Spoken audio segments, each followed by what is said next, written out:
single time. Charizard almost banned by both teams every time. Yeah, 166% is essentially what my Little League coach, the effort he wanted me to put out there on the field. Unfortunately, I was just dog water at baseball, but we're taking a look at this. He just thought 166% ban rate. That's so funny. He could go maybe 166%. Like, what do we do here? We just got in our ears. Stop talking about Kirk's Little League baseball career. Let's get to the stage and get into some action.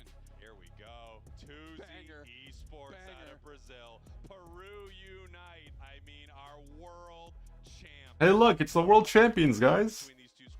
It's the world champions. Peru unite. You are worried about this. Oh, I guess they're gonna win. They're the world champs for a reason because they played that good. However, if you can take them down to start the day, what an electric way to start this tournament. You have to feel, if you beat Peru Unite right now in your group, going into the rest of the day, you feel like you have galaxy locked yourself for day 2 competition into that single elimination bracket. Now, nothing is free here as we're taking a look at Baby Mazo, who a lot of people consider, including myself, the face of Brazilian Unite. Yeah, Oh, it's Baby Mazo too. So what is that, DreamHax? Sorry, I'm literally just tuning in, so I don't know what teams are playing each other right now. It really is exciting getting them up there on the big stage. It's something I always like to talk about because you will see it. Some players under the lights on the stage, they really come alive, and other players shrink. It's very, very difficult in like these high-stress situations, and it's why you see certain players have incredible finishes in these competitions over and over again. I mean, you look at Luminosity last year, winning every single IC. That's the kind of team that can compete when the pressure is on. We're gonna have to see if Tuzi has what it takes, because we know Peru does. They just won Worlds on the biggest stage we've ever had for Pokemon in Anaheim, in the stadium, in front of thousands and thousands of people. Yeah, I mean, Tuzi and the players, I mean, there's... Oh, it's Esports versus Peru Unite?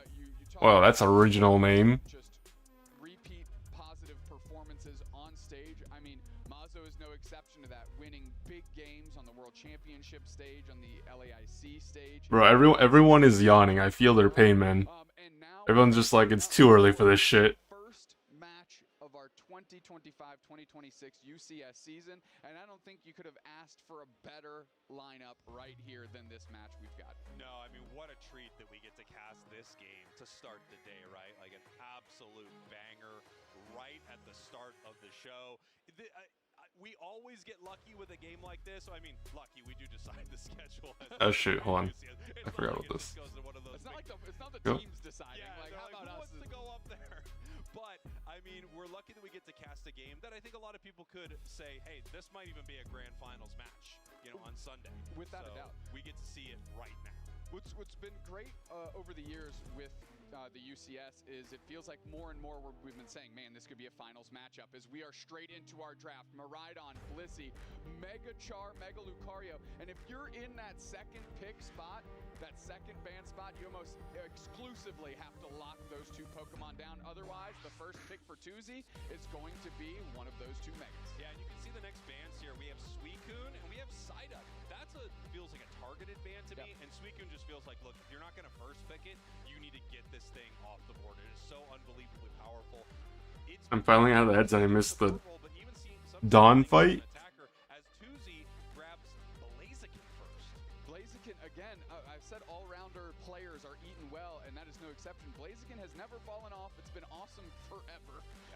And it's just secure potential, and the way it can scrap is unparalleled. Hold on. Give me 60 seconds. 60 seconds. In that support role, if that's where they decide to go, wow. Okay. Just want to check something really quickly. We're good. We've got Urshifu on the side of Peru, and we're kind of waiting for that second lock. And it is the Hoopa here, so we've got the Howdy. possibilities. Howdy. Right back over to Tuzi, snapping in immediately. Zacian and Snorlax. So melee extremely heavy on the side of Tuzi. They have no ranged damage yet, no support core, but they do have that defender. As we head over to Peru, they are grabbing a Alolan Raichu, and we're hovering a few different defender options. Mamoswine is the lock. Yeah, and a Alolan Raichu, as you mentioned, for Zainus, a Pokemon whose stocks seem to be rising as of late. Blastoise picked up, and now an Eldegoss to round out Tuzi, and a Buzzwole quickly snatched up by Tempo. Barn burner lineups here. Yeah, you know, when I look at the side of Peru, I really feel like that Alolan Raichu is going to be able to skate pretty easily through the side of Hoopa's getting played? a lot of dive on their side that they can really get to that Raichu. However, the rip and secure around objectives is incredible. They do have Blastoise that can set up some big possibilities for it, but Yeah, usually like it's just going to farm damage. with the exception of the megas, usually 2 out of like the 4 S tier supports are banned. So I gotta say, love the item on the Usually like items I just think are super what? There's Clefable, there's Hoopa, there's Blissey, and then there's like Eldegoss, Psyduck, and like Suicune. Like yes, I know like Suicune is like is technically an all-rounder, but obviously people play it like a support. But like you only have so many bans, so If they're going to be able to do that against these world champions, we'll find out, as Zainus is no slouch. You know, one thing that's interesting, I didn't see them switch off of it. So we have this Blaziken that's got an attack weight, pretty standard on Blaziken. Everything in that kit is based around attack, a little bit based around HP. Weakness policy, also pretty standard. Final item, Big Root. And we were wondering if the new items, Big Root, Tenacity Belt, were going to get any play here at LAIC. And it looks like we're starting off a game with one of them on Blaziken. It has some pretty good self-healing in its kit, and that Big Root will boost that. I'm wondering if you might be just better off stacking more HP. I personally love running, if I'm running an attack weight, I would love an Eos Cookie also on Blaziken, but we're going to have to see how it fares in some of these battles, and if that is really the way to go, this like increased self-recovery. Yeah, I mean, like you said, Big Root and Tenacity Belt, their additions to the game also since the World Championships. I will say, maybe not as big of an impact as we had hoped off rip, but there are certainly corner cases where it's useful. Say the thing, cowboy! We are heading in to game number. it looked like someone. Here. It looked like he tried to wave for the referee, and then it's just like, nope, game on. Up the board here. So I want to. Oh no, it looks like Squirtle is moving now. So we're getting right into it. Tuzi Esports, your purple team, Peru Unite, your orange team. The first game of this new season of UCS is underway. Tempo, half HP, getting ripped through by Mazo, who's keeping the pressure on, and we've got a pause request from Wow. Looks like that Squirtle is having maybe a little Very exciting, guys. I'm so glad I tuned in for our first pause of the 2026 season. Tenacity Belt while we've got a moment. Yeah, you know, Tenacity Belt is a really interesting item, right? I feel like when we first looked at it, it felt like it was going to be unbelievably overpowered. Just this ability to increase your defenses by, I believe it's 28 or something like that. You know, at least we're consistent. Some things never change. Specific things Oh my god. that actually make that item not work as well as you would like. So one of the big issues with it is that certain elements of crowd control actually don't Bro. favor this item, which is why I think we don't see it too much, right? And the other I was just about to say, look at the overlay, quality production. only 3 items. There are so many good possibilities that it's really tough to let an item like that take one of your slots. However, Big Root feels like it's getting a lot of play in some specific use cases. Pokemon with a lot of recovery in their own kit. I mean, you think of things like Leech Life Buzzwole or Petal Dance Venusaur. You think of like obviously this Blaziken is going to be trying it out. So when you see stuff like that, you can see teams try to pick the Big Root up. I personally love it on Latias, but I also think in solo, duo, trio, you get to cheese a little bit more than some of the comp players. Absolutely. I mean, it reminds me of the corner use cases, kind of like Rescue Hood is on Comfey. Bro, they unpaused it. It's not even on the screen. What are they doing? But in my ear, it sounds like there's a game going on, so let's get back into that. Possibly going to be heading to a game. Oh my god, this production. Looks like we are ready to go. Great. Jesus. Into this game, 9-minute mark. Tempo almost level 5 already here in this top path, and they should have it. No, just barely ticking over right before the fight at the 850 birds. Mats, the Combustion is there. Well timed to drag all those Wild Farm back, but Anemo is there for the pickup. Mazo has to jet back and picks up a berry for themselves to top off their HP. Nobody goes down quite yet. Expertly played there by Tuzi. They did not get caught in that moment. Looks like they were able to get a ton of that experience as well. As you see Anemo deciding whether or not they're going to be able to make their way into the central area here of Tuzi Esports. In the bottom path here, we just have Aramaki all by their lonesome. The top path, a real fight breaking out here. Tempo heading back to the portal to go home. And look at Anemo! Oh my god. No, they finally go down to the Eldegoss. I mean, Blue Bear schmoovin out there, 2 KOs for them, and at least Leozen was able to pick up a counter KO. But I mean, the experience going on Leozen is not where you want to be, as Kea takes care of their support counterpart across the way with a knockout through the portal. And they get Oh my god. gets picked up, put down. Bro, just straight up getting bullied. How's it going, Skillbender? Charges up, the overheat misses. Tempo still in the pocket, picked up, slammed down, Wow. and gets Mazo and gets out. Criminal behavior from the world champ. Well, I mean, you saw it right there, the world champ. Red Buzzle, boys. What an unbelievable fight there from Peru. I thought for sure they were going down. Tuzi not able to capitalize in that moment. He's not just big, he's Jimungo, man. On Tuzi Esports out here. Brother, Peru putting in real work at the start of this match. We already have the Buzzwole at level 8. I mean, this is just Peru Unite classic, right? Maybe not all the characters, but certainly how they're approaching the game, which is vicious. Going straight in, Anemo goes for the sun. The portal is down, but the Oh, good portal, good portal. A quick blink out of existence, and Nemo's right back into the fray as they're looking for Mats. The overheaters charge up. Oh my god, bro, there's... Dude, what is this Clown Fiesta in the top lane? Freaking... They sold their lead so bad. They had a 2-level lead and Urshifu whiffed their entire combo as well. Beautiful stuff there from Tuzi. I mean, they took that fight, got a couple of huge KOs, and we talked about this rip and secure on the side of Tuzi, right? I mean, immediately ripping through that objective, the Metal Claw just taking it down, and then of course they had the overheat ready to go. Actually, it looks like the overheat was charged too long and they didn't end up hitting it. However, they still got, Regieleki getting worked on by Peru. They've got the positional advantage. Draken going deep, trying to just create space, and it's good enough. Regieleki's looking to walk, and Peru United is looking to escort it. Regieleki on the doorstep. Let's see how they fight. The block is up. Draken straight into the back line, try to create some separation, and the Mats is on top of them. Quickly knocked out is Draken, and now the fight continues as Anthras goes down, and the Regieleki has not quite hit yet. Tempo's looking to create space. Mats is still scrapping. Buzzwole Unite is out, and it's not going to be quite enough. And the Regieleki walks. Aramaki can't stop it. Wow, I mean, what an interesting... Tuzi had such a wild moment in that fight.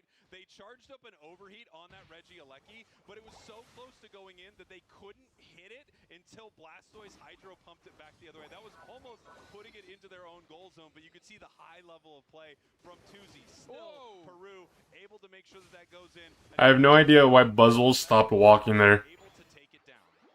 Buzzwole could have walked away, like, Buzzwole could have lived, but for some reason, I think they stopped thinking they could recall there, and then they got heavy slammed by the Snorlax. Just get the knockout, which was critical because Anemo went down as well. So it gives Tuzi the opportunity to meet the rotation speed of Peru to get to that top Regi. Look at this here, just using block to push all of this experience towards the side of Tuzi. Even though score-wise, this game is not close yet, 0 to 137. Experience-wise, Tuzi is very much in this, and it feels like these fights are extremely close. Yeah, they're fighting well. The block is up, just going to shield the rest of the team. Anemo's looking for a backdoor. The overseat is there. They sussed it out. Half HP, poached onto the side. Oh my god, Urshifu's selling, bro. Urshifu. Heading into the wrong tall grass. Tempo putting him up into the air. Here comes the Hoopa Unite move, and they're looking for the Registeel right now. Kea having to peel away. Backline stuns. Draken is there. Comes through the portal, engages the Mammoth one. They're going to start stomping around to see what they can do, but they are buckled. Finally. finally, the team continues. Nice Unite move. Almost 30 hits. They're able to get a knockout. Finally, they are taken care of. As Peru Unite is looking to put the pressure onto Tuzi right now with 2 players down. Yeah, we're going to see if they want to push onto this goal zone with the Snorlax there. I think they're going to decide not to. Tempo actually looking to see if there's any experience they can steal or a possible fight that they can pick up right here. Going to use this sneaky portal in the tall grass. Tuzi does not know that just happened. He actually might be caught here in the tall grass, but no, he peels away. As we head down to the bottom path here, just watching this Blastoise and Mamoswine fight over some of this experience. Draken right now, level 10. And if you know that name, it's because of what happened at Worlds. Draken, the defender, playing the Crustle with the Quadra KO in the final game. Listen, I'm incredibly proud to say that I have been a fan of Kea and Draken on this Peru team for years now, and to me are truly the cornerstones of this squad that allows the players on this team to go so deep and be so aggressive, and that is no exception here as they are winning 167-0. And here we go, LAIC walking, and it looks like Tuzi is going to decide to focus on this quick Regidrago rip. They're going to see how fast they can get it. The overheat is out. Beautiful. This is something they can do with this composition, and Peru is going to need to answer to that, especially... You don't know? You don't know what? Yeah. I mean, at least they have Hoopa, right? So if they want to do some cheeky back half action or anything as Groudon populates on the map, they can at least rip them back through with that big Hoopa Unbound form and open up that big Avengers portal. Yeah, absolutely. Bring them all through, you know, on your 6, and here comes the whole squad. Well, in 40 seconds, we're about to see the first Groudon here of the season. In our top path, however, we have one more objective. Another Reggie spawning in the top path in just a few seconds. Not the way this Buzzle's playing. Fighting over a Reggie Rock, giving you that increased defense and special defense. However, it looks like Tuzi is a The Pokemon, yes. This player specifically, no. Gonna go for an early rip. Tempo cannot get caught out here. Kea as well. Now they're showing. They know where all of Tuzi is. They can see them on the map. 10 seconds, Cowboy. Here we go. Getting ready for this fight. Tempo possibly looking for a catch. We have the Electro Balls being set as a... I think they might flip it. Anemo moving in. I think they're looking to flip it. Yeah, they're already going for the flip. Here's everybody's looking to scrap. Hydro Typhoon does kick up. Groudon's already at half. It's getting ripped. The overheat's going to have to get lined up. They're trying to get in the back pocket. Anemo pops Unite, and it's secured by Kea, the cornerstone of Peru Unite, as Tuzi Esports is inside. That was the oh my god, bro. Yo, get me out of this match, man. I'm gonna go make breakfast. Like that. I'm gonna go make my breakfast, and I'm coming right back. That was just disappointing, man. Oh my god.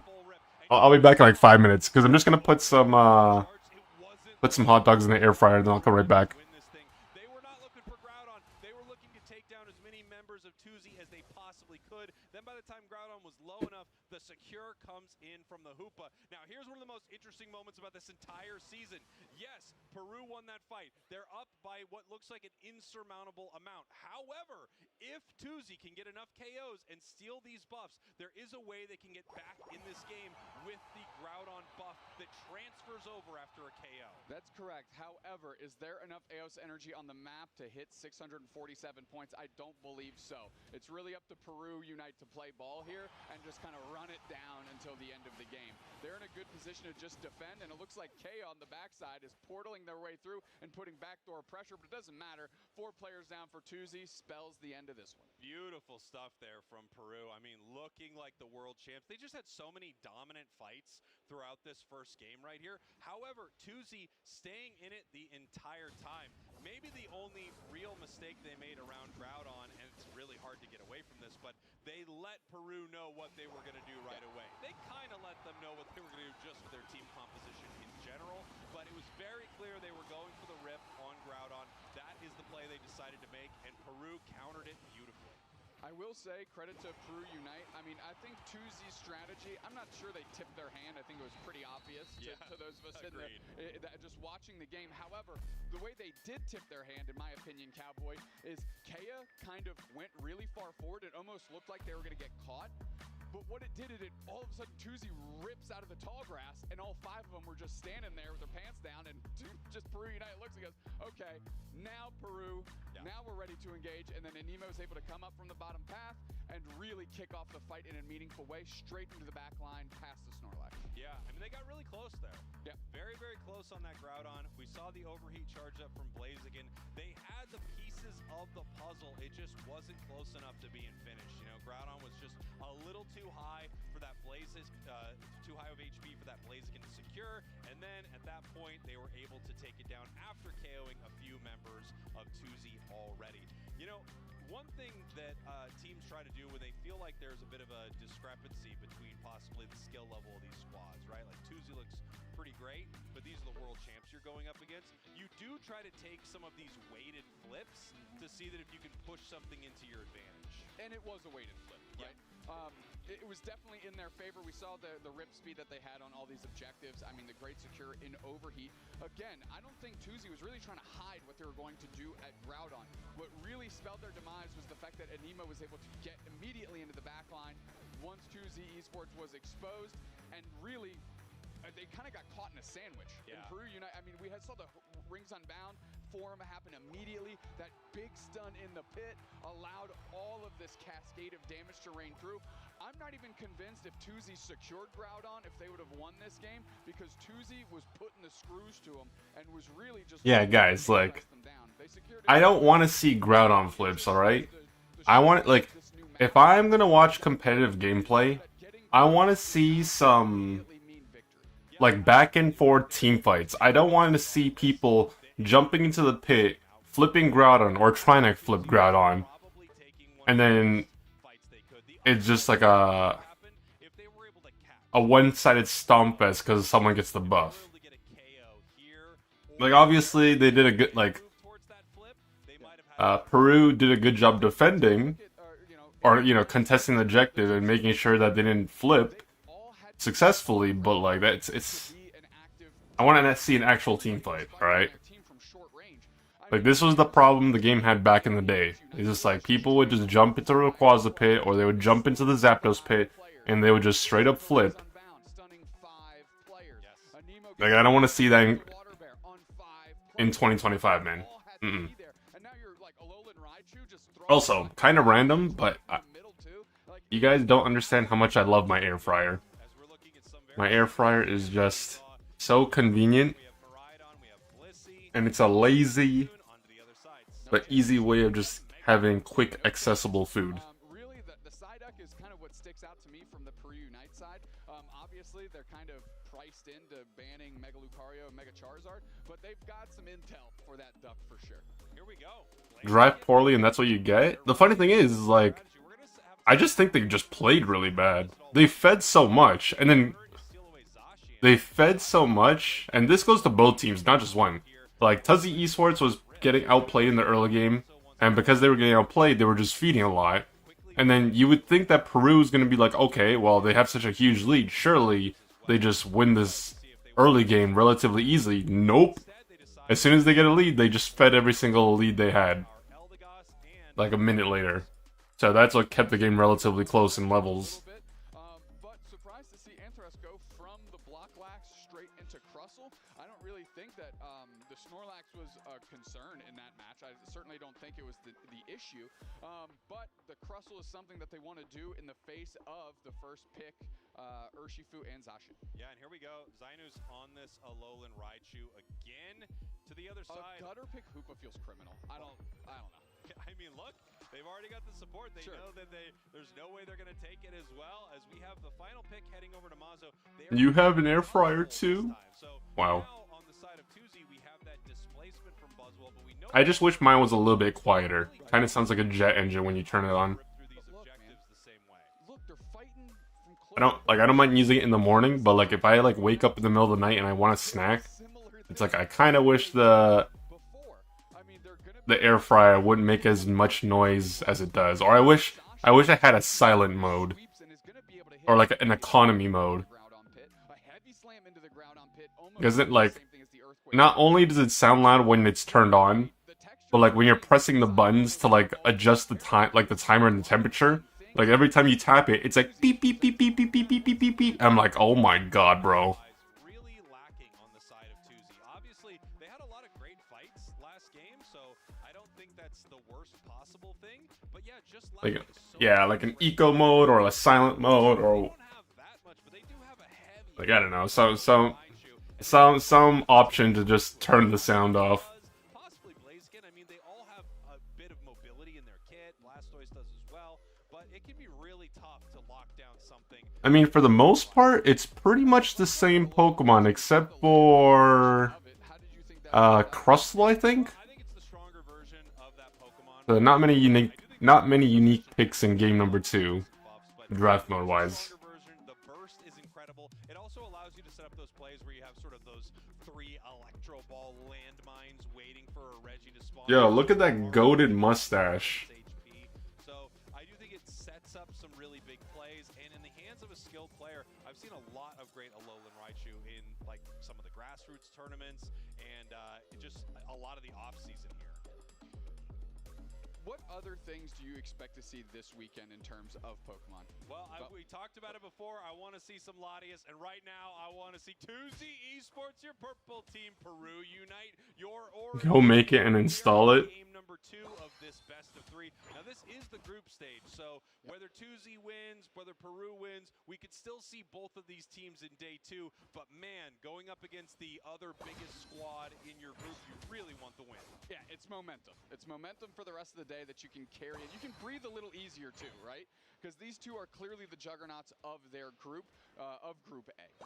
Yeah, and here we go up to the top path here. We're gonna have to see if this feels. Wait, is there a B stream for this? Hold on, let me check. Because I seriously doubt they're gonna show every single match, right? Nice secure there, already level 4 and a quarter. Mazo still at 3.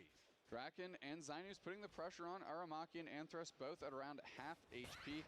Anthras going to try and go on a little mission here as they're exploring the map. Yeah, and now we have the Water Bear just moving up to the top path here, hiding in the tall grass. Mats is ready to go with the Blaziken. They could once again peel all of this wild Pokemon. Oh, there is a B stream. Oh. Well done. And the follow-up is going to be important. Draken moves up top as Kea puts a portal down. We're going to go through and we're coming right back. Okay, I'll have to look at the schedule after this match, just because there are only 4 North American teams, so I want to... belongs to Peru Unite. Yeah, once again, Peru made the exact same play as game 1. I want to see, like... better this time, so possibly not having the Zacian on the side of 2Z was too difficult. if they're playing on the second stage. When you become rich and famous, make sure you give me a couple million for giving you the idea. Yeah, I'm gonna patent the idea. Don't you worry. Whereas 2Z is just trying to be a ball of destruction. However, Peru Unite has not only shown in game 1 that they can mitigate that, but dominate it. Yeah, I mean, if you look at the top path right here, you know, we have Kea already level 5. That's the same level as the all-rounder on the other side. So Peru is gapping them on experience, which is so unbelievably important. Those early secures in top and bottom path really are a huge difference maker, as we see Zinus now level 7. Its counterpart on the bottom side, the Squirtle, only level 6. And now, finally, we have some points going in from 2Z. Anemo, again, with a good flank, and they're going to be able to rip through the team. Buzzwole gets the space that they need to hopefully let the team retreat, but they go right back in. Holy moly. Snap of the fingers, is that how that works? Snapping your fingers in an instant. Let's go with that. And bang, we did it. Did they get it at home? Did they get the snap? Production? Hello? Finger snaps? Question mark. Let's talk about it. Now we're seeing just how dominant Peru is, pushing them off of that goal zone. Great fight from Peru. And again, level-wise, we have this Buzzwole at 6. And now Peru ripping apart Registeel. Obviously, nothing 2Z can do about it. They're so far behind. We actually see 2Z making a play in the bottom path here. Hoopa opening up that hyperspace highway to see if they can stop them.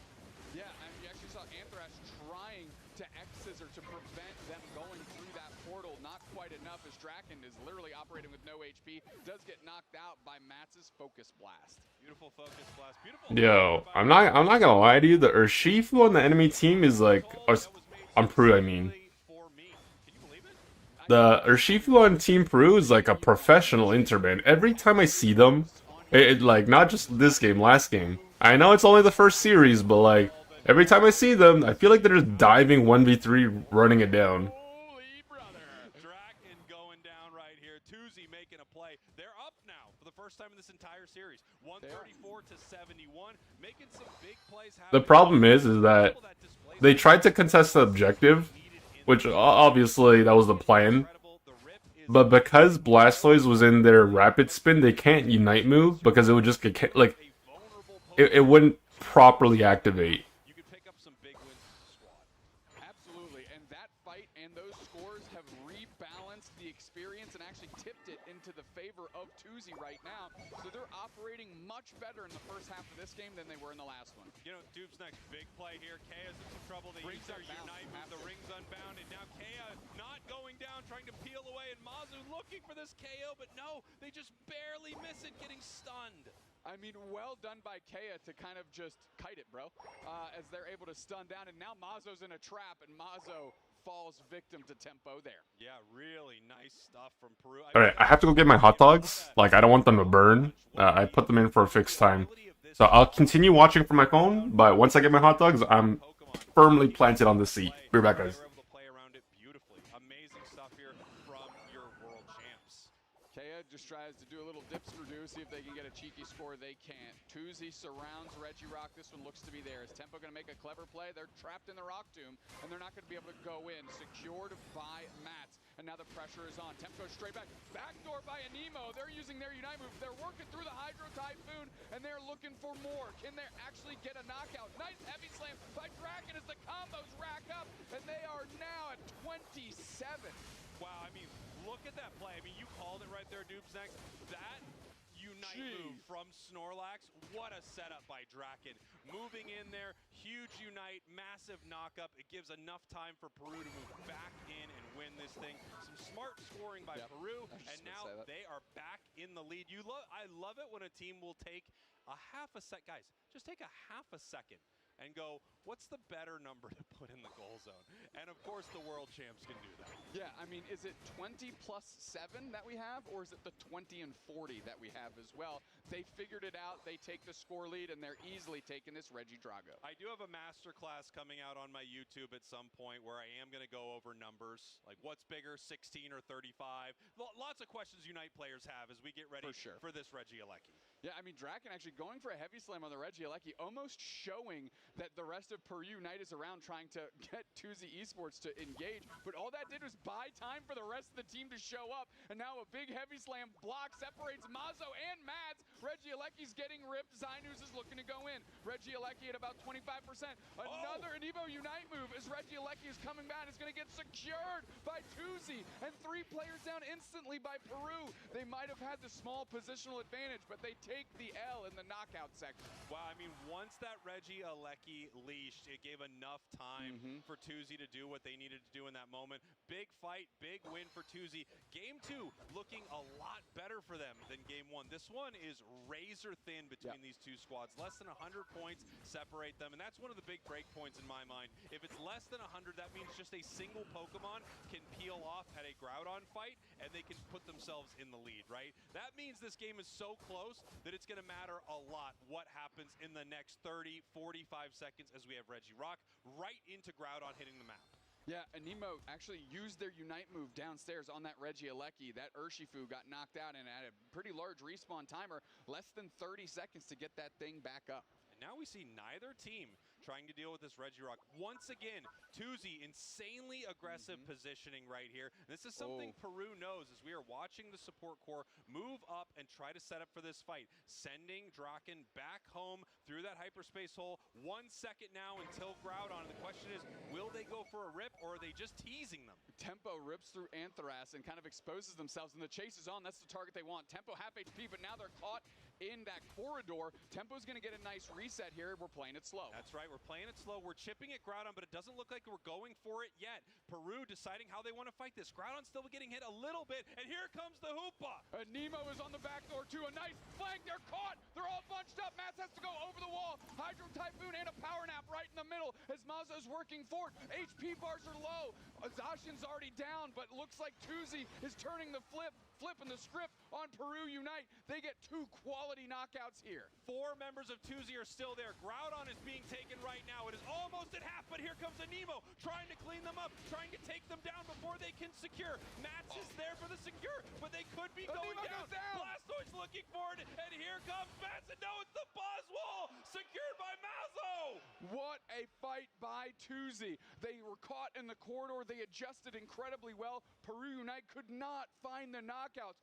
Tons of damage went in, but they couldn't close the door on any individuals. They are still up, they're up by 31. Peru Unite counter scoring, and we're gonna see how they balance this. 306 to 237. I don't know if Tuzi knows they're losing. And here comes the fight, 2-6. They're pushing onto this tier 2 right now. 337, 306. This is still a live game as the portals are down. Can we catch a big reset? Whoa! Oh, what a reposition by Matt to lock up those big KOs. And that's gonna spell the end for Peru Unite in the last 20 seconds of this one. Whoa! The points are going into the main goal zone, and here we go. You can hear the crowd at LAIC because Brazil just took a game off the world champs. 557 to I didn't see the other side, but it doesn't matter. Tuzi taking game 2. Wow. I mean, their fight at Groudon was terrific, but Mats, to me, put the last nail in the coffin with that big reposition to prevent the reset through that Hoopa portal. 3 KOs at the snap of your fingers. I'll get it right eventually. I'm going to keep working on that Production, today. did I get it? Can people hear it at home? That's a good snap. Thank you so much. Good finger snap Thank there. you, sir. I really and appreciate also, well done by Tuzi. Well done by Tuzi. Dude, I mean, I feel I'm so... the blood is flowing. Oh, yeah. I am so excited. Like, I just feel so unbelievably hyped right now. We're taking our first set here in Brazil. One of the hometown favorites taking a game off the world champs. We're all tied up in this best of 3. And I don't know if you could pick it up through the mics, but I could hear the crowd. Dude, it's so hype. I could hear the crowd, not only when they secured, but... Bro, I was genuinely so okay, so I was watching the game from my phone while I was in the kitchen, and I was genuinely so confused when they're fighting at the Regieleki, and I looked at my screen, and I see Hoopa in the middle. I'm like, brother, is this guy lagging? I don't know what that was. We're taking a look at some of the big moments here from that match. I mean, what a game it was. Here's the Groudon fight. Great fight here. It looked like things were going pretty well for Peru, but then, wow, they got caught in such a big way. Groudon was getting very low, and you see them going after Mats, trying to shut them down as they're moving through this, but Mazo ends up getting the secure, and here's that tier 2 push. Yep, they're scoring. The portal is coming out here. It was right before that. The portal was obviously just a hair too late, but Mats did a great reposition. Something I want to point out about that final fight in that second game, Tuzi wanted tempo. They said that is our priority number 1. You actually saw tempo expose themselves a little bit out of the tall grass, and 4 players. Slowbro is so underrated. I'm not even exaggerating. I feel like Slowbro is such an underrated defender, and I'm so surprised that nobody plays it ever. Like, even in Worlds last year, it had a 0% pick rate. 0. Like, that's including the streams that were broadcasted and streams that weren't. 0. Like, that's crazy, brother. Like, I'm not gonna say it's the best defender in the game, but at the same time, it's definitely not the worst. I don't know how people just slept on that Pokemon. Super Saiyan Sensei would be so disappointed. They disrupted this blaze again. Its HP was getting really low. It had to kind of peel out. It couldn't use its moves in the combination it wanted. Then Mazo comes in for the big-time secure on the Buzzwole. I mean, we wondered what's going to be the difference maker here. Is this Buzzwole going to work as opposed to what they had earlier with Zacian? And it looks like it worked perfectly there for Tuzi as we're heading into the draft for game number 3. Got to do it here. Is that texture of game 1 and 2 gonna force some changes in our bans? As of right now, no, it does not. No, not yet. It looks like we got a couple of the megas being banned here. Tuzi once again going down the line. Miraidon, Blissey, Suicune. And the duck. I need to know the story behind this duck. Apparently, like sometimes these targeted bans, you can tell someone's got a duck.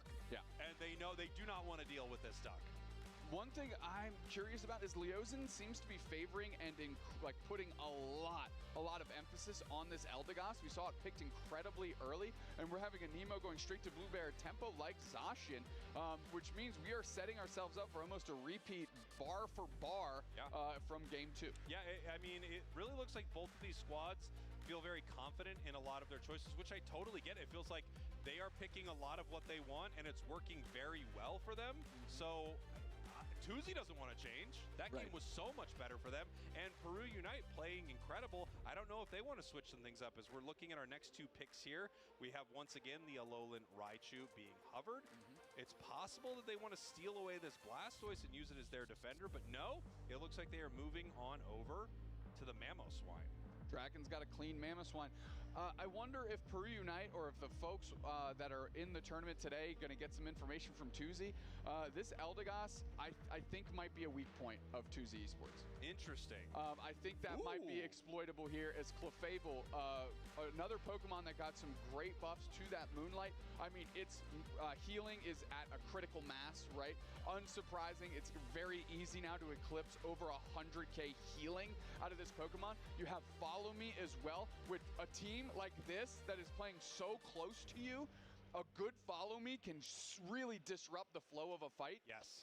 And I'd be looking towards that specifically. And even if Kea goes Gravity, normally high-level players are pretty good operating around Gravity. They are. But if you get stuck in that muck and the mire of the Gravity, I mean, Peru Unite's going to make you pay. Absolutely. I think you're right, though. I think we are going to be seeing a Follow Me, and I think with the plays that you could set up with Mamoswine, following that up with a Follow Me could be really powerful, right? You get in there with an Ice Fang, you reposition an opponent back to your side of the map, you Follow Me and make sure even The only different Pokemon in this game is the Clefable. Everything else is the same. Clefable for a moment, that is so much time that that player is not able to be an active participant in a fight, and it really just sets up Peru to win a big exchange. We'll see how these teams adjust after game 2. Obviously, Peru Unite grabbing some new mons to drag to the Thea Sky Ruins and battle against Tuesday for that Groudon. And it's kind of on the line here to see who's going to sit atop Group A. Say the thing. That's right. Here we go. The final match between these two squads. This is game 3 between 2Z Esports, your purple team, and Peru Unite, your world champions on the orange side. Kea almost goes down. Tempo looking to scrap. Decent HP bar. Mazo forced to retreat. And Leozin is still just hanging in there A-pressing. And why not, right? I mean, they're low HP. You create space just by being in offensive pressure. And here we go. Taking a look at the bottom path right here. We have the Squirtle trying to get online. Looks like some more of that experience went over to the side of Peru. We see Tempo already level 4. Although Mazo very, very close here. About to tick into level 4. And they get a nice secure in this fight. You're taking a look again, these early stages of this I'm a little surprised no one picked the Darkrai. Tends to have a little bit more weight to it than the Darkrai was available for a potential pick. And Tuesday Esports know that, and I think that's why they're favoring these early mons. We have a switch up here. We have members of Peru heading to the top path, but we only have 2 members of Tuesday. They're actually just going to play this very, very safe as Blaziken went to the bottom path. They kind of got the better of the early exchanges, so they might feel a bit more comfortable giving it up rather than giving up a knockout, as Leozin is quickly making... Vaporeon is banned. You guessed correctly, it is banned. Yeah, it's too new. Eldegoss here, right, just to help make sure if the Urshifu or something like that walks in, they can A-press it and help take it down. Blaziken is extremely good, but it really wants its level 7, actually level 8 even, before it can fight. Tempo easily taking care of all those Natus. That's got to be right. And getting that experience as Mazo is just forced to sit there and watch. Here we have an Alolan Raichu in the bottom path. 8 minutes now, which means Reggie Drago is here in the center. I'm not happy that that's happening to me right now. I'm going to be honest with you. Reggie Drago's there. It's a 4v2. Bro, I'm telling you right now. Urshifu just dove in 1v4 by themselves. Like, am I wrong, guys? Like, is this guy okay? Does he need like a morning snack? Like, what's going on with this guy?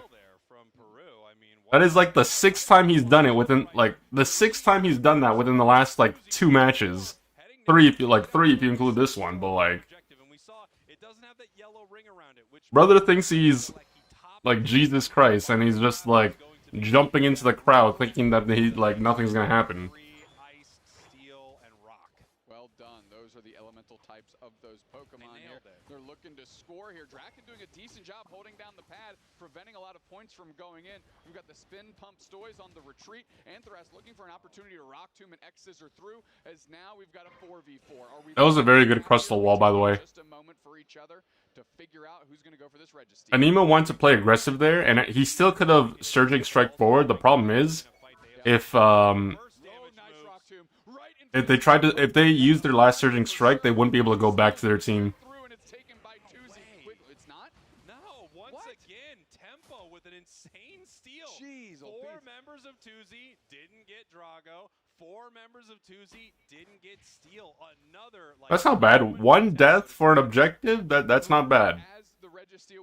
Like, despite the fact that Anemo is kind of running it down a bit, in that case it was worth. 4 versus 3, and they still get the objective. Champions make world champion plays, and that is just another one in the long list that Peru Unite has. And now we have Kea here. I mean, this Clefable is online. Rock Tomb is so good to bad people. No one there to stop them. Incredible rip on Metal Claw Zacian. Rock Tomb is so good too. Oh, bad people grieve and don't know how to use it. Well, I use it to sandbag my teammates, so I have a lot of fun with that. I know, man. As a non-competitive UCS, as a non-competitive Pokemon Unite player, some of their strats are just too advanced for me. Yeah, Tuzi moving forward. Peru hiding in the tall grass, looking for a possible fight. Big Electro Ball. Overheat doesn't really find a mark, but they are still pushing Peru Unite back. Yeah, I mean, they're able to just kind of scissor kick their way back to their side before getting caught out too badly. X-scissor by Draken, they're on the wall. They're able to Earthquake away. Anthras is putting the pressure on. They Rubble Rouse right into the back. Follow me, changes the direction. Hydro Typhoon was huge. Makes Tempo have to run away. Puzzle Unite finds a clean target in the Clefable, and now they're on this goal zone. Bro, why did Piloswine run back in? Like, okay, yeah. Some of these guys are not okay, man. This, like, you can't even see their HP bar, and this guy's like, don't worry guys, I'll be the hero. Jumps in 1v5 and dies before it even lands. They are, but look at Peru still defending here, not letting them score, moving forward now. Tempo healing forward, trying to pick up a KO. Blastoise in some trouble, trying to spin out of this. They cannot. Draken now online. We have Mamoswine. It does have a Unite move if they want to use it. Up into the air, and it looks like Mazo in some trouble. Ooh! That superpower was kind of huge, but there's no follow-up damage. And Mats is looking to scrap. A good follow me, and Draken has the follow-up. You called it up with a Mamoswine. Looking good. X-scissor. These teams want to brawl, dude. We're just sitting in this top path going back and forth. And you Bro, this is professional Clown Fiesta gaming right here.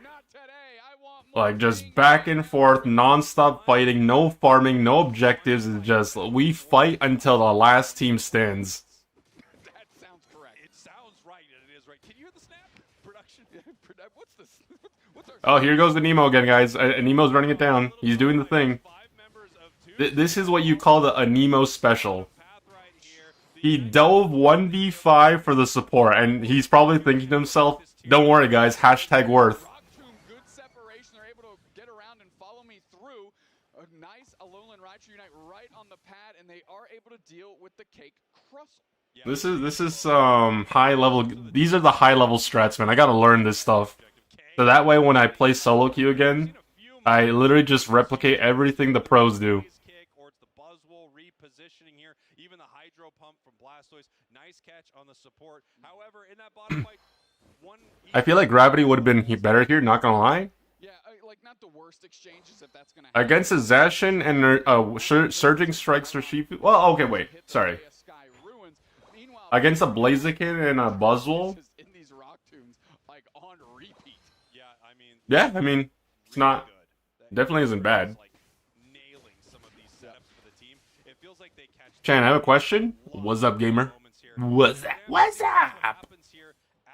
Kimmy, what's up? You know where that's from? Take the win against the world champs to start the day. What a huge win for them. What a huge win for Brazil. What a way to start this tournament. But you wouldn't be shocked at all. I can be so critical of pro Unite players' gameplay when you don't play competitively. I know, man, I know. Everyone's sort of dancing here, but not wanting to commit to a fight. I mean, big overheat. Half of Kaya's HP bar is gone. You know, I'm gonna play in one tournament just so I can qualify as a pro player. Even if I come in last, as long as I play a game, I qualify as a pro player. Oh my god. Now we have the Moonlight right on tempo, gonna keep them topped off. The rocks fall down here as Anthras rocks Tomb Zinus. They can't retreat. Oh my god. Urshifu got absolutely manhandled right there. Jesus Christ. Anemo needs, like... Yo, someone better check Anemo's PayPal account after this game. Like, Anemo needs to be... I think he's third imposter, guys. You guys ever play Among Us? He's the imposter. But this is what's gonna happen here, Doobsnacks. Unlike Rayquaza, where this would feel like the end of the game, right? Brother, like, just stood in front of Buzzwell thinking, like, don't worry, guys, I got this. Gets smacked down superpowered into the Blaziken overheat, just dies instantly. Kicked up for Tuesday Esports here as they're rotating across the map. They've got another T1 to contend with. So Tuesday could It's Jover, guys. right here, big over and It's absolutely Jover. But now there's a rock tomb. They're in a blender. Tempo goes straight in. A Nemo Unite move as well. Tempo goes down instantly. Kaya's down again. Tuesday keeps the pressure on. They're being relentless. And here we go. 45 seconds left. They're looking to score here. Some really good math. We've got the 16 into the 50. 403 to 150 with the timers on the other. Righteous running for their life, guys. Running. 5 seconds, but I don't think they matter. 2Z Esports, the hometown team. Damn, that must be pretty disappointing, guys. The very first best of 3 series, world champions are already losing their first set. Oops. You know what, guys? The important thing is, as long as you have fun, you're always a winner. That's the takeaway from this series. As long as you had fun, you are a winner. Am I right, guys, or am I right? Absolute dissection of the defense that Peru Unite tried to mount there in the final seconds of the game. Wow, I know. I mean, such a hype way to start the day. I know Tuzi's feeling good. I know this crowd is feeling good because in the booth here, I can hear them popping off for this team. And you know what? A lot of teams in this tournament are feeling pretty good when they see the world champs lose a couple games. Because I know everyone is worried about running into Peru. I don't think this is the last we're going to see of them. I could almost guarantee they make it through this group stage. But crazy things like this have happened in UCS. They sure have. And unfortunately... Sorry. I don't know why. When I woke up, I was thinking about Scary Movie. And I don't know if you guys ever watched that parody movie, like those parody movies. But basically, one of the Scary Movies, it's like, there's a movie scene where the guy from Scream, like Ghostface, is like on the phone with a bunch of like frat boys, and every time they pick up the phone, it's like, I mean, look at that catch right there. They get Anemo up into the air. Huge Hydro Typhoon. Quick little shot of TCG right there. Looks like we get that Hydro Typhoon and the Buzzwole position back into the over. Absolutely beautiful. I know Mazo wanted that Zacian, but I actually think he was wrong. He wanted the Buzzwole. Don't worry. Don't worry, guys. But also, the way that 2Z pivots, once they get their targets and they started splitting up Peru, so they couldn't... Okay, there is a B stream, by the way. And that's the key. Like, people might not know, but there is actually a B stream. Tempo, Anemo, and Zinus find themselves pretty exposed, and they are honestly easy to take down at that point, right? So they just, I mean, there's nothing more to say than let the play speak for itself. They nailed it. What a start. Brazil wins here in Brazil. I mean, this is the story you want to see. You want to see these great Brazilian teams. Okay, so we have the B stream up, but both series are done right now. We're kind of just chilling. We gotta chill, guys. We gotta chill. All right, chill out. In the meantime, this will give me the perfect opportunity to browse the Black Friday deals, because Black Friday week has already started, and I want to buy something, but I don't know what to buy. Are there Joy-Cons on sale, guys? Maybe we can finally replace our broken Joy-Cons, and then we can actually stop. We can stop making excuses and start playing better. Just got beat up pretty soundly in that third game by a pretty fresh 2Z Esports roster going into this UCS season. Anything can happen. Sometimes that is a little bit of what happens too. There's like that honeymoon phase. You get a new squad, like things are just kind of cooking. You take a couple wins here or there. I can tell you that they are going to be coasting off a victory like that for the rest of the day. We've got an interview up. Oh wait, shoot, I'm on the wrong tab. Oopsie. It's like right there. I was like, why can I hear the voices but I don't see anything happening? Right here? That's what it is, right here? Right there? Yes, right here. This is Baby Mazo here representing 2Z Esports for the first win of Pokemon Unite on the Latin America International Championships of 2026. Salva de palmas pro Mazo, pelo amor de Deus. Destruindo os campeões mundiais. Temos começo muito especial aqui para 2Z. Very special beginning here to LAIC for 2Z. So I want to ask you first, how was the mental going in? How's the mental coming out?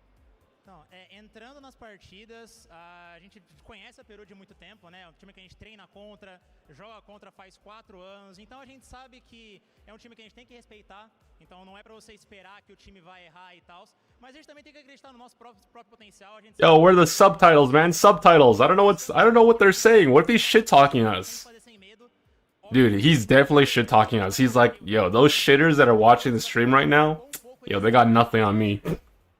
So Mazo says that it's important when playing against Peru to have the mindset so locked in because it's a team that you can't rely that they're going to miss, that they're going to mistake themselves in any of those plays. They're very meticulous, and that's how they played as well, to match up and try to predict as much as possible, not basing on the fact that they might miss a chance. No, the fact that you are the ones that are going to create those possibilities for yourself. So, in regards to meta, how are we feeling? We have new Pokemon that have started to get into the roster, but they didn't show up quite as much, aside from the Megas on the bans. So, talk a little bit about these new Pokemon. Do you think it's going to be something that's going to show up at LAIC? Bom, realmente os Megas são o destaque atual, não tem como tirar o mérito deles, eles são mais fortes que os outros Pokémon e como você mesmo disse, eu espero que a gente veja eles bem pouco no campeonato. Agora, eu acredito que Blaziken e Zacian talvez sejam dois dos grandes Power Picks que a gente tem. A Peru, inclusive, adaptou muito rápido ao nosso draft de começar a pegar o Zacian mais cedo. Né? A gente, óbvio, acaba tirando bastante Pokémon que dão bastante controle de grupo, porque controle é uma coisa muito forte. Eles devem ter essa mesma visão por eles tirarem Psyduck, né? Então, a gente teve um jogo um pouco mais normal de suporte escurando, ao invés de suportes tentando atrapalhar a fight, como a gente fala, com muito controle de grupo, né? E eu acho que é isso, essas existências desses Pokémon um pouco mais parrudos, que gostam de perdurar muito tempo na fight. The more he talks, the less I understand, guys. I'm just gonna point that out right now. It's not that I'm not trying to pay attention, it's just I don't understand what he's saying.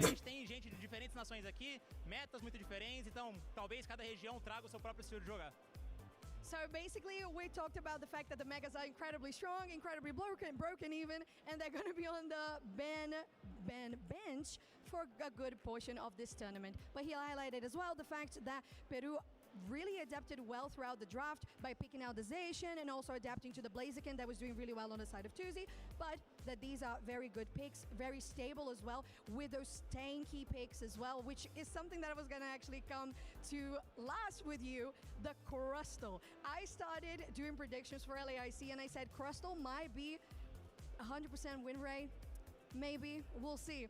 100% win rate right now because they won with Crustal on the first game. You guys both won with Crustal on second and third. So you think that is one of those specialties? O Crustal especificamente, ele lida muito bem com Pokémons de dano corpo a corpo, porque ele tem o dano dele em área e durante o net move dele, quando ele apanha, ele também revida um pouco do dano, né? Então, nesse meta que a gente discutiu desses all-rounders, estão eles pegando Urshifu e Zacian, a gente pegando Buzzwole e Blaziken. Crustal vê isso e fala, cara, esse aqui é o meu feijão com arroz, é aqui que eu quero estar.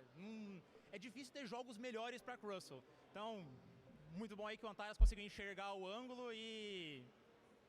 bom que foi o Antares que achou o ângulo no terceiro jogo. Yeah, so he's really glad that Antares played super good on the Crustal in this last game to wrap up that win in the best of 3. You know, okay, you know what I find? You know what I find so funny? Is like majority, okay, I'm not disrespecting the language, do not misunderstand, but it's so funny that they're like majority of the interview is in their native language, and I love how the interviewer is like they respond or like they talk in English as if we understand the context of what they're talking about. It's like, yeah, let's talk in non-English for like majority of the interview, and then for like the last like 5 seconds, it's like, yeah, Crustle did really well. I'm like, what? What are you guys even saying? And just making sure that this is exactly what they need to keep the mental into knowing you gotta respect your opponents, but that you definitely have a shot at taking this championship. And Tuzi was second place last year, so maybe it might just make it back to the grand finals at least once again. A round of applause for Basil and Tuzi Esports, and I'm gonna throw it back to Damn, her shoes. You know, I was looking at her shoes, and the like, they kind of reminded me of hockey pucks. I don't know why. I'm just thinking, I'm like, wow, she's standing on some really long hockey pucks.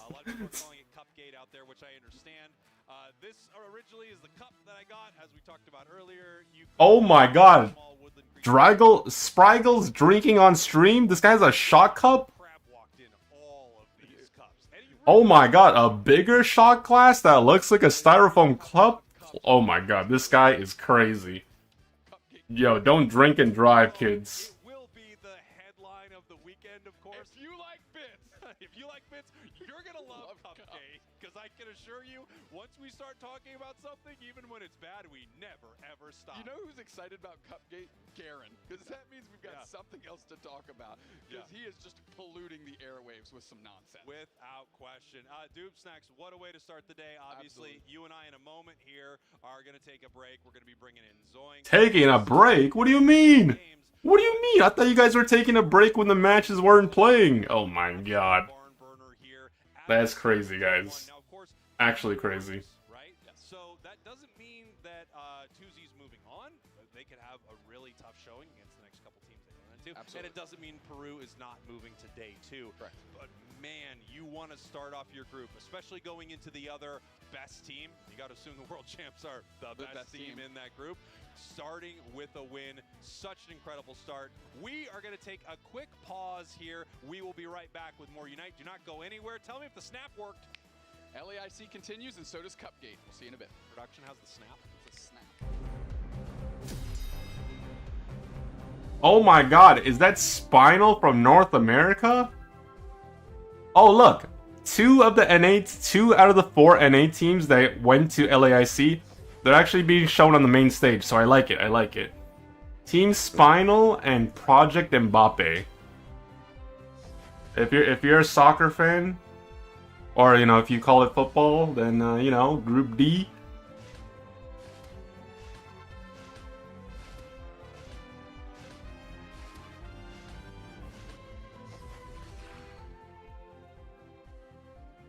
Check B stream? I'll check the B stream.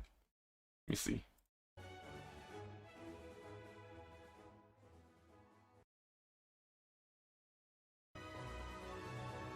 Still nothing. Still nothing.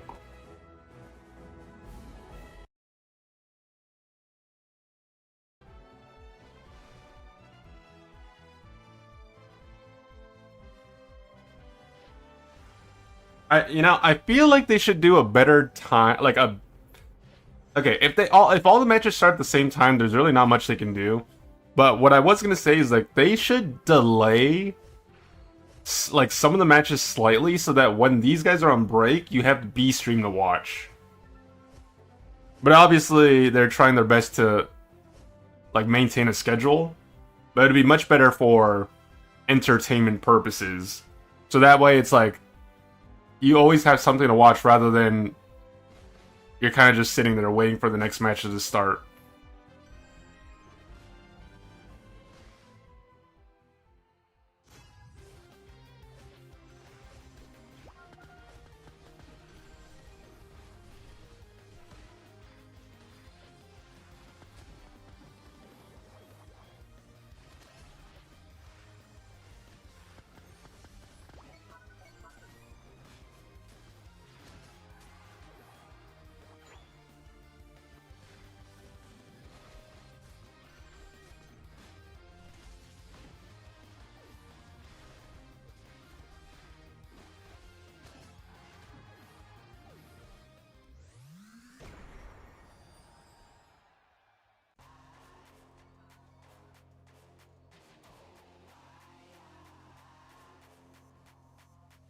or they could play Pokemon songs. You know, knowing Nintendo or like knowing Pokemon, they would copyright their own channel, and then nobody gets to watch anything.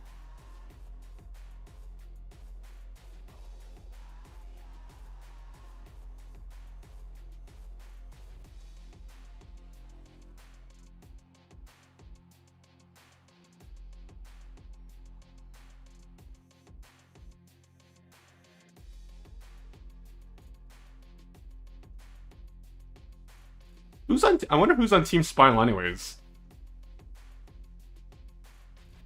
Hey, that is an old name. Old team name. Who's occupying it though? Did Redlove crawl out of the Unite retirement home and reform Team Spinal? Benny, you missed some exciting. Did you watch Peru vs. Tuzzy? You missed some exciting professional Clown Fiesta gameplay. I did watch it. You know, I actually woke up late. Like, I was gonna wake up early, play solo queue, and then start watching the stream. And then I woke up early. So I woke up early. And then I fell asleep because, like, I looked at the time. I'm like, shit, I woke up too early. Then I went back to sleep. And then when I woke up again, it was like 40 minutes after the stream already started. And you know what's crazy? 40 minutes later, I made it just in time because the series hadn't even started yet. So, like, now I know for the future, when they say it starts at 7 a.m. my time, I have to show up at 7:45. And then I'll be on time.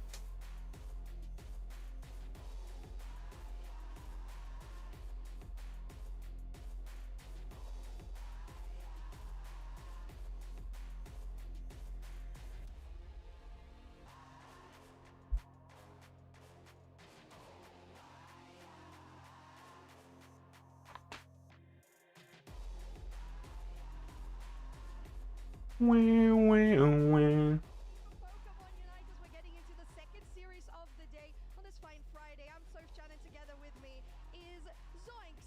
And this is the first time we're casting in a good while. I mean, since Worlds, is that it? Yeah, potentially. Ooh, I gotta move a little bit. There we go. All right. Yeah, no, it has been a minute since we have been on the camera together. I'm super excited. I mean, it's been a year since we were able to cast this. Oh my god, Zoinks. Brother, I'm gonna be honest with you, that mustache is not it. Somebody get some hedge clippers and just shave that mustache off of Zoinks. Like, I don't want to make this joke because, like, you know, he kind of looks like Mr. Jeffrey Dahmer. Bro. So someone's got to tell him, like, give him the memo.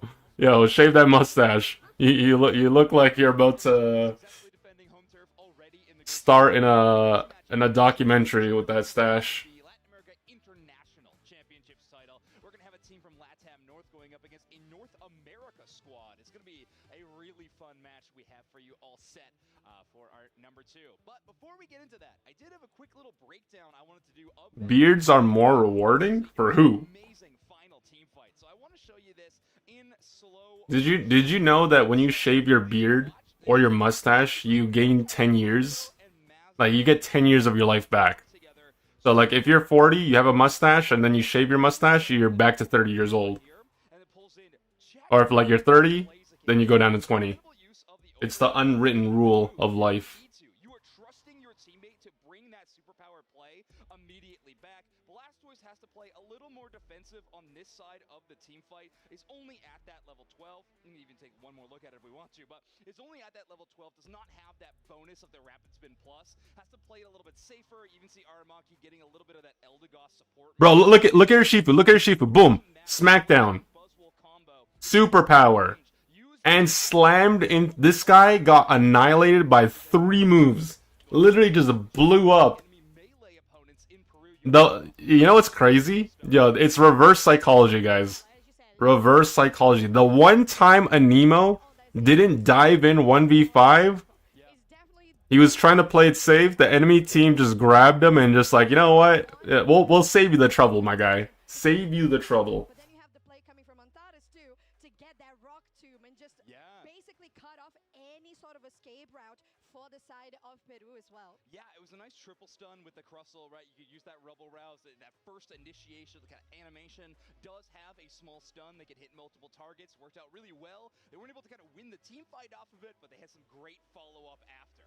Right now on stage, we got our teams setting up at the moment. I believe we got Nemesis. Oh my god, is this the new NA North American team Spinal? Who's on this team? Who's on this team? Yeah, very great. We're on the other side of NA, but still on NA. We're good.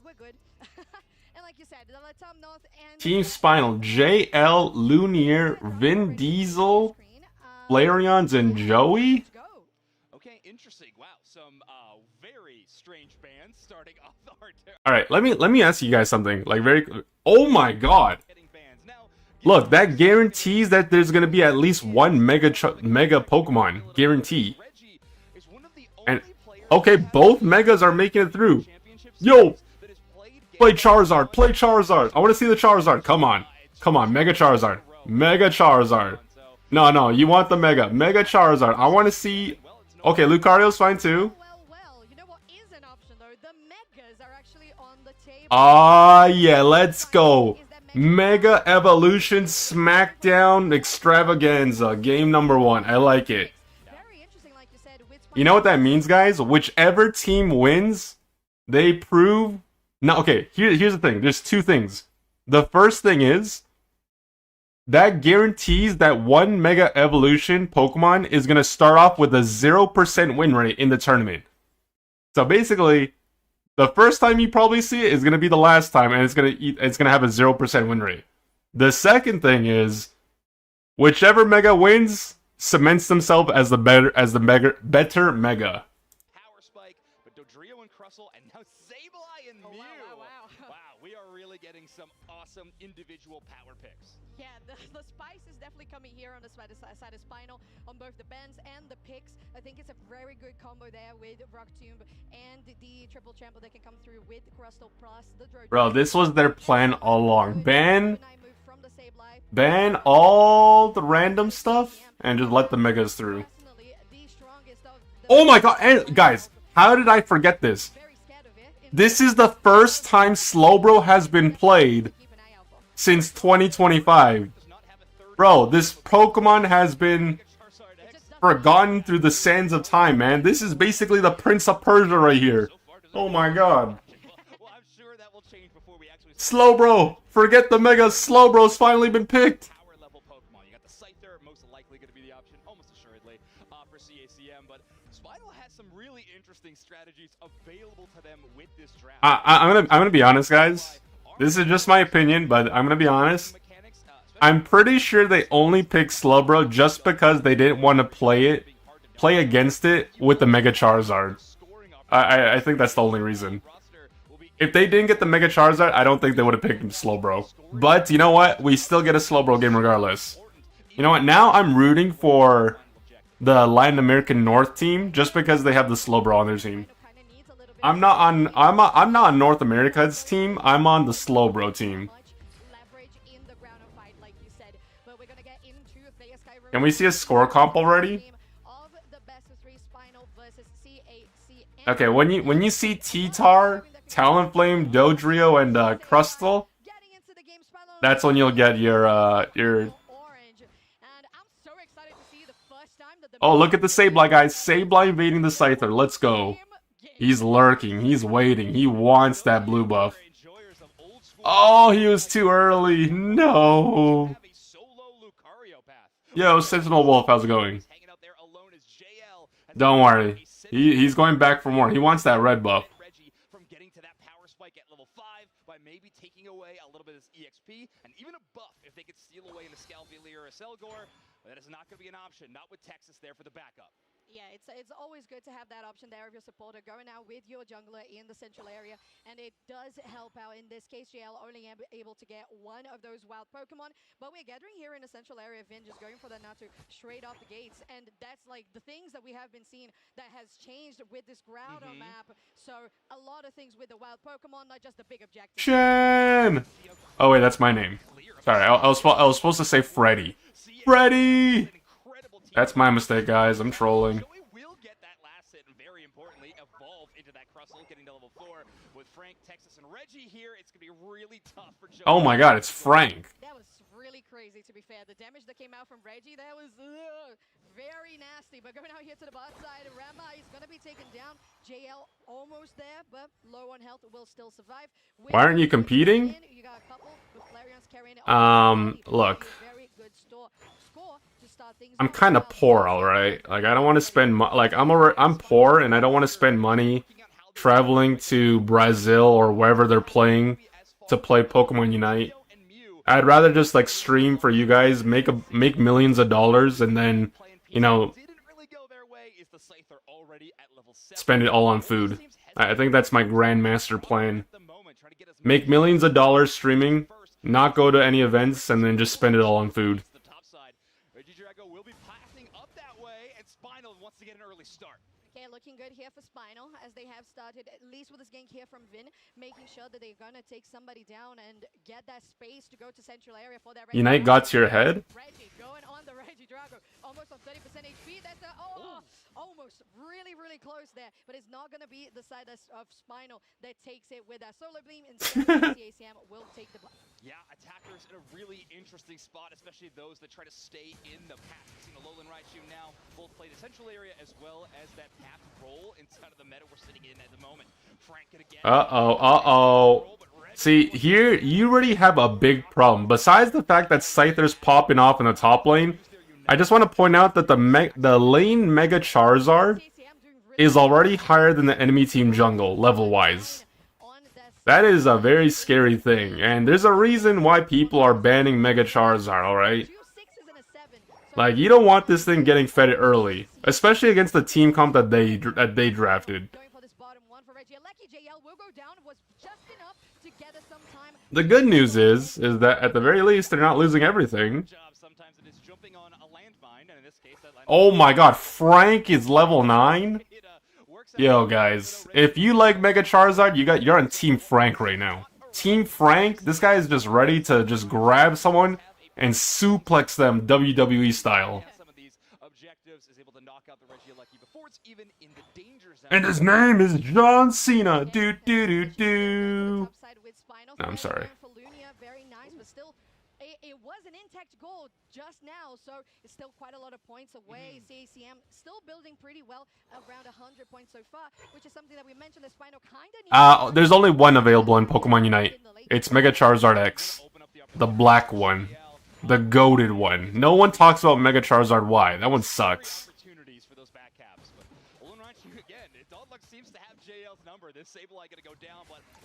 Oh my god, Reggie over here is just... Yo, this guy is literally just flexing on these guys. My goodness. We're gonna see 3 Crinzards in one game soon.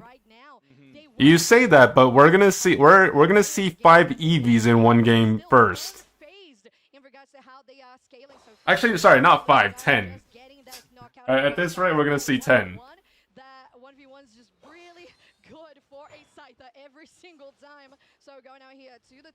Oh, there's Frank, guys. There's Frank. Oh my god, Frank is popping off. He grabbed the other Mega and he's just like, this is my lane. He's still going. He's still punching. He's still fisting. He's still flying. Oh my god, he fisted him again. Jesus, he's fisting that one too. Oh my god, yo. Bro, the entire team got fisted. You think if I type that in the main chat, I'll get banned? Here, wait. Let's see, guys. Their entire team just got fisted. No, I'm just kidding. I'm just kidding, guys. I'm not trying to get banned. People have People have been banned for a lot less. But getting trapped by that psychic is JL pulled in, but a nice rock tomb exeter combo does give Spinal a leg to stand on, and at least a couple of knockouts going in their favor. But CACM, Guys, if I get banned on the main channel, I won't be able to watch anymore. Then there's gonna be no more watch parties, and then you're gonna have to go watch somebody else. And then you're gonna have no one else to be a degen with. Oh my god, bro. Lucario is taking a page out of the Charizard's book, and he too is fisting.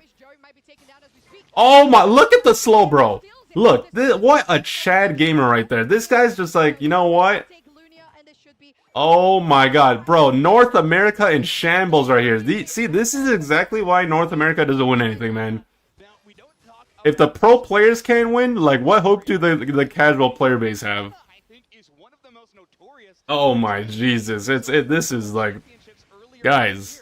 With some incredible Slowbro play, also always has that Slowbro plushie on stage with them at any given moment, but really has showcased. Want me to do it? Well, it might not be popular as it once was. Let me know if you get banned.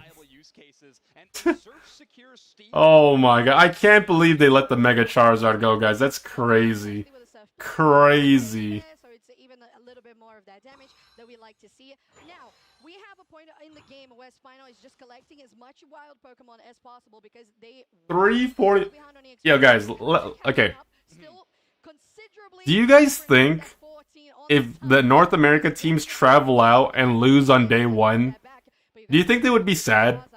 Or do you think that they'd be like, you know what? We had a good time. It doesn't matter if we lost. And CACM is the first one to actually get the space here on the central area. This is one of those situations, you caught up in levels, but your team fight needs to be perfect when you're behind this much on points. Thanks to the now new Groudon map changes, that buff can go away if you allow CACM to even get a single knockout. I mean, if you get 4 scores, CACM could still try to keep the lead with one of their own after one stolen Groudon buff. And that's bro, I want to see Slowbro eject. Oh. Let it reset, let it reset, let it reset. Composition, they're playing all surrounding this Groudon objective. Frank, move up. Frank, you gotta move up, brother. Frank, move up. Move up, Frank. They're flipping. I like the Slowbro Unite move. They take the objective? No, it was actually Spinal who did it. Yeah. But they still won the... Wait, hold on. How did that work? So Spinal was able to secure that Groudon thanks to just Crustl's really incredible Unite move, that passive damage that surrounds that Pokemon. You see, although they flipped it and although Team Spinal got it, Charizard got the buff from the kill, and that is the worst person to give the buff to. Mega Charizard with a Groudon buff is insane when it comes to counter pushing and defending. Not only that though, Slowbro instantly united the Mega Lucario. Mega Lucario tried to flip it with the team. The moment this guy turned into a Mega, Slowbro's like, not today, brother. Now let's see how well... I don't know how you pronounce their name. We'll just say... Well, I'll call them Kaka Esports, alright? We'll replace the M with an A and we'll call them Kaka Esports. Let's see how these guys can defend, though. Okay, Sableye's dead. Bye, Sableye.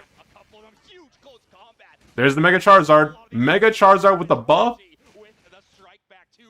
Ooh, oh my god. Kaka Esports. Slowbro and Charizard. 100% win rate, guys. 100% win rate. What a gamer. Yo. Round of applause for Slowbros everywhere. That's the first and last time we'll see Slowbro. And Mega Charizard is confirmed better. See, this is what happens when you have, like, bro. If Team Spinal have a coach, you fire the coach, alright? That banning, that draft phase was terrible. Literal terrible draft. Even if that major objective goes the direction of another team, you have a chance, and certainly a lot of them in their case, to rally back and find a way to hold on to your lead or even make a big comeback play.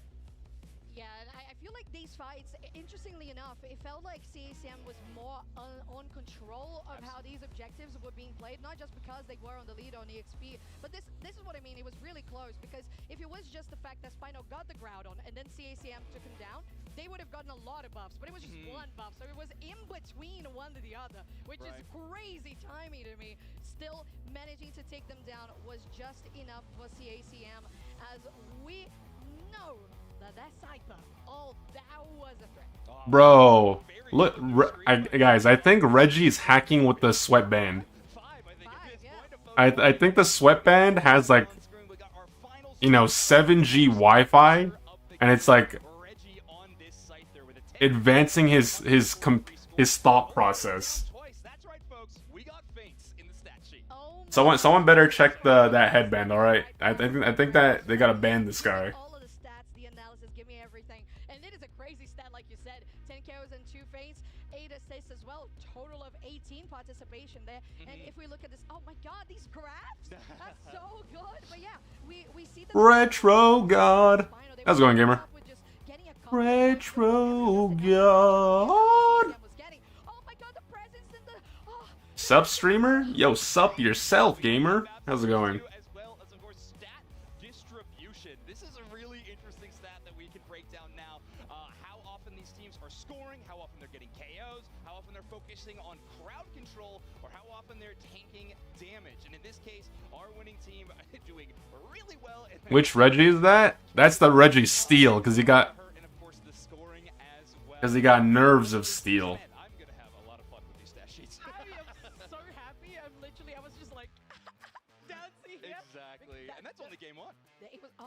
Guys, someone tell Dubesnack, bro, I'm gonna email Pokemon Unite right now. Send an email to Pokemon Unite. They gotta read to Dubesnacks and tell him this guy to shave his mustache. This guy looks like Jeffrey Dahmer.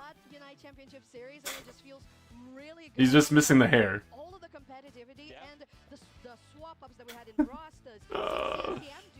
We're about to get a second documentary, guys.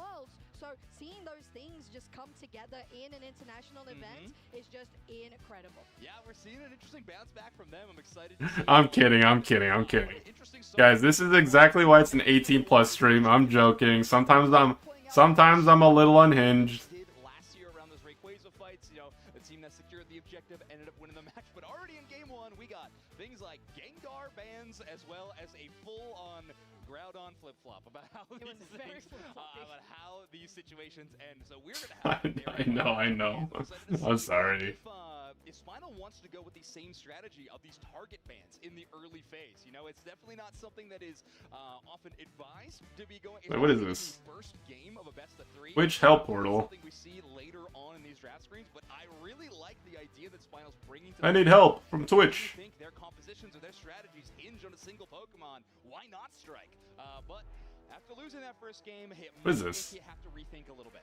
Definitely, and like you mentioned, the fact that you what the hell? I don't care about this. These unique and very niche targeted bans to begin with.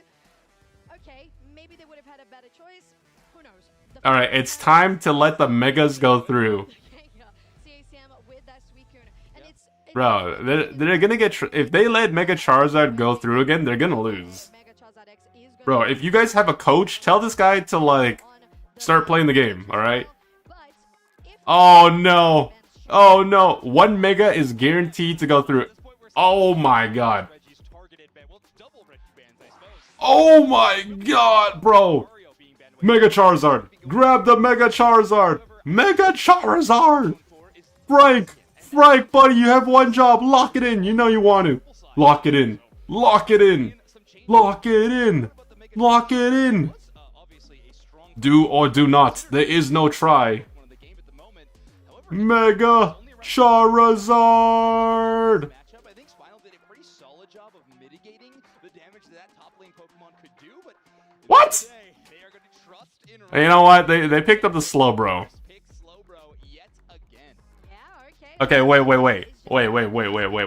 trust it, reliable, and you go for it. That opens up the Mega Charizard X now for Spinal, and in this case, you know, I like Slowbro, but I hope the Mega Charizard doesn't come back to bite him in the ass. And Mega Charizard X for CACM still very, very powerful, and we have 100% of encounters so far. So if you're keeping track with those predictions. Those are fun. But continuing now the draft. I'm really hoping that Dark Bro, this is the... We're about to see a 100% win rate slow, bro. Here we go. Alright. Continuing. Latios Are you guys Team Mega Charizard X or Team Slowbro? You can only pick one. for the first time, but This is the second time and probably the last time we'll see both these Pokemon. recently, So if you're like... favorite Pokemon If this is the final Pokemon battle you'll ever partake in, and you have to choose one Pokemon, are you choosing Slowbro or Mega Charizard X? truly have the duo Pokemon. They have some really Your last Pokemon battle forever. look forward to seeing. Of course, they have a passive ability that these Pokemon have exclusively to each other. The ability to levitate or instantly fly to their partner anywhere on the map at any point in time. Does have a long cooldown after you use it, but it is available. And then a few moves that will also synergize together. We'll have to see if Flareon's and JL go with that build or if they kind of favor one of the other options. A lot of really cool options for these two special attackers. Yeah, and Latias has grown a little bit more in presence, I would say, around how... When it was released, Latias was a little bit underwhelming. We didn't see it as well, so of course, explaining how it works is very important. Only Latios was at Worlds, so we're going to see these two for the first time ever on UCS together in this match. And looking on the side of CACM, they're going again. Wait, was it again? No, I think it was Spino who had the Mew, so we're really just swapping sides on a couple of things. Keeping the Psyduck, but still having that good damage, trying to have the disruption that the Psyduck allows.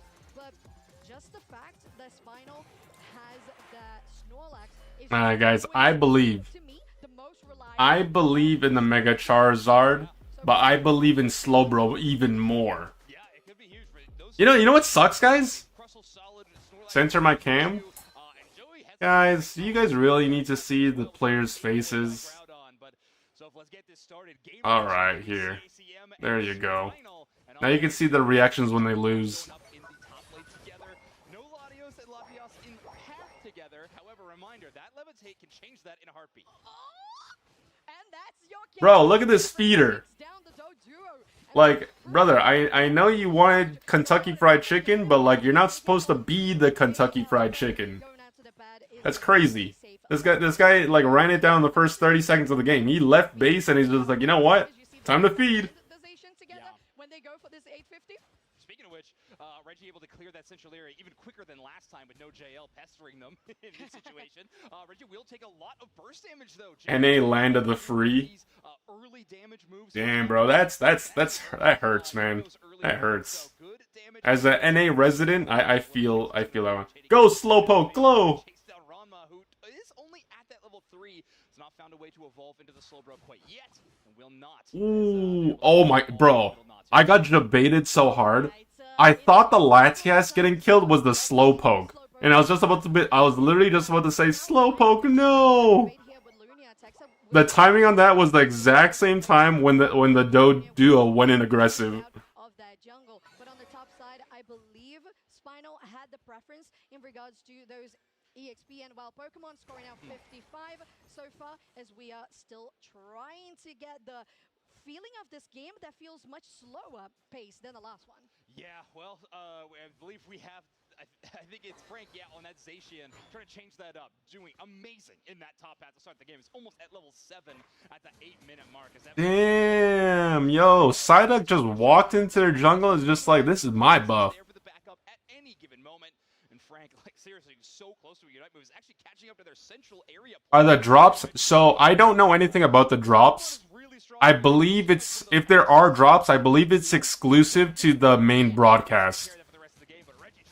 Because I didn't see anything about drops on my channel. Normally it would show something on my end. Brother, this guy stinks! So you would have to watch the main broadcast. Just lurk in the main channel. Super good. The amount of points that they have to score here might be able to even secure getting this pad down. They're going to be really close, so just looking for even more. I don't think it's enabled for anybody besides the main broadcast channel. Actually, the most of the presence of Spino is on the bot side. Yeah, and for those of you who haven't watched any Pokemon Unite since the Groudon map changes, that Did they increase Latios' size? indicates that that is the side of the map. Maybe Latios just got really hungry and just ate another Pokemon. Which side, however, now that it's spawned once on the top side, to be there. Oh my god. Speaking of Latios, this guy's first one dead. Oh my god. Oh my Jesus. Bro, are any players just washed? What's happening? Oh my god, Mega Charizard X in the gutter too? Guys, what's happening here? Just the two of them. So now that is a healing buff for the whole team. A Regieleki walking towards tier 2, and CACM honestly just getting everything they want for Christmas. And they got Regidrago too, so basically everything so far. Bro, they're losing top, they're losing bottom, they're losing middle, like, they're losing everywhere. Concluded in a 2-0 for themselves, but there's still plenty of game to go. It's still 6 minutes on the clock.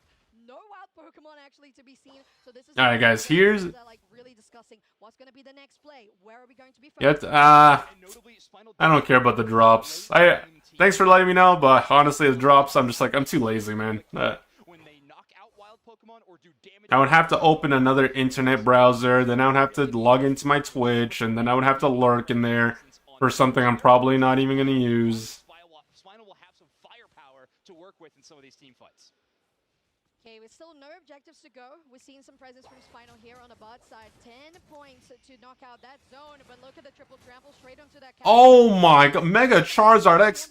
Bro, just be glad there's not a Mega Scyther, because freaking Scyther is just rolling these guys.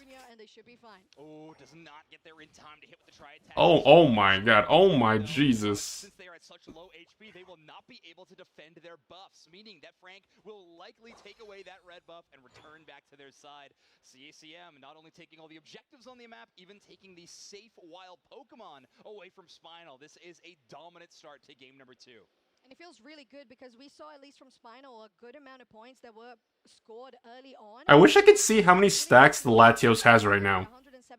Because the more time they waste, like, they're not hitting anyone. A fight here on the bot side, as we know Joey can be very bold with those pushes. There's the block, trying to get Rum out of position. Very nice. Ooh, okay. I don't think Slowbro expected all that damage all at once.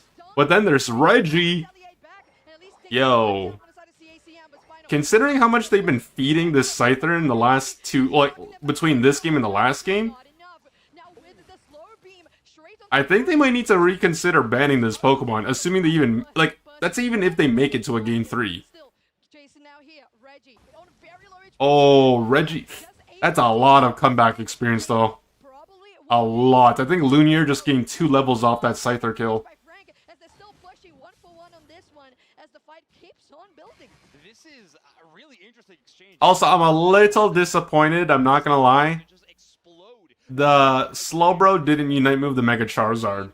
They unite the Latias. I'm kind of just a little disappointed.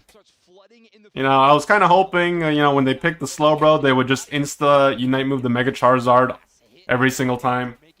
No. I want it for the satisfaction purposes. Like, I don't, like, I know the Charizard was gonna die anyways, I just wanted to see it for satisfaction.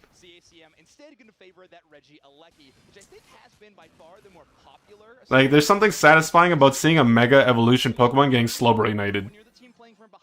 Like, it just brings me happiness, not seeing them play the game. Absolutely, Zoinks. And at this point in the game, you gotta be really careful, CACM. If you do want to actually continue with the Regieleki on the top side, does that actually give you anything? Reggie has to be careful, though, because there's some damage that can come through there with that Dodrio, and even from the Latias. Bro, Reggie Scyther, I'm not gonna lie, this guy has been popping off the last 2 games. Well, last game and this game. He is fed AF, but despite how things have been going, Team Spinal have maintained levels. It's not like they're that far behind. Like, all their primary damage dealers are all level 13, which is like the bare minimum level threshold for Groudon. And the Mega Charizard is going to hit level 14 too, so that's really good. That's good, honestly. The real question is, how's their team fighting?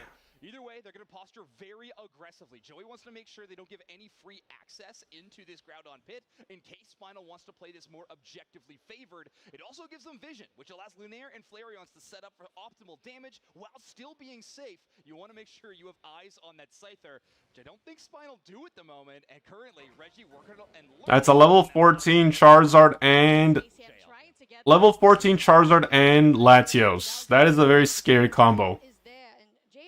Reggie has been playing well up until now, but this is where it matters the most, because it's very hard for Scyther to play the end game against a bunch of fed Pokemon. Oh! Slowbro Unite move! Slowbro Unite move! Oh my god, that's the Slowbro. That is how you do it.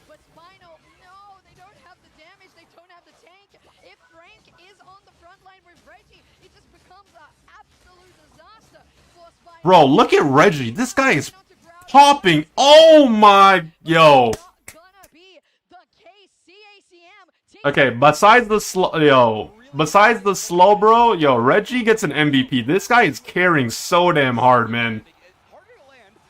Like, honestly, I'm impressed at the fact that Scyther was still able to put in work in the endgame. But Slowbro, yo, see, that's exactly why I get so much... Oh my god, Frank! Frank, buddy! Oh, Frank, no, not like this, Frank. Frank, no! Frank! Okay, still ways away, around 200 points that need to be scored by Spinal to actually be able to do more. There's a good disable here, going over the wall. There's been going very low on HP. Oh! Ooh! Scyther got 2! He got 3! Oh, wait, no, wait. I think that was the Mew. Oh, it's over. GG, no re-yell. North America in shambles, man. See, this is why I don't support NA, man. These guys got rolled. They got absolutely rolled. 0-2. Yo, they're continuing their lose streak from Worlds, man. Yo, NA at international events, they're like 2 and like 15. I kid you, that's not even an exaggeration.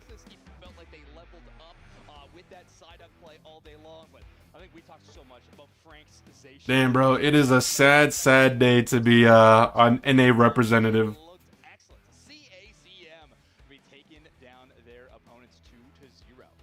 Latam North feeling strong, Brazil feeling strong. When we got LAIC really interesting this year, and we love to see it. That's all that we love about an international competition. And I don't feel like Spinal were doing any particular... Oh my goodness. Oh my goodness. Central area. It was just also well coordinated that they weren't missing any timers. Yeah, it feels like the late game focus for Spinal, well, it could succeed. It does kind of set up a bit of a house of cards, if you will. You have everything needs to kind of go perfect for you in the end game. You're set up to do well. However, the early game from CACM was just so excellent. Every objective and even more, I think, when we're considering these Central area Pokemon, just went in their favor. And yeah, definitely a dominant set in our match number 2 of the day. Group B starting off fierce. Yeah, it's really nice to see that the competition is high and people have adapted really well to Groudon, because as you mentioned, the first series of the day, it felt a little bit similar to how things had been played, but we had a very interesting game 1 to this series, having that flip-flop you mentioned on around Groudon, and then this one in particular, which was, like you said as well, the early lead built by CACM on those carries as the site... I'm gonna be honest, if like...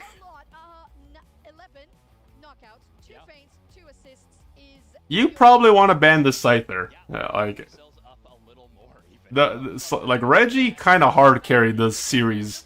This guy popped the F off.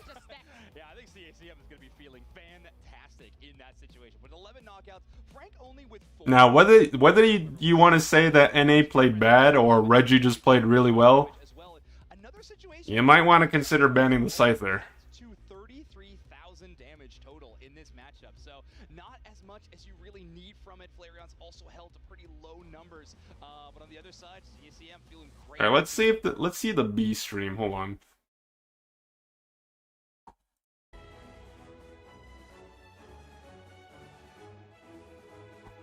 This isn't live.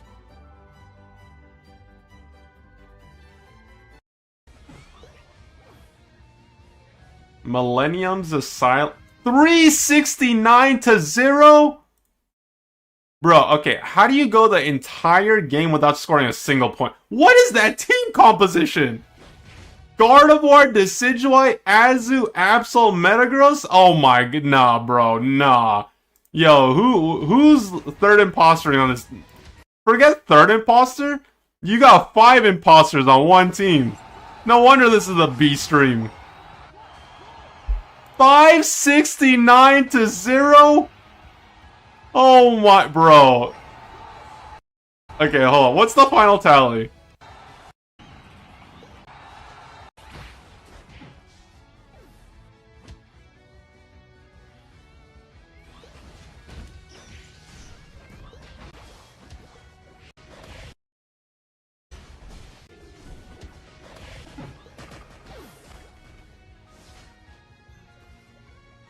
Wait a minute, hold on a minute, I think I just saw something.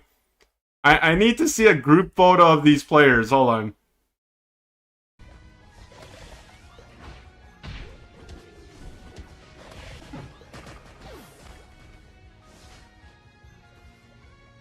There is not a okay, you know what? Give me a second, guys. I have to do it, man. I have to do it. Sorry, give me 1 second, alright? Let me, hold on, let me move my camera just a bit. You know, actually, let me hide my camera, because I need to take a screenshot, alright? Like, bear with me for, like... Okay, now,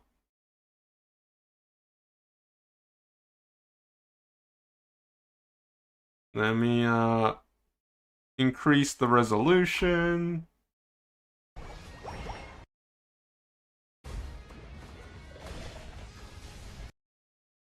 Okay, and now I will screenshot it here.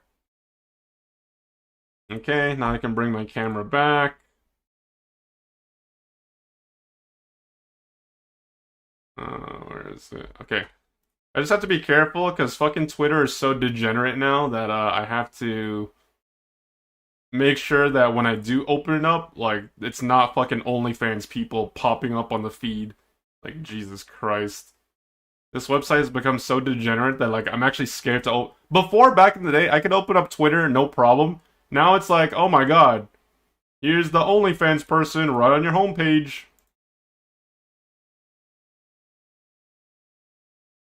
Okay, here.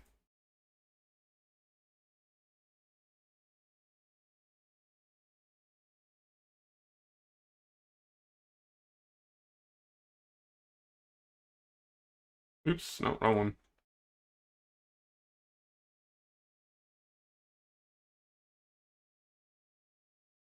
Oh, there we go.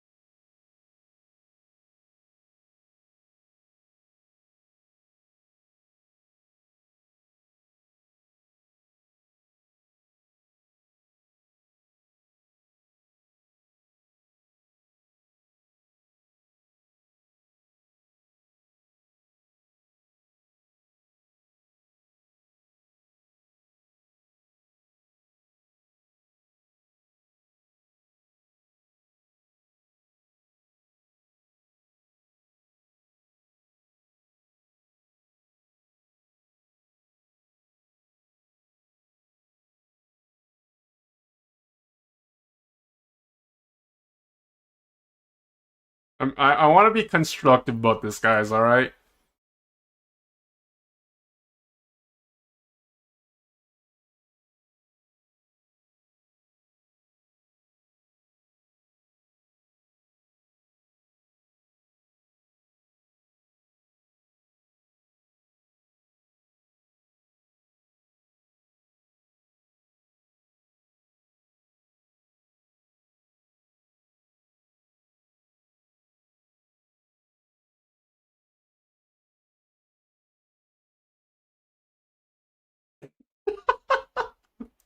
I'm sorry, guys.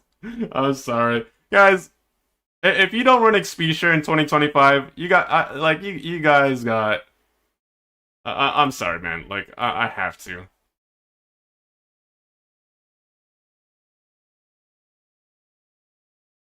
He's gonna be behaving. because we saw a bit of LATAM as well, Brazil, now LATAM North America. So what Guys, was I do it. under the what is the North America meta looking from this one? Like, I know they don't like reading, because reading is very difficult and boring, but, you know, surely at some point they'll learn the value of Expedia. It's like the trial of fire. Sometimes, like, you know, Mama Bird has to throw their child off the tree branch so they can fly. I'm doing the same thing for them. I'm just being very passive-aggressive.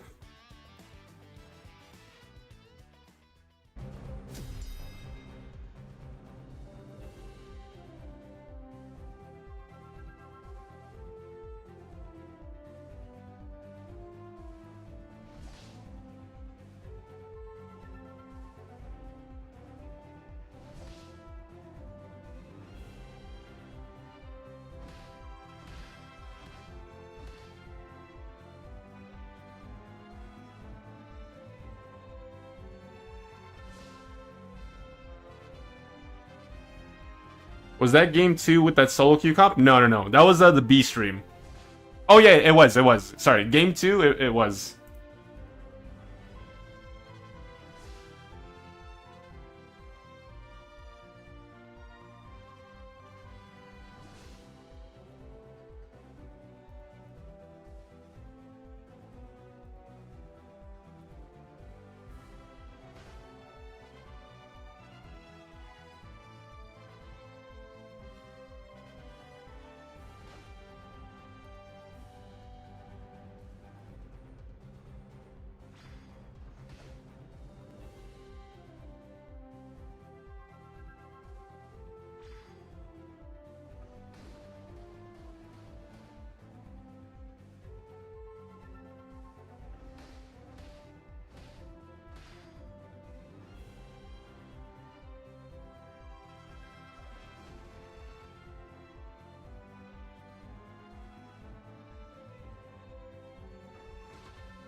Graced us with viewer games and now gracing us with Sublime LAIC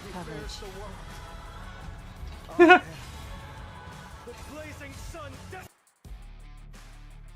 Damn, thank you so much for the Prime Gaming and welcome back for 32 months. I appreciate it. Grace us with viewer games and now gracing us with the Sublime LAIC coverage. Ah, man. I don't think the NA players are going to be feeling so sublime after that series. If they lose... So, here's the thing, guys. Alright? Here's the thing. If they lose again... So, let me pause it just because obviously nothing's going on right now. So, guys, I don't know if you guys know or if like you're familiar, but the format of this tournament is a round robin. So, it starts off as a round robin group stage, and then it transitions to a double elimination bracket. So a round robin group stage is when you have different groups composing of 4 to 3 teams in each group. Every team is going to play each other once. All right? If you're a group of 4, if your group has 4 teams in it, if you go 0-2, it is extremely unlikely, not impossible, but it's extremely unlikely, depending on how the other teams perform, that you advance to day number 2. And keep in mind, it's a 3-day event. So a lot of teams are going to get eliminated today. To like, think of it as just like weeding out all the weak teams and then leaving all the quote-unquote stronger teams. NA's already down 0-1, at least Team Spinal. At least Team Spinal specifically. If they lose again, they travel out there for nothing. Like, if you're a Team Spinal fan, or if you're just an NA fan that wants to see their region come out on top, it's not looking too good. And like, don't get me wrong, like, honestly, if I, you know, some people compete just for the satisfaction of competing, but like, if you're investing funds to go out there and you get eliminated day 1, that is like, you're gonna hold that L for like the rest of the week, man. I kid you not. Because then it's just gonna feel like, damn, it was a waste of time. Unless you're just rich and like you don't care about, or if you just have a shit ton of disposable income. But considering I know that, I think one of them is like still like relatively young. I don't think they're that well off. Can we talk about how I thought NA first to airport again? Maybe. Maybe. 4 straight years. We can't talk about it. Oh, great. I'm getting into my ears. Gate roars on somehow. Retro God, thank you for the watch streak and supporting the channel. Appreciate it, man. Right now. And I mean, CACM, they were a world's qualified team last year. You know what's so crazy, guys? I actually feel so bad. But like, so you guys know Ren, right? Ren DEO. Obviously, he's active chatter in this channel, and he's on mod. I feel so bad because I went live the other day, but I went like guys, normally when I go live to stream, I usually stream for like a decent amount of time. But then the one time I streamed for like 3 hours because I had to go. And then I ruined his watch streak. I ruined his watch streak because I was live for so little and then he didn't get a chance to tune into the stream. Oh my goodness. That's why I don't like the watch streaks. Like, don't get me wrong, like I like it and I don't like it. Because it's a way for people to kind of oh.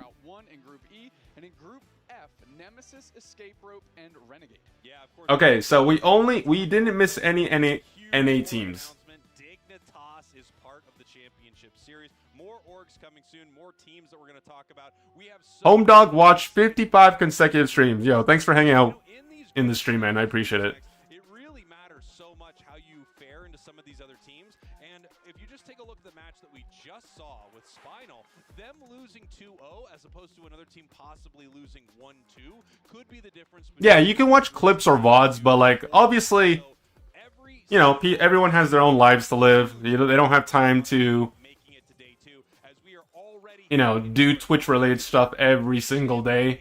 So that's why I feel kind of bad. Like, I appreciate you guys, you know, hanging out as much as you do. And of course, like, I'm never gonna, like, give anyone grief for not being around either. But I feel kind of bad that if I only stream, like, X amount of time and you're not around, there's a good chance that you, might break your streak. Oh, Mega Lucario is on the table, by the way. Any Mega Luca gamers on stamina? Question mark? Mega Luca? Luca D's nuts? Oh, Mega Luca, boys! Alright, it's time for the Slow Bro. Slow Bro gamers, rise up. It's time. It's time!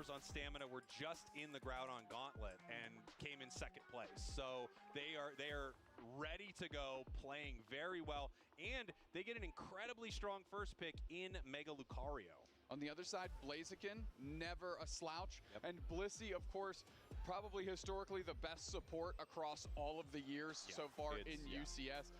And Enisas grabbing Urshifu, which you and I have already seen a lot today. Yeah, Urshifu looking great, by the way, as it looks like we are heading out to the big stage here. We may have one of our players have you forced me to in draft. if you do have a problem. X is pretty much saying if I didn't force him, he would never be here. Yeah, maybe just Damn right I forced you to be here. running one on us. A little joke, throw us on camera, throw to the stage, back on camera when we weren't paying attention. We love when that happens. As we're going to see how Infamous Gaming wraps up their pick, and it is Buzzwole, which, again, in the last set we cast looked phenomenal. Game changer. Buzzwole just is such a power pick, right? Good early. Damn. Might even be good in the middle area as well. It's just so good, man. I'm not gonna lie to you. Ability to Like, Stamina Esports early game might not be the greatest, but like,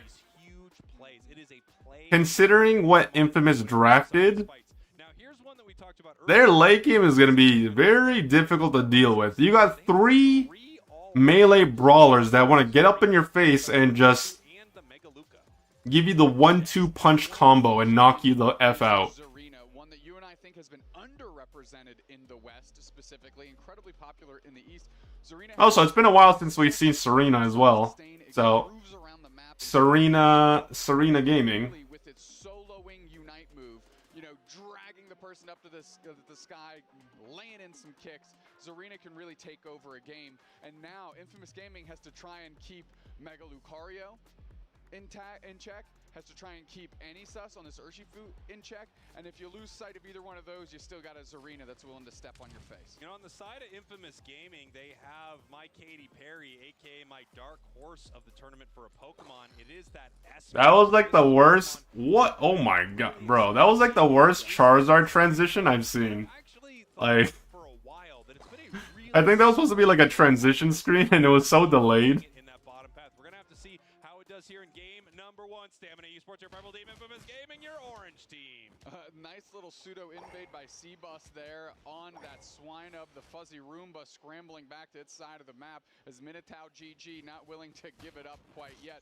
Nice little freeze as these light bulb Pokemon scrap.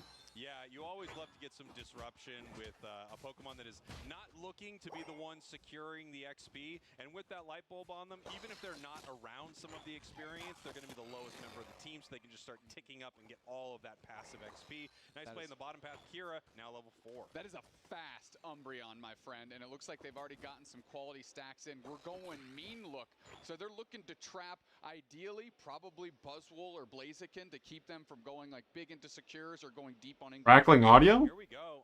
Any sus position way. Well, I'm watching the main broadcast, so if you're crackling audio, it's just the stream itself.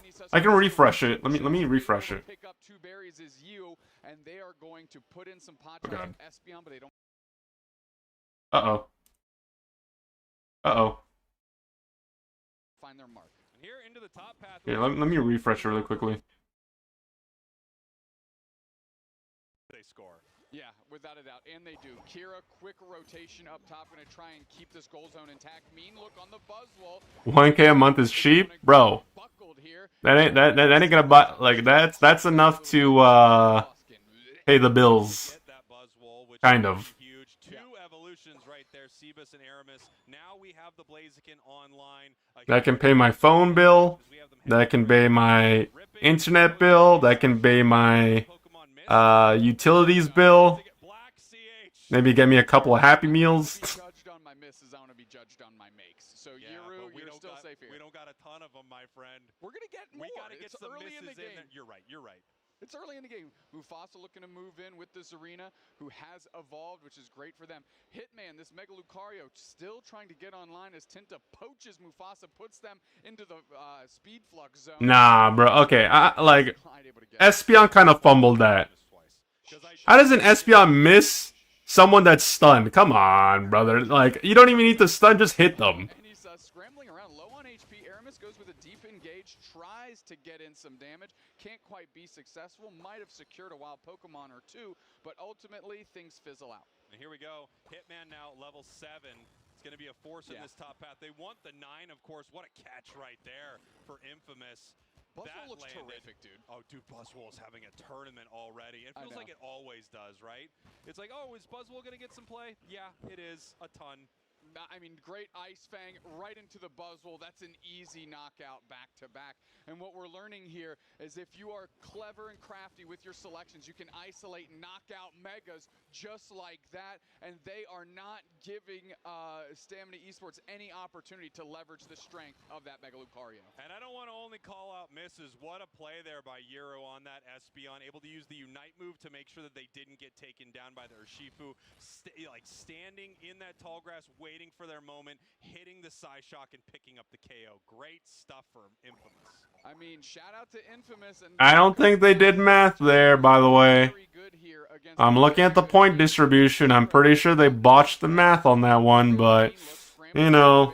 But now Aramis is back on track, and they're going to see if they can get a knockout on the defender. They do. Look at this plays. I mean, level 10 right now. Just absolutely crushing it as we have Eldegoss in a lot of trouble right here, but I guess it was worth a few points in the top path. Obviously giving up, giving up a KO on one of the lower level members of the team. But to be fair, I mean, their Zarina is only level 8 right now. Yeah, and now we have a whole bunch of Pokemon on the side of Stamina Esports that are hungry for experience. This Mega Lucario needs to catch up. This Zarina needs to catch up. This Urshifu needs to catch up. And if you're counting at home, that's all 3 damage dealers for the side of Stamina Esports that need to catch up. I mean, score-wise, it's pretty close. They still do need to catch up, but only by 1 point, which is pretty incredible. 130-131. If this game were to end right now, it would be an absolute heartbreaker for Stamina. As we're getting ready for a fight in the top path, 5 members. Oh my god, an Umbreon that actually went mean look. I can't believe it. And here I thought that was the forbidden technique. People weren't allowed to use it. Who now has to pivot back. Here's low on HP, about 50%. Right into the backside is that close combat on the red shield. Nice Espeon Unite move by Ural. And how are they going to convert? Anysus goes straight in. We have the Moonlight Prance back the other way. And that's good enough for a bunch of knockouts. Mega Lucario steps back up. Wow. Mega Lucario. And now you're starting to see the strength of these Megas. They were able to not necessarily turn the tide of the fight, but at least bring some balance to it. You can really tell. So, like, if you compare Lucario to now, from now and before, you can really tell how much it got nerfed in terms of damage. Like, those close combats used to shred, and they still do some damage. Like, it's still doing damage right now, but like a close combat before would take them from like 100% to like 40% in one skill. By its own right as a support character there. 2 players down for Stamina as the Eldegoss Minotaur GG is quickly dealt with. Cooldown 2? Yeah, but the thing is like, even now, as long as you're landing it, like, you can still get them up in consecutive fashion. But obviously the damage output is just significantly reduced. Fight down near this tier 1 goal zone, getting caught there by the Blaze Kick. Sus in some trouble using a Unite move, but it doesn't pick up a KO. Mufasa trying to make something happen here, but here comes Mega Lucario once again. It has to go into the Ooh, Mega Lucario actually went in and just survived. I'm actually more surprised that the Urshifu dives in 1v5, Unite moves someone in the middle of those 5 people, and then still manages to get away. That's actually kind of crazy to me. I was half expecting them to legit just like, I was expecting them to get a kill, but also I was expecting them to die in the process. I wasn't expecting them to live. You know, when this Pokemon is online and it is Mega'd, that close combat is unbelievable. And then as soon as the fight started going their way, they were able to solo rip the objective, which is incredible. It really is. Don't forget the problem that I see for Infamous Gaming right now is that unless they properly synergize their skills, I'm talking like, just an example, like, let's say, for example, land a Psyshock with Mew, land a super, like a Buzzwole combo, or like follow up with an Overheat type of thing. The problem that I see is that Stamina Esports have so many damage threats on their team that I just don't think that Infamous have the damage, team comp-wise, to deal with everything at once. And that's where they're going to struggle. They need to get a really good team fight in the form of a pick or like, you know, they see an opportunity to engage or wait for the enemy team to mess up. The only thing they have going for them is the fact that they have the very minor point lead. Great fight from Stamina, especially once Lucario Megas and it just got its Unite move. That's a perfect timing Look at that, Tinta looking for a flank from upstairs. Mufasa moves through, and Cbus is really just trying to find, look at trying to get in there, gets caught in the mean look, but there's no real follow-up, right? Not a lot of danger quite yet. Yeah, they're just trying to find their moment, deciding when they want to go in. Overheat catches the Umbreon, but it can peel back with Wish, and not much happens because of it. The Focus Blast doesn't really find a good target in that Umbreon. Siva's in a little bit of trouble right now, and here we go. Right in the mean look, they're collapsing in. We have an egg that tops them off, and Kira comes back through. They're going to have to push back forward. No Unite moves expended quite yet, as now the stress is on. Cbus gets caught in the mean look again. We finally have to Moonlight Prance out of Kira. The pressure continues. Blitz assistance is out on Aramis, and it's just for the save. The Blaziken rotates back. Cbus steps back forward, going back in with a big Urshifu. Ooh! It's Infamous Gaming flipping the script. 4 players down, just the Mega Lucario stands. The Aura Cannon is out. It can't quite knock out Cbus. Bro, Eldegoss and Serena both died without uniting because they got caught by the Espeon Unite move. Zoned out there. It must have been by the Buzzwole, but it was almost full HP.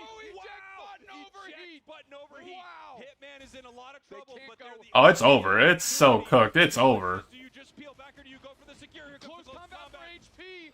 Bro, they fumbled that so hard. That was depressing to watch. Oh my god.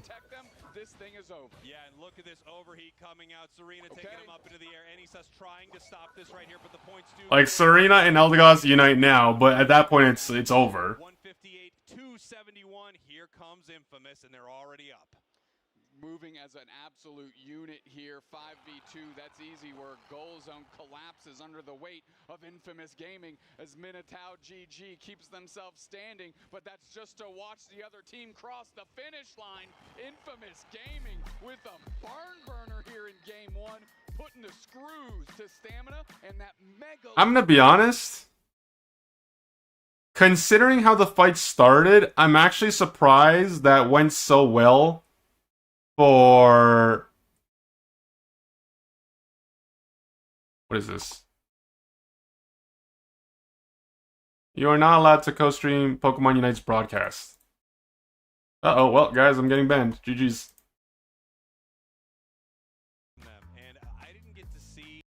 Mega Lucario were getting picked is, yes, they're incredibly strong Pokemon in their own right, but Mega Lucario needs the other team to play ball with them. Yeah.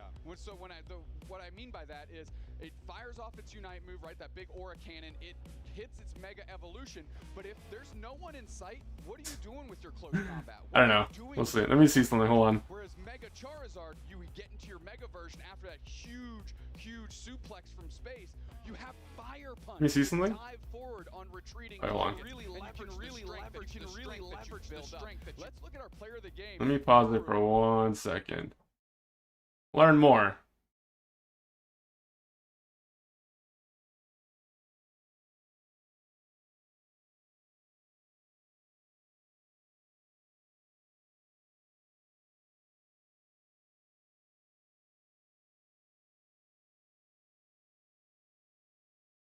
Am I gonna get copyright striked? Am I gonna get banned, guys? Is that what it is?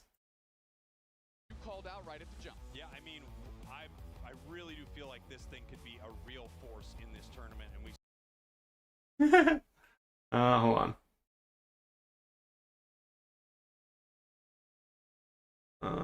Let me see.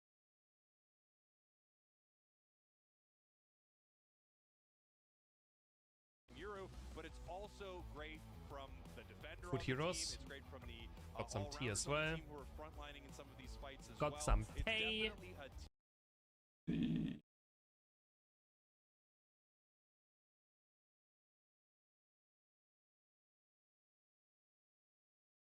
a Oh well, we're gonna do it anyways, guys. saw it right here. After a couple of, side shocks went wide early, this thing was starting to hit all cylinders. Yiru, in that final moment too, you have Mega Lucario jump in, and rather than look for the secure on Groudon, we have the side shock turn towards Lucario, take it down before it even has a chance.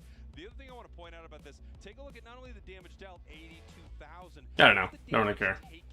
15,000 damage taken. And what that means is No one on Stamina had a good answer to this Espeon, and they couldn't get to it. They just can't get to it and make anything happen. This is not only great positioning, of course, from our player of the game, Yuru, but it's also Stamina great. didn't. Stamina was peeling out of that home base right away. No, we're just watching Yuru. Oh, this is just Yuru's heat yes, map? yes. Oh, I know why. So, like, okay, so the reason why it's not like it's not just me. Basically, unless you're like, no, I can still watch it, but like the thing is like, it says that for people who are not officially given permission by the official, like by the people responsible. Because they want the focus to go to like the main channel and their partners. Right? It's not that I can't watch it. Like, yeah, I can watch it, but like. Oh, that was a good snap. Yeah, it was great. What we're seeing, it's terrific. I just want to anti-shout out of whatever we're looking at here. How are you gonna take a picture of these cats and use a picture of Hitman with his eyes closed? Let's take a look. Yeah, pretty much. Yeah. If we have an interview with Stamina, somebody has to ask Hitman that question. Yeah. Like, was it like Zen?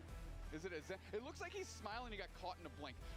Listen, let's talk about the bands. Let's talk about the game that's actually on the screen right now. I agree. Blissey, Darkrai, Mega Lucario, Mega Charizard, Zacian, and Clefable.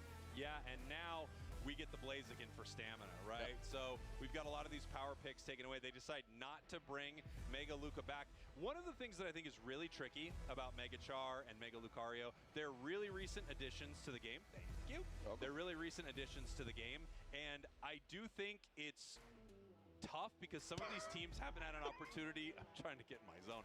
Some of these teams haven't had an opportunity to practice with a lot of these mons, right? Even though they've played Char, they've played Lucario, I feel like most of Give Chance sponsored? Yeah, but think about it like this. If I get sponsored by Pokemon Unite, that means I have to sell my soul. It's like dealing with the devil. Do you guys want me to take the bag and then forget about you guys, and then on top of that, say nothing but good things about Pokemon Unite and how it's the greatest game on Earth? Which means I'll have to I'll lie to you going forward 24/7. I don't think so. I don't think so. Exactly. You guys want me to sell out? That's the real question. It's kind of the best one moving, right? It feels like it, best in class type situation. It definitely feels like it. Final pick over to Infamous. We have Lucario. Like, guys, why do you like while they're still doing the draft? Why do you think I don't take any like of those other random sponsors? It's like when it comes to sponsorships, I don't believe in taking a sponsor in something I don't quote unquote believe in. Like the only sponsors I've done in recent, like, no, not even recent memory, just period. The only two sponsors that I've done streaming-wise is Honkai Star Rail and Roblox. And the thing is, I have no problem doing those sponsors because I play those games even if I'm not doing a sponsored. Like, if I play the game on my own time, or even, like, stream it on a, like, on and off basis, like, I don't mind, like, being sponsored for it, because, like, it's something that I enjoy, and I think things, like, if it's in your, what's the word? If that's in your genre of things that you like, I think you would enjoy it too. But, like, if I'm not gonna stream, like, or, like, I'm not gonna get sponsored by, like, I don't know, like, the Raid Shadow Legends. Like, I'm not gonna take a Raid Shadow Legends sponsor when I never played that game in my life. I've never played it once, even let alone downloaded it. Or, like, I just don't think it's a game for me. And, like, if it's something that I don't like, I'm not gonna try to convince other people, oh yeah, this is a great game, surely you guys should play it.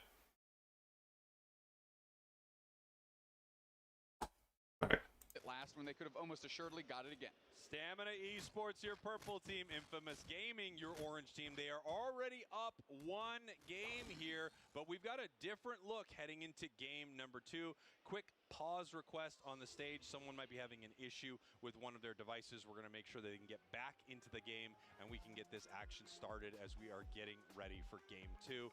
Obviously, being up 1 game in a series, not only is it great that momentum, you're on your way to winning this series here, it also matters a lot. Even if you happen to lose in this moment, you put yourself in a much better 1 million a year? bracket by taking a game off your opponent. Hell yeah. Okay, I'm selling my soul then. 1 million a year?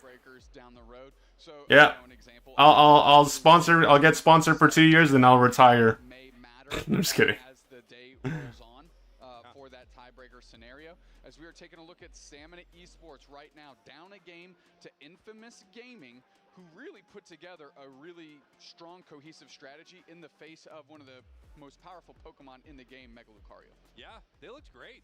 I mean, they look really, really great. Mega Luca had some big moments too, and I'm pretty confident that if we saw what happened with the Mega Luca in the fight, I think it was just completely zoned out by Buzzwole, never got to participate, which, of course, it not getting to use its Mega in the midst of all that chaos, not getting to hit close combat onto 2 or 3 members of the enemy team was huge. It really stresses the difference of how things work in coordinated play versus, you know, your solo queue games on ladder. Right? I mean, being able to have calls like that Infamous Gaming made, essentially sending the Buzzwole on a mission against this Mega Lucario while the rest of the team tries to collapse around Kira and the mean looks to make sure they're not limited in that sort of way, and now take a fight from front to back. I mean, all we saw was the Aura Cannon shoot across the screen, and the Mega Lucario didn't really get to engage on anyone. No, I mean, by the time it was ready to get into the fight, there were just multiple members of Infamous there.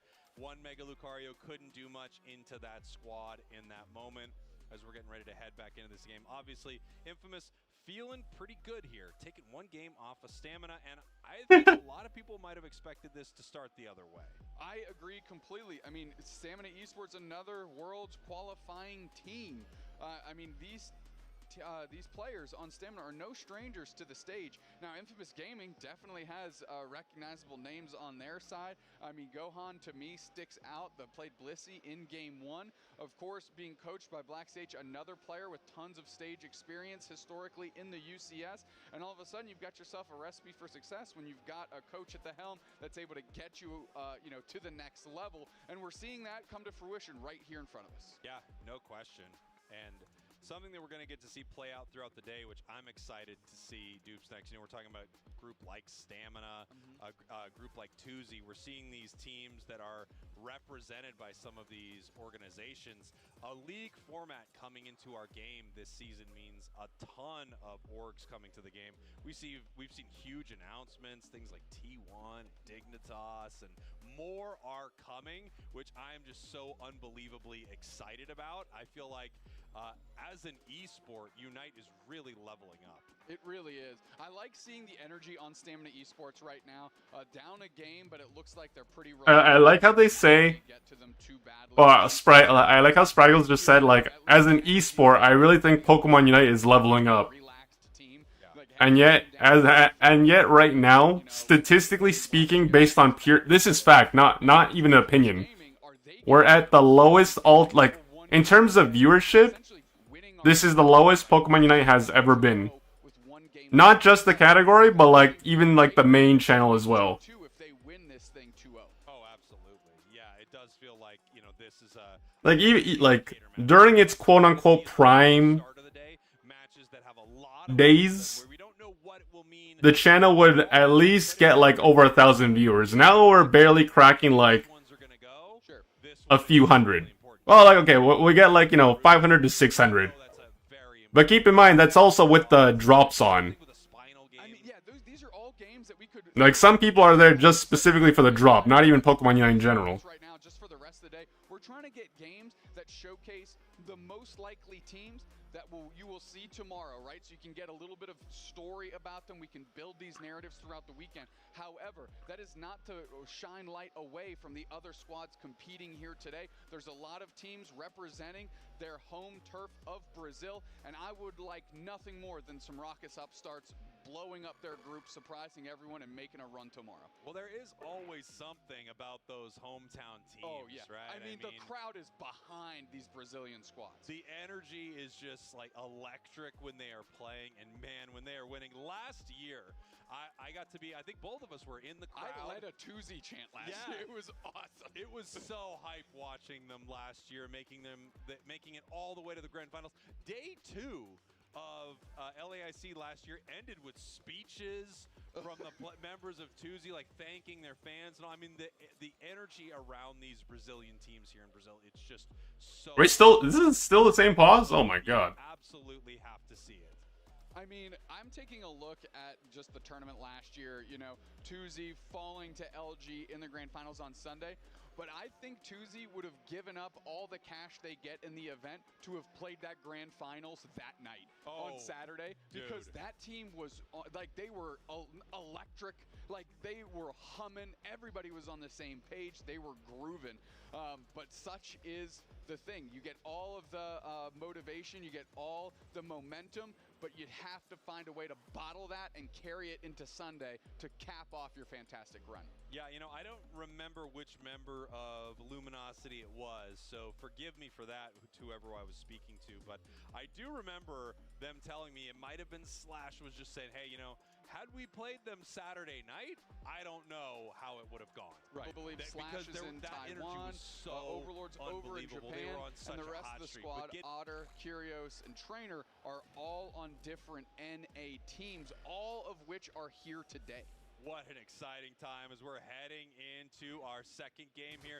Quick game remake, and we are back ready to go. Stamina Esports, your purple team. Infamous Gaming, your orange team. I kind of like what Stamina Esports is doing now. Send your little Torchic into the central, get to Blaziken quickly, have Anysus rotate back through, and then become your central player. Anysus can still put on pretty decent pressure to a Buzzwole. You're seeing it right here. Is Minotaur GG is just supporting with that A-press.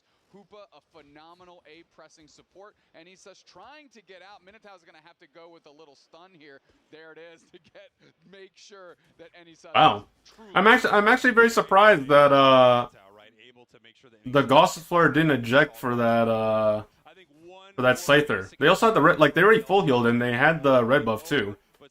I feel like they just missed out on a free kill. Here comes Mufasa as the Combuskin.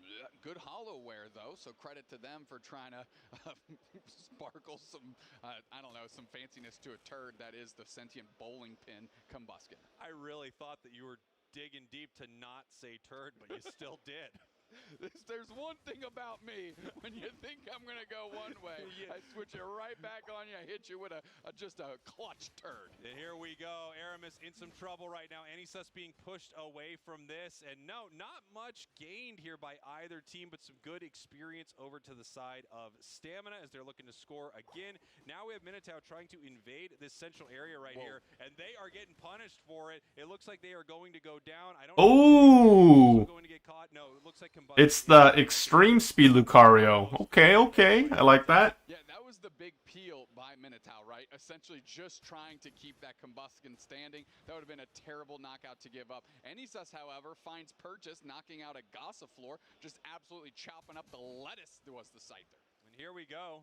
Reggie Drago in the center. Scyther is on it right now. In the central area here of Stamina, we have a little bit of a fight as Euro is trying to steal away some of this experience, and it looks like they were able to bully out this Combuskin.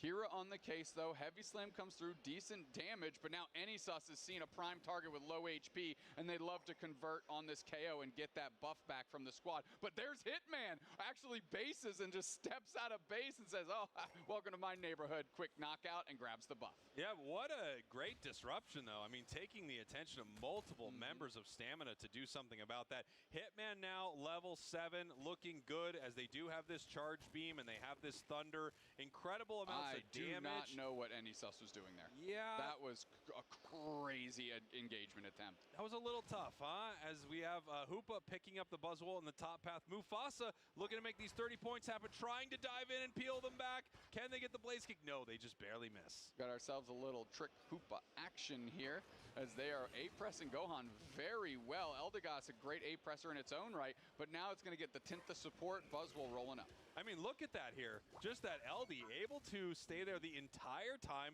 pushing them both back from this goal zone. However, Mufasa, incredible secure right here. This is going to be very difficult for Infamous to do anything about. And there they grab it with the overheats. Yep, now we'll see what they actually want to do with it. It's going to be a 3-on-2 as Lucario is rolling up. Yiru immediately goes through the backline. Mufasa wants to engage. They do have the trick hoopa combination going. Oh my god. Mufasa doesn't get snuffed out. Honestly, I was literally thinking to myself, like, that's not going to go in, right? You know, there's a lot to be said about how much attention is being paid to certain things, right? 3 players having to deal with Reggie Alecki as we have a fight here in the middle. Aramis looking for a KO. Scyther Unite move. We get to see back up into this top path. Huge overheat. Back down here to the center. We have Aramis barely making it out of this fight with a double KO in the center. Hitman peeling back, putting that Thunder on C-Bus. Nice Rock Tomb ejects past as Hitman. They're trying to save themselves. Decent X-Scissor, and finally goes down to the Lucario. Tinta low on HP. Mufasa not willing to chase, as they just want the easy experience in the form of the Swablu and Altaria. You know, we are bouncing around this map top and bottom, and it just goes to show how much action is taking place in both of these paths right here. Any sus ripping them apart here as we head back up top. The push comes in. Urshifu trying to make something happen, but look at this defense here. It does feel like both sides just can't make a dent in these goal zones in the top path. Aramis seeing Mufasa again. The trick hoopa is going to allow to yank Mufasa back out of danger. Overheat is charged so they don't get kind of stunned out and picked up. But they're going anyways as Aramis moves very well into the flux zone. Rings unbound by Minotaur. They might get knocked out to try and bring the squad through. Nobody's willing to commit to that L as they're scoring downstairs. Yeah, and look at that overcap right there. Really beautiful. 37 over. Hitman, what are you doing? Hitman in some trouble, and you know, I think both of us. Okay. There's a couple of things going wrong there. Number one, like, it's not to be overly critical, but Mufasa, the Blaziken on the side of Stamina Esports, has missed like a lot of opportunities to make a play. Like, he's missing like skills that would. Missing skills or like not utilizing like certain skills properly. And then not only that, but like Hoopa burned their Unite move to try to get the help from the rest of the team.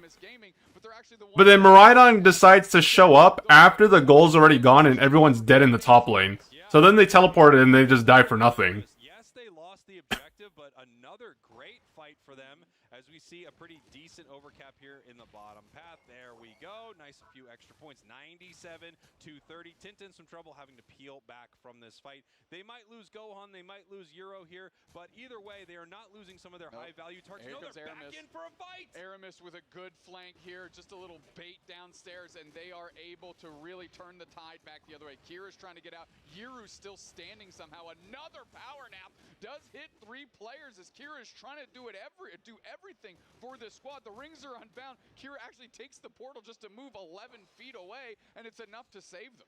Wow, I mean, what a fight here. It does feel like these two squads, every moment you think they're about to disengage, find something else to do in the map, they are right back in there fighting. And you can see it's working out really well for Infamous. That Urshifu is almost level 14 right now. Yeah, like I said, Stamina Esports is using their Unite moves out of urgency and emergency, while Infamous Gaming is using it to just fight. Yeah, and here we have Reggie Alecki being torn apart by Stamina. They have great secure, pretty strong rip too. This should be an easy one for them, and it is. They're able to take that. A minute until Groudon here. We're going to see how Infamous wants to fight this. They're actually looking for this Urshifu. They kind of know that someone could be coming on the flank as they head down to this tier 1. Yeah, I mean, Aramis is kind of getting chased. I'm gonna try that Scyther build, by the way. When I get the time to play like solo queue, maybe not today, because obviously I probably won't play today, like after day 1 ends, but I want to try that Scyther build, the attack weight, bracer, and curse bangle.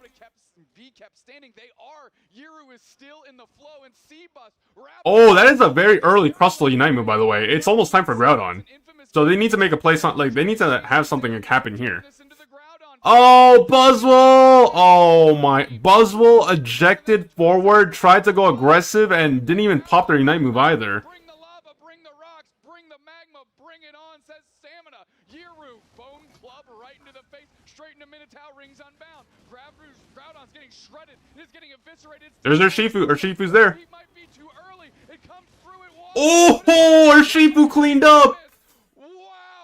And that's with the Buzzwell dead. Oh, Lucario got so many resets before they died, and they did just enough damage to actually allow Urshifu to come back and, like, clean up the entire team. Oh my god. They took a great fight as that Groudon fight started to, materialize well before it hit the map there. Hold on. Give me 1 second. The game's over, by the way. Like, they're not winning that. Just close these extra tabs. Groudon fight started to, materialize well before it hit the map there at about 2:30. All right, I'm just gonna use the restroom, guys. Like, I'll keep the stream going. I'll be right back in like 2 minutes. Ready to go around the objective. Infamous comes up there and takes it away from them. But with 1 minute 8 seconds left and goal zones up, this is not over. Huge score here by Blaziken, brings it to 175. But you can see 3 members of Infamous possibly looking for sneaky scores here, which means there might not be enough points for Stamina to come back. They're giving up the cheeky T1. Infamous Gaming is going to have plenty of people back on defense. They put points into the home goal zone. Buzzwell gets a hundo burger, and here we go. Now we just got to do this defense, and it's pretty elementary at this point. Crash landing on top of the pad is the rest of Infamous Gaming. They're coming through. Power nap into the back line is Kira. Rings unbound, Minotaur, big stun. They're looking for it. Yiru's on the backside, kind of split up from the team as they aura cannon and work their way back through. 2 players down for Stamina Esports, and Infamous Gaming sees the finish line in sight, and they're racing towards it in the form of a rings unbound Hoopa. Bang, you're KO'd. Bang, you're KO'd. Bang, you're KO'd. Bang, you're KO'd. Bang, you're KO'd. Infamous Gaming 2-0. You got all the bangs right. There was 5. I was counting them. I was counting too. I was counting them, and I go, man, I hope listen, he gets you this don't right. have the counting masterclass out yet, so I don't have the faith in it. Well done by Infamous Gaming. Huge, man. And I mean, they really just outmaneuvered, outplayed, outpicked, outdrafted, outgamed. I mean, from start to finish, it was theirs. Yeah, what an incredible fight from them. And I love to see one of those matches where a team recognizes at about the 220 mark that this fight is not just a little skirmish. We're actually engaging in here. This is Groudon. No one's near the pit, but this is Groudon. Stamina trying to take that advantage that they gained from that and actually move in and win a big fight, but they weren't able to make it happen. Exciting one for sure. Got really close for Stamina, but they couldn't put it away. And this is actually the second time I think you and I, while casting, have seen really early overheats from the Blaziken. Now, of course, they're expecting more of a rip to happen. They're expecting that this, Groudon's going to get lower and lower and lower, and then boom, they can just get that huge secure. They weren't able to make it happen. So much damage being thrown into the objective, but look at Infamous right here. Moving in, taking a few big KOs, any sus going down right there, and then, of course, the Groudon. Yeah, I mean, I'm trying to mess with this telestrator here. I was trying to see exactly when they decided to take the fight here in All right, I'm back. And I am not good enough with this technology. Look, there's a moment 5 seconds before Groudon hits the map where there's 2 players down on Infamous Gaming, and it's Buzz and thanking their fans. No, I mean the energy around these Brazil. The face up. Hey, let me look at Together are in group. to deal with this before they score. Right into the Their way. On hits the map. Ray is gone. all right, so this is game number 1, Under a rock that and I just wanted to rewatch like the last 2 team fights, just because like I don't have the time to go through the entire match, so I'd rather just look at the game-defining moment, which determines like who wins and who loses. So I remember this one pretty vividly. So honestly, I'm honestly surprised that this fight went the way it did, considering it started out so like pretty decently. They are right back in this game. If that Zarina can make a catch, take down something like the attacker, that Espeon. Okay, so before it even happens, I think the team fight actually started off pretty well for Stamina Esports, but because they overextended and did some stupid shit, like they ended up selling the team fight so bad, and it's just like when you have an advantage, like you need to press your advantage, but you also have to keep in mind like you also shouldn't be throwing when you have that advantage. And what I mean is, I'll give you context before it even happens, so you guys can like understand like what's going on. So what ended up happening is like Mamoswine was continuously getting, I don't want to say picked off because they are the defender, but like they were constantly getting separated and they were getting poked out. And then they also put like they ice fanged the Umbreon and brought them into the middle of the team, which is not necessarily something you want to do, considering Umbreon has an AoE Unite move that can be pretty detrimental, especially with the, you know, the Blissey and all the shields that they can get with their Unite moves. But anyways, let's just play the match. So you can see it's a very close game, and I was saying that despite the point lead in favor of Infamous Gaming, if they actually got a proper team fight, like it would be very difficult for Infamous to deal with so many different like damage threats on their team.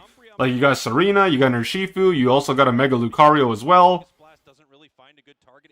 Like yeah, it's Kira's taking damage, but of course, you know, they got Wish.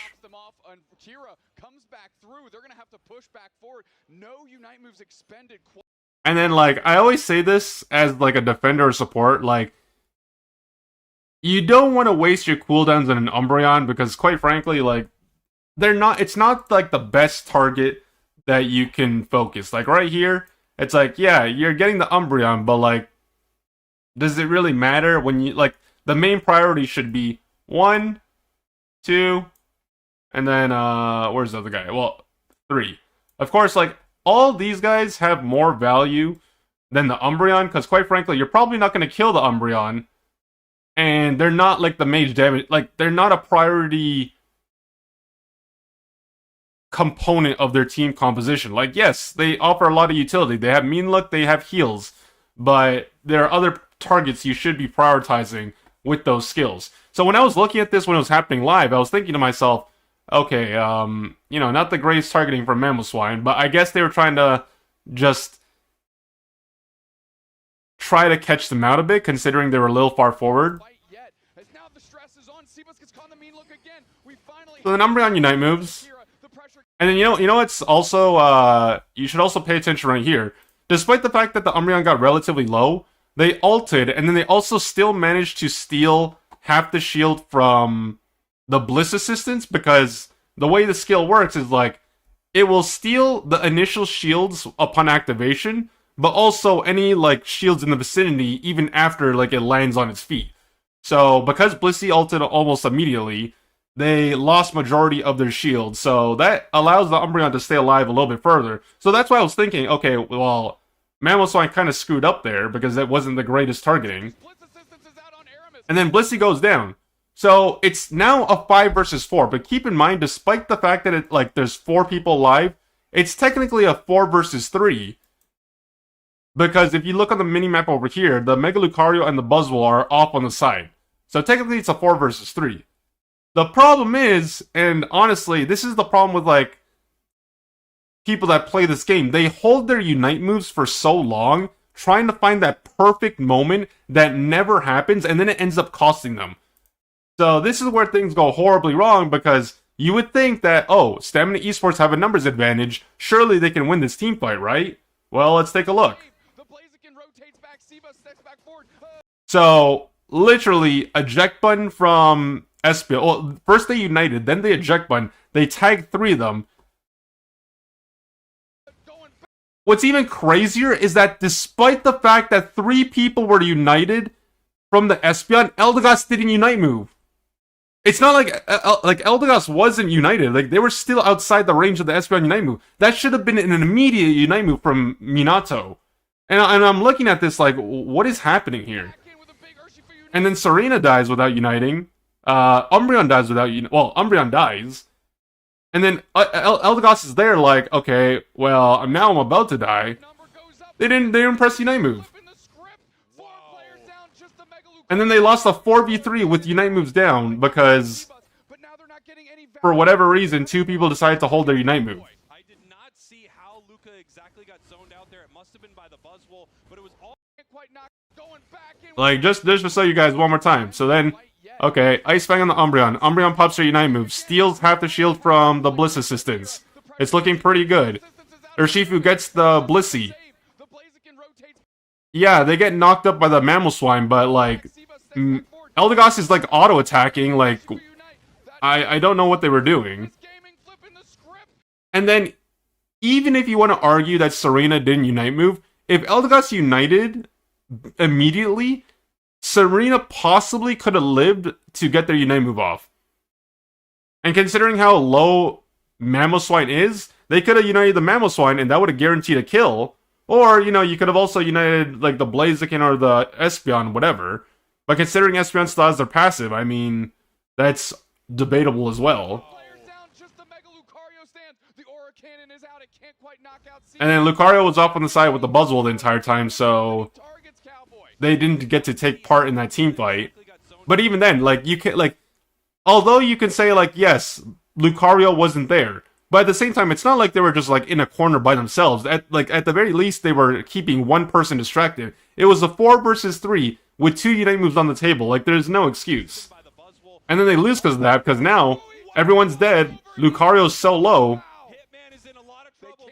They tried, like, they knew if they don't get their ground on here, they're probably going to lose. But they're just way too low. And then the rest of the team spawns, but it's like, at this point, it's too late, because what's a Serena Unite move going to do right now? Umbreon gets melted. It's a 5 versus 3, but the 5 people have Groudon buffs. And it's like, okay, well, GG, it's like, it's Jover. Like, there's nothing you can do. 271, here comes Infamous, and they're already up. And it's like the typical, like when I play solo queue, for example, and I see like my teammates choosing to team fight, but they don't Unite move, I look at them like, what are you guys doing? Like, if you're going to team fight, if in this case they were the aggressors, so they're choosing to chase, they got the numbers advantage, they're choosing to chase, why are you not committing to the play? Like, they're half-assing it. And then it costs them. Like, obviously, this is like a learning lesson for them. Better to press your left trigger before you died rather than later. Because obviously, this is what happens. Like, people try... Like, there's so many people that play this game, and they try to wait for that perfect moment, or like that, you know, that 1 in 10 moment when... Like, just as an example, like, pretend you're a Ho player. Like, some people that play Ho wait for 4 people to die before they Unite move. But it never happens, so they end up not using it. This is like a similar case. It's like, oh, they think they can hold on to their Unite move for a better situation, but that situation never comes, and then on top of that, they die. And by the time they realize, oh shit, I should have United, it's already too late because the game's over. And then we fast forward to game number 2. Hold on. So we can play it from, we'll play it from right here, just because there was a bit of fighting beforehand. Okay, so Eldegoss dies. It's a 5 versus 4, technically, but Buzzwole's top lane, so it's a 5 versus 3. They're going deep on Aramis. Aramis gets knocked out by a flanking Anysus. Seabus with an X scissor, but that's not going to be enough. Yuru in the face of 5. And it was looking good. Like, they got 3 kills. Oh, sorry, 2 kills. Yuru is still in the flow, and Seabus... This was the... Okay, so this right here was, like, very questionable to me. Just because... Like, they had just lost 2 members. Yes, one of them spawns. But this is a very... Like, keep in mind, Crustle uniting here, especially the chase... Keep in mind, it's still very early on. So if you're uniting at this point in time, you pretty much are forcing or trying to... How should I phrase this? Basically, it's just like, if you're popping your Unite moves here, you're basically trying to end the game here in some shape or form. Or get a big enough advantage so that you can transition to Rayquaza. So when I saw the Crustle Unite move right here, I'm like, oh, wait a minute. Kind of an early Unite move. Now they're chasing. Nice overheat from the Blaziken, lands on the Lucario and the Buzzwole right here. So obviously right here, this guy lost basically half his HP. This guy lost basically close to 1/4. So good overheat from Blaziken. Seconds, and Infamous Gaming, I think, wants to try and... There's a Snorlax Unite move. Buzzwole actually ejected and didn't connect with everyone and crashes into the wall. And now we've got Groudon on the map. Bring the lava, bring the rocks, bring the magma, bring it on, says Stamina. Yeru. And it was looking very bad. So, like, at this point in the game, it was looking pretty bad for Stamina. Or, sorry, not Stamina. Infamous. But, like, pay attention to Lucario, because they actually put in so much work near the end. Despite the fact that it's a 5 versus 4 and Buzzwole got picked off immediately, they're trying to force a Rayquaza. You can see Lucario goes in. So Lucario went in, pops the Unite move immediately. And in case you guys don't know how Lucario works, this is the regular Lucario, by the way. So this is the Extreme Speed version. When you pop your Unite move with Lucario, if it hits an opposing target, it reapplies the mark for your Extreme Speed. So the way Extreme Speed works is anyone that has the blue circle below them, like the Extreme Speed mark, if you hit them, it'll reset the cooldown on your Extreme Speed. So basically, if you hit someone and they have that mark, it'll consume the mark, but you'll also get the cooldown refresh on your skill. Because they're uniting basically 4 people on a team, that basically means they can Extreme Speed 4 times without the skill going off cooldown, as long as they're tagging someone. So, look at the damage that's getting applied right here. It's like, yeah, the Lucario Unite move tags Mufasa, which is obviously huge because that's the Blaziken, and that's the biggest secure, the most reliable secure on their team. Let's keep it playing. So yeah, Lucario dies, but Lucario did the job.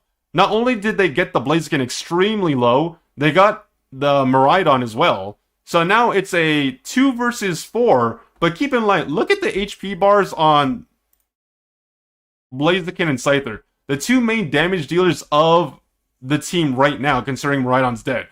They don't have the health to stay in this fight and do the DPS needed to secure the Groudon. Like, despite the fact that Groudon is literally has like 25% HP left, it doesn't change the fact that the 2 mage damage dealers on this team can't get close enough to DPS it, because chances are they're gonna get rolled, and that's exactly what happens. And that's you got to give credit to Lucario, because despite the fact that they died, they still put out enough damage to the point that Urshifu can clean up.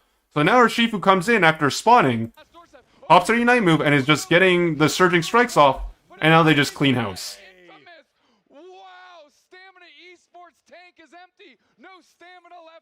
And at this point, 4 people are dead.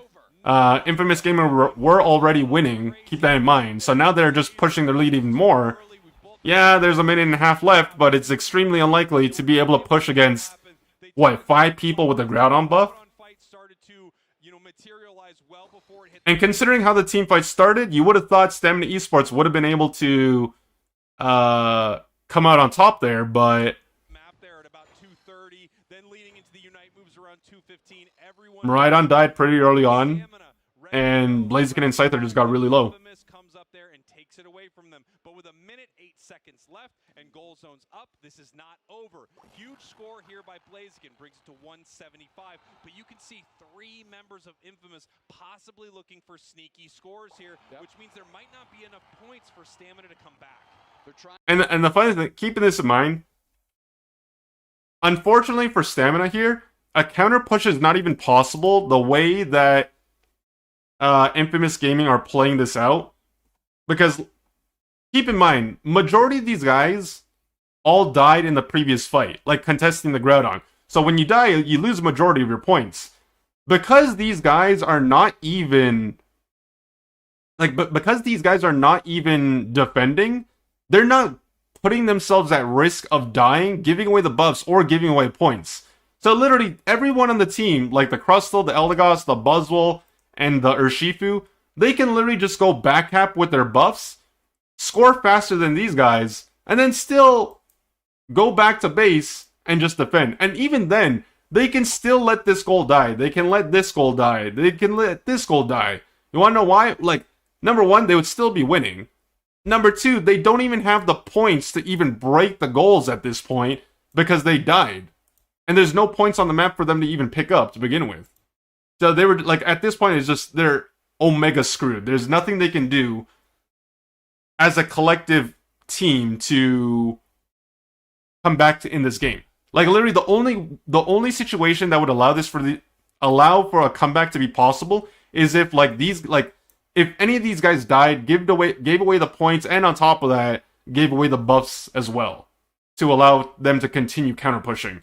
But like they don't have to do it like this either. Like if they really wanted to, which I wouldn't even recommend, they could literally just defend as 5 with 5 Groudon buffs, and it would probably work out the same way. But they just expanded their point lead, and they just made it basically impossible.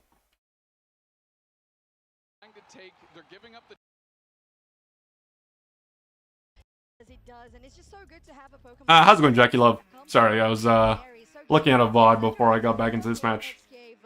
Project Mbappe. So we got Ducky, Chris Smith, Kyrios, Roland, and Celeste. Is that Celestial or is that someone else? It only took about halfway through day 1, but we're starting to see a few Zacian bans. Hoopa and Blissey, both very common Pokemon to be in that banning phase, so we're going to see some repeats there. Mega Charizard X also getting the banning phase. LAIC could be looking at that Leafeon currently. This will be interesting. Leafeon, a Pokemon that is extremely strong, only a 36% ban rate.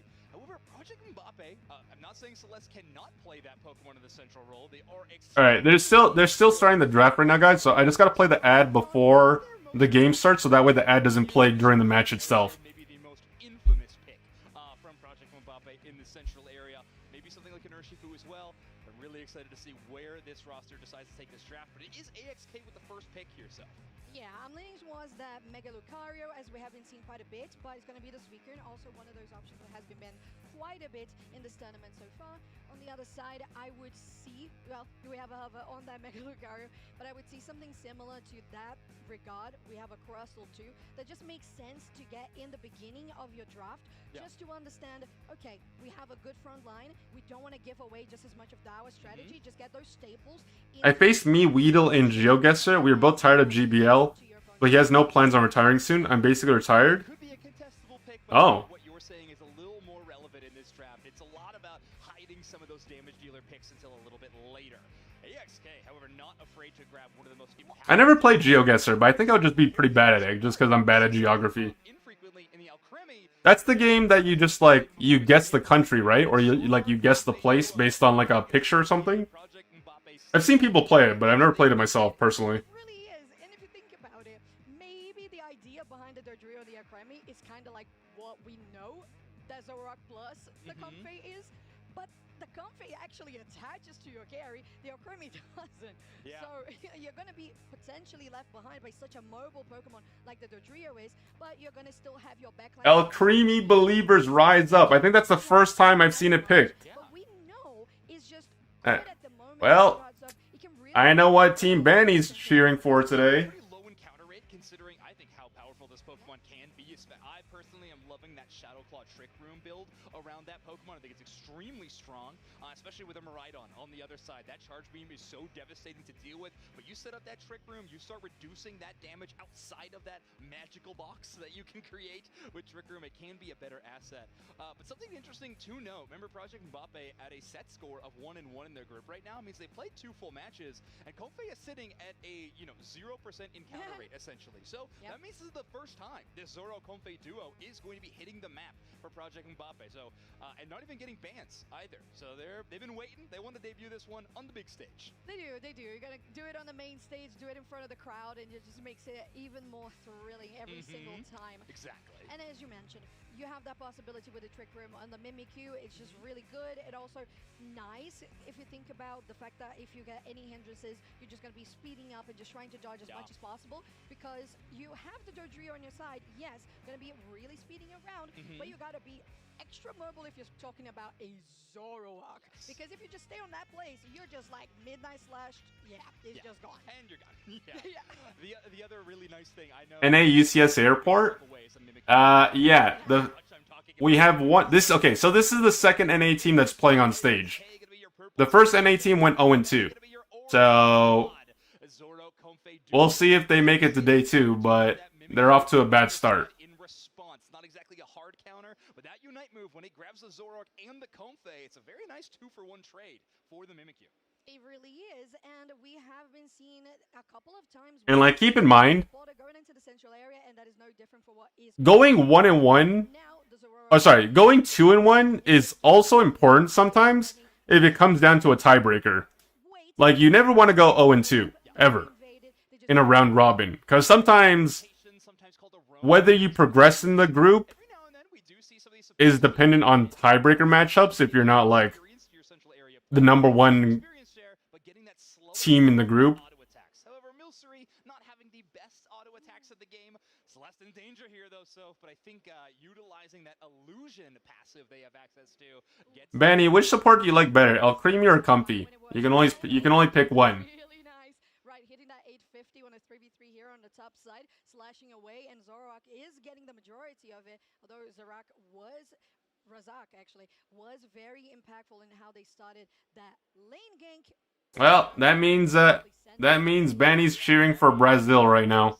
Allows you to kind of take it a little further, and Celeste is not done with just a single team fight win. They want to no. Red buff. So far successful there. Actually have to wait a little bit. It's like Suicune KO as well. This Zoroark, especially if they're getting these knockouts in the early game, they're starting to stack the El Creamy and the Comfy are both your children, but you can only have one favorite. So now you just let the Comfy die, and then the El Creamy is your favorite child. Top side, the 2 enemy jungle was just so spot on, and they were quickly able to take those buffs, and not even, well, they actually got KOs on that as well. Now, ooh, look at ooh, nice. Really allowing for them to continue on chasing, getting even more dunks, and look at that, it's a level 7 on the Miraidon, but now 8 on the Zoroark. That is a huge start for the Zoroark, by the way. Level 8 Zoroark, getting their stacks, and everyone else in the enemy team is just under-leveled right now. Ooh, Kyrios might die, though. Oh, never mind. Oh my god! The 2-for-1 value on the Feint is huge. Sheesh! Zoroark Comfy, pop off. That was already happening without the Unite move is going to become even more impactful. Top oh, that was such a good connection. Still, with the gank coming up, Razak has to go for that berry and also for those little creams. Oh my god, bro. The Zoroark is taking them to town, Jesus. One of the youngest players in North America that we have kind of entering the competitive space, just aged into eligibility at the end of last UCS season. And joining this roster, I mean, that is a pretty good accreditation to your name to be on one of the best teams in North America, alongside, of course, Ducky in that tank role too. So this is a couple of, people that have been around for seemingly forever, maybe with Kyrios, and then also some new guns to work with as well. Okay, Fly Refuse Forever is on the place, and then you have the Trick Room as well, allowing from Mimikyu to really get around. But there's a lot of shielding on the side of Project Mbappe still pushing, going out for the pad. They're not really going to take them down just once so far, but now followed up when Celeste can connect those slashes and dashes. That's when Zoroark really finishes it off. Now Project Mbappe, man, they basically taking down tier 1, and I don't know how you pronounce this name. AXK. Is it supposed to be like axe? Well, okay, whatever. The point is, just like, they gotta stop feeding, man. Like, they just gotta stop the bleeding and try to scale for late game. So really impressive work from Project Mbappe. They're going to go all the way to this tier 2 and up their score lead even more. They're literally just losing everything across the map right now. And what's even worse is not only are they just like going into a deficit everywhere, they're not trying to collectively do anything together. Everyone's just kind of like splitting up across the map. Oh, El Creamy United too. Mimikyu! Mimikyu, save them! Oh, he's dead. You have that Unite move coming from the Mimikyu, still pushing, trying to buy some time here, AXK. But there's your Meteor Storm coming through as well, going for the Electro Drift. They're surviving for a little bit. Oh, it's Trick Room Mimikyu, by the way. Interesting. Curious doing a few really cool techs there on this attacking Pokemon. Miraidon does have if you're familiar with the VGC counterpart of Pokemon, does have this electric terrain setting ability. It does appear in Pokemon Unite as well, and it debuffs that goal zone with that big circle of electrical energy. Makes it so it was a little bit easier to do damage there, but also using their Unite move, a very powerful team fight Unite move, but in this case, just giving them unstoppable so they could walk away from those Suicune freezes and not get KO'd. And then, of course, that empowered Electro Drift allows you to spin dash all the way to the other side of the map sometimes. So, Kyrios also having an escape route unlocked. Really cool technical play from this Miraidon, and it has been a very, very important factor throughout the first 6 minutes of this match. At the very least, it's very minor, but at the very least, at least Axe doesn't have to deal with a third Regieleki unless Project Mbappe stall this Regieleki until the end game. Because it's like, imagine having to deal with a third Regieleki going into Groudon. Yeah, it's interesting to watch this kind of Mimikyu versus Zoroark kind of mind game sometime. Again, that Mimikyu Unite move could turn things around, but you can see they had a chance to grab both that Zoroark and the Comfey, but Regirock buff was still latent on that Pokemon. That extra defense means that probably wouldn't even be brought down by half by that Play With Me Unite move. So very dangerous spot to be. Chris Smith and Ducky, the Young Guns duo, getting a nice little combo KO. There's no way. Ducky was literally 1v1 soloing that Suicune on this Crustle. I'm telling you, Crustle win rate. Looking pretty good. To me, it's Crustle win rate and Blaziken. So we saw Blaziken is also really up there on the stats we saw so far. But yeah, it's just looking really good. And the Rock Tombs coming from Ducky in this game. I'm gonna be honest though, it takes some getting used to, but I'm so used to seeing Kyrios on LG that it's just so weird to see like him on a different team because LG disbanded. So just FYI, I think Trainer said he retired, but I think he's now I saw him playing in the other tournaments. I don't know if it was just for fun or if he's like actually retired from UCS. But Trainer quote unquote retired. Slash is on I forget the team, but they're in Taiwan now. Overlord is in Japan. He's living in Japan and he's on Team Reject now. Kyrios is on Project Mbappe. And then Otter is also on... I forget the team. But he's on a different team as well now.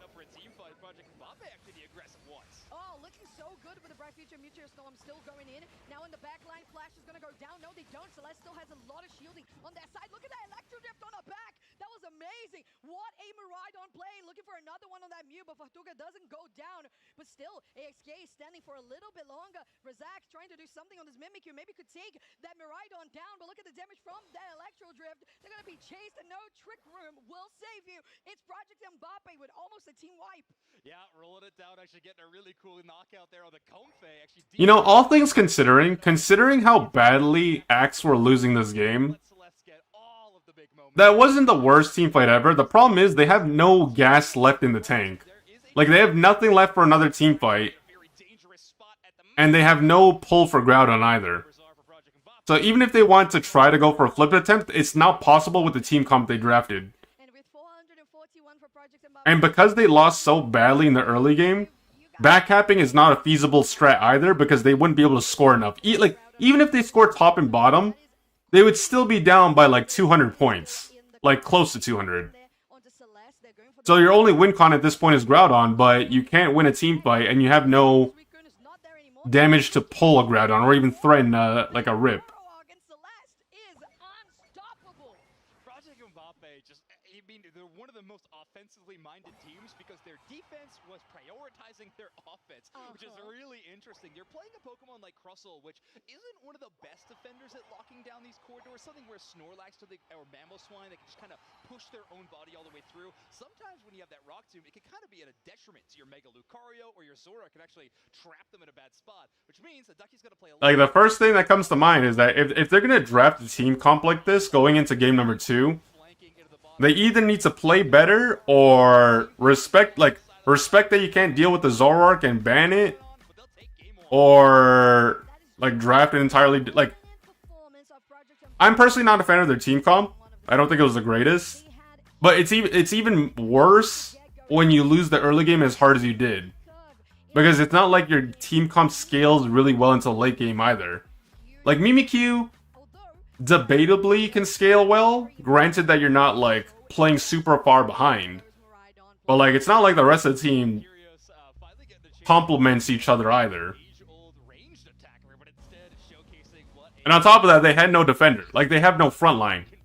So it's like you have a bunch of weak characters trying to team fight, but like no one can really be the meat and potatoes of the team comp.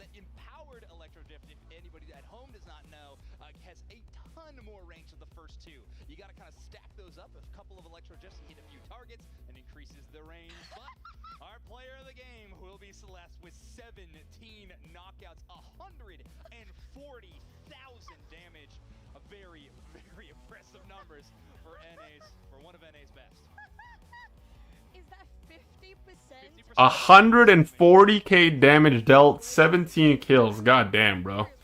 This guy was just damage farming these guys. Really connecting those final electro drifts to finish off the enemy. But 50% really Celeste is the highlight of this game. Look at the graph we mentioned, just how much they kept building. On a side note, I'll rewind it 10 seconds. Just a general rule of thumb, and I'll also hide my camera so you guys can see the full thing.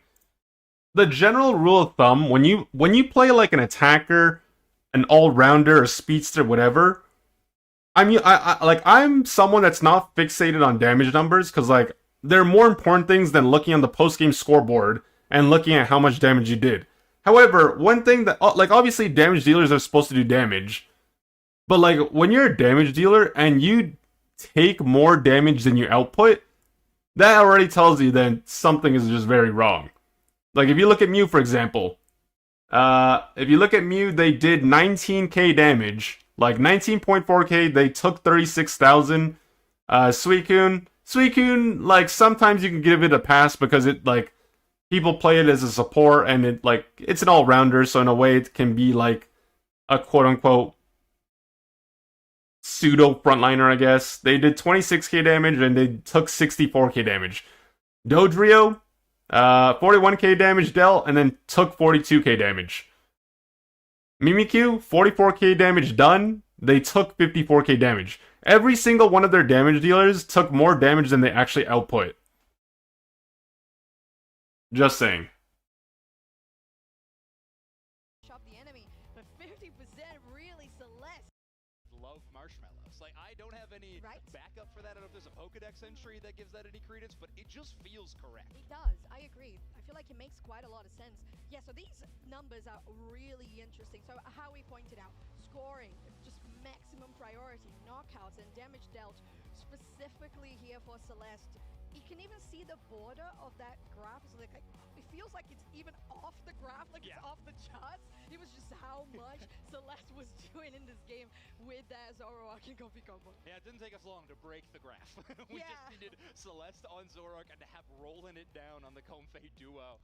We could have had one more knockout, by the way, if Roland didn't hop off and get that KO. I want my 2 KOs per minute stat. That's what I'm waiting for. We're searching for it. But I can't be asking for too much. 140,000 damage in that game is certainly a metric I'm going to be talking about for a while, and I'm sure that momentum for Project Mbappe has got to feel great. Reminder of where they're at in the group stage right now, at that 1-1 match scoreline. He killed Shannon, said nice play in the chat. Not technically lock them in for day 2 contention, but it's just the most likely situation. I may have died, but they still lost the game. Just FYI. It certainly feels like it if you're Project Mbappe. It really does, and like you mentioned, they're not just 1-1. It's the fact that the rest of the team, like the rest of the group, rather, is 0-1 or 1-0. So they are the team that played the most so far in the group. So they're kind of like more advanced into the quote-unquote bracket, which means that every win counts and every win is really necessary. So go on. It also means after this. Yo, Mac Attack, how's it going, man? The worst thing that can happen to you in a group stage is to have to watch other teams decide your fate. I think that is always the most difficult thing. You want to be the team. If you win, you're in charge of your own destiny, and it can be really really difficult to see other teams playing for your tournament life. So we'll see what happens as we jump here into game number 2's draft phase. Exactly. Now this time Project Mbappe on the purple side, AXK on the orange, and that Comfey denied from that duo of Celeste and Myth.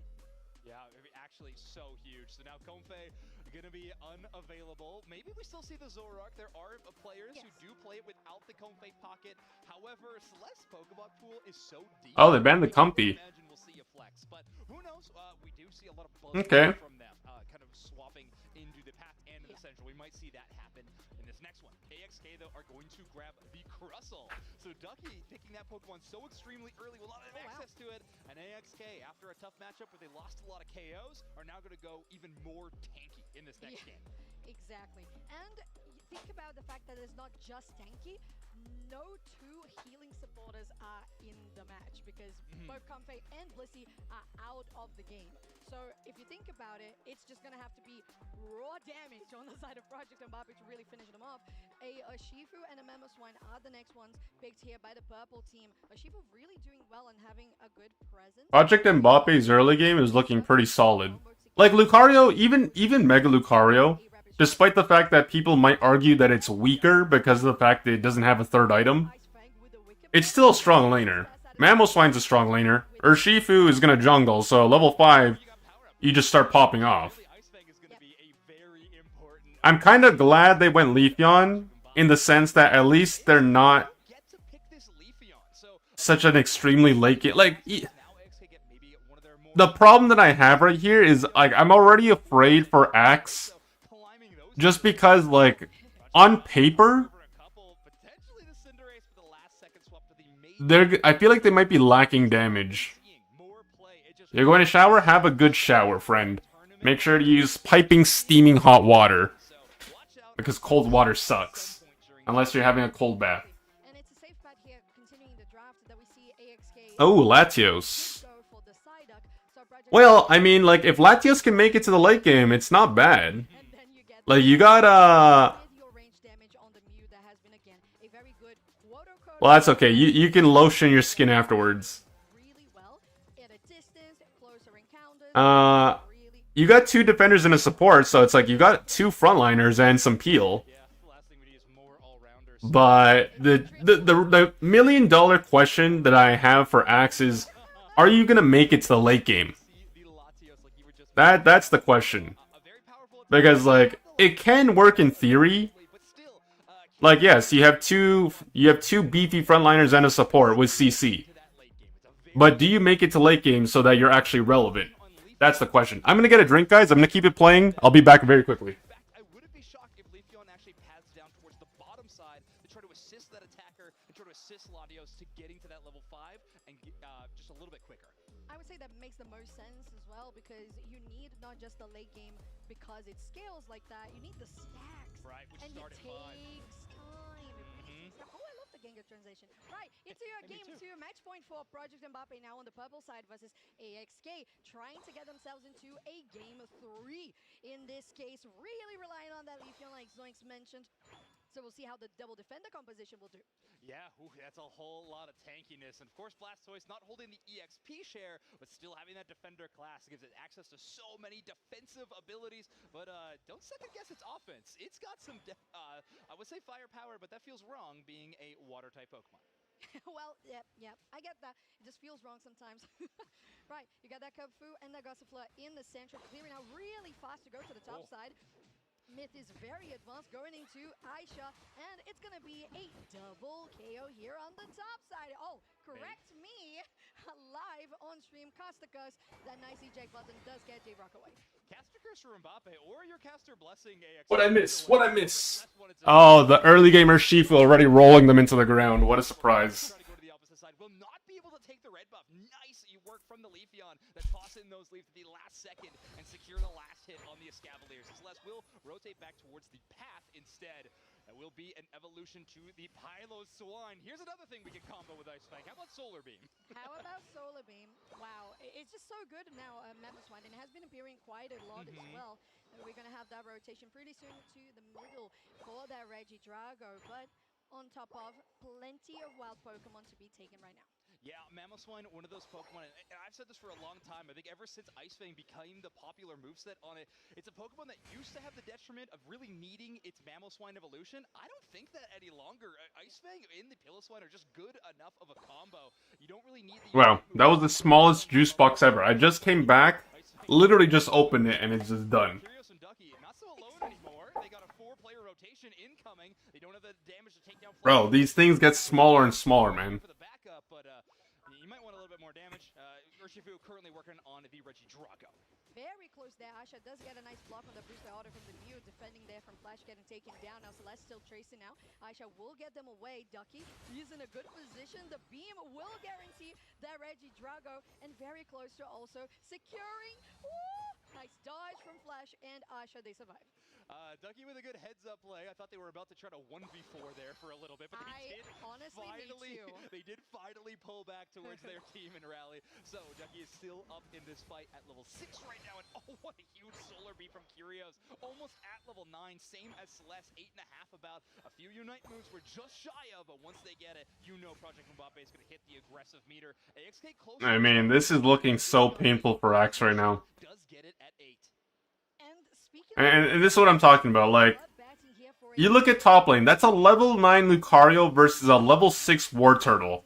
Wartortle's not, like, in theory, Wartortle shouldn't be able to do shit. You look at Leafeon, you play Leafeon because it's like an early game Pokemon, but you play it because it's one of those evolutions that gets their Unite move at level 8, so you can have, like, a bigger impact in the game quicker. But like right now, this team is just struggling.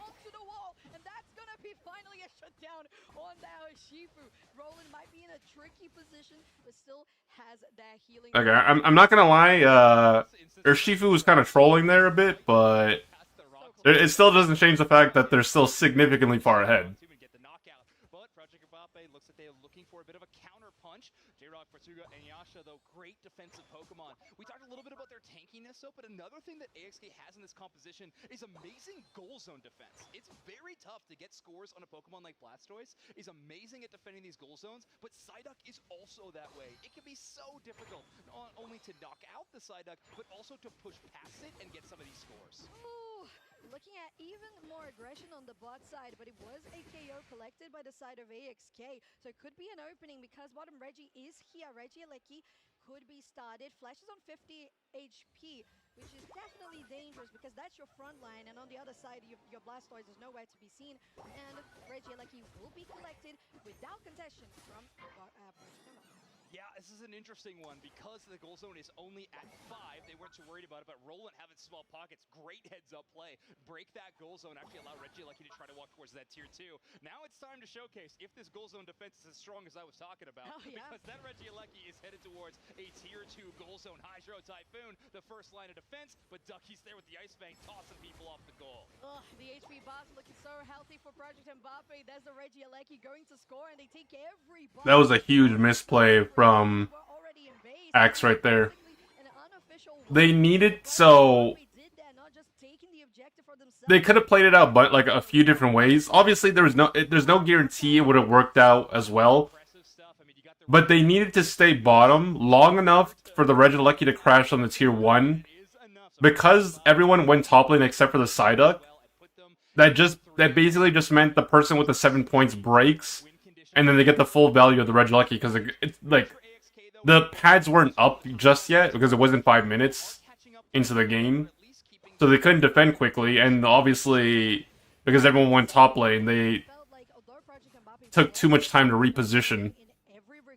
They were only 100 points ahead, but that push on the bot side really made a difference, and it became a 200-point gap. Now AXK really looking to get this bot tier 1, still pushing back Project Mbappe on a huge defense. Aisha is very low in HP. The first knockout comes out there by the Urshifu, still pushing. Myth was also on the back line and took another one. Now Ducky is just like, I can do it on my own. Curious can definitely finish them off if they get nice boosted auto, just waiting for it. It targets the wild Pokemon. Right.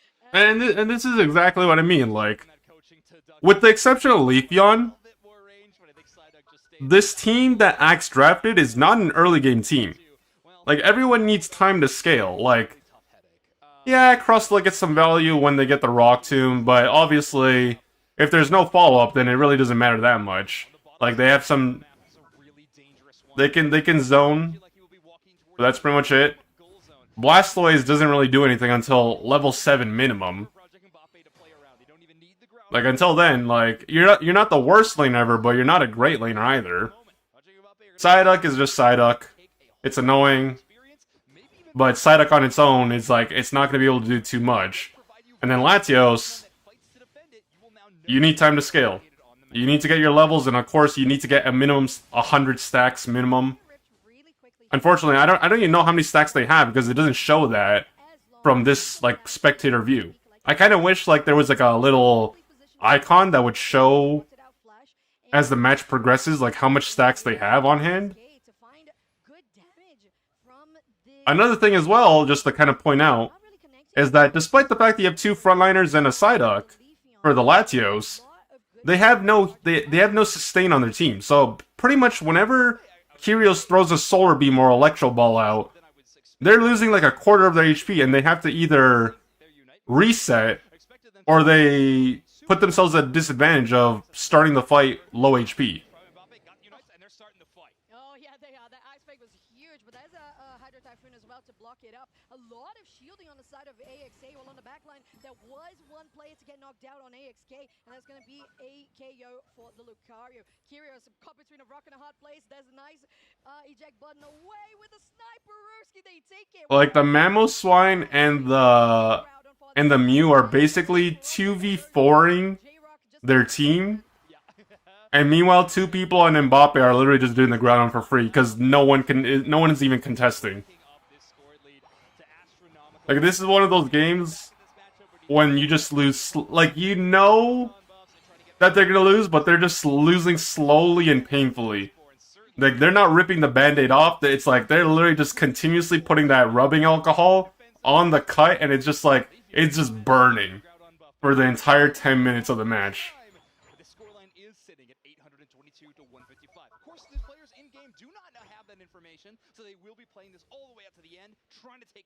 But at least, you know, if you're an NA fan or if you're an NA supporter, this is the first NA team to win a series, so...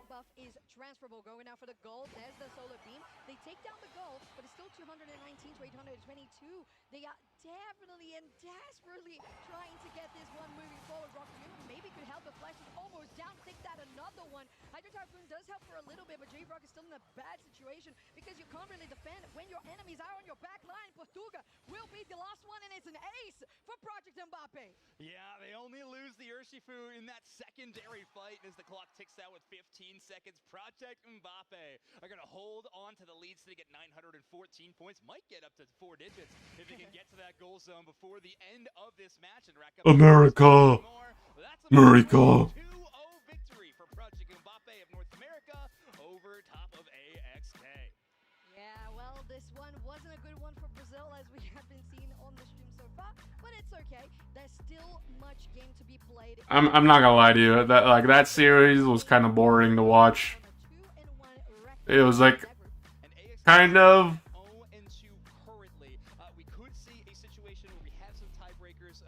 like the Team Max didn't really do anything to make the match competitive. It's like they just slowly lost the game in both matches. Actually, in game number 1 they lost quickly. In this game they just lost very slowly and painfully.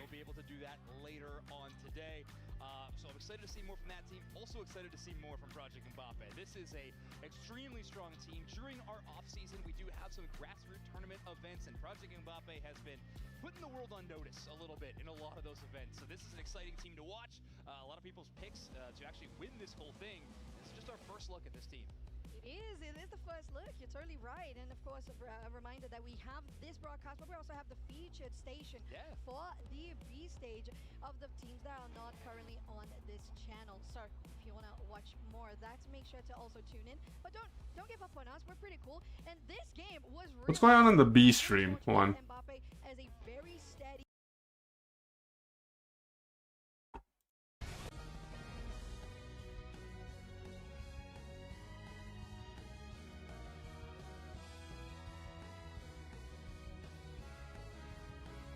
Oh, look, another El Creamy. Wow, it's Banny's second favorite Pokemon. Oh, sorry, first favorite Pokemon.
Okay, so we can just watch this until the main broadcast stream is ready to show the next matches.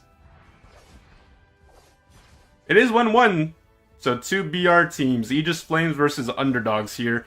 Mimikyu Jungle versus what I'm assuming is a Leafeon Jungle? Question mark?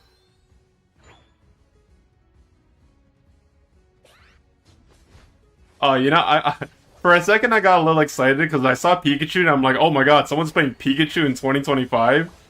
But then I forgot Raichu starts off as a Pikachu, so I got debated right there. Nobody plays regular Pikachu except for Ash Ketchum.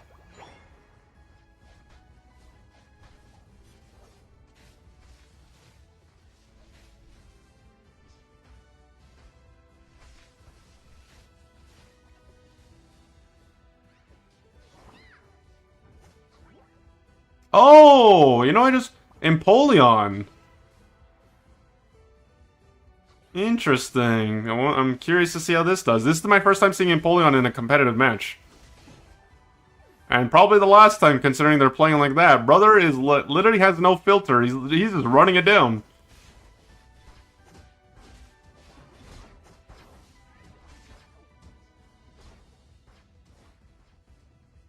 Brother went bottom early and just ran it down. Like, ow.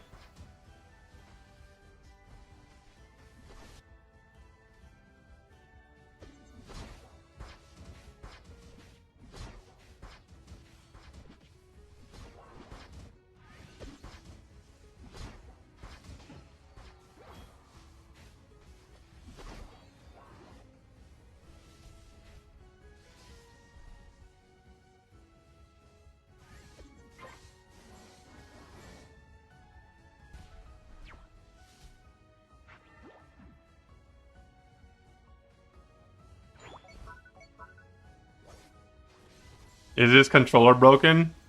I think he set his controller to Wumbo, so it's not working the way it's intended.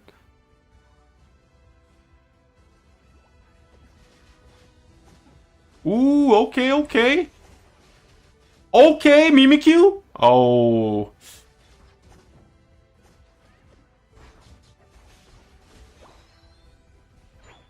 Okay, Leafeon has level 8 now, so they have their Unite move.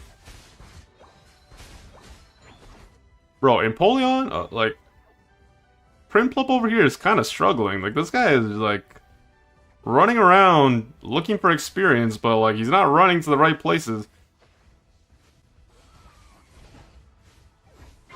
You know what? That's not too bad. I mean, like, okay, well, now that's bad. I was gonna say, like, Prinplup is kind of under-leveled, so, like, pulling a Unite move for their life is not that bad, but then 2 other people died, so I was just like, okay, well, now that's bad. So 4 people have collectively died in the last, like, 35 seconds. Primplop over here trying to... Oh! Oh, Ricardo, you are trolling, brother. Look at how much experience this guy just gave with that one kill. We had a Primplop like 35 seconds ago, and now he's level 8? Oh no, the comeback experience is too strong, man. And then when you make it to late game, and then if they end up winning the game, you're gonna look back at that moment and be like, wow, I think we might have lost because I fed this guy experience.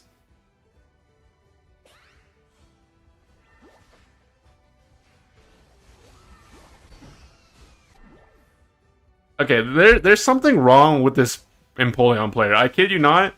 This Empoleon is selling so damn hard at this point, like, I don't even know what to think. What's even worse is that the Creamy burned their Unite move on just the one person, and it didn't even do anything because they just died anyways.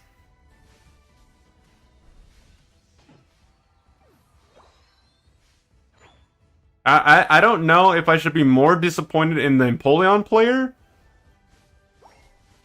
or the fact that Creamy used their one... They're dead again! What is this person doing? Yo, someone check on this person. I am requesting a wellness check on the Empoleon player. Like they are running it down so much that I think that their controller might be broken or their head might be broken. What's happening here? Like, Jesus.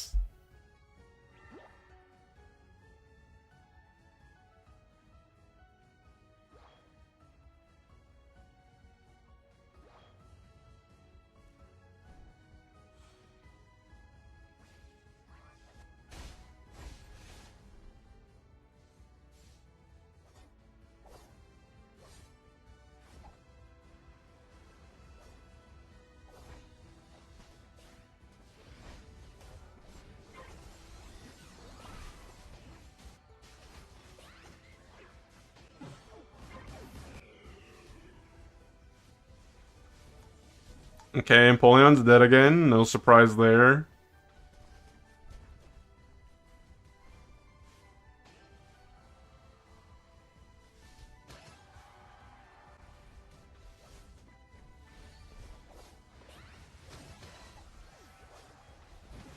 Oh! El Creamy got the kill on the Zastron. That's huge.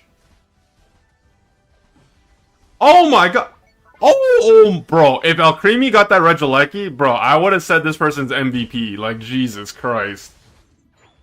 Still, though, they got 2 kills before dying. They went from level 9 to level 11. With those 2 kills alone, they're a higher level than the enemy defender and support now. Like, although it looks bad right now, because it is, they're down 234 points. Okay, bro. You guys want some free coaching advice? As soon as this tournament ends, you bench the Empoleon player. I've never seen someone die as frequently as they have in such little time. Like, literally, they average a death time of like 30 seconds. And that 30 seconds is them spawning, leaving the base, and then running it down again. Like, bench the Empoleon player, find yourself another top laner, because that guy is, like, that ain't it. And I get, look at the Empoleon again. He's diving the Flux Zone. Look at this. Look, do you see that? What is he doing? There's no way that's not a bot. Like, someone tell me that's not a bot. It has to be. Like, the person DC'd, they can't play the game, and it's just a bot taking over. Like, there's no way.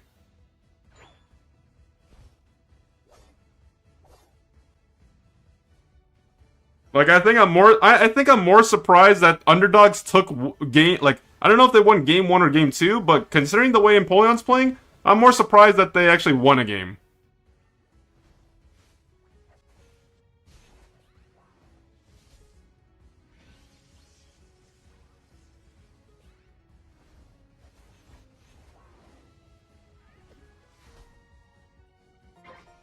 Okay.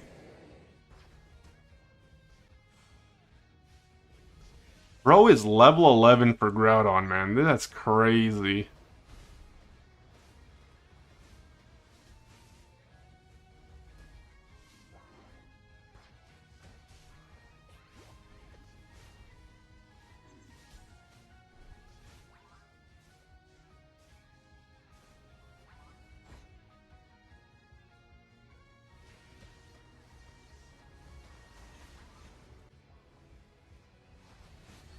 Napoleon's going in. Got stunned by the player up.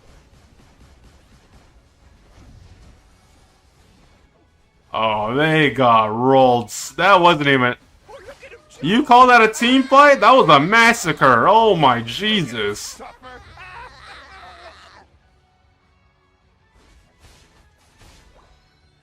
The underdogs living up to the name. There's a reason why this team is called Underdogs.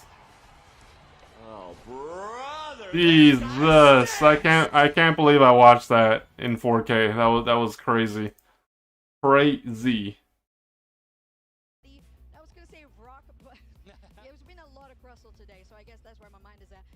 Anyways, they are just relentless on how they play, and I feel like overall, Kira's getting the player of the game in this one. 9 knockouts, 0 fence, Tina. Well, yeah, that is a play of the game if I've ever seen one.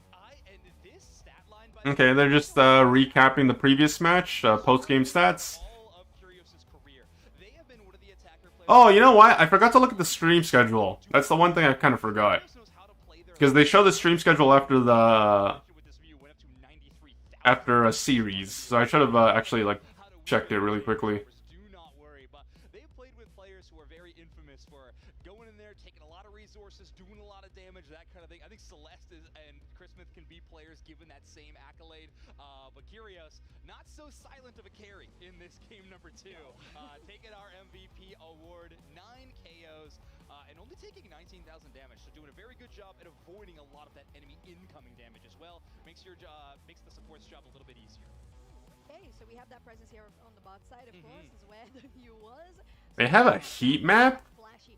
A heat map for this game? Central stuff like that. It's just a little bit more common for lane, and as always, we're gonna get even more accustomed to how the heat maps work and how they look. I was gonna say, even notably, a little bit more of the green lights in that bottom path all the way towards tier 2. So just an early break leads to a lot of extra pressure towards that tier 2, and we saw that LAIC push as well. It was so good. It was lovely. What a great control that they had all around and recognizing the strong points of their composition. Yeah. And I feel like, unfortunately for the side of AXK, it felt like they did have the double defender, but I wanted, and I do want when I see a double defender, to see a healer.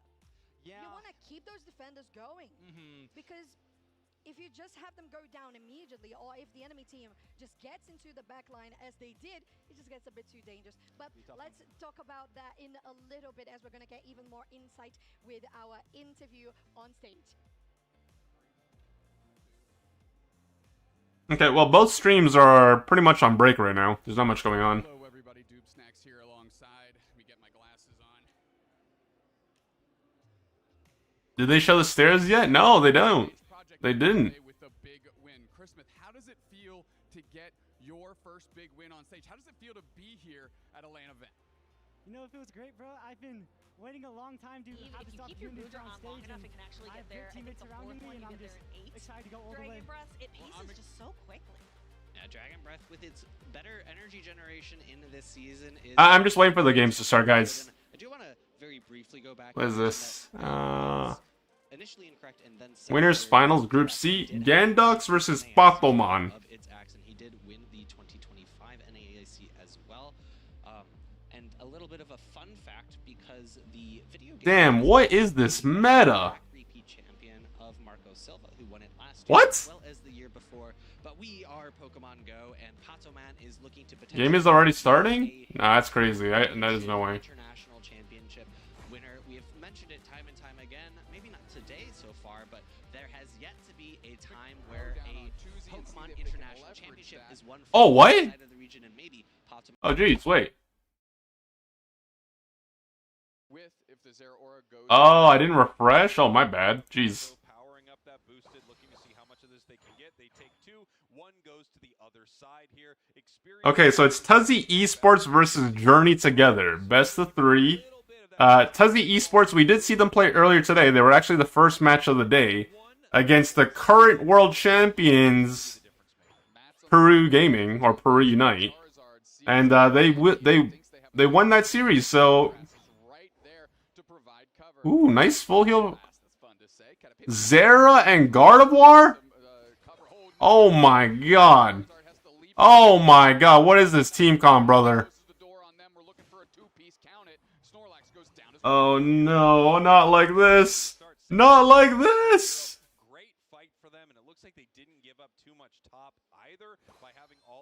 players rotate, and now we have no. Mats just hanging out in the central area here of Journey Together, taking all of the experience. Mats is really putting the pressure on. I feel like Tuzi already smells blood in the water, and they are just going for it now. End this thing before it ever began. Yeah, and now they're heading to the center here, able to take some of this experience and be in a great position to take Reggie Drago, as we have members of Tuzi up in the top path. Mazo obviously looking for that level 7 so they can get their close combat. And then, of course, 9 is the huge break point where Mega Lucario will hit the field. I kind of like this over-rotation by Journey Together, right? You know you're a little bit behind on experience, so do it through numbers. Zero Aura jumps to the pad, tries to score, gets stopped a little bit by Leos, and Mazo steps up and is really providing decent cover as I believe Aramaki is the one that takes the Reggie Drago. Dark having to peel away. Oh, Urshifu caught the Curlia recalling.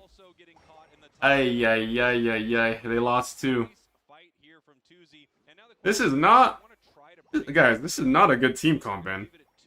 We could have a massive overcap in the top path, and it looks like they're going to keep Mats up here. Just let them get as much experience as they possibly can. You can already, if you just look at the left side and you look at the right side, you can see the left side already having an insurmountable level lead across, like, in comparison. They're up in points. Ay, ay, ay. And then playing, like, Zera against a Psyduck and a Umbreon is just toxic, man. Like, it doesn't matter what moveset you go, it's a hard...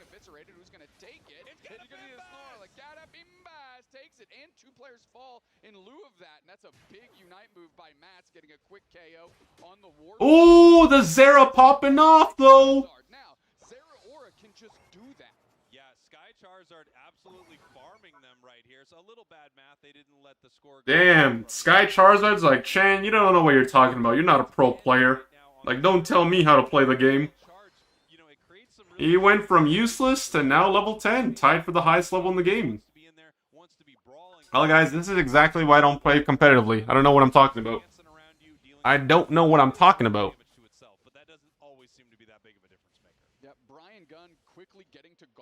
Who is just a Ralts before that. Alright, my back is killing me, so I'm just gonna roll my back really quickly. As Dreams and Ketapimbas are taking a look at that tunnel from the central to the middle of Tuzi Esports. Sky Charizard up here in the top path, possibly looking to catch someone, but they would be running into 4 members of Tuzi here, and now they decide to peel back, journey together, mostly journeying together in the bottom path. 4 in that bottom path, pushing away this Umbreon, as we have Tuzi trying to catch up to this fight.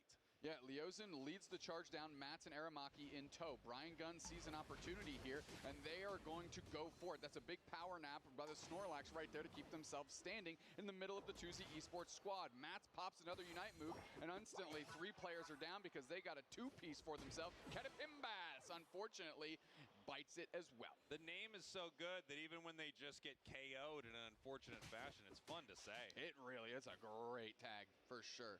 We got Mats here doing what they were doing at the start of the match, just spending their time in the central area of Journey Together, trying to take away as much experience as they possibly can. And when you haven't lost both of your tier 1s, you do have to head over to the other side of the map and look for some of that experience, which is what Tuzi is doing here. 217, 149, about halfway through this match. The fights are mostly heading to Tuzi, but look, once again, this Zera Aura level 12 right now. Yeah, I do appreciate how Journey Together is kind of avoiding the biggest things on Tuzi Esports side of the field, right? I'll look at that after the game's done, just because it's gonna pop up on the window thing. A strict tank Blastoise here. Snorlax is taking that role. Dark taking a ton of damage. Is going to try and surf away. Anthrax is on the chase, though, and the surf through from Leosin isn't quite enough. The mean look is there, but the follow-up really isn't. Finally gets pulled back in, forced to pop the Hydro Typhoon. It hits 4, and now Journey Together have an opportunity. Low on HP. Wow, it's Aramaki barely trying to make it out. Oh! The Lucario Unite move just sniped the Eldegoss. But what I was just about to say is, it's actually been so long. I don't remember the last time I've seen a Surf Hydro Pump Blastoise. Like, when was the last time I've seen someone play that moveset? It feels like forever. Fighting this all by their lonesome. Obviously, Sky Charizard, if they were there by themselves and they wild charge it, it would just walk right into the goal. A very funny interaction, but these teams are a little too smart to let something like that happen. Mean look on that Escavalier, and Journey together, honestly, are down a little bit on the scoreboard, right, by 60 points, but they're not as far behind on experience as you'd think. They've been managing this map incredibly well, despite being what feels like behind. I think the only real glaring issue is Brian. Brian Gunn, right now, level 11. You really want more out of your Gardevoir at this point. Look, Blastoise isn't doing stellar either, but I do think you're getting a lot of value here out of this Zeraora. They've had some huge moments once again, moving in for a fight, almost picking up the KO on the Mega Lucario. Yeah, I mean, it feels like they're just on the precipice of just finally knocking the dominoes over and getting some quality experience back into their hands, but they're not quite closing the door on these knockouts. Yeah, they're getting very, very close. If Gardevoir was a higher level and could just rain a little more damage in from afar, you know, that catapult of special attack damage that Gardevoir can provide, I think they would be able to have a big fight here. But unfortunately, I think they're just too under-leveled right now. If they're 13 by Groudon... Bro, why aren't these guys taking the heal? Bro, Eldegoss is throwing the Poland Puff, but this... Blastoise, why are you not healing? Take the Poland Puff! It's triggering me. Like, brother walked away from 3 Poland Puffs. Like, is he not looking at the screen? Like, this is why support players have so much trouble. It's like, you guys are not looking at the freaking moves. Nice little psychic, though. Sky Charizard, the Zeraora, is looking for their moment. If they can get a huge wild charge, they could shut down multiple members of Tuzi. It does so much damage, and it does group damage once it hits its level 13. Now the question is, what do they want to do about this score? Did you see that leash back in? Teddy Pimbass has to go straight... Oh, Snorlax got forced to unite me because they got caught. Oh, Gardevoir united. Oh, Gardevoir united. And they caught no one. Ay, ay, ay. No, it's not their moment. They're pretty well grouped together, though. Sky Charizard might see an opportunity. They go straight into the deep. Eldegoss unite move. Typhoon kicks up. Can they actually find a knockout here? Bang, there's one, but it's 2 back the other way. Mats is low. They pop their unite move. It's over. It's cooked. It's Jover. Their biggest team fighting tool, like, landed on no one, which is the...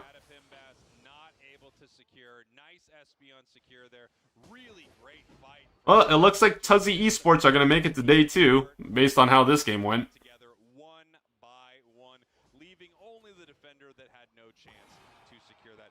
Level-wise, you've got to assume that had you had a better Blastoise, a better Gardevoir earlier, you might have been able to make something happen here. But really, the entire fight was on the shoulders of one Pokemon. A Pokemon that most people wouldn't even consider particularly meta. They had a real tough time. Okay, let me look at that link.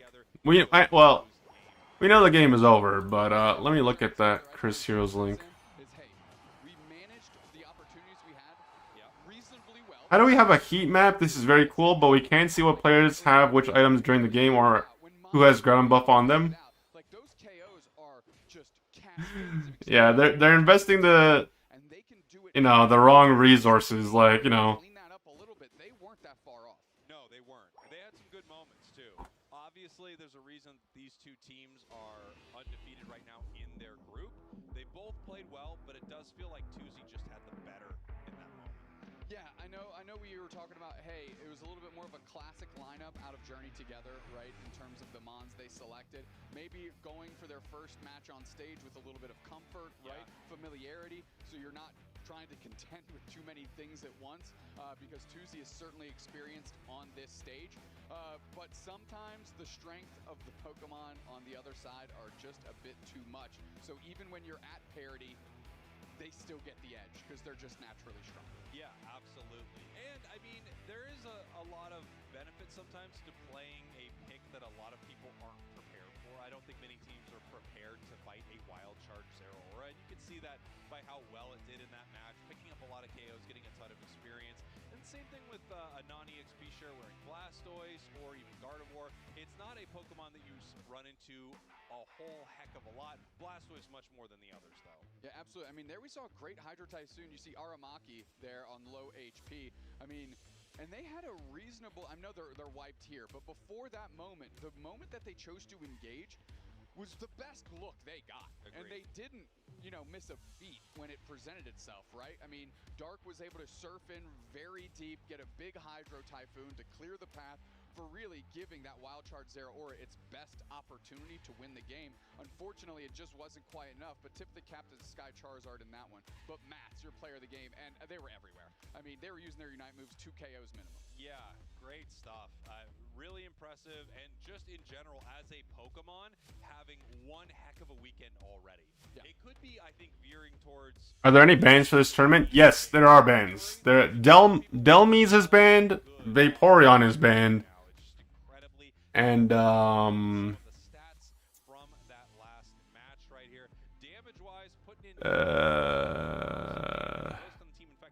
think that's it. I think there might have been one. I think there might have been one more, but I don't remember. But I know Delmies and Vaporeon are banned. Mazo 44k.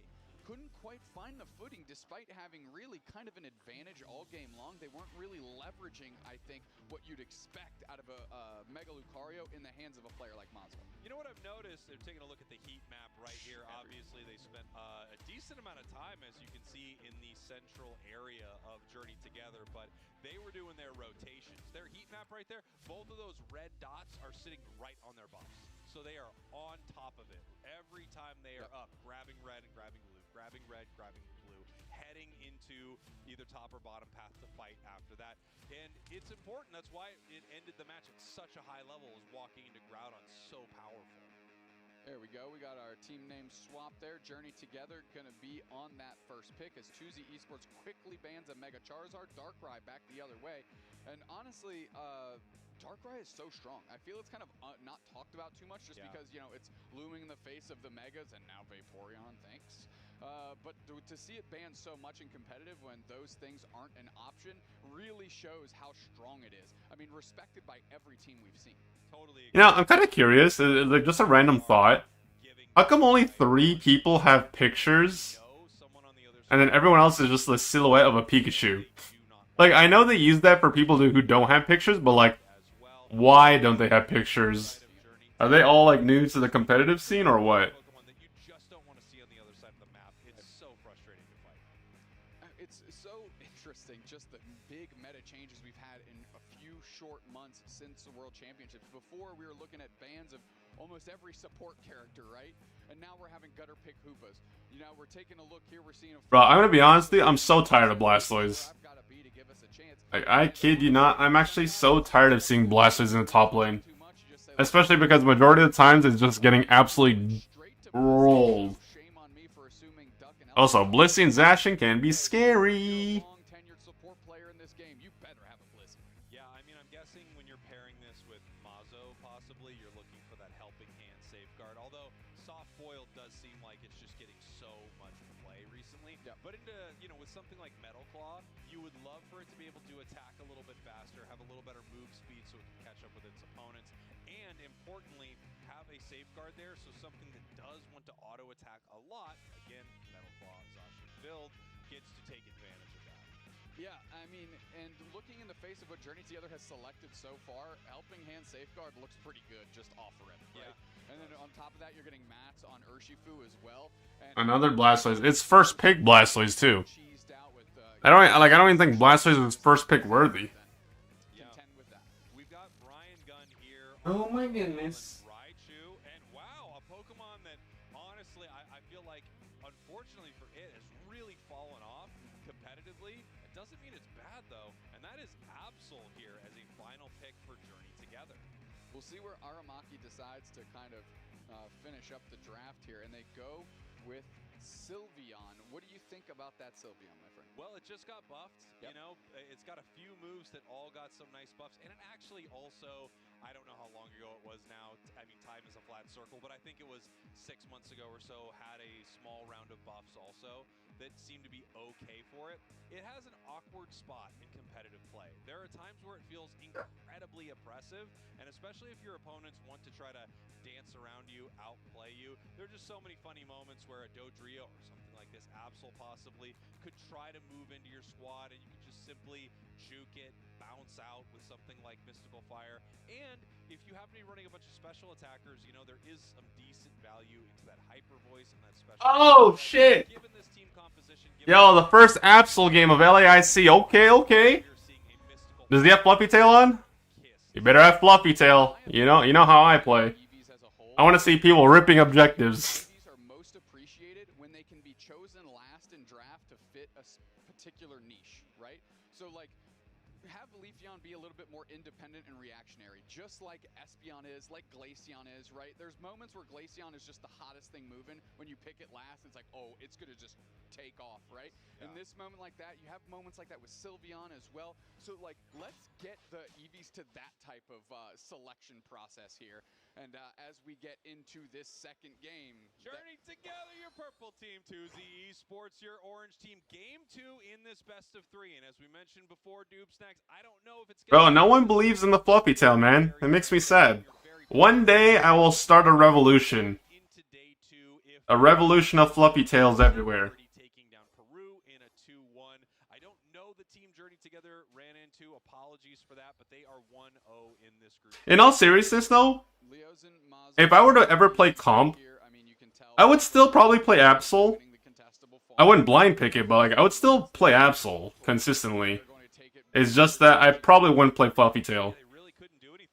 Because the thing about solo queue is like people don't look at objectives. Like people do not look at objectives in solo queue. In 5 stacks, it's different. Like there's a lot more coordination, so I can't get away with cheesy strats like that. So like I would have to run a Eject Blend or full heal depending on what moveset I'm playing. In most cases, I'd probably just run full heal since it's a lower cooldown. And 2Z Esports doing the same thing upstairs and now going straight into the central area of Journey Together. Poor Dark and Dreams just trying the water type Pokemon, just trying to stifle the pressure that 2Z's putting on right now. Looks like they were able to send that red buff on back over to their own side, so it did not get stolen. Raichu in a little bit of trouble, has to eject out though, so you do lose that resource. If they decide to go back in, they're not going to have an easy escape. Had a Pimbass getting blendered up by Mats and Aramaki as Brian Gunn now has to do... Absol died. Okay, Absol... I know Absol went to go invade the jungle, but I didn't see what happened after because I was looking at the bottom fight. If you even want to call it that.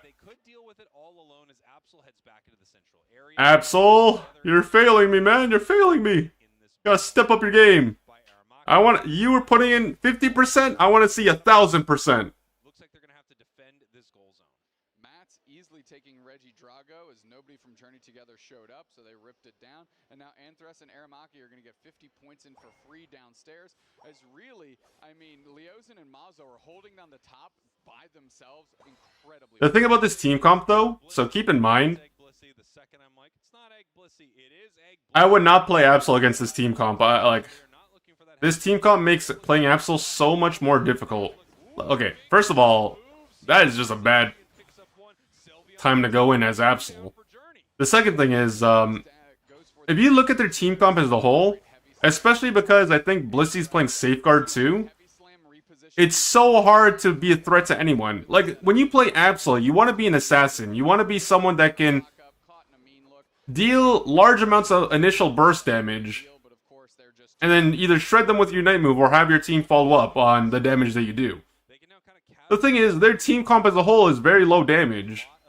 And Absol is already going to have a tough time against this team comp because not only are they playing from behind, but there's barely anyone on their team that they can even threaten immediately. Like this is not an Absol game. As much as I like seeing Absol, because I think it's cool to see different Pokemon in UCS, this was not the game to play it.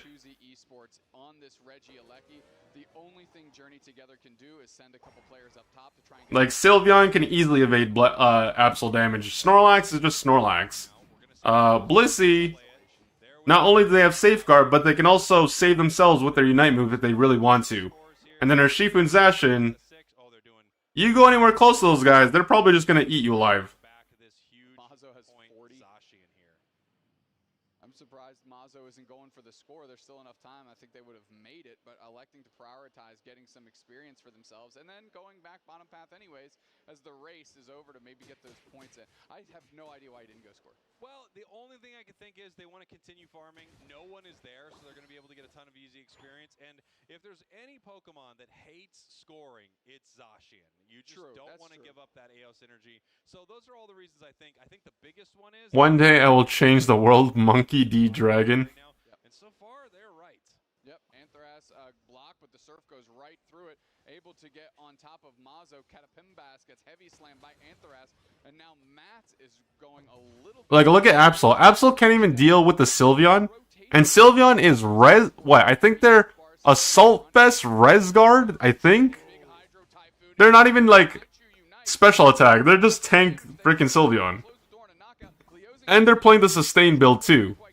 Like, they're Mystical Fire and what? Draining Kiss? Jesus. Like, Absol can't do anything.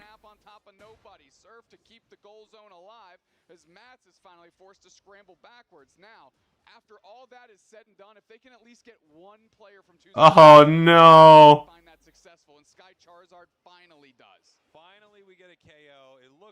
Bro, they have no damage on their team. Raichu tried walking up to kill the freaking Sylveon and they just melted. As we have Blissey deciding to break the goal zone now. So they don't get the kind of overcap they would have before, but now they are looking to clean up this fight. We get the KO there on Zashi, and Dark is coming alive, moving forward here. Now, unlike some other Blastoises you might see, this is not an EXP share Blastoise, so they are expecting that this thing is going to help carry. Help carry as well, and maybe even go deep and sustain with those big surfs. Now, Dark has done a great job, I will say, for Journey Together. I didn't even realize that, and I'm gonna be honest, I didn't even realize that, because I've, like, it just kind of slipped my mind. But I didn't realize the Blastoise was, like,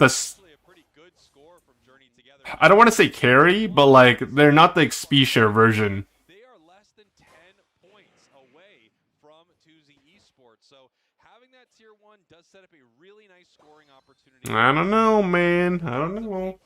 Either way, at least the game's still close. They're really close. Yeah, I mean, Sky Charizard forced to use their Unite move there just to survive as Mats can't close the door. Dark, again, doing a great job putting pressure on. Hydro Pump is there. It secured a little bit, but really the crop of that went to 2Z. And here we go.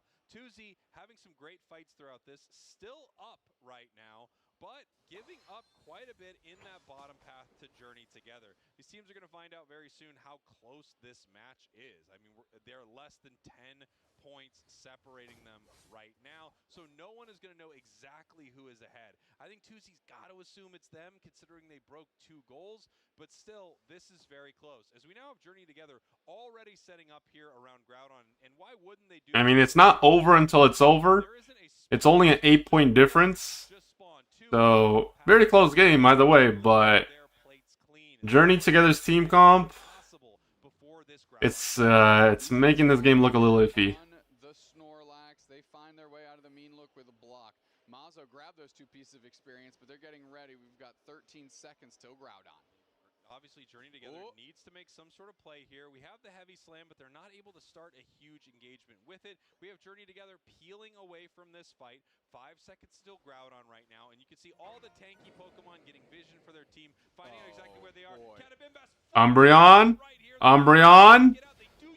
They use their Unite moves. Dark with a cover on the surf here. They're in the mean look. Anthras goes right back in. Hydro Typhoon, eject button, reposition. Now, can they actually get a knockout? Anthras is getting kind of low, but so is everybody on Journey Together. Big Unite move by Matt. Oh, it's cooked. It's over. It's Jover. TKO knockout. They just got put to sleep. They got chokeholded, and they're on the floor, man. They're sleeping until next season. Oh my god, that was painful, man. Take care of the Groudon, and now they're going to score with those big buffs, and everybody on the team's got one. Yeah, beautiful stuff there from 2Z. One thing for sure, Journey Together, Journey to the Pokemon. In that fight. And now the question is, if 2Z can score right here, which they do, bring them up to 286 with only a minute left, are they able to continue pushing, or can someone from Journey Together stop them? Mazo does not go down, and the points continue to get put into this goal zone. Another 200 points, and it looks like that's going to be too much here for Journey Together. Can they make it to day 2? Well, we're going to find out, because unfortunately for them, they just lost to 2Z. Yeah, I mean, Aramaki now, the Sylveon kind of taking over in the face of Journey Together, trying to keep them from getting too many more scores here. But this one's all but over with 25 seconds left. We are officially in garbage time, and 2Z Esports sits atop Group A. As I always say, it's never garbage time with you, my friend. What a series that we got to cast here between these two squads. So impressed with how Tuzi's playing throughout this tournament. I mean, these are just really solid games. Obviously, it feels like they are the better team here, but a lot of people would have said Peru was the better team earlier, and they took them down as well. You see the moment where they realized that it's all over. They were able you win some, you lose some. Another one up on the big stage. Well done, Tuzi Esports. I was impressed. A lot of moments from Journey together where you could really tell that they were experienced gamers within Pokemon Unite, but the stage setting is different. The LAN setting is different. Playing live is different. The difference is Tuzi's used to it. Journey together just found out about it. You know, I don't know if this is true. I feel like it's true. I think if you lose to Mazo, you're just happy to see him. I know I would be. You know, you and I were uniquely gutted when Mazo didn't qualify for Worlds last year. But you couldn't stop writing it. It's like, please stop. Dear Stan. Dear Mazo, I watch all your games. I love him so much. I've even casted a few. We're the worst. We're terrible. We are indeed the worst. There's no question about it. As we're taking a look at some big moments in that match, that was the Groudon fight that Tuzi was just able to one by one take down members of Journey together. And now, you know, we have not seen today a ton of crazy Groudon pushes turned into pushes the other way. Right. It feels like teams are taking these fights at a place where they can confidently win and score afterwards. Here we go. Player of the game. That's Sylveon. We talked about it recently getting some buffs, and it really put in some work in that match. Yeah, I mean, I know this is weird to say, a quiet 9 knockouts, I feel like. Yes, no, you're exactly that. I feel like that is Sylveon. It just quietly...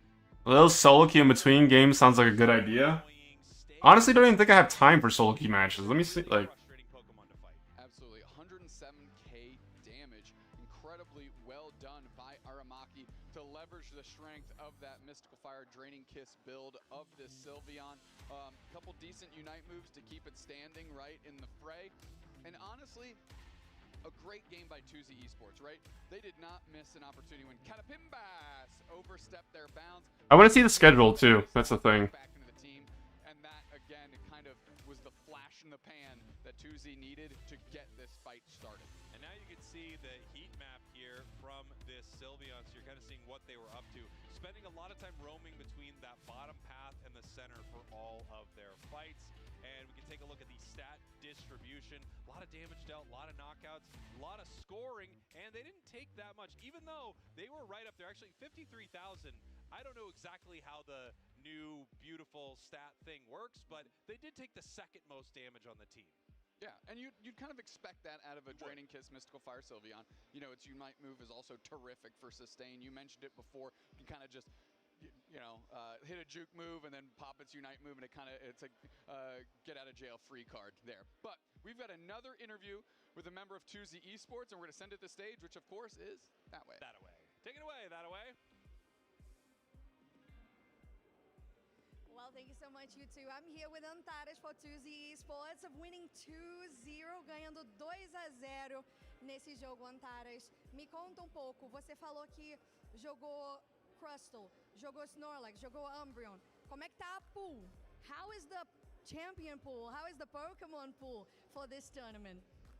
Todos os defenders. All the defenders, he says. So I am betting on that. I want to see every single defender. Eu quero ver todos os defensores nesse campeonato, hein?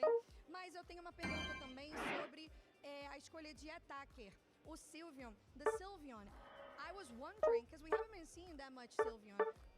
Como foi essa escolha? How was this choice? I love how I load in. So I load into Pokemon Unite, and just a fun fact for you guys. Sometimes when you start a lobby, like you just enter a lobby, pretend you're about to like queue up for matchmaking. On the top left-hand side, you see your ping. So like your internet connectivity from your location to the server. The first, like literally before I showed you my screen, it's literally 10 ms. And the moment you see that, you should just remake the lobby. Like you just quit and then you just join back in. Because that automatically is going to be one of two things. Either a bot match, or it throws you into a completely different region, period. And that should not be happening. I'll try to play a match, you know, I'll play like one match in between, but if there's no one playing, there's no one playing, so we'll see. Just comfortable for the players, but comfortable in regards to how powerful they are in flipping that Groudon and making sure that you take that objective. Found one. Cool. Second win of the day on stream.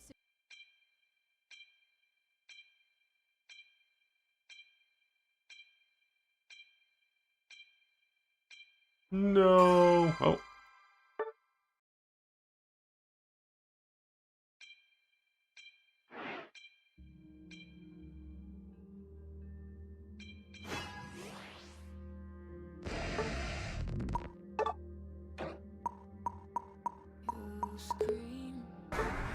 The Charizard game.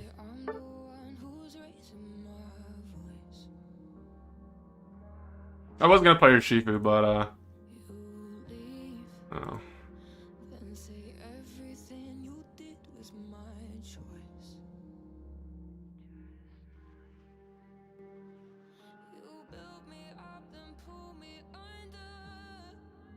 Dead game? Nah.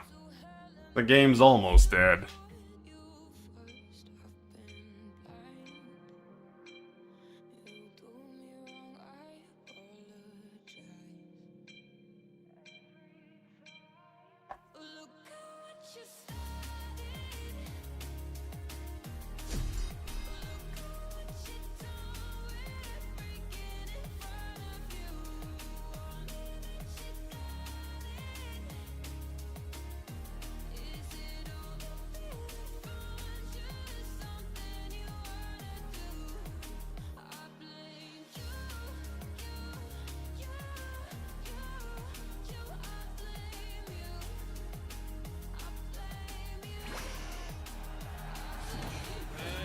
Can someone, okay, in the meantime, can someone look at, like, the Twitch Unite stream and tell me, like, what the schedule is? Like, when it shows?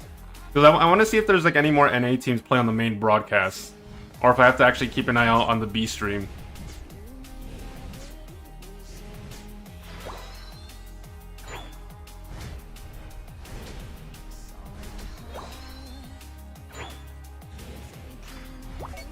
Oh, you know what? I should have tried that out.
Fuck you, man.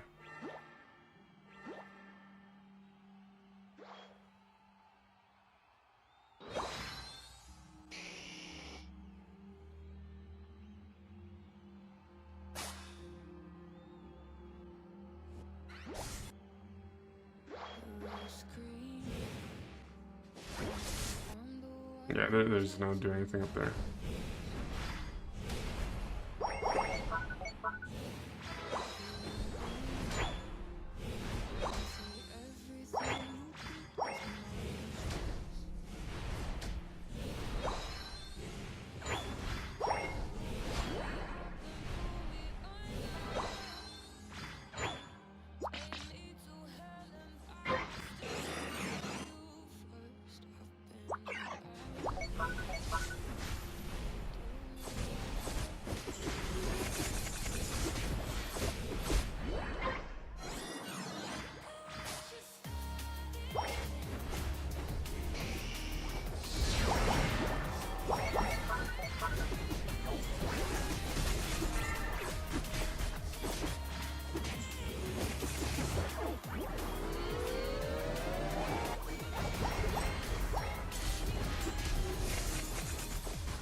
bro, get the fuck out of here. You're not gonna do anything. All you do is sit bottom. Like, fuck off.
Glacian, oh my god, man.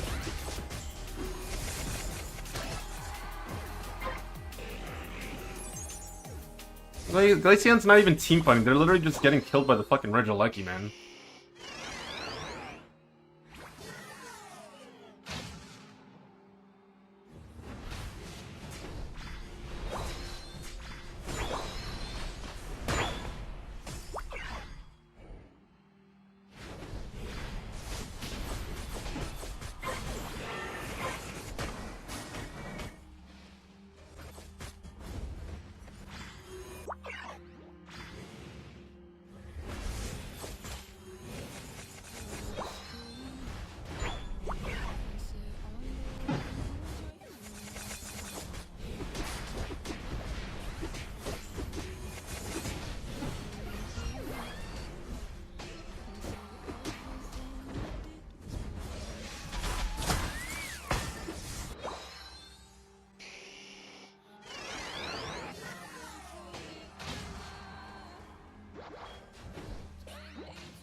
Nice.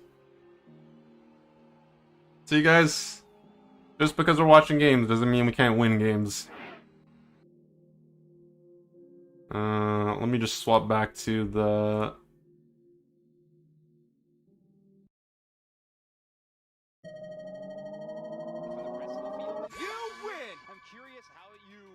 Into a next matchup after losing an 0-2 in that situation? Do you stick on what you've been practicing, lean on that, or is now the time to pivot?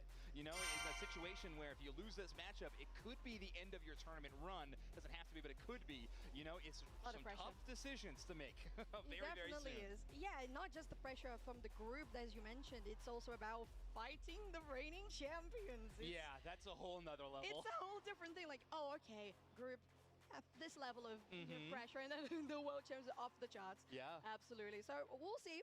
I personally feel like stick to what was working and just try to refine what was already like going in the right direction. That makes sense.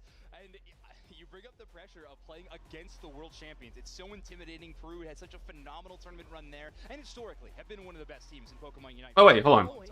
However, Peru Unite versus Journey together. Was that it?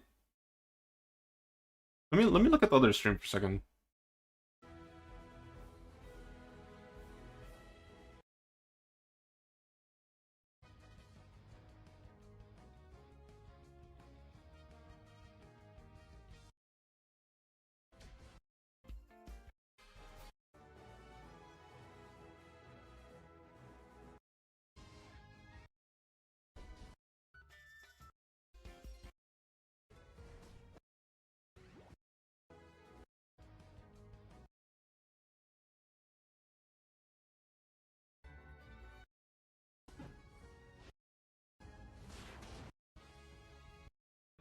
Okay, well. They have plenty of Worlds experience. Tuesday as an org was the second place of LAIC last year, so which is a lot of pressure to fight against for Journey Together. And being a very recent roster for Journey Together, it just feels like the warm hands and keeping the steady meta, what you were planning to do from the get-go in the drawing board is my call. And another factor we could throw into the mix is hometown crowd. Exactly. I mean, Peru Unite playing against Tuesday Esports, we knew who the crowd wanted to win when watching that matchup. It was a lot of excitement, a lot of energy being thrown their way. Now Peru Unite has to play against their second Brazilian opponent in this tournament. So we'll see if the fanfare is the same from the crowd towards Journey Together as it was for Tuesday. But yeah, you know, a lot of factors in Peru Unite's favor, a lot of factors working against them. But that's these international tournaments. But here we go. We got draft ready and set for Journey Together versus Peru Unite. Journey Together are going to be on that purple side, first pick position. It's very interesting because we've seen quite a lot of that Mega Lucario in the first pick position, a couple of Suicunes as well. So we'll see where we're going to be pivoting here because we have been seeing a lot of the Megas not being in the game at all, just being in the ban phase. So we'll see how things are going to go because personally, you and I have been talking and it feels like from the two Megas, the Mega Lucario has been doing better. Yeah, it's certainly been making it into more drafts for sure. But yeah, Charizard's win rate, not a lot to speak of. But we talked a lot about the Tuesday and Peru set. I think that's where we got to see it, you know, showcase a little bit, and it did not have the best record we've ever seen. But it is a Pokemon that still strikes fear into the hearts of your enemies. It is a powerful Pokemon. Maybe not in the win rate column quite yet, but I just listen. I can't believe that's going to stay the same. We've had players on stage in the interview talking about how powerful that Pokemon is, even after they played it and lost a game with it. Exactly. Like, this Pokemon is so strong. So I think definitely there's going to be a very hyper-aware focus on that Pokemon in both drafting phase, and of course, if it gets into the game, you gotta look alive. He's in the zone. Okay. My guy's in the zone. And they talk about the fact Slowbro is 2-0. I mean, you're not wrong, man. Slowbro made a resurgence from the grave and won both its matches. Okay, I take back everything I said about mental pressure against Peru. Is like, no, this is fine. This is just another day in a week. We're good. Someone wake Anemo up. I think he's got a game to play. Hey, you good? Oh, that's awesome. Wow, I mean, diabolical. Okay, it's early for them. Bro, like, when you... So, if you were here for the very, like, first set of the day, like the first matchup, bro, everyone was yawning. Like, everyone's just yawning because they're just like, bro, like, yo, it's too early for Ignite, man. It's probably even worse if you flew out there. Because, like, you know, you're jet lagged. Like, even if it's not a big time zone difference, you're still a bit jet lagged. You gotta, like, settle in. You only have so much time to practice and, like, prep. Then you have to get whatever rest you can. Then it's like, okay, well, I gotta wake up early for more Unite. An MO looks like Chan? Sir, how dare you? I am a unique individual, right? I'm just kidding. Differently from, for example, the Snorlax. It's very straightforward. You do this, you go heavy slam, you just start it off, get the block, get people isolated, you're good, right? But it feels like the Crustle sometimes can have a little bit of a different flavor to the play, and I just really like the Rebel Rouser and the stun that you get, like the 3 people, 4, it's just really nice, very useful. Yeah, some of the Crustle combos you can line up not only for yourself, but also for your teammates are pretty massive. Maybe we'll start to see some defender bans rise up eventually if some of these defenders become so influential. It is a problem a bit, though, of just kind of an embarrassment of riches. Just a lot of good defender Pokemon right now. We mentioned 2. We could probably mention 3 more that are also relevant tank Pokemon at the time. But Journey Together are going to finish up their banning phase, banning Darkrai, Miraidon, and the Blissey. Peru Unite on their side going to ban the Suicune, the Mega Lucario, and the Mega Charizard. I would say those are the most 3 standard orange side bans. Yeah, absolutely. You're definitely going for those Megas if you want to focus on them on the orange side. But speaking of purple, we have Journey Together going for the Blaziken first. I feel like some of these picks in the purple side first are either the Megas, the Suicune, or the Zacian. Blaziken is a good one too. Yeah, we started to see a little bit of the defenders picks up here, especially on the orange side. I think we're seeing a lot of Crustle near the top, but right now Peru Unite have their option of 2 Pokemon. Blaziken being taken away, I think uniquely for Peru, isn't the biggest of deals. Tempo doesn't play too much of the Blaziken, does obviously have a great one, but usually favors more Pokemon like the Zacian or even the Buzzwole rather than the Blaziken. Yeah, and you got to think about as well the fact that playing against Peru is always a threat. And it's just something that works out pretty well. But you talked about the Buzzwole too, is just very, very strong, as you might be seeing here, especially paired out with how you can isolate people with that Rock Tomb. It makes a lot of sense. And if you isolate your own team, you have that Pollen Puff as well to guarantee that everybody's going to be healed up with the Eldegoss. It's another Pokemon where Buzzwole, if you have an opponent that can kind of outpace you in those first few levels, like 1 through 4, it can be kind of challenging, but just Torchic on the other side for top path will allow Tempo to very quickly get to that Buzzwole danger zone of that level 5 and onwards. So Zainu's going to be backing up on the Alolan Raichu on the bottom side, of course, to see what Journey Together decides to round out their draft. Oh, okay. And likely no cone facing as the Hoopa's already locked in, and Brian Gunn will lock in the Mew as their final option. I was actually curious as to what Sky Charizard was going to play, because the last game they played Absol, the game before that they played Zera, and Nemo is playing the Scyther. Uh-oh. I've noticed that Latin American players like to play Scyther a lot. Like there's a couple of them that actually like play that consistently. Burst damage moments. Yeah, we got Scyther on one side, Zoroark on the other. There is going to be some very quick fights. However, they do got great backup. Hoopa portals available to fully restore some HP bars, albeit on a bit of a delay. And then you got Chaos Eldegoss, who's going to be running that buddy barrier, all in on supporting and defending the team. Probably, most likely going the Pollen Puff build. I do miss Leaf Tornado. I miss it every day. Every day. But every day. Every day. I wake up in the morning and I say how much I miss Leaf Tornado, and Leaf Tornado says nothing back and says Pollen Puff's just better. So. Yeah, it is better. We don't have that many healing Pokemon, man. You gotta use it. Yeah, all right, that's fine. I'll leave Leaf Tornado in the side like everybody else does, but that's all right. These 2 teams are going to be lining up. Yep, but you were right. They do have some great healing options. Portals on one side, Pollen Puffs on the other. There's a ton of sustain to work with. And not only that, we do have some pretty solid Pokemon at restoring their own HP, namely Blaziken, ever since those Blaze buffs kind of came in. Even Torchic in the early game has a little bit more with that burn damage, getting that healing back. So let's get started. So Journey Together going to be on your purple side, and Peru Unite are going to be hanging out on the orange side of Thea Sky Ruins. Yeah, and that is Group A for you all. This is the first game of a best-of-3 between these 2 teams. And as we know, the Scyther, such a big threat. We're going to be seeing Nemo really quickly going here to the top side. But Hold on. I have to that I was picturing. So we actually have the Mew and the Umbreon on the top side. I like that a lot. We were talking about Alright, I had to into the Buzzwole early. Mew's going to have a lot better of options. leave the lobby. And even with these Electro Balls, potentially able to out-secure. Tempo does have that full muscle gauge ready to go. So that Fell Singer could do a lot of damage, but of course the Umbreon, a bit tanky, is able to ward off most of that threat.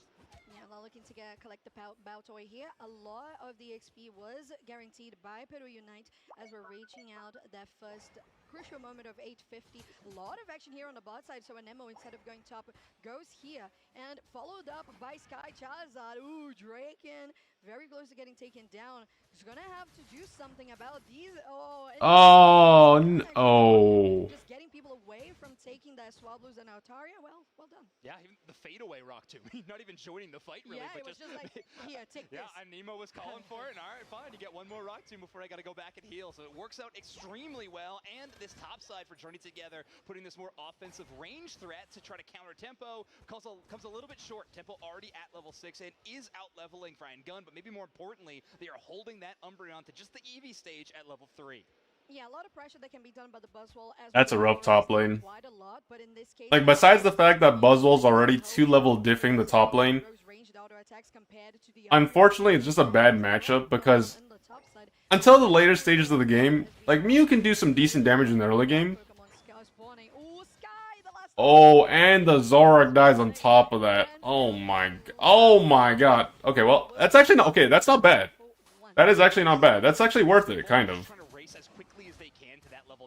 Even if they have to give up a bit of experience on the other side, they're not too worse for wear. Even if they could get the secondary ability, they'd be good to go. Dreams takes a lot of damage. That double wing beat just shy of the knockout. Oh, they went Trick Hoopa? Aw, ew, bro. Ew. But hey, Crystal's got other places to be. Draken's got Macro on mind. You know what they have on mind as well? Okay, Kumbuskin got a kill on the bottom, and they just hit Blaziken. That's actually pretty good. What I was gonna say before all this shit happened is that, okay, wait, hold. Hold. Still maintaining healthy. Happy Shabbos needs to be a little bit safe on how they are positioning because Catapimbas, excuse me, on that Umbreon because they are very low on health and behind on XP. Yeah, that's a really good note though about the Umbreon passive. It's going to be tough for Peru Unite to try to pop that. Scyther having a lot of damage but very little access to crowd control, and Tempo has a ton of access to crowd control, but it's all combos. I would have really liked the mean look. One piece of these lockdown plays with the smackdown or the superpower or anything like I also don't like the fact that this guy went mean look and snarl. Especially because the Hoopa, like, okay, here's the thing. I don't mind that the Hoopa went Trick, but at the very least, I would have, because the Hoopa went Trick, I would have liked it if the Umbreon went Wish. That way you have a little bit of sustain on your team. And then, like, vice versa, like, if you want to go Snarl and Foul Play, like, fine, whatever. But in that case, I would have preferred if Hoopa went Hyperspace Hole, like one or the other. That way you have some sustain, especially because not only do they have the high burst, the freaking Scyther and Buzzwole, you also got the poke to deal with from Raichu as well. Play of millimeters differentiated, right? That 30 points goes in. That's such a huge momentum swing for Journey Together, but just shy of securing that overdunk score. And then all of a sudden, Peru Unite landslides the other direction, gets a goal zone break, a ton of EXP, and now top lane got gapped. It goes without saying, top lane got gapped. And also, there's also a difference in the junglers as well. Big fight here in Anime Central for Peru as they have engaged quite deeply, and that's Journey Together answering quite in style. 3v1 now, but there's a backup from Xenos coming to Draken, but they say no. Oh, no, they don't say no. They say run. Oh, nice shield steal, nice shield. Ooh, nice little power play right there, though. Just when I was about to call out the Zoroark, they come back and get a nice little nifty play. With those shields, both Eldegoss, Krusell, and of course Blissey, which we see banned in this matchup, operate so dependently on those shields, with the Buddy Berry equipped as well. Umbreon's Unite move being able to take 50% of those anytime they appear is so important. So great counterplay to Draken's Rubble Rouser. We are going to have the Regieleki on the bottom side. We can see it spawning in with that yellow timer, but it will be all Peru around this Regieleki as Journey Together favoring the other side of the map, and honestly, just trying to catch up a little bit on EXP. They used a lot of Unite moves in the last team fight. They want to replenish.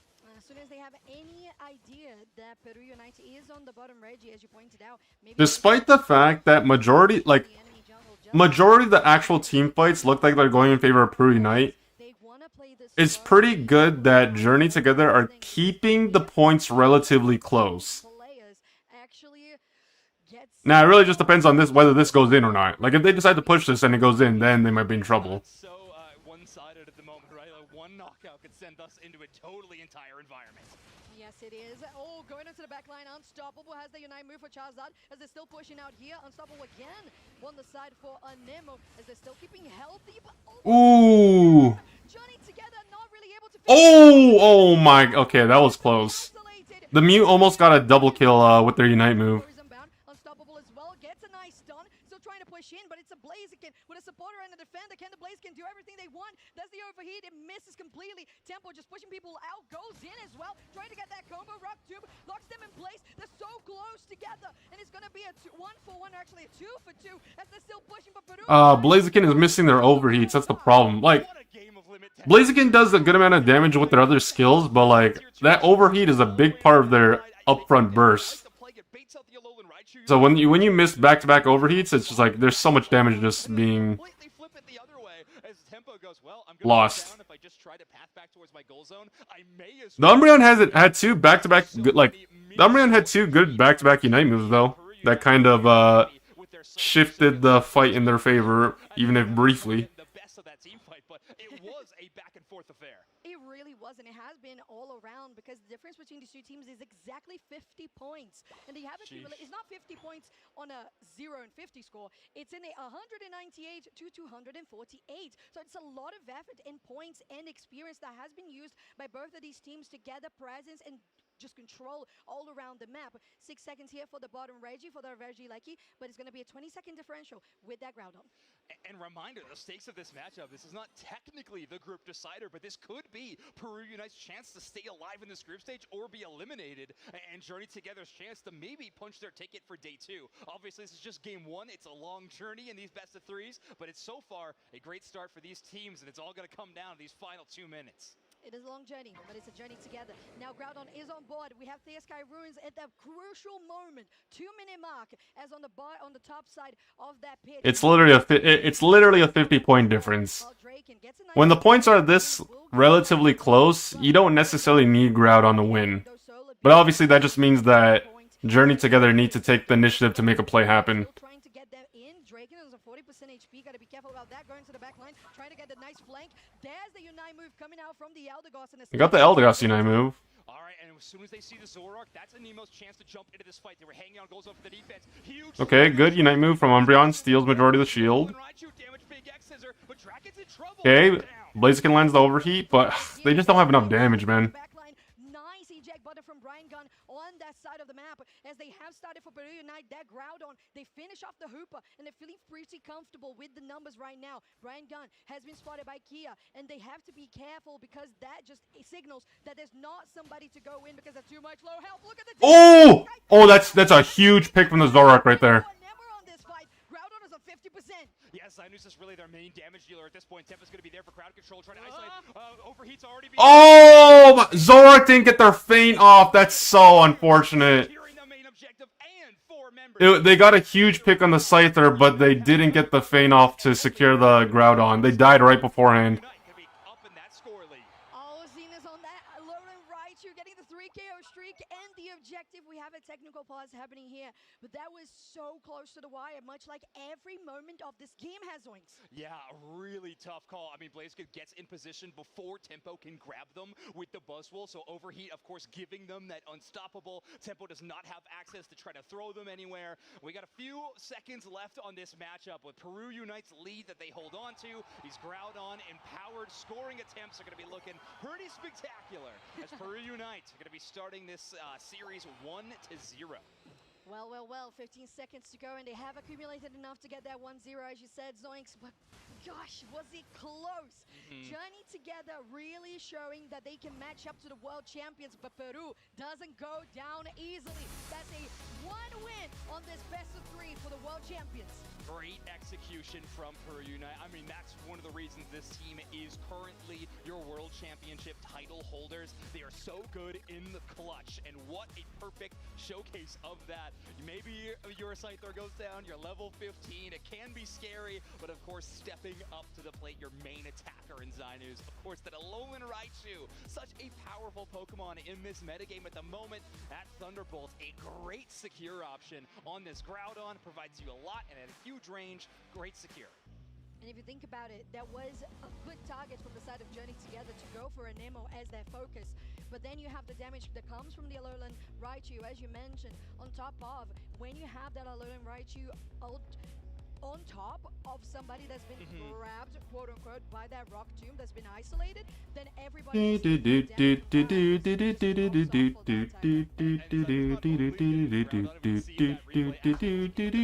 onto the aforementioned Zoroark that we were talking about, how almost turned the game around for Journey Together. Alolan Raichu's boosted auto attacks, kind of having that chain effect, can be so devastating. But our MVP of the game will be Tempo on that Buzzwole, drafted specifically to try to shut down Dark's Blaziken. Had the matchup against the Mew in the early game, but I think still... I'm just gonna grab a drink again. I'll BRB. 6 knockouts, does go down 3 times in that matchup in total, but certainly making it up for it in a lot of other factors. And if you look at this this bit of stats as well, the fact that we have on both sides the maximum number of knockouts on an individual player is 7. Yeah. So you can see like how down to the wire this match was, and just how impactful it was for those minimal limit testing plays, as you said, Zoinks, to really showcase the cold nerve that Peru needs to have and that they do have. Yeah, and both these teams playing in a similar fashion to that, right? The damage distribution extremely similar across the board for all these teams. And yeah, scoring, we're definitely going to see Peru Unite finding a great way to come back at the end of the game. But to your point, throughout the majority of that matchup, Peru Unite holding a lead, but boy, is it ever a small one. Here's Tempo, obviously favoring the top side of the map for the majority of this matchup, but lower on the damage graph when we see that kind of pull apart, knockouts scoring, crowd control. That's the Buzzwole graph if I ever saw it. Some big throws, some really big moments. Actually showing a lot of presence towards Reggie Drago as well. All right, I'm back. Exactly. Yeah, it was. Did I miss anything? Nope. Actually, a lot of pressure that was coming, I think, on the bot side. No, I would have been taking shots of beer if I had to watch this shit show. And we're like, oh, yeah, Anemo's here. Where was he? Oh, yeah, he just completely melted that objective. Yeah. Okay, welcome back, Anemo. Welcome back. Yep. So that's what they were. You know, it just feels like every move from Peru is very intentional, and I don't feel like this is an opinion. I feel like this is a fact. Yeah. Not just by the fact that they have won Worlds, but also the way that they are showcasing that Pokemon Unite gameplay here today. Yeah, they proved it kind of again and again. They're looking to do it again at this tournament, of course. However, a 1-0 start was not what they were looking for in groups. This is the match they're looking to bounce back in. And in the banning phase so far, they're going to be starting with those Mega Bans. That's the orange side of the draft for you. Mega Lucario, Mega Charizard. You just don't want to face up against any of those, even if you're giving your opposing team only 1 pick to start the draft. You don't want either of those to be Megas. But, oh, yeah, Blaziken. You're not wrong, man. You're not wrong. For me, it's like, I play so much solo queue that it's like, for me, this is just like my sit, like... I can tolerate yapping when I'm drunk. Yeah, like, I play so much solo queue to the point where it's just like... For me, this is like a,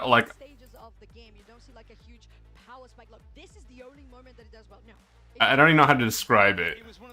It's not the greatest alternative, but like I get a break from having to deal with stupid idiots that play this game.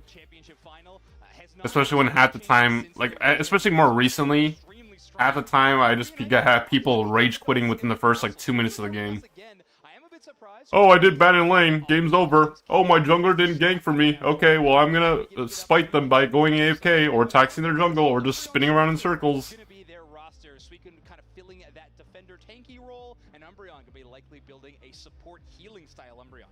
Definitely, especially with that Blastoise locked in as well. So Journey Together is very tanky, and we know that Wish does heal quite a lot, but kinda similar to Hoopa, you have to be preemptive about it. You just throw in the ability, has a little bit of a wound up getting into the actual healing to activate, much like those Hoopa portals, so you have to be very precise about it. And to be fair, both teams were definitely meticulous in the game one of this series. So finally wrapping up with that Mew, also very stable across all moments of the game in securing EXP and Poke, and a Leafeon that I really want to see succeed, because today we kind of expected the Leafeons to be very proactive in the early game, but they didn't quite show up as much. Yeah, we'll see how Sky Charizard wants to play it. Obviously, Zyndus is going to be the main target they're going to be hunting for on this Leafeon. It can be kind of a delete button if you can land your Unite move onto that Pokemon, especially since Sky Charizard is playing the very popular X-Attack Energy Amplifier build of this Leafeon, and of all-in surrounding that Unite move strategy. It can be a great job. However, Inteleon does have some mobility with that fail. Yep. It's like Pac-Man. Waka waka waka waka waka. That dive versus that long-range attacker. On the other side, I'm interested in an this time. I have to imagine there's just less, squishier targets for the Scyther to try to find. Instead, Dodrio's tri-attack poke damage a little bit more safer into things like Blastoise, Umbreon, Suicune, and not wanting to try to go all in on the burst like you did in the last one. Yeah, and I feel like a little similar to the Scyther, you have always great flanking angles and possibilities with a Dodrio and a Scyther, but the Scyther raw damage, the Dodrio does have some disruption on that triple trample. So maybe that's a little bit of a difference in case they don't feel like they have enough. Now getting into game 2, a match point for Peru Unite in this best of 3. Now on the orange side, our Journey Together is on your purple. And let's see if we can break this streak of 2-0 games that we've had for a lot of the day. We started the day with a really fun 2-1 with this Peru Unite roster. Let's see if we can do that yet again. Dark gonna try to get the secure, but not Tempo and Kea just too strong in this early game. Kea not taking the red buff, instead gonna make sure that Dodrio can take that one, and likely they want to be right beside Tempo from the early game. If Journey Together just oversteps a tiny bit, even this Gossifleur and Zacian can take the KO. Yeah, and that's something that I really want to point out as well. Just like the fact that Tempo and Kea are just so well coordinated that they can really survive this laning phase in any situation and still come out on top on those wild Pokemon. Now still with over 3v3 here, still waiting for that 850 to arrive, and Anima will guarantee the last bit of enemy wild Pokemon to the side of Peru as they are setting up, although Leafeon has rotated bot side. Yeah, they're going to now. I really think this gambling play from Journey Together was interesting. They actually gave the Leafeon only the red buff and elected to have Mew take blue so they could rotate up way earlier than Peru Unite from the central area.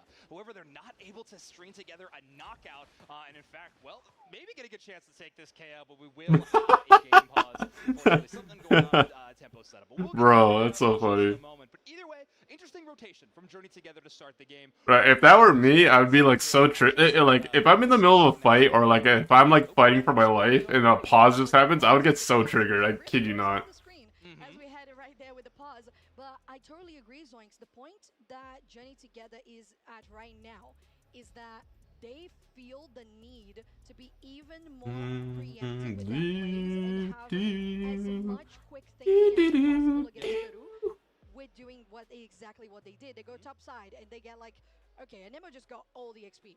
I'll leave. They leave.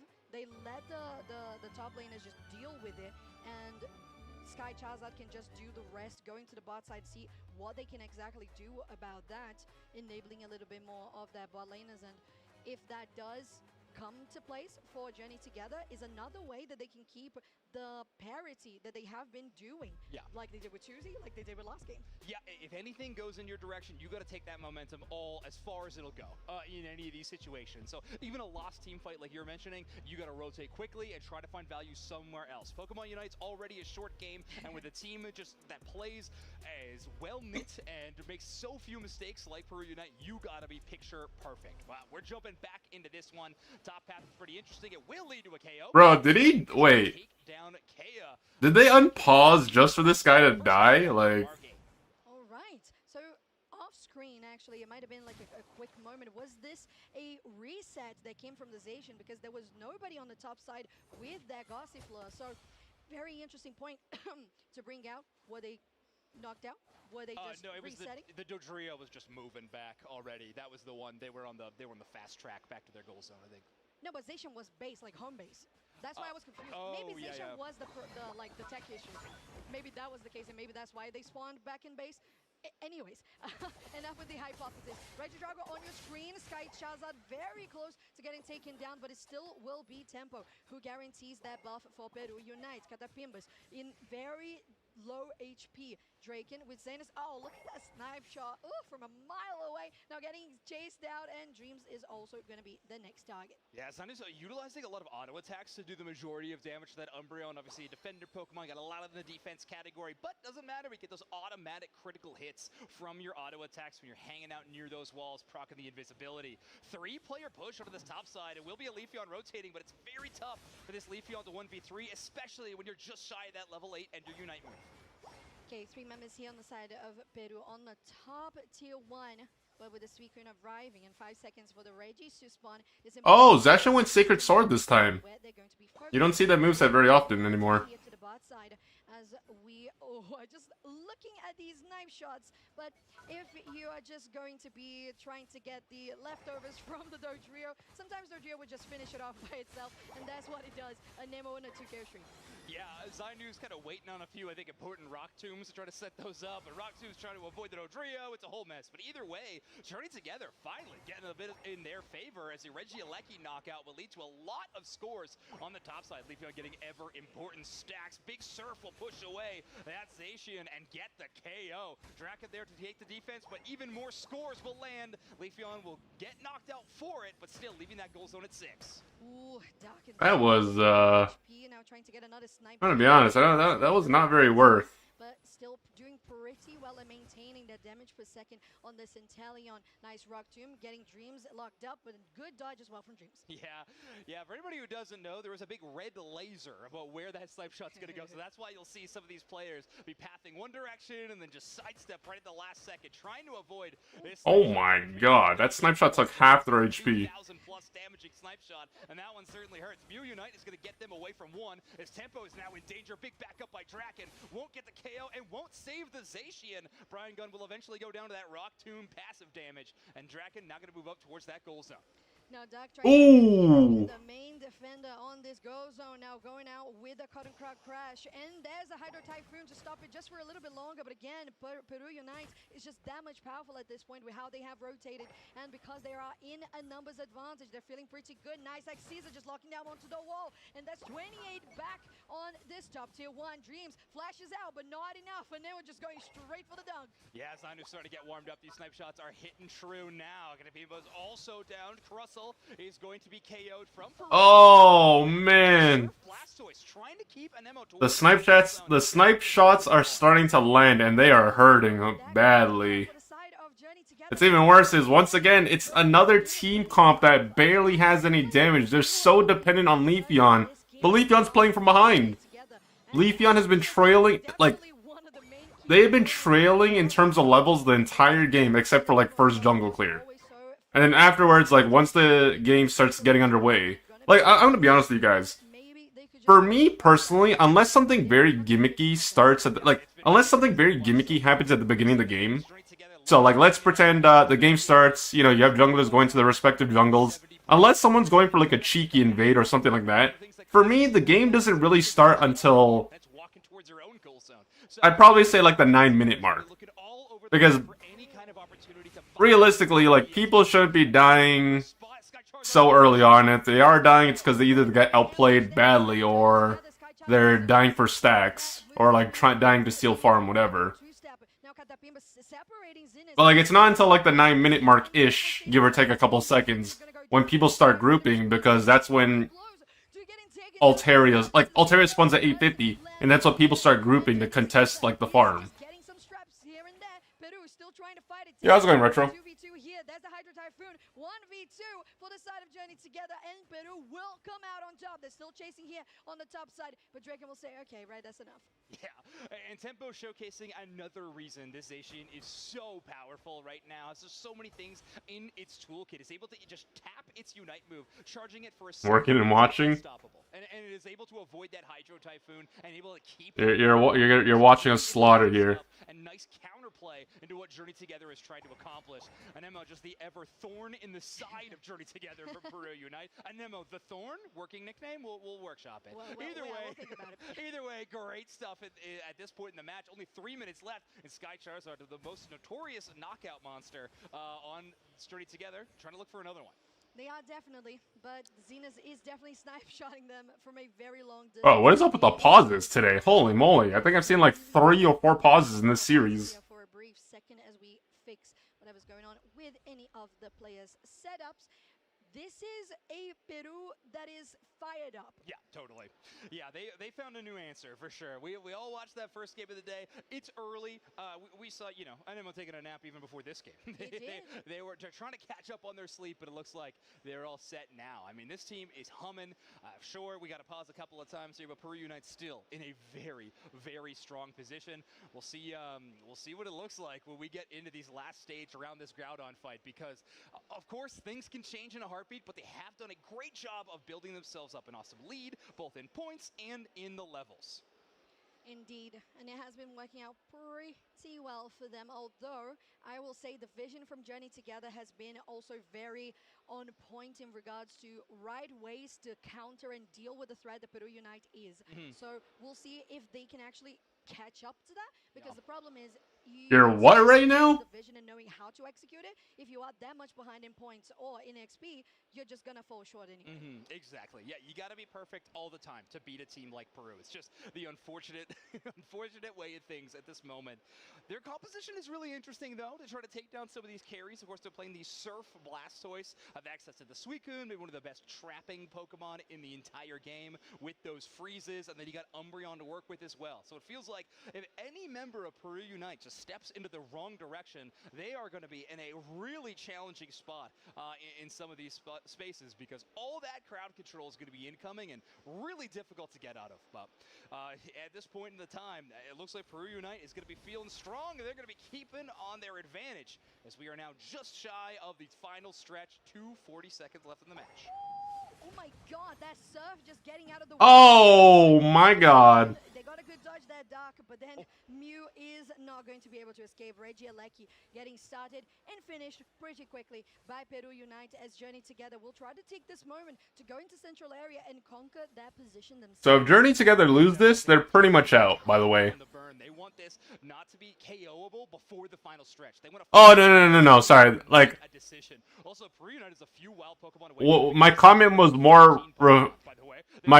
was more so directed at Repairman with what he said. They're in charge of the Groudon pit. Yes. Oh, that Rock Tomb, I gotta say, Draken, that's the pick, the Crustle. And Xena's on this knife shot. Inteleon is just so good. Doc, another one. Look at those, just taking people, just one by one. You don't even need time. I mean, you got tempo, but you don't need time when you have Inteleon there just to finish the job pretty quickly for you. Now, there's another Rock Tomb getting Catapimbas in a bad position. Sky Chaza going in on a 1v4, just like, I'm so impatient right now. Let's get going.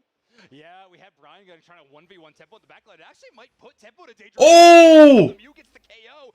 Emerald two-step sweet response, but Anemo will oh my, okay. Oh, they got two. That's not bad. Best chances in the match right now, and it's a 4v3. Well, they just don't have the damage for Groudon though. That's the problem. Like, they got the two most important members of their, well, 2 of the 3 most important members of their team. The Dodrio and the Zacian, but like, they're still Inteleon. And they're like, the point lead isn't the biggest point lead you've ever seen, but they don't have the ability to backhap that much either. They would need to score twice uncontested, and even then, that would still be putting them just barely ahead, and that's like the most optimistic scenario. It's almost at level 15. It is such a scary, damaging threat. And, well, you know where Zinus is going to be. That heat map is going to be one red dot in the middle of the map. It's a sentry turret of this sniper is ready to go. Ooh, okay. Oh, that Blastoise was really trying to get a good setup for the Hydro Typhoon, but a snipe shot to the face will deny it. Blastoise didn't even Unite move, by the way. That's crazy. Not that it matters. Like, I don't think, like, they got their Unite move off or not. Like, as they can go straight to Groudon. Yeah, it's a 3 KO streak. I think that's going to be ticking up even potentially a little bit higher if we add Groudon to that tally. It's tempo going to be taken down. No, of course, Designers has to steal it away. Inteleon, just what a highlight reel for that player, as this match will conclude with Peru Unite, a 2-0 victory over Journey Together. Well, would you look at that, the reigning champions, they're feeling warmed up on LAIC. It is kinda home turf. We are Latin America all together, so we're feeling pretty good here if you're a Peru Unite fan. And that was, again, so good to watch, because Journey Together is one of those underdogs, although there is a team called Underdogs, that's not the one. Right. They are underdogs because they had new players and they really performed incredibly well against Tuzi and Peru back to back. Yeah, 1000%. Like, this makes us a really interesting group to be watching right now. Peru Unite needed that bounce back match. They found it. Journey Together in a tough position right now in the group stage, but still interesting bounce back from our World Championship squad. We'll see how they do going further in this group stage as well. There's one or two more matches left to conclude in Group A. But yeah, what an amazing match. I think Inteleon, probably the story of this game number 2 for me. Zinus just doing such an amazing job. Even with that Leafeon on the other side, was able to avoid them enough to just get a huge level lead. And even into Pokemon like Blastoise and Suicune, these snipe shots were taking down every single Pokemon on the other side. Yeah. No discrimination. Everybody takes the headshot. Doesn't matter. And to be honest, although, yes, I know Zinus on this Inteleon was, for me, for you, maybe for the stats as well, that he was player of the game. There we have it. But I gotta give an honorable mention to Draken on that Crustle as well, because the setups for the snipe shots, they were juicy. Yeah, that's true. Yeah, you can't have a 11 KO, 83,000 damage game Inteleon without a Crustle to go work in tandem. But Zinus gonna be doing 32% of the team's damage, like I said, 83,000. Looking incredible. This Inteleon has just been a staple pick for Peru for so long. I was looking at their journey to the World's Championship last year that we saw, like Pokemon.com doing a really cool article breakdown. At LAIC last year, Zinus was all about the Chandelure, was their most frequent pick. You're right, I remember that. It was a really nice answer to Pokemon like the Blaziken and the Urshifu back then with the Imprison, but now it's all about that damage. Take a look at our heat map, that attacker staying on the safe side of the map, you know, with that range damage, but still having a ever-present threat in the middle of that map. Yeah, and the knockout scoring, it's interesting because the damage dealt, it makes sense because the snipe shot is either going to do a whole chunk at the same time or it's just going to finish somebody off from the get-go. So it's interesting that we see that, like, yep, exactly. Just damage dealt, that's where we are. And it's so fun to me that we've been starting to see much more. Bro, like, I'm tired of seeing Blastoise, man. You can do on these plays. Like, it's like, it's actually paining me to see people play this Pokemon the way they do. Only one feint for Zinus in that entire matchup, getting one knocked out, and no recalls to base, which is very interesting. Instead, you just got to be an ever-present threat in that attacker role. They are not solidified for day 2 quite yet, but almost at that point, they have one more match to play in our group stage. We have time to play a match in between, guys, just because it's break time in between sets. So we're just playing, you know.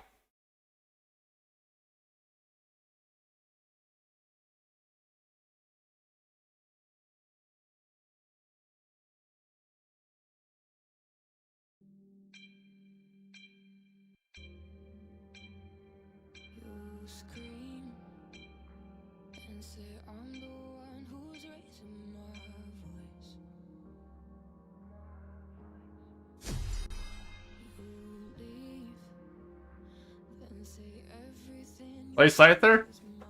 I would, but like I'm not playing on my ult account right now. I'm just playing my main.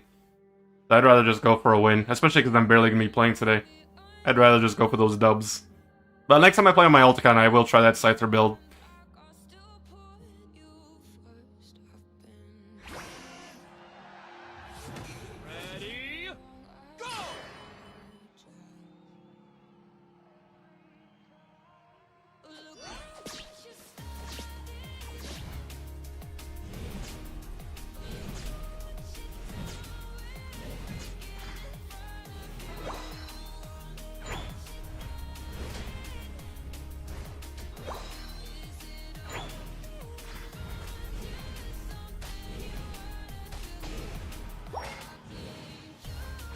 Did I get back Elo? I got Elo back, but I still ended up negative on the day. Like it was still I'm pretty sure it's still negative losses in Elo.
Fuck my life, man.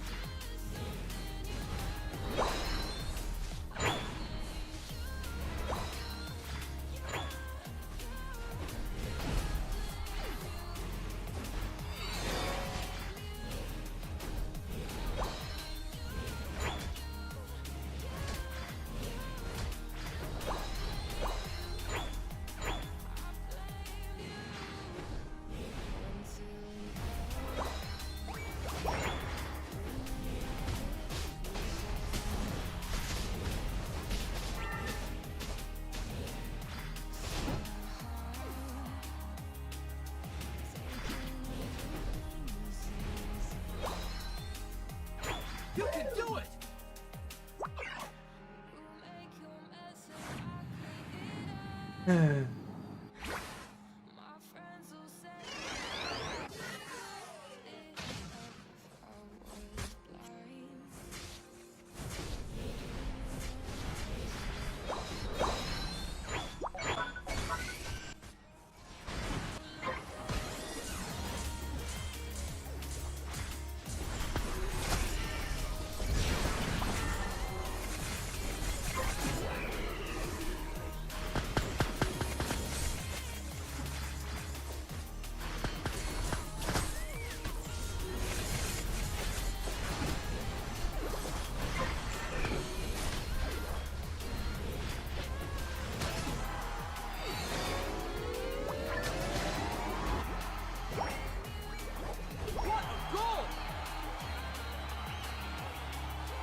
How do Mega Evolutions work in Pokemon Unite? So basically, they're the same as the regular, like as the base Pokemon.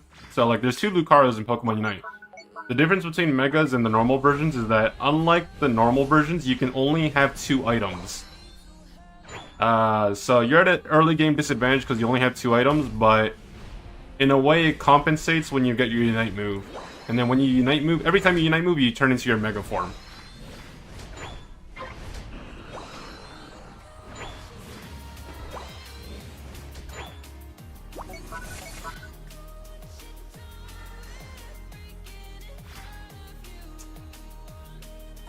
The final stretch.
God, the freaking slows are real.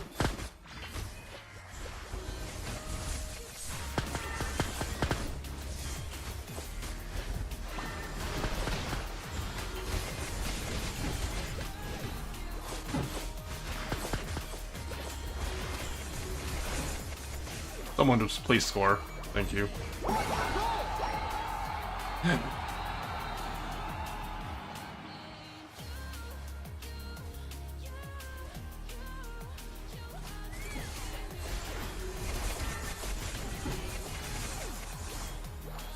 No.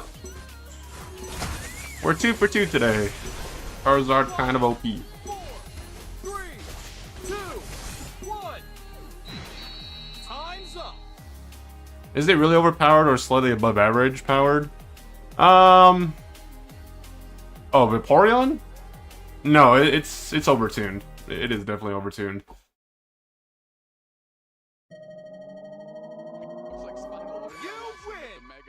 Oh, Team Spinal's playing. Woo, North America. Finally banned them out. Aegislash getting a solid pick here by Sunset, and Lost queuing up Espeon, a Pokemon that you and I both agree pretty solid. Yeah, I think Espeon is looking really good in this tournament. Pikachu is one of those Pokemon that could definitely counter what's on the other side. However, it's really only looking at one target when you see what Spinal has brought out here, and that is going to be the Dodrio, right? Absolutely. I mean, everything else doesn't really look too good for Volt Tackle, Electro Ball, Pikachu. Not that it's bad, it's a good moveset and all, but you don't really need to Volt Tackle a Crustle. It wasn't going anywhere anyway.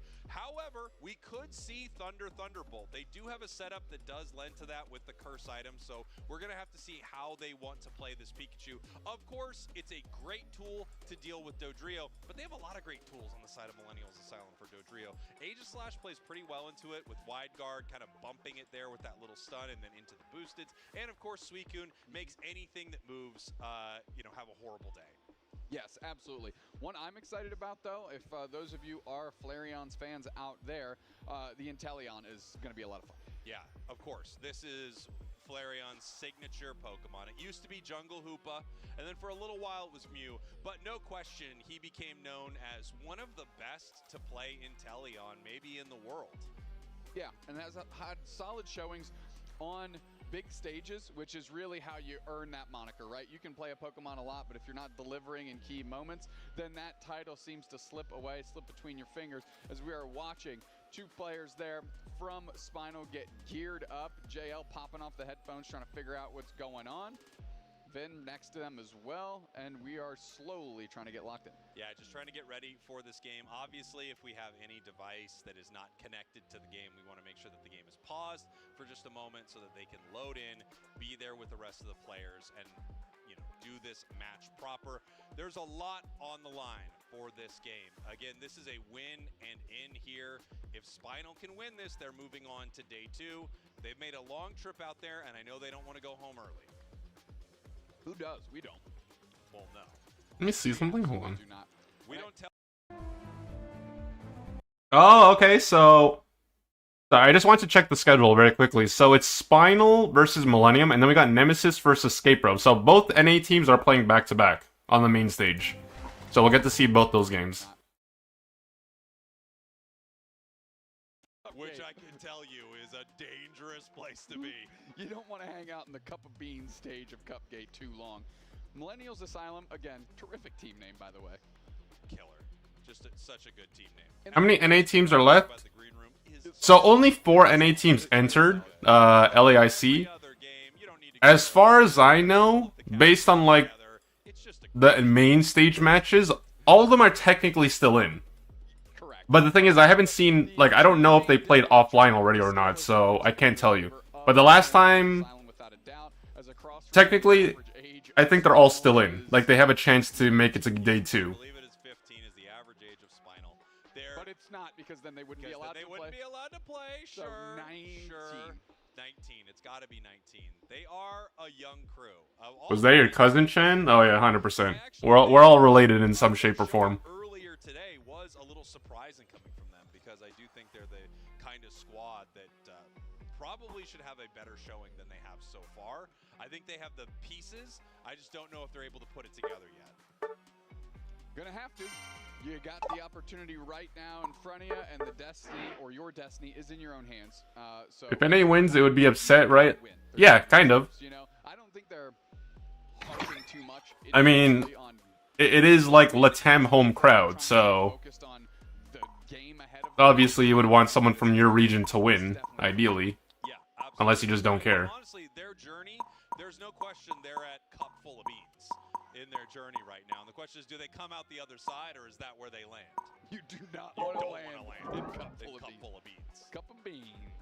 Flareon's slightly less locked in than he was for his picture that we saw during the draft screen. That's a great photo as we head into this best of 3. Millennials Asylum out of Brazil, your purple team. Spinal from North America, your orange team. And a lot is riding on this game for these two teams. JL moving in, trying to make a steal happen, but no, not able to. Instead, now getting caught there by that red buff on and goodbye. Punished for it. But you know, Doobsnacks, this doesn't hurt them all too much. That is the value of something like Sableye heading across the map. Even if you don't get it, you didn't really lose that much value for your team.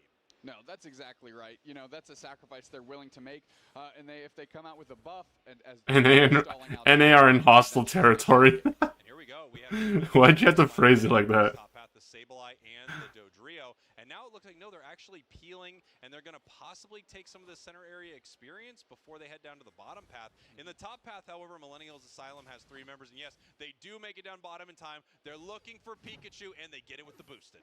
Yeah, actually, JL right there to pick up Tony if Tony decided to pursue and try and get a knockout on Vin with the flank.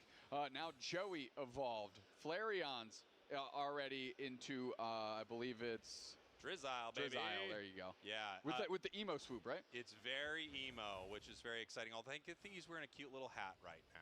Yeah, good thing. JL sees that he can put some pressure on. Rod has to babysit losses. They're trying to get the Escavalier buff for themselves. And JL now is just providing free information for the team as they are investing 1 person to babysit 2, and that is called a player advantage. Yeah, it's a great advantage for Spinal, and it's just a constant annoyance, right? It's something that Millennials Asylum is going to have to deal with all the time. This frustrating ward that is finding out where they are, setting up big plays, heading into their central area. A great Sableye is so tricky to deal with. Yeah, again, you know, we've mentioned it before on broadcast. They just stress the map in such a unique way, the way it operates, how it can score, its disruptive abilities, you know, to set up engagements. It's just a tough thing to constantly have in the back of your mind as you're trying to play Oh, it's a... Oh, I didn't even realize until just now. like every time I see a Pikachu, I'm thinking to myself, oh, it's probably gonna be Raichu, right? Like, cause I wasn't paying too much attention to the draft. I just realized it's a regular Pikachu. It's not actually a Raichu. Makes it very easy work for Vin to get those knockouts or at least deal a critical mass of damage. Yeah, level 9 on this Dodrio, by the way. So we have a Unite move online. Interesting. Is getting there as well. Reggie Alecki is top. We can see that in our picture-in-picture right there. JL in some trouble, and so is Vin.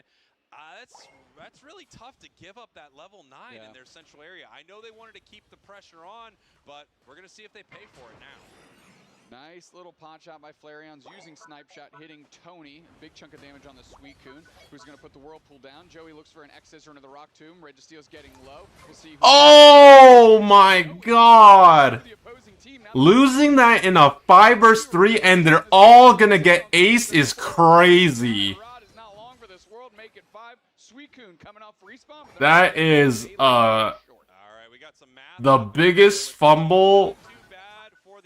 Yikes, yikes, yikes. Wait, okay, I gotta rewind it for just a second. I need to look at something. Where did Espeon go? Okay, Espeon's right there.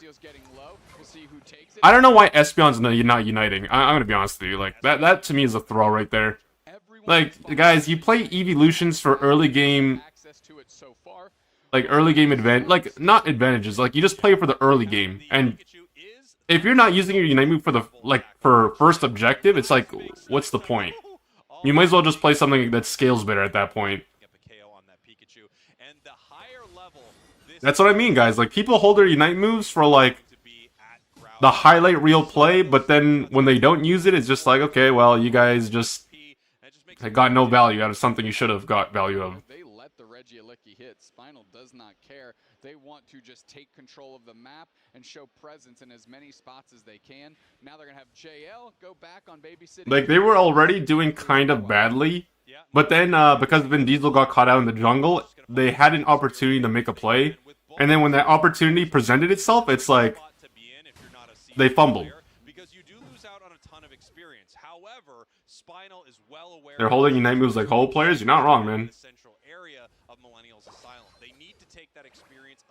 What's worse, like, it's even worse, though, because the thing is, whole players need someone to die for them to... Like, obviously, technically, if no one dies, then you can't use a whole Unite move. In this case, you can use it whenever you want. You just press one button. Like whole players need someone to die. What's your excuse? Short of grabbing both of them. 5 members of Millennials Asylum moving towards this tier 1 goal zone, setting up with the wide guard here to give themselves the boosted and head into the defensive stance, and they are moving. Yeah, we have Inteleon Unite downstairs for the solo Regirock. Nice Thunderstorm out of the Pikachu. Hydro Typhoon follows up, but they are quickly knocked out. Spinal is looking to defend this goal zone, but decent pressure out of Millennials Asylum. Yeah, not bad for Millennials Asylum, and look at this Aegislash staying and fighting. They're going to have their wide guard back pretty soon. They're going to push JL away from this. JL looking to see if he can take the KO on that Espeon. Really trying to move in there, trying to sneak around the Suicune, but was not able to make it happen. JL again just taking inventory of where everybody on Millennials... Oh my, and the Sableye stole the red buff. That's crazy. With a nice little maneuver here.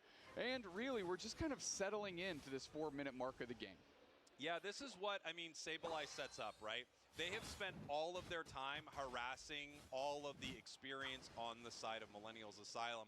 And I'm gonna be honest, I would have liked to, like, generally speaking, I'm more of a fan of Volt Tackle. Okay, generally speaking, I'm more of a fan using Volt Tackle on Pikachu rather than Thunder. Oh, sorry, Thunderbolt.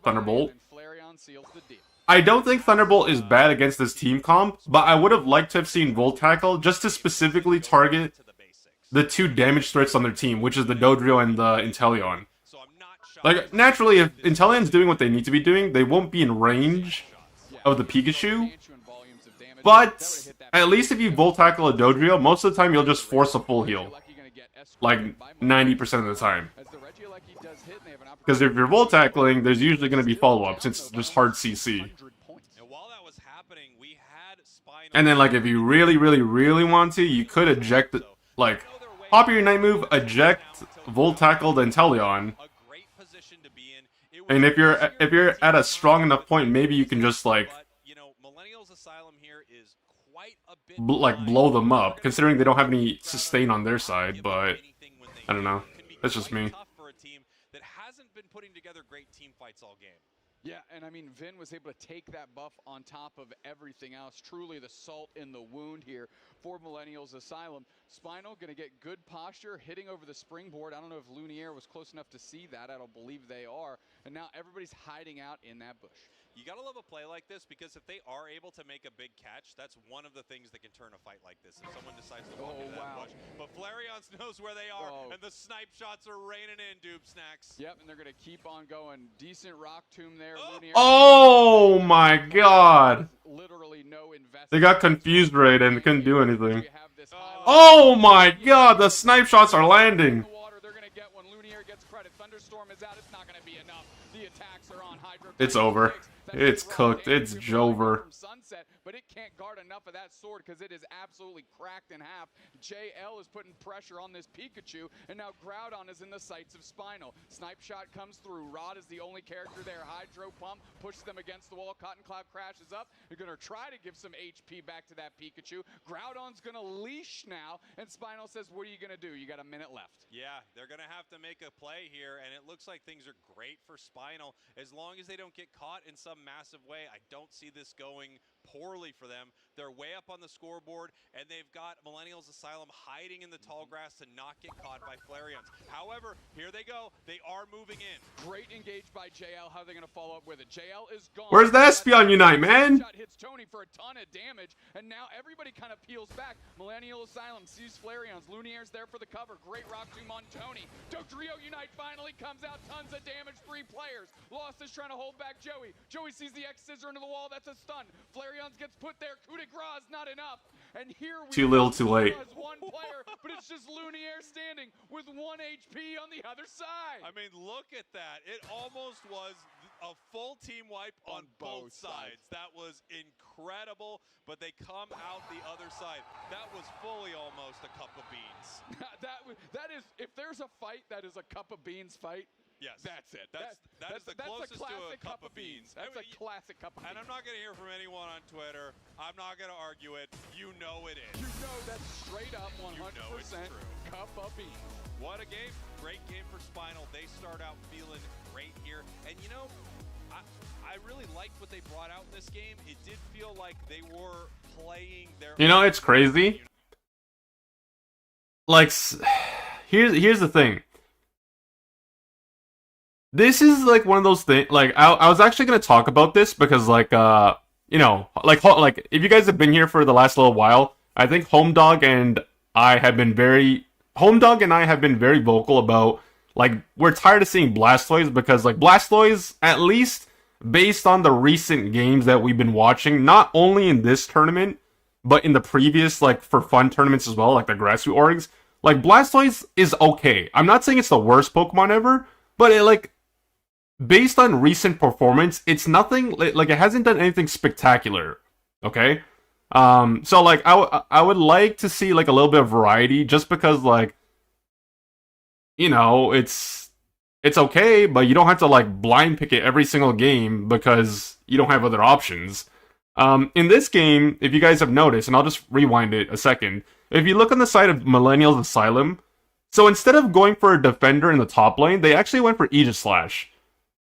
And I don't necessarily have a problem with an all-rounder instead of a defender, but they also have to play accordingly to make it work. And then the biggest, like, if I'm rewinding it, the biggest turning point of what flipped this game on its head was this right here. Because, like, guys, there are defining moments throughout the progression of the game. So, you got your first objective. It's literally a 5 versus 3.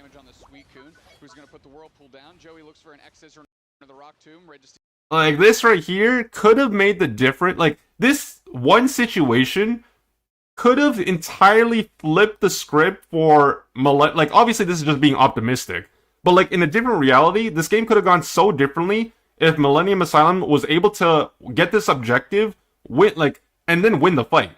Because now, because they lost the objective, not only do they not get the combative stats, they don't get the shield, they don't get the HP as well. So it's like, okay, in a 5 versus 3, you're losing a 5 versus 3. One of your guys didn't Unite move, and then... Exactly, that's what I mean. We were talking about this earlier, too. Like, Espeon had Unite move, and they're holding it for I have no idea what. Like, these are defining moments in the game where you should be committing all your resources. Like, if you're setting 5 people bottom, then you're using everything at your disposal to try to win the situation at hand. Which, in this case, is the first objective, the Registeel. And then, like, because, you know, you don't Unite move, you allow the Crustle to steal the objective. And then, because they get the stats, and of course they live longer, they just... Yeah. And then, like, fast forward to the last 2 minutes. Like, you know, just fast forward all the way to here. Now the problem is... So, here's the problem. Besides the fact that they don't... In this case, they don't have a frontliner. So now there's no one to really soak up the damage of the Inteleon that's ridiculously fed. Like, it's a level 14 Inteleon. And of course, like, Flareon is landing the snipe shots, so it makes a big difference. Like, every snipe shot that's being charged pretty much takes out, like, half the HP of one person, or maybe, like, 1/4, depending on who it is. And even if you have an Eldegoss, the Poland Puff does not offset the damage that is being outputted from the Inteleon. Like, the thing is, Inteleon is doing more damage than Eldegoss can heal, especially with the cooldowns. So it's like, you're playing on the back foot the entire time, and keep in mind, because the point deficit is so big, like, you can't even backcap to try to get back into the game because you're just so far down. You either need to team fight or force the Groudon. Like some people force, like, flip the Groudon or try to flip it. Other people try to get the objective, or sorry, try to team fight. But you have no front line. You don't have good rip. And the thing is, if you try to rip, the person that has to go in and basically DPS is the Aegislash.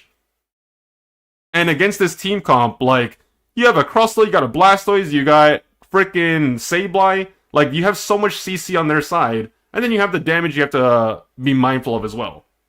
That's one of the things that can turn a fight like this. If someone decides to walk into that bush. But Flareon's knows... I mean, we can revisit this game later, because obviously it's not break time, but... Yeah, they're going to game number 2. I love arguing. Not only do they do functionally different things. Yes, on totally different Pokemon with totally different energy. I love that I'm arguing a point that... No proper tank and no proper dive. Aegislash is more of a scrapper. It's not fit to charge through front line to reach the backliners. Comp is too safe. Swap one of the lane attackers for a proper tank or dive. In my opinion... I would love it if this is what this series is remembered as. The Cup of Beans Classic.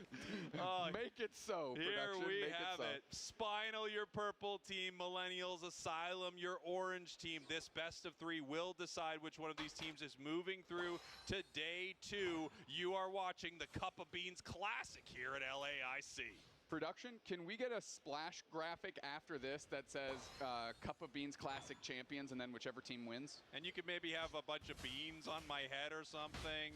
You know, just have fun with it, guys. At least text on screen, please. At least the text on screen that says Cup of Beans Classic Champions, whatever the team that wins.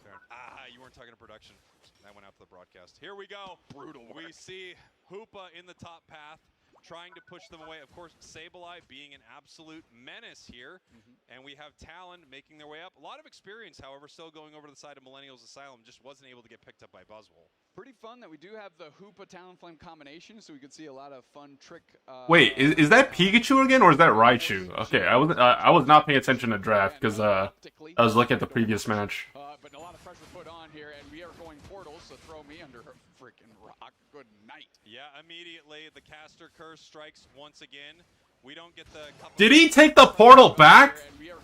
Bro, this guy is trolling. Okay, no, bro. Yeah, immediately the caster curse strikes... He took the portal back in the middle of 4 people! On screen, and we also call the wrong move set every time. Whatever you predict that it is, it won't be. If you say they're playing Blastoise, it's actually Cinderace. Yeah, remember how we got differentialed at the World Championship Grand Finals? Yeah, it is the Pikachu. Well, when they hit level 5, I realized it was a regular Pikachu. At this point, I should have players on teams coming up to me and be like, say that the other team's going to do good. That's what I would want. Flareon gets knocked out by Tony there. Easy knockout between the Pikachu and the Suicune on a fairly squishy Inteleon that was caught out. Excuse me, Drizzile that was caught out. Once again, we're kind of dealing with this really tough situation for Millennials Asylum. You have JL and Vin. Oh no!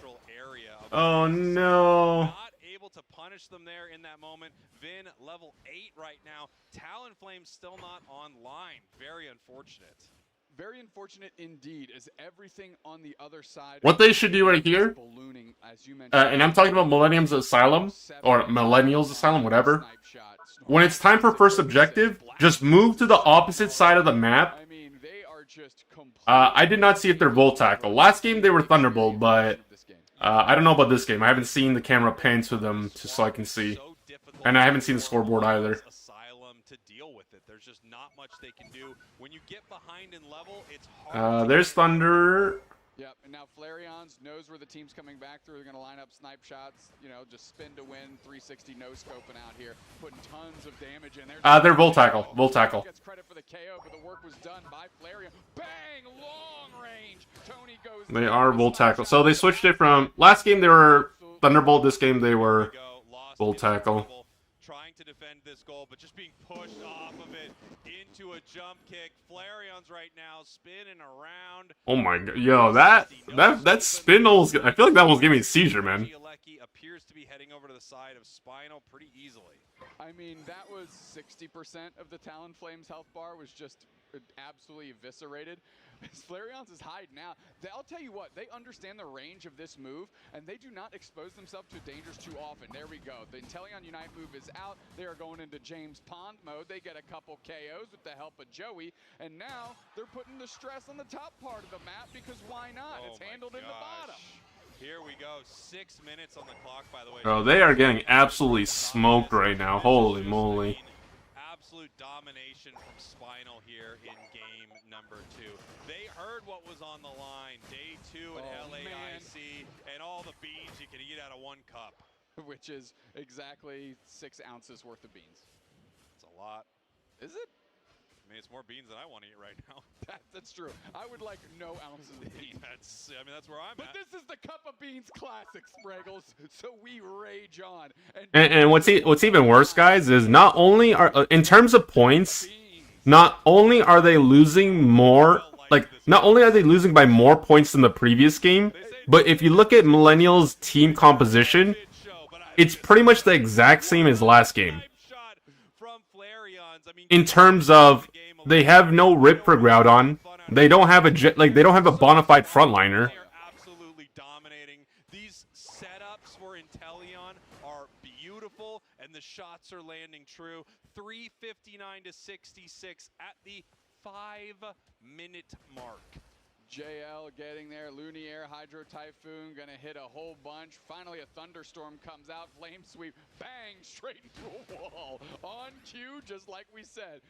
There's one thing we can't cast a curse, and that's the Talonflame Flame Sweep into the wall. Big power nap into the middle of Millennials Asylum as the Inteleon Unite is out, and we are just shooting a Moonraker lasers all over Millennials Asylum, and they are going down in early rounds. Yeah, beautiful stuff here from Spinal. I mean, it just feels like they cannot be stopped. LAIC possibly heading over to Millennials Asylum. If they didn't get that one, that would be I mean, truthfully, if it was a snipe shot from a million miles away, but it looks like they're going to be able to get that. That is a level 13 Dodrio, but kind of whiffed its Unite move right there. They were trying to move through the enemy. Pikachu's Pikachu keeps wasting their Volt Tackle on someone that can't be Volt Tackled.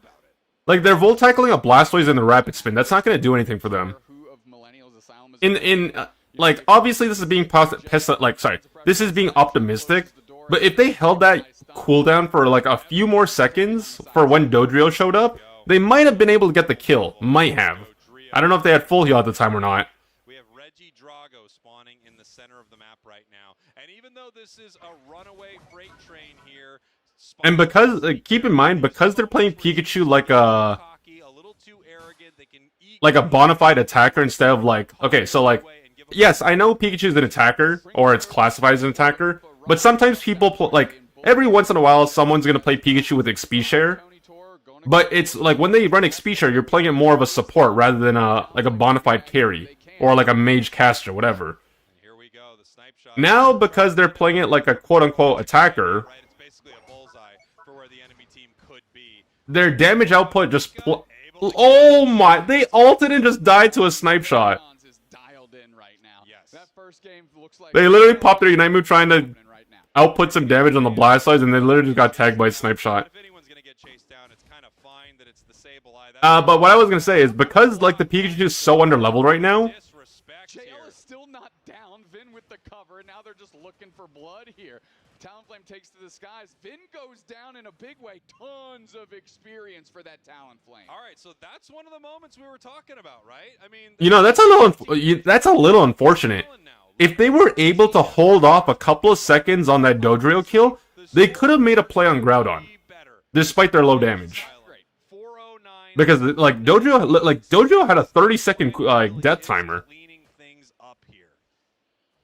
Positioning around the Regieleki just a little bit is Millennial. I'm not sure they're even really concerned about it. They're just trying to show to see if they can get vision and get an idea of where everyone's at. Flareon. I don't want to be that guy, but I think it's pretty much over. I don't think Millennials Asylum like has a way back into this game.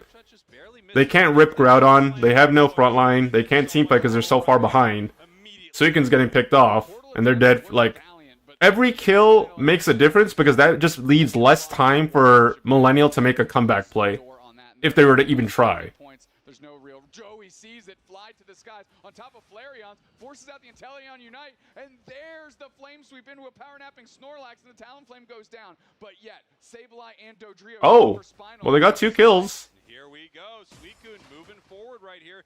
Getting some work done. Pikachu level 13 right now, and Buzzwole is back. Okay, here's the thing. What Hoopa needs to do? Pop Unite move, you commit to the Groudon. Just say fuck it. Okay, that, like, you had the right idea, but so you can... Buzzwole, what do you do? Buzzwole, Buzzwole, Buzzwole. Oh, okay, it's over. It's like... And we are rolling back through the portal. Groudon is getting low. It is locked in. We'll see who takes a snipe shot. And it's taken by Spinal. Jeez, that was so close for Millennials Asylum. Alright, GG's, guys. Well, Team Spinal make it to day 2, I think. Spinal is going to take this thing with 45 seconds left. Every member of Millennials Asylum are down. All the points to the main goal zone.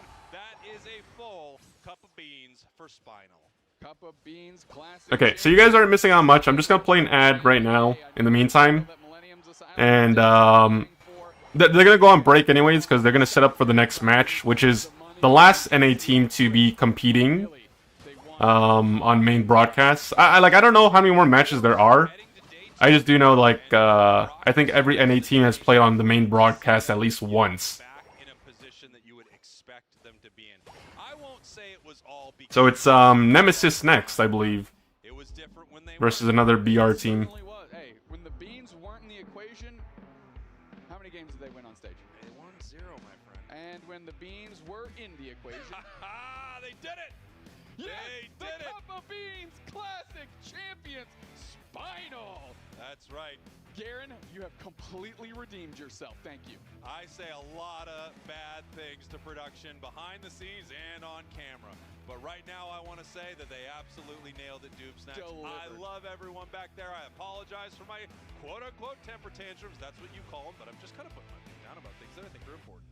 Like the Cup of Beans the Cup of Beans Classic. I'm glad you could see through the veil of all the other nonsense he requests and delivered on the one thing that was the most important clearly. Let's take a look at some highlights from Game 2. Yeah, I mean, what a game for Spinal. What a series for Spinal. Game 1 looked incredible, but Game 2, I mean, they are absolutely cooking right now. Completely on fire. Even in this moment where things got a little hectic, I still think with the lead that they had, it was going to be hard no matter what. But hey, what a match. What a series for Spinal. What a way to bounce back from a rough 0-2 at the start of the day to a beautiful 2-0. Oh, wait, no. Wait. Spinal right now, I don't think they're in just yet. That's a little bit of a yellow I thought they said they played off stream. Be your MVP, 15 knockouts, bunch of points, 91k damage, yada yada yada. So I think they're 1-1 right now. That is the yellow flag to me is in both matches. When they had an advantage, they somehow gave up critical knockouts. Sure. Like Vin getting knocked out there, again, it didn't make the difference in this game, but you can see where all of a sudden the Talonflame was level 11 and then it's level 13. And it like helps close that gap. And against other teams tomorrow, that is not a mistake you can afford to make. No, I totally agree. I do think with the play style they have, they are constantly, their play style is basically Icarus out there. They are flying too close to the sun the entire time, and sometimes they are going to get their wings burned, especially on that Dodrio. But this was so much better. They were so much more dialed in. I love to see them move to their comfort picks. However, the thing I worry about when a team goes to that is now they become very bannable. You can target them easily. Like, you could just take away Intellion from Galarian. Correct. What happens then? Definitely the advantage of having those 3 bans now. It offers you the flexibility to take care of not only some really strong global Pokemon, but some individually powerful Pokemon as well. That's a great call out. And you can also go hyper intensive on one individual and use, like, especially if you're in the first pick spot, just grill 3 of their best 3 Pokemon, make them go deep. Alright, we got time for one solo queue game, guys. One solo queue game while they're prepping for the next series, then they go on break.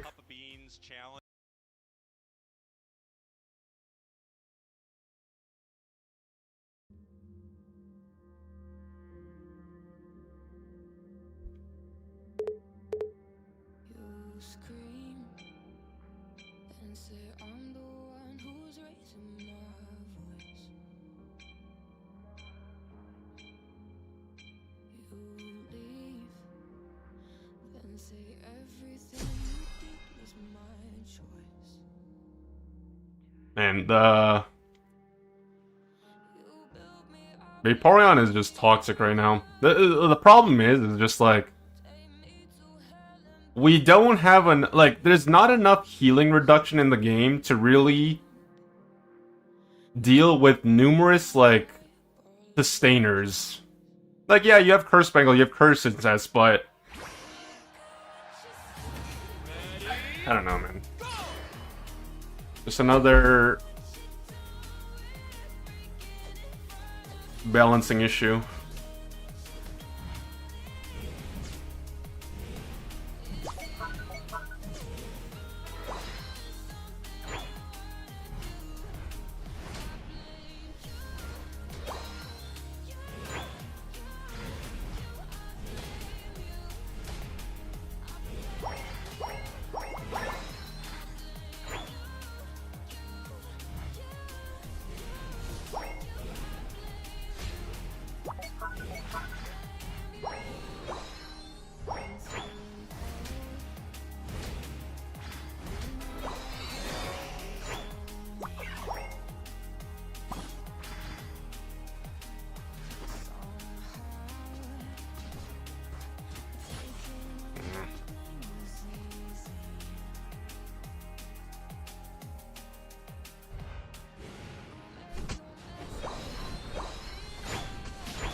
Oh my god, man. Fuck.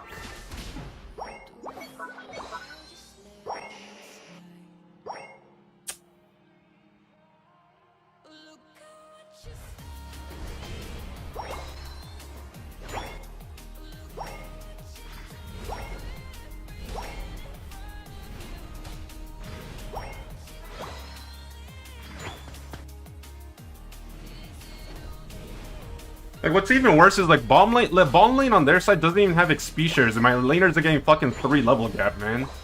That's what pisses me off. Like, I can understand, like, okay, yeah, you guys don't have XP share. Obviously, this level gap is gonna be normal. But, like, they don't even have XP share.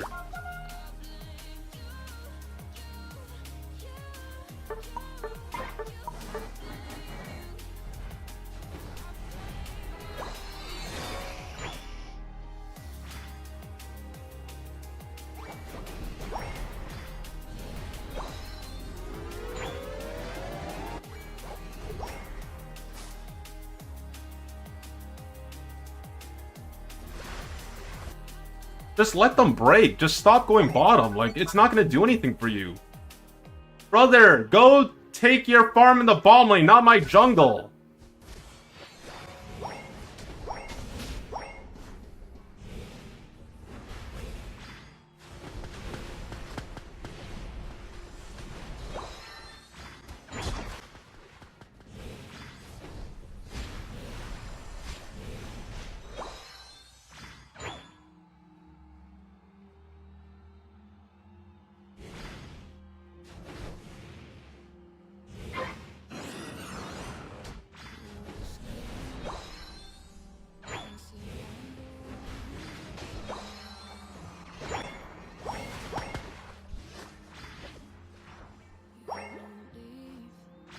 Like, my team looks so fucking lost right now. They're just walking around fucking mindlessly.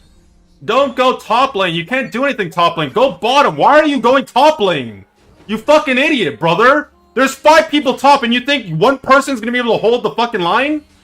Use your fucking head.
Sarah had fucking Unite move, man. That's like so fucking stupid.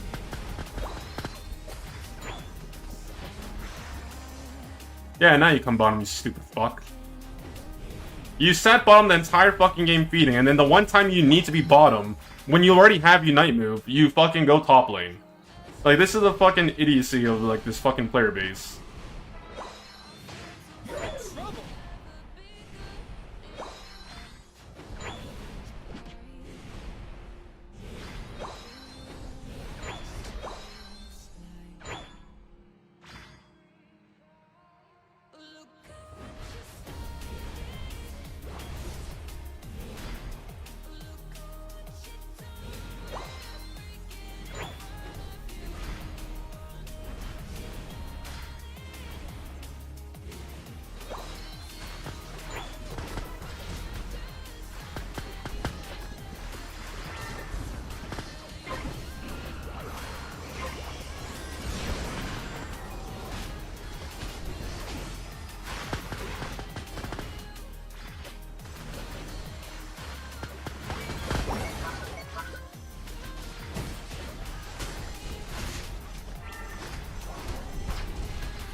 Like, look at the fucking sustain on that shit.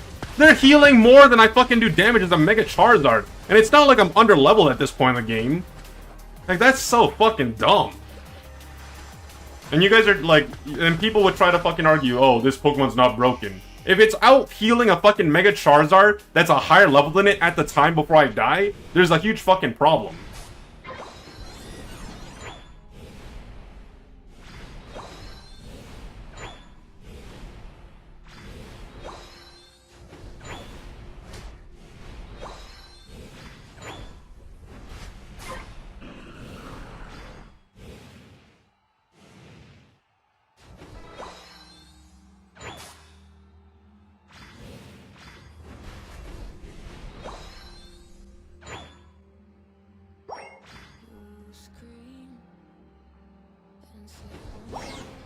Fuck you.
You dog shit fucking players are so fucking bad, man. Specifically bottom lane. They did nothing besides fucking feed and do nothing.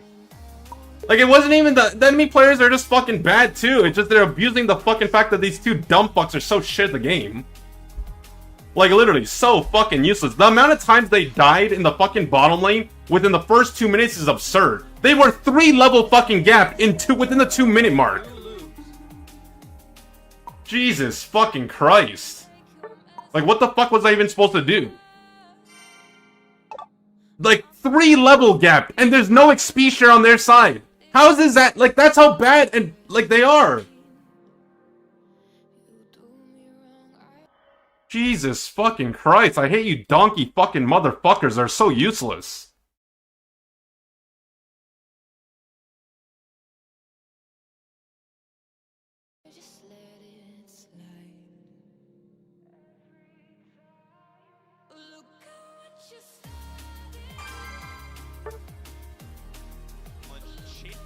I think there's a lot of teams that are excited for tomorrow.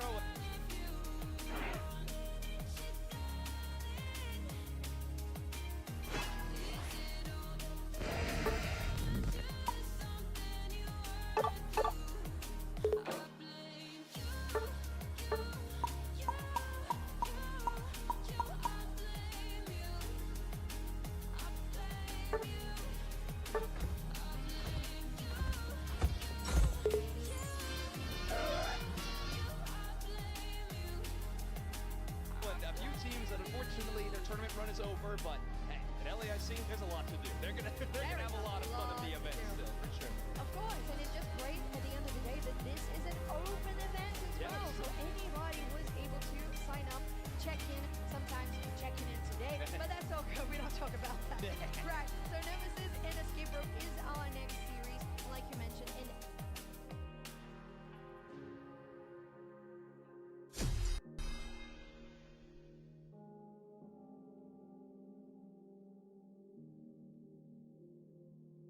And very important to get banned. Now Escape Rope finishing up that ban phase with the Doge Rio alongside that Hoopa and the Mimikyu you mentioned. And right, we should be seeing something. Yeah, I was gonna mention the Blaziken, sometimes the Suicune, Zacian.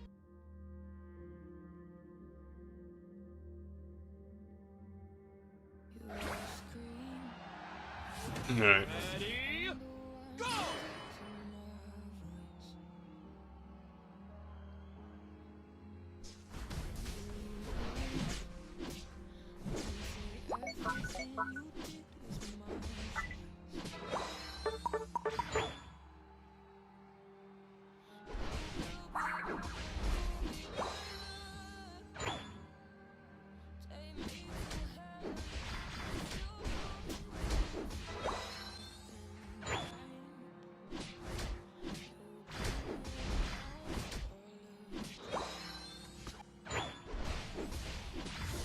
What the fuck is wrong with you? Why the fuck are you doing that? You're such a fucking... Okay, I'm taxing all the fucking lane farm. Like, seriously, guys, you're so fucking useless. I'm not even gonna indulge you in your stupid behavior.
Still level 4, by the way. Is it the same fucking idiot from last game?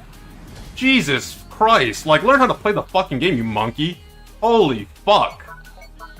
Get the fuck out of here.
How did you guys... You have 2 Unite moves! How are you guys dying down there for fucking nothing? And what the fuck are you doing up here?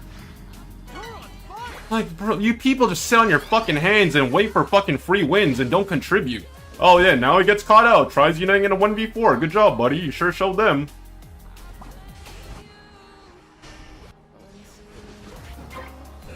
I cannot do anything there. Literally fucking nothing I can do there.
So much dog shit in one fucking team.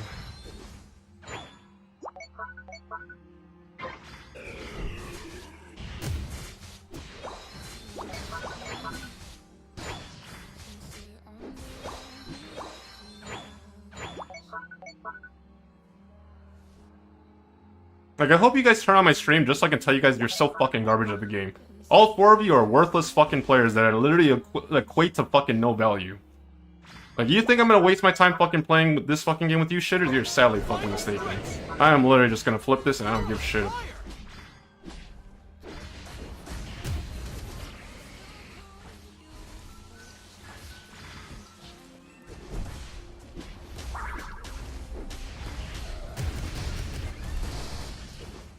Brother missed the fucking thunderbolt. Like, he missed the thunder. He didn't even aim it inside the fucking pit. Like, you guys are so fucking useless. You don't do anything. How do you miss the thunder didn't even go inside the pit? You guys did nothing the entire fucking game. No unite moves available. No nothing.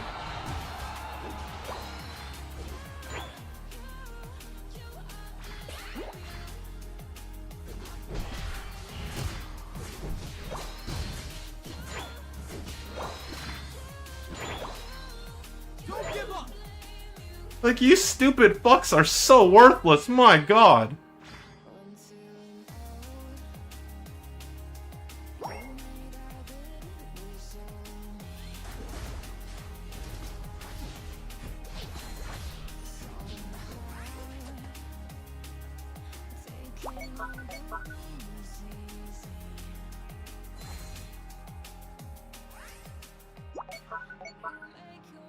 Dog shit, fucking monkeys, holy fuck. The 4 of you are so dog shit.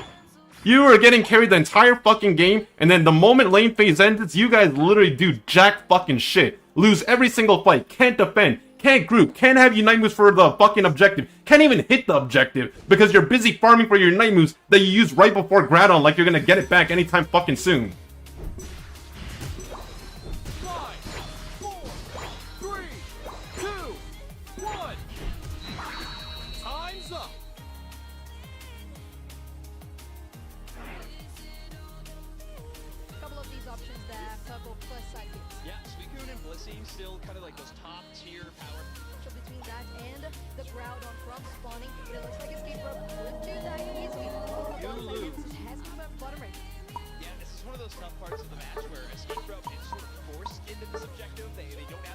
Is this the same stupid dumb fuck from last game, the Cerulege player?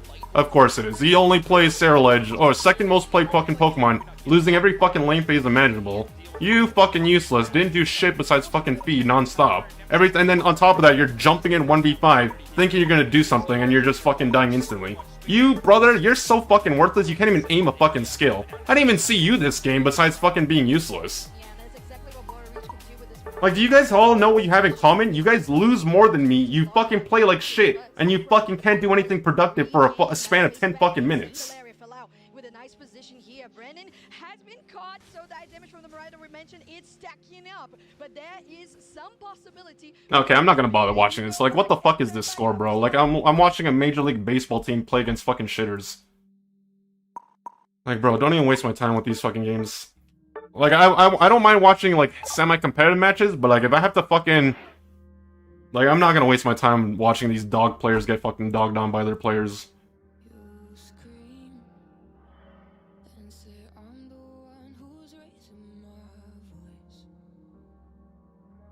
Like, what is this? Here we go as we speak of it. That's the Sai as well from Brennan, but it's not doing that much really. They're isolated, and that's the buzzwell that goes down on the side of escape rope. Lisa has to eject button away. Fallow is in a terrible position, having to use that heavy slam to get away. First one, second one, third one. Wow, another Gardevoir missing their entire unite move. They literally hit no one.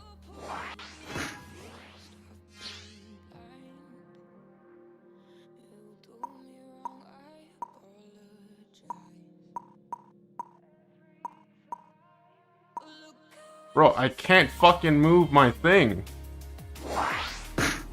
Oh my god, man.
Hello there.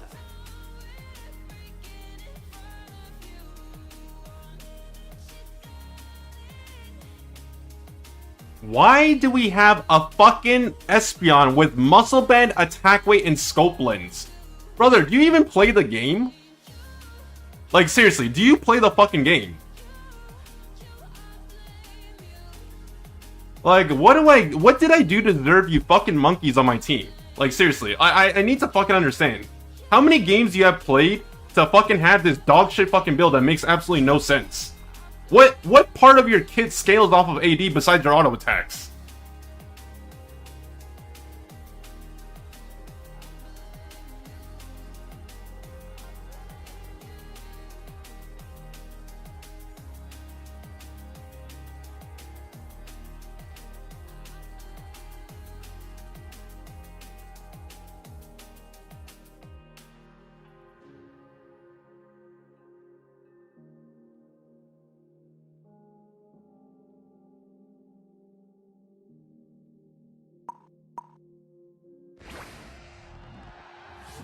Ready, go!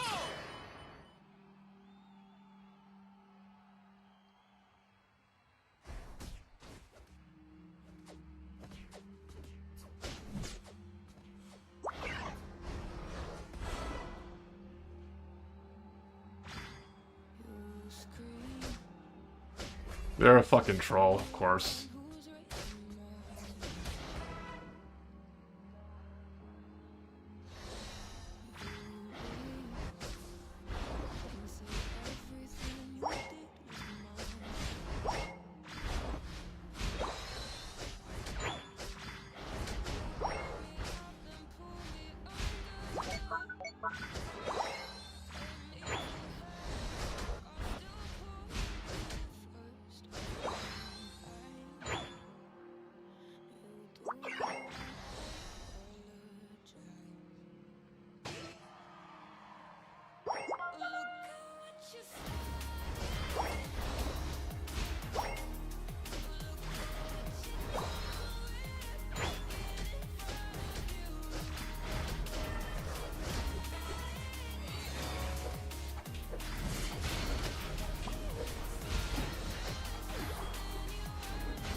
Fuck my life, man.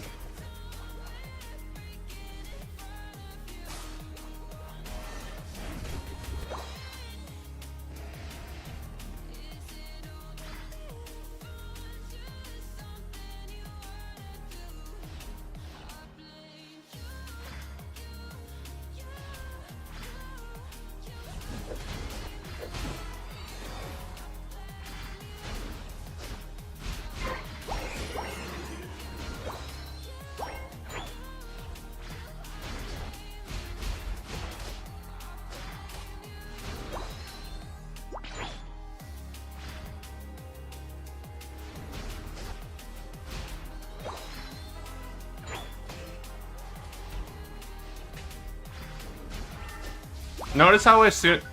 I'm pretty okay. If I'm gonna go look at my fucking like my chat history, like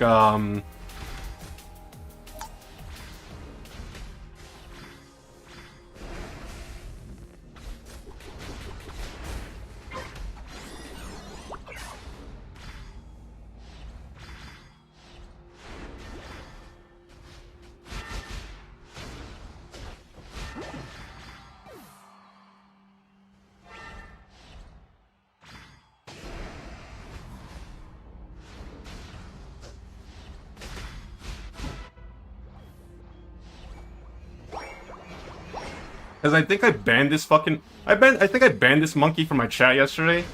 And then I think they took it personal because I called him out for being a dog shit fucking player.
I just want you to pay attention to the Espeon, by the way. Like, they're literally just a fucking waste of life.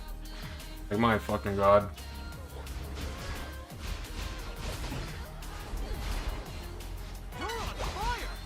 Gave up? What do you mean they gave up? They never started playing the fucking game. They're literally doing this on purpose because it's me.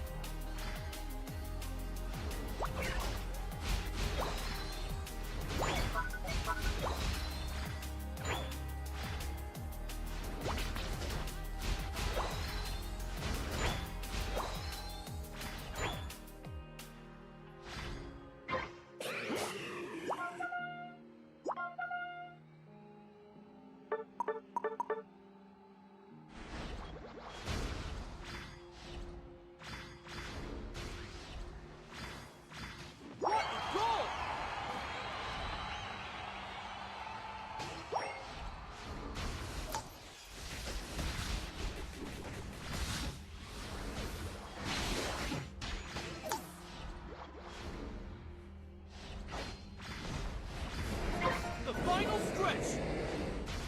You're on fire!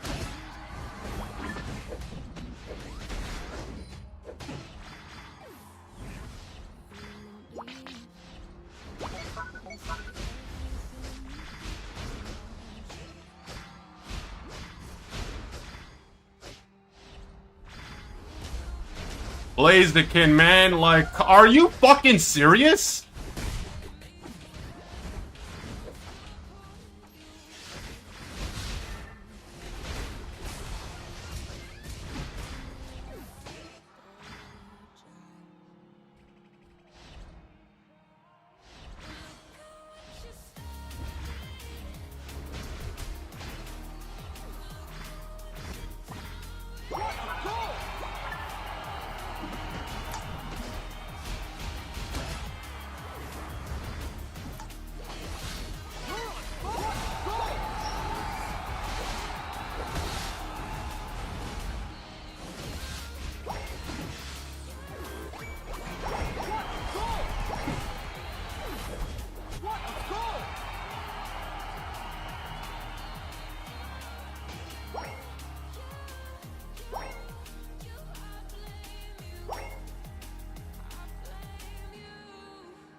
You want to see something funny, guys? Here, take a look at this. So this is their Twitch channel, by the way. If you guys ever see this, by the way, so hold on, let me put up my screen for a second. If you guys ever see this, that means one of two things. Either you're banned from their stream, or they have some specific settings on that prevent you from watching, like, the VOD. Most of the time it means you're banned from the stream. I've never even been to this person's channel, ever. Like, if I were to try chatting there, you would see first time message, I have no fucking channel points, period. Let me pull this shit up. Like, can I even see? No, I cannot. Join if you want a happy Thanksgiving. Brother, okay, I don't know if you're a guy, girl, whatever, like, that's besides the point. I'm glad you're not streaming right now because nobody wants to fucking watch you because you probably do this stupid shit that you probably do. Like this is probably the stupid shit that you do and you're like, let me put it to you this way, guys. Anybody can stream. It's a free country. Doesn't mean you should. When you're wasting your fucking time living rent, like I'm living rent free in your fucking head because I banned you from my channel because you're a stupid fucking idiot. All right. Like, I'm gonna look at my fucking moderation settings right now just to see if I'm pretty sure I did ban them. And I probably called them out for being a donkey fucking player, which, obviously, if you look at their build and you look at how they play the game, and of course, let me probably look at their profile as well. Hidden profile, okay, no problem, guys. Let's API dogshit TTV over here. Here we go. See, the beauty of hiding your profile is that it's not... This is the best website ever, because I can profile check every one of you fucking donkeys. Let's see here. Eat my TTV.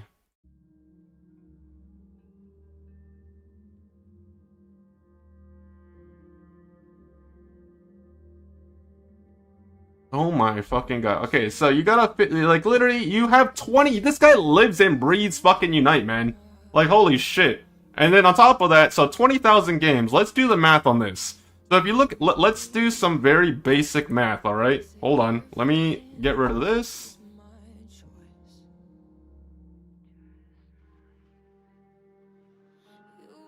Alright, let's do some basic math, guys. Ready? I'll help you guys out. So if you look at their total win right here, it's 51%. But if you look right here, this is their rank stats. So you can see the nice rank checkbox right here. That's the only thing I care about. Like, obviously, your, like, standard quick match, at the end of the day, like, your win rate and your elo doesn't matter that much. But at the same time, it's a form of measuring consistency. So when you look at their overall rank stats, it's 16,852 games total. So let's do the math. 8424 divided by 16. 852. Oh, look, 49% win rate. 49% fucking win rate. So sad. Imagine playing literally every day of your fucking life and being so garbage at the game. Oh my god, I feel so bad for you, Mr. Streamer or Mrs. Streamer. Like, it has nothing to do with them being a streamer or not. I would talk shit about you fucking donkeys when you play like this every single fucking game. But I honestly pity people that have to fucking queue up and deal with this donkey of a player. My god. Especially when they do shit like this. You're so bad at the fucking game, you can't even troll properly. That's how bad you are. You cannot even fucking troll properly. Like, we won a 5v4 because you're just that bad. Like, you can't even play the game. You can't even fucking troll the game properly. Like, holy shit, dude. Remember, guys, eat my TTV. Join if you want a happy Thanksgiving season. How about nobody join, because then they don't have to watch you fucking trolling everyone that you don't like.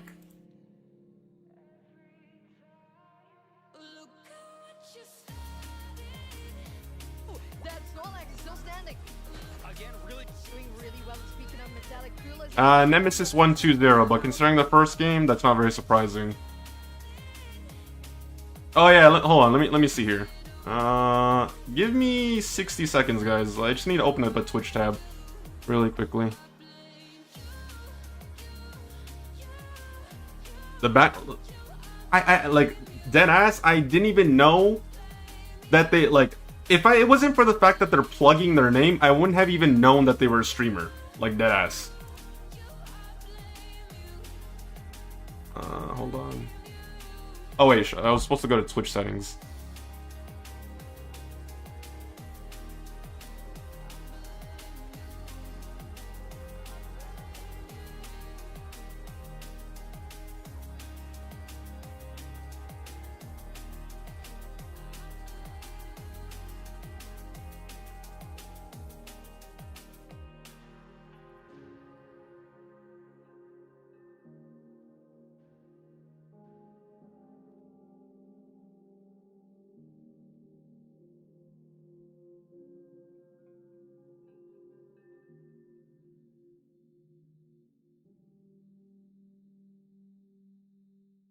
This right here? Okay, I knew it.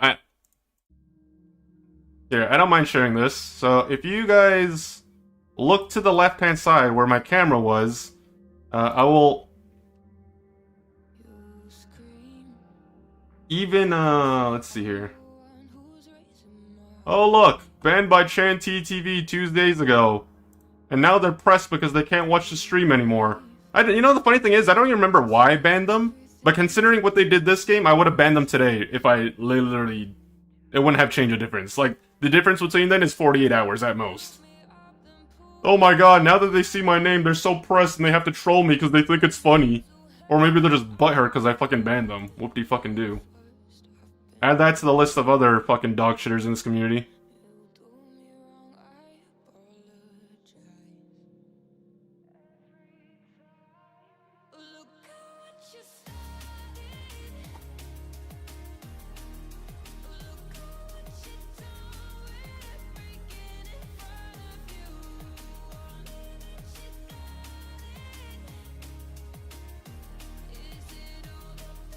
Damage on that dirt trio, 7 knockouts, 3 feints, and 11 assists. Yeah, doing a really good job setting up some major plays. Jump kick assists are also another metric that we can see a little bit better thanks to these stat screens. And Alex is doing a great job for this team so far. Oh my god, I called someone a dumb fuck. Wow.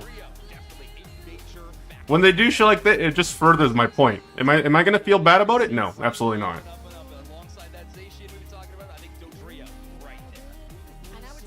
Like, literally, they are a top percentile player in terms of games played. There are not many people that are still active in this community that have over 20,000 games played. This person is just fucking bad all the time, hence the 49% win rate.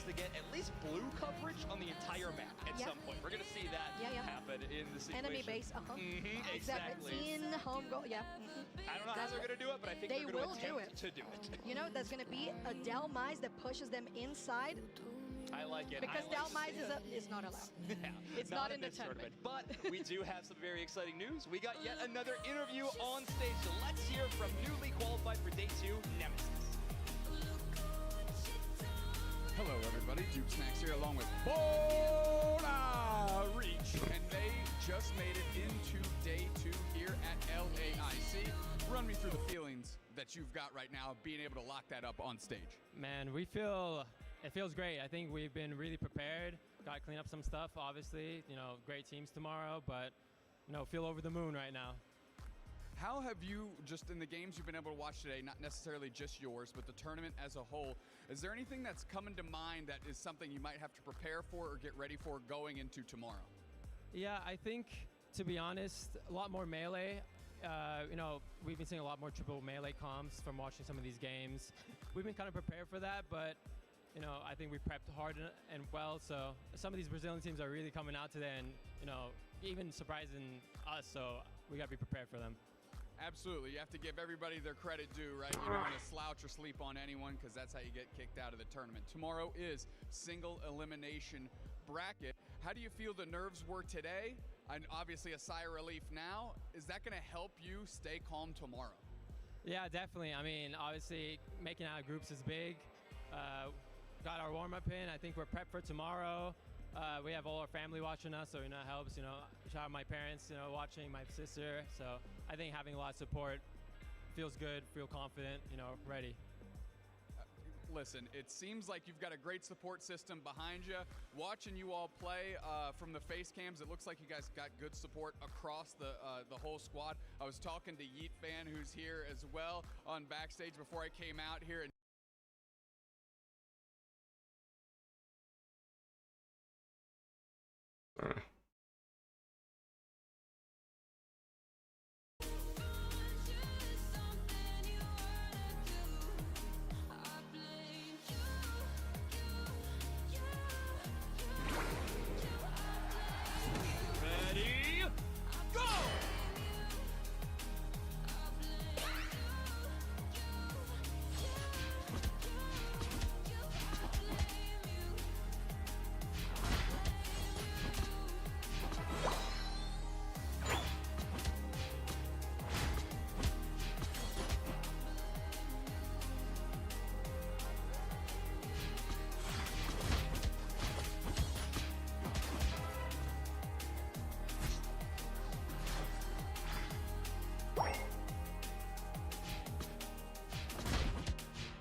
No, it's the same fucking idiot, I just realized.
Bro, what the fuck is my slow bro doing? Like, honest to god.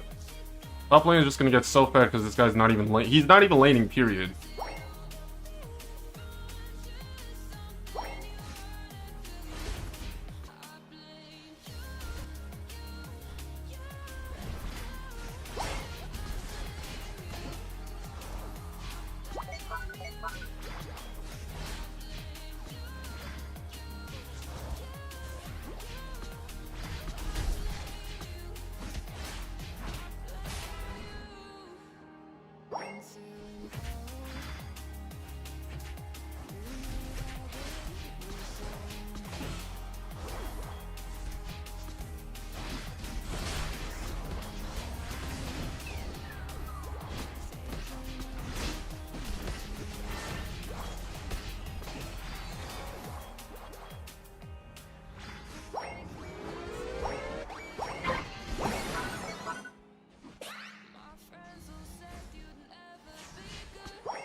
It's so hard to pan my camera because of my drift.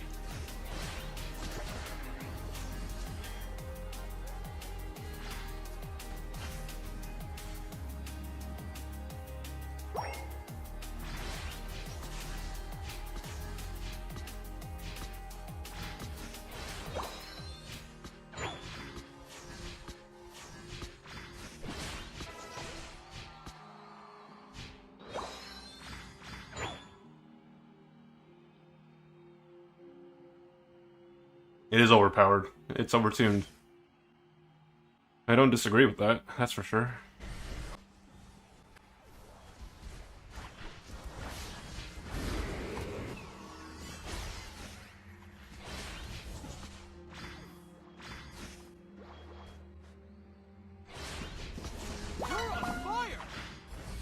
Fuck my life, man.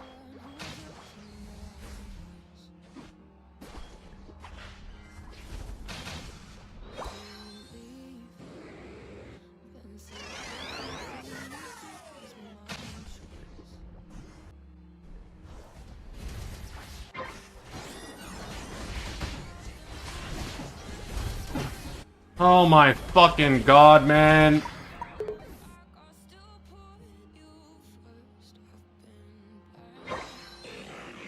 Like I'm not even the one that gets hit. It's the fucking Cinderace, and then I get fucking hit in the process.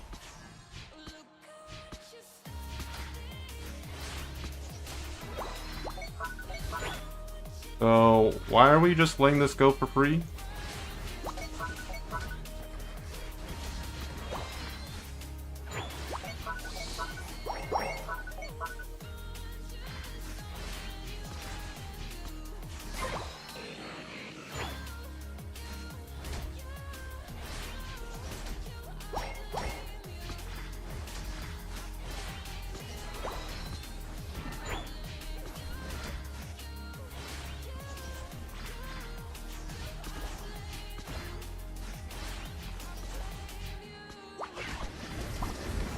Bro, like, what the fuck are you guys doing, man?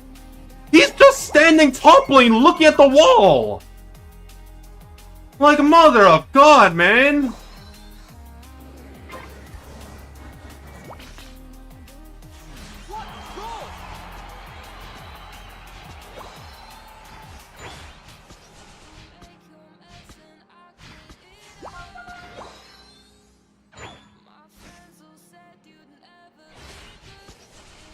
You can do it!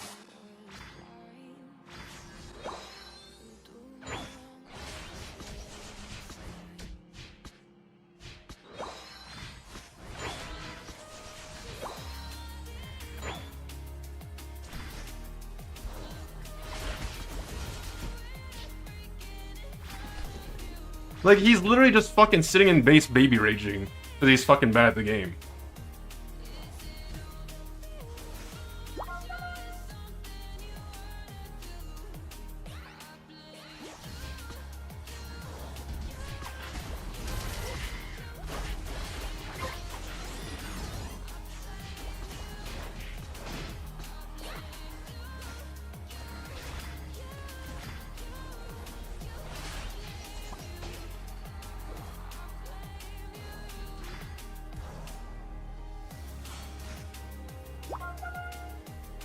The final stretch!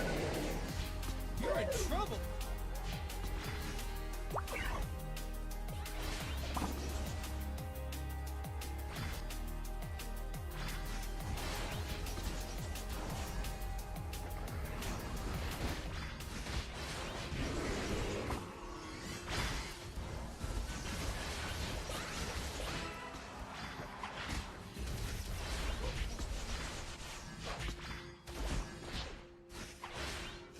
Like, we could win, man! We can fucking win! Like, why aren't you playing the game?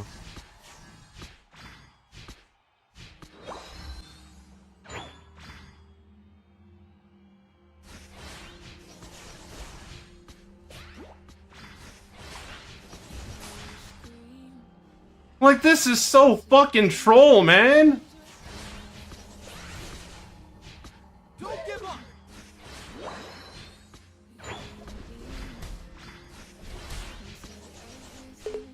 What's even worse, they're a duo as well! It's a duo game!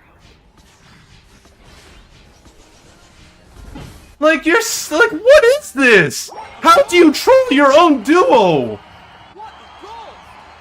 That's what doesn't make sense, that you're trolling your own fucking duo!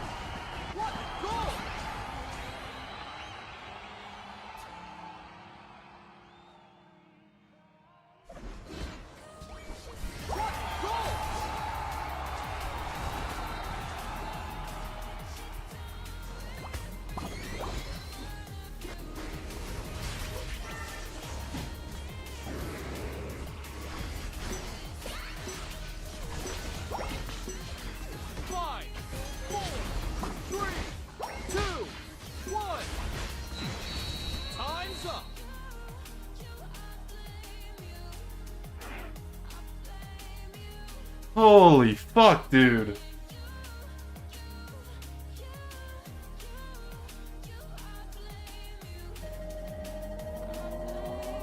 You lose.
scream and say I'm the one who's raising my voice.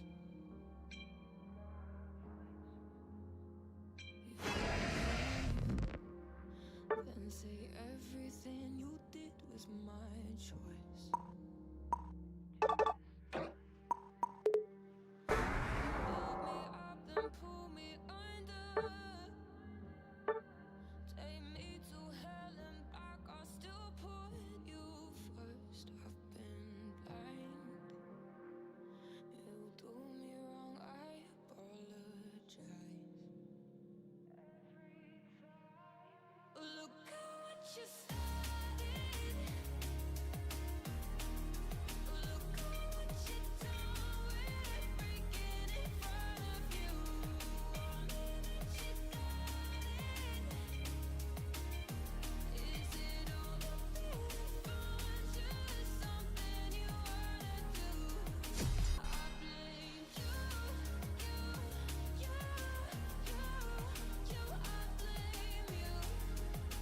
I blame you. I blame you.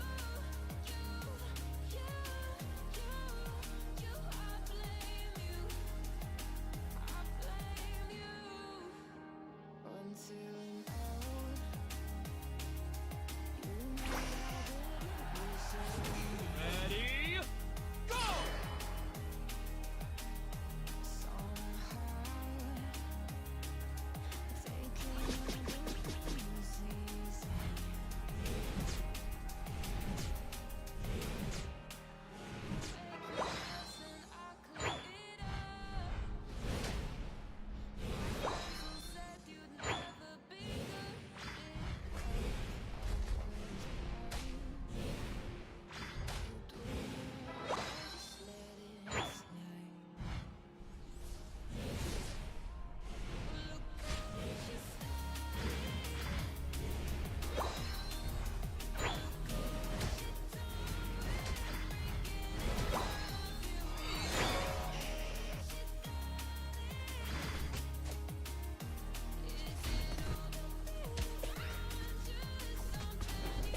Fuck.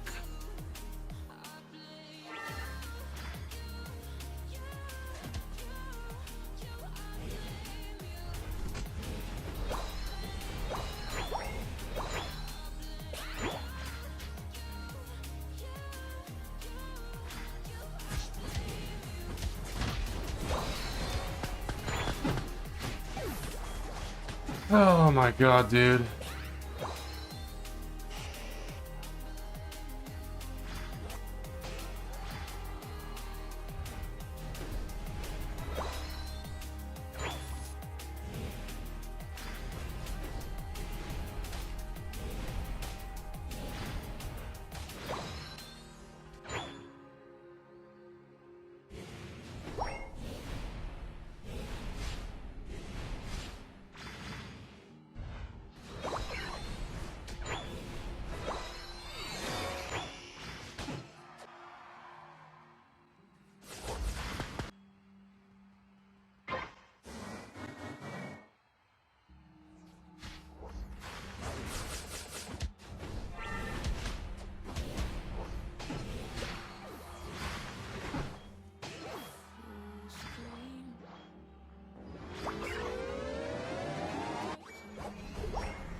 Fuck my life, man.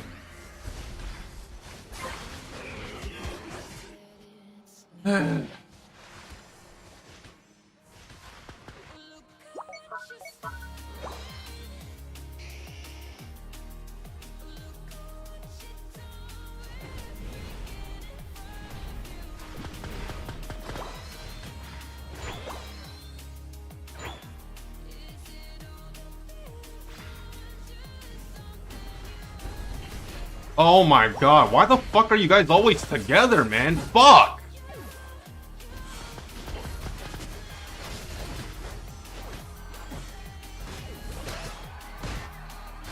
Like, the thing is, like, I can see one of them, but the moment I fucking Flare Blitz into range, I see all of them. Like, just out of, like, the Fog of War, just out of peripheral range.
Ugh,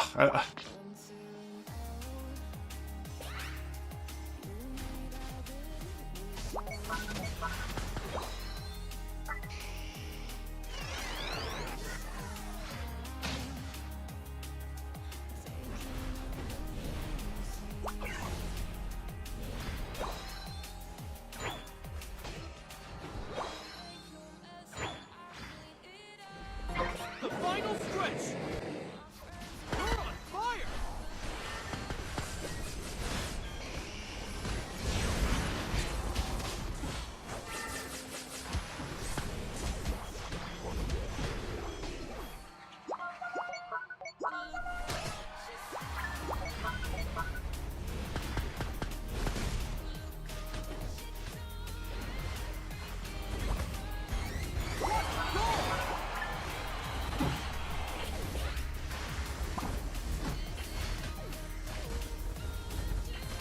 There's no fucking way we're losing this.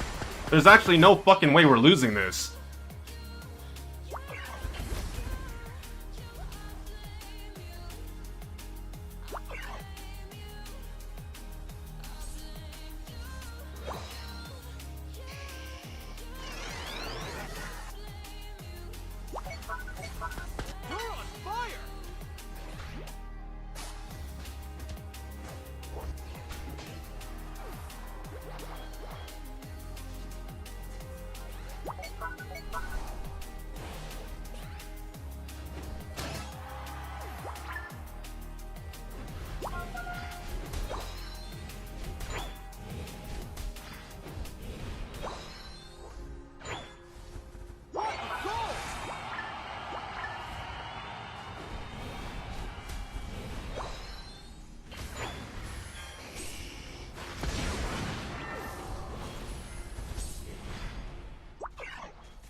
Like, once again, typical fucking... Like, literally, this guy goes to back cap instead of fucking doing the objective.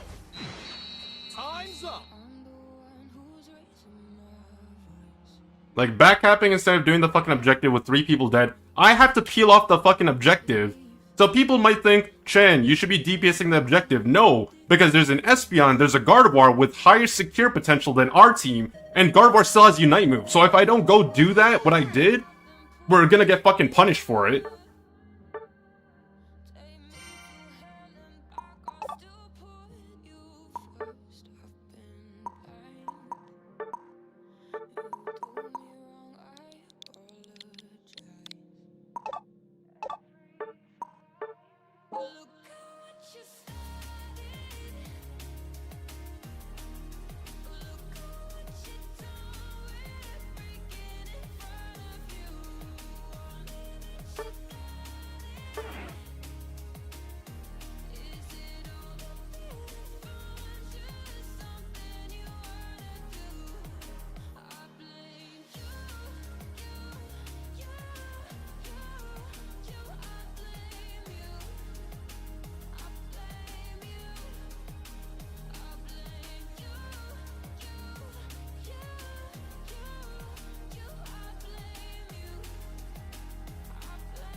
How's the tournament going? And I know I stopped watching, like... Let me see, hold on. Kind of seem to keep splitting off from each other to get onto new teams. And DreamMax Esports has a real opportunity to show up and say, hey, we made the right call with our team too. As a Mimikyu is impressive in and of itself. From each other. Like, who's left? How many... Okay, so we can probably, Oh, because the matches were boring. Like, it was honestly, like, the matches were just one-sided. So, we can skip this one, and we can watch the Dignitas one. And then, so we have time for, you know, basically 1 or 2 more games at most, depending on how it goes.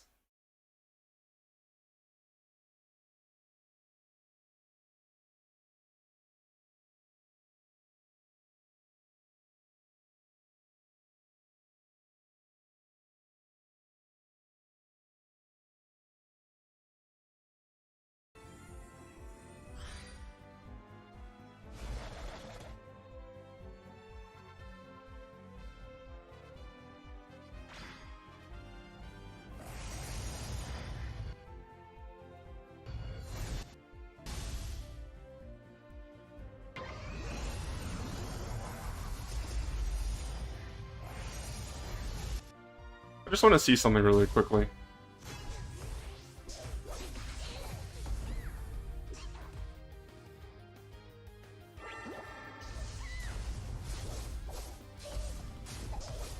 You want it? Okay.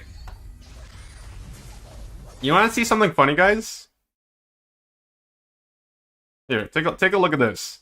So obviously, you guys know what fair play points are, right, guys? Obviously, you know, when you AFK or when you do something you shouldn't be doing, you lose fair play points. In this case, when you lose 1, it's usually because you're dodging. Like, if you do it enough times, you will lose fair play points if you dodge the Q, or if you don't press A in time. Like, whether it's a mistake or intentional, you know, you'll lose fair play points eventually if you do it enough times. I think after like 2 or 3 times, you'll start losing some, and then eventually you'll get put into restriction. The fact that I can see that this guy has -1 point really tells me that he's been canceling his fucking Q.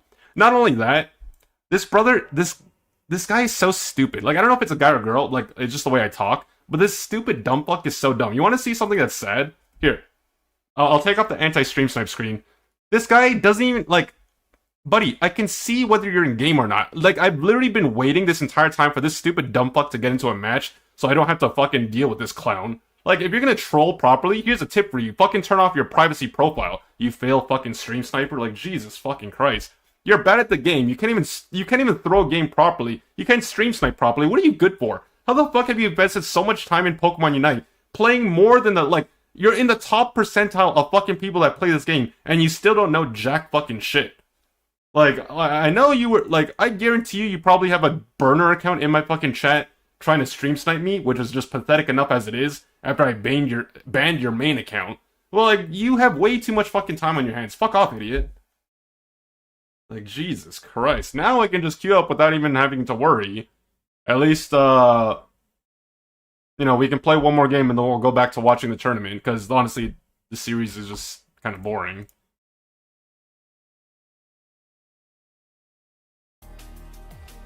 And this is exactly why I don't fuck with the Pokemon Unite community. Because, like, it's not even like just a one-person thing. Like, there's so many of you that, like, prove my, like... I'm not saying it's right for me to shit-talk. Like, quite frankly, like, don't be like me, guys. Like, don't shit-talk other people. It's not gonna do you any favors.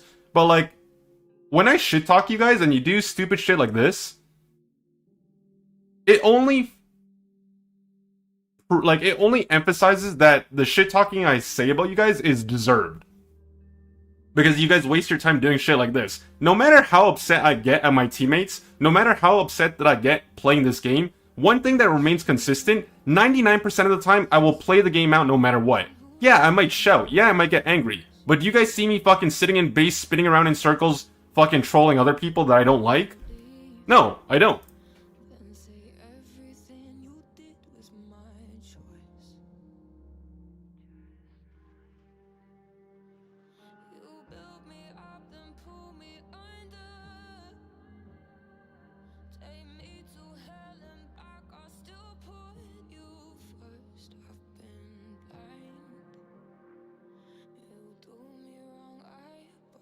You gave him the trick on how to stream snipe properly?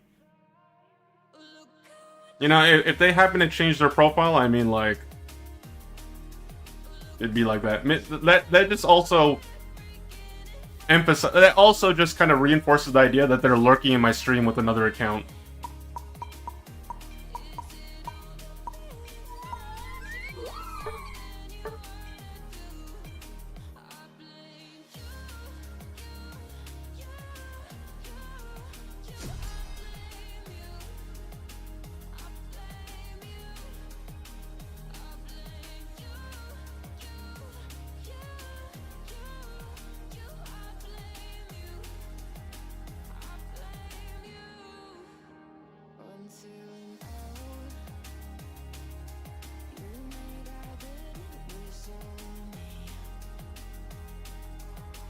People get a sense of satisfaction because they, like...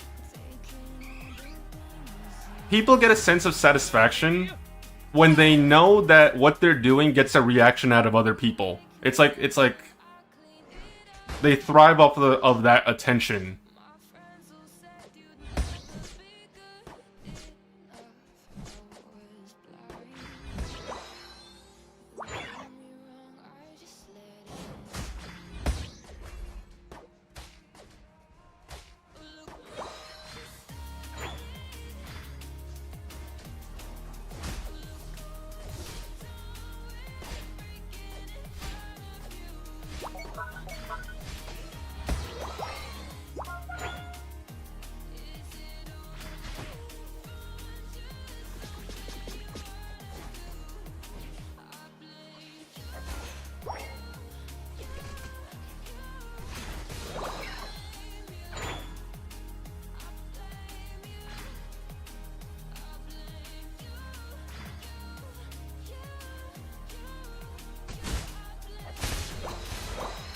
hell yes, thank you. Maybe it's just not meant to be, guys. Maybe it's just not meant to be. Maybe we shouldn't be playing today.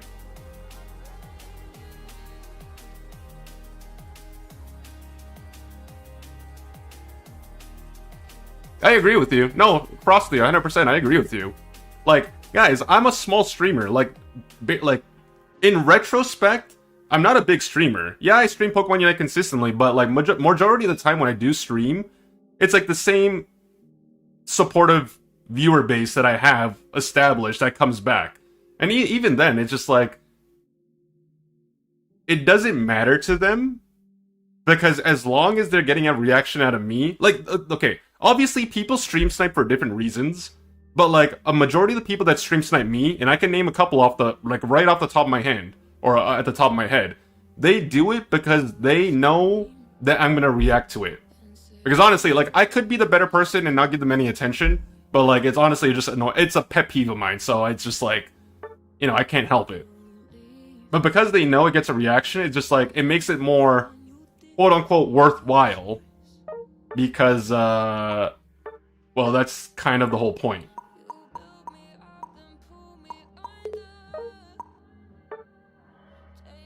The games are rough? I mean, the games are always rough. Doesn't matter, like, it doesn't matter what server you play, the games are just gonna be bleh.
Okay, I have a question, because I genuinely forgot.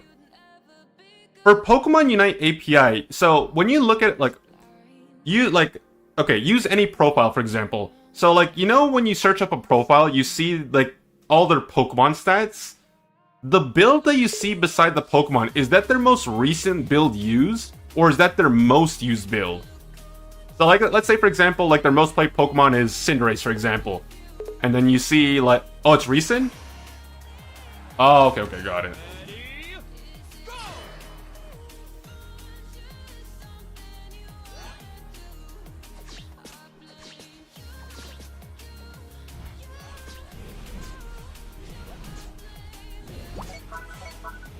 Get out of here, man. You're so fucking dumb.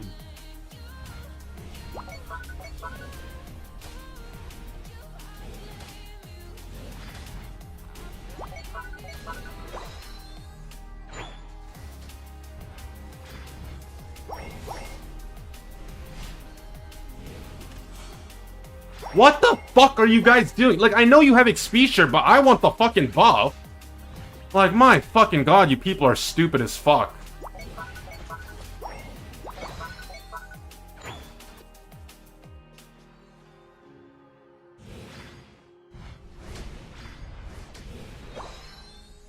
Okay, this is the last game, guys. I'll go back to watching. Like, literally, fucking, like, these you fucking idiots are such a waste of time.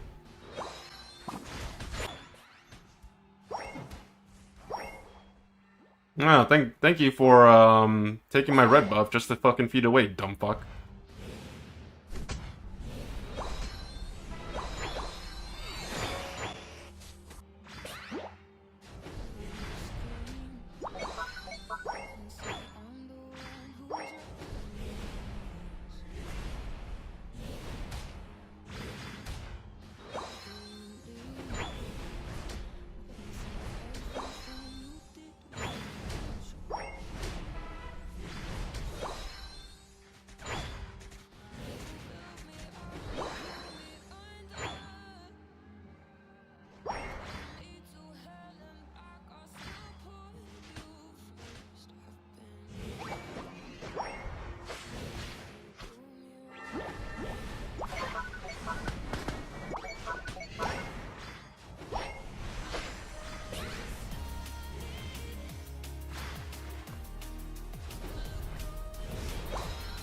And of course, I'm expected to carry this game, by the way. As the one person on the team that's not fucking trolling, I'm expected to fucking carry. Despite the fact everyone on my team is doing everything in their power to make this game harder for no fucking reason. Like, imagine fucking playing lane Decidueye, and for whatever reason, you chose not to lane with the fucking XP share support. And then the XP share support decides, okay, well, Decidueye's not laning with me, so therefore I'm not gonna lane, and now I'm gonna go tax the jungle.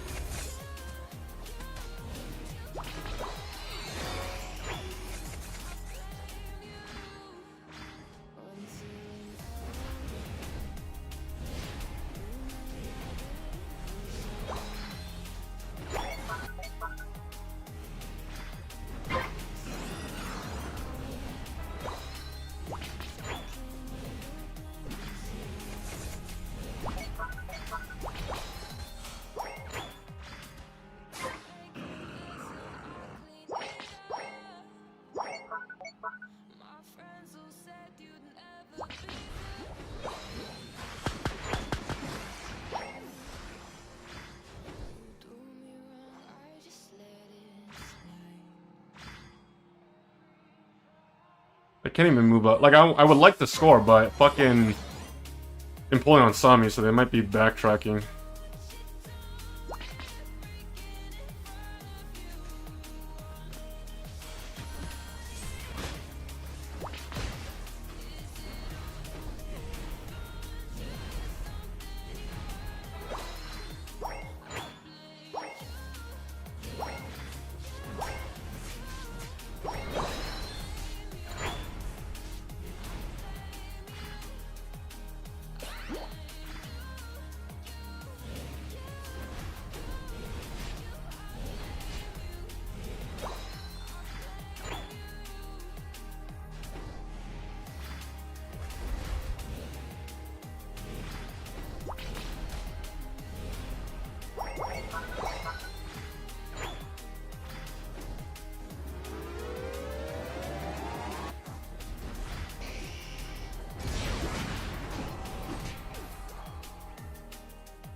At least I got some comeback experience. You can do it. I guarantee you these fucking idiots are gonna surrender. Yeah, why am I not even surprised?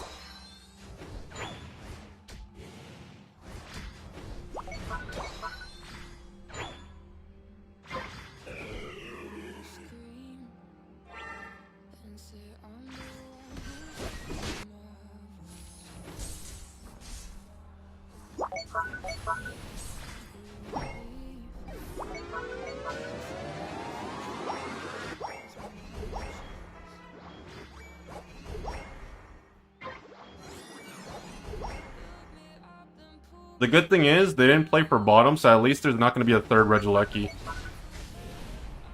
I'm just going to take this off the map. Like, I don't even care if I lose it, because at least it's cleared before Groudon spawns.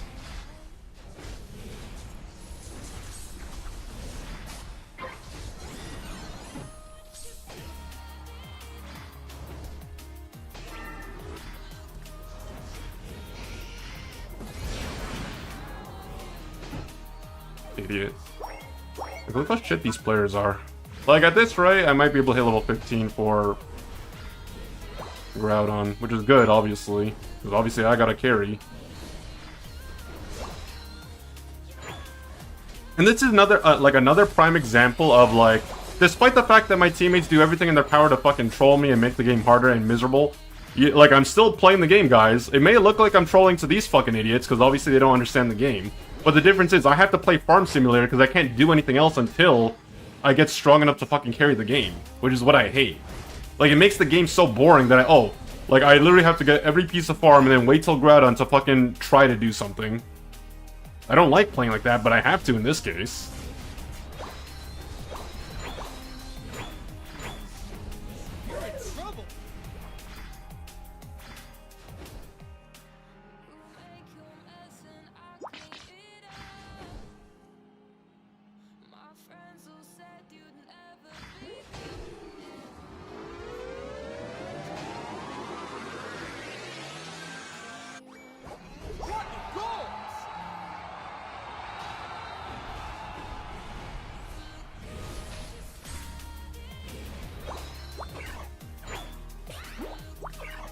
Okay, well, so much for level 15. That's not happening.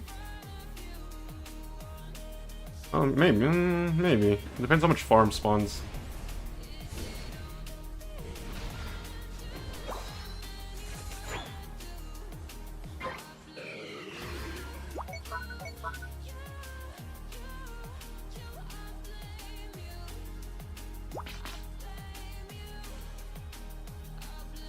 The final stretch. You can do it.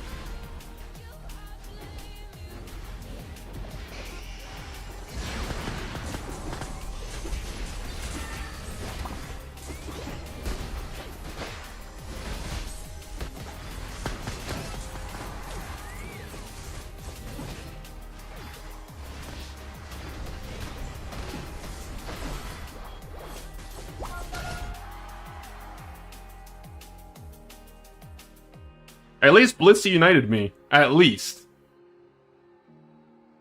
Like, you like, the one useful thing you did the entire game was unite me. So I'll give credit to the support there. Am I gonna give him a thumbs up? No. Absolutely not. Because you made the game harder than it needs to be.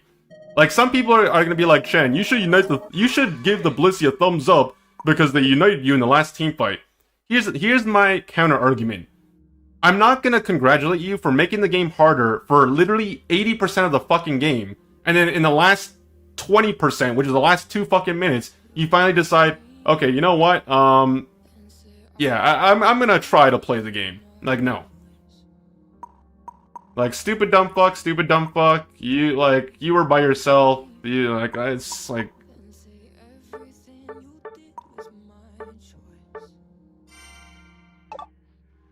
Okay, that's enough unite for one day, guys. Like, guys, I was the point was to play between like the matches of the series for the tournament, but these games are so unbearable that I don't think I could play anymore.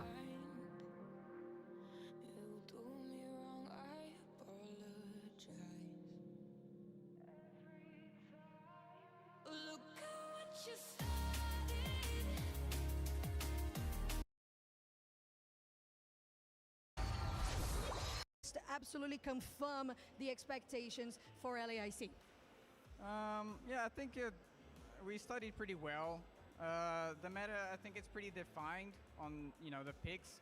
Obviously, there could be some like wild cards and like, some special picks, depending on the comfort of the player. But I think, well, right now, the meta is pretty defined and we studied pretty well. So, yeah, I think it's as we expected.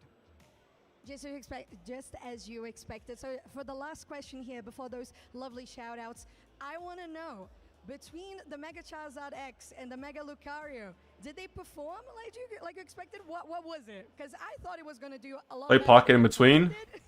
So they Pocket is, have, man. I can't play Pocket, man. Powerful, but they have a few play styles that you can use to counter them. So if you play it right, you're able to, play against them pretty, I'm not gonna say easily, but pretty well. So if you have a strategy, you have a way to go. Right, congratulations once again, DreamHack, for making it to day 2 of LAIC. Lucky, thank you so much for this interview. Now back to you, casters. They told us we were doing something and neither of us heard it. My headphones don't work and you just shrugged and looked at the camera. So we're putting something on the screen, I think. So let's do that now. Yeah, let's go. Watch Resli play Pocket in between.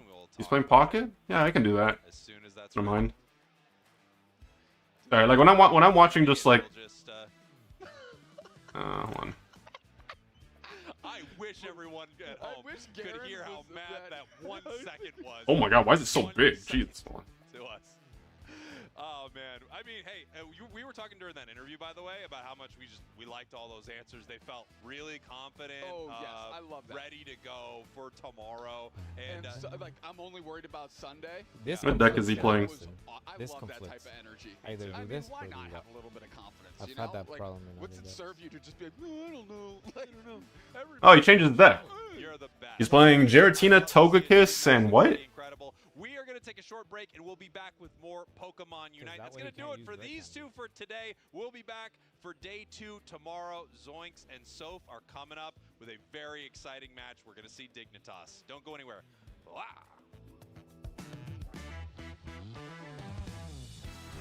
Oh, I've seen the. Oh, I've seen this deck before. This okay, so this deck kind of reminds me of the Aerodactyl deck in a way. They're kind of similar, but not the same. It's like a similar concept of like you can't get your setup going because you can't use rare candies or other item cards. So the Aerodactyl concept is when you have Aerodactyl on the field, you can't evolve any Pokemon. Period. The Chingling is similar, because when you attack, you can't use item cards. So it kind of stunts, or... what's the word? Slows down your... Slows down your ability to, like, ramp up your Pokemon type of thing.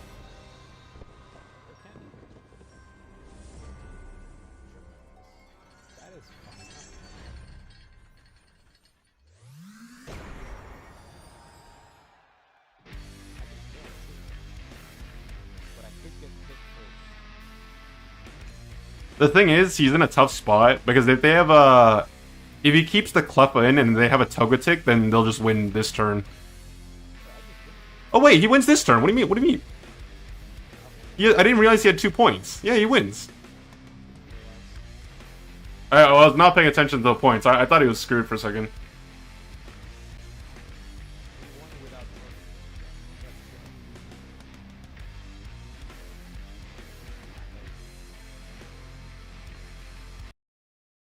Okay, Dignitas versus... what's it called? Domination next? The double Ds.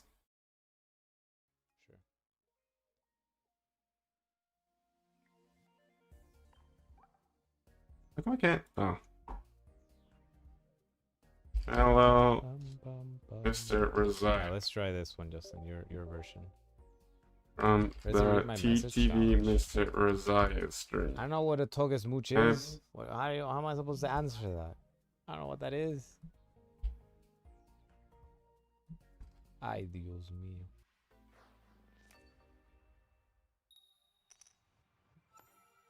Oh, Togekiss deals 60 plus the next time it attacks.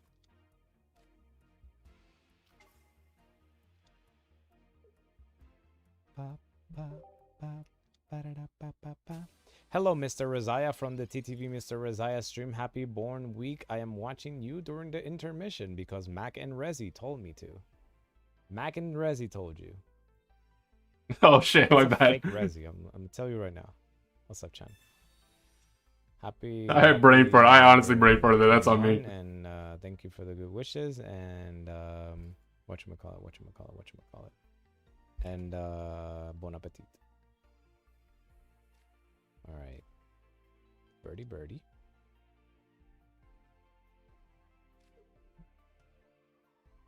Let's eat this for now.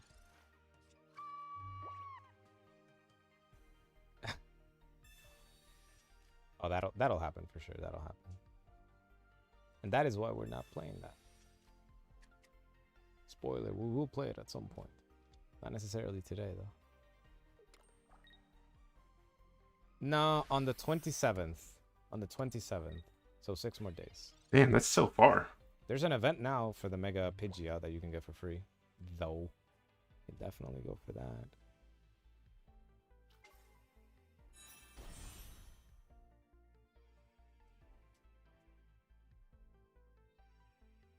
Oh, Mega Altaria. Oh, he switched his deck. I didn't realize. Okay. Stream on Twitch, my cooking chef. What the is Twitch?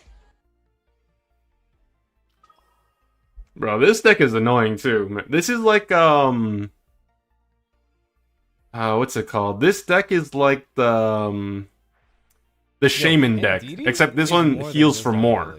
And Didi actually could cook. It does 30 more damage per energy. It does what Alolan Raichu does with 2 energies. It just doesn't hit for 60 on the start, but... Oh man, he has the combo. There's no way for me to kill that until now.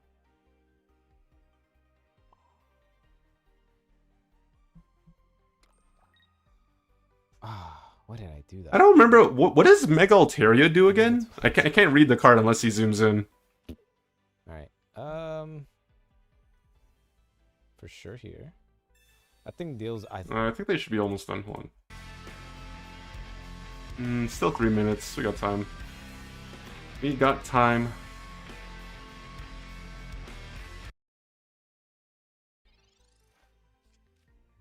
But if he evolves, Yes! Yes! Oh, do you yeah! feel that, buddy? Feel that, buddy? Huh?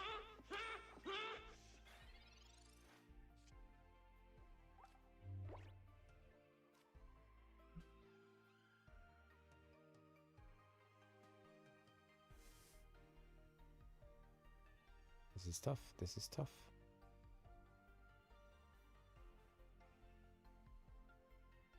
If it were me, I would probably... I just hope it doesn't one-shot me.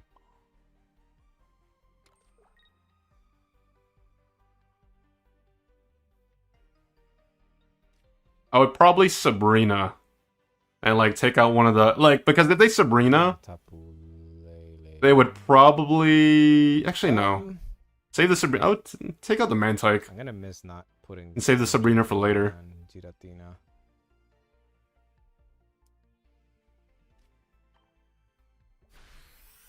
Like, it's a toss-up. Like for me, it would either be take out the Mantike now with Indini, or has them and maybe he doesn't. Sabrina first and then take out one of the Riolus. Okay, he doesn't. Yeah, I think this is a good card.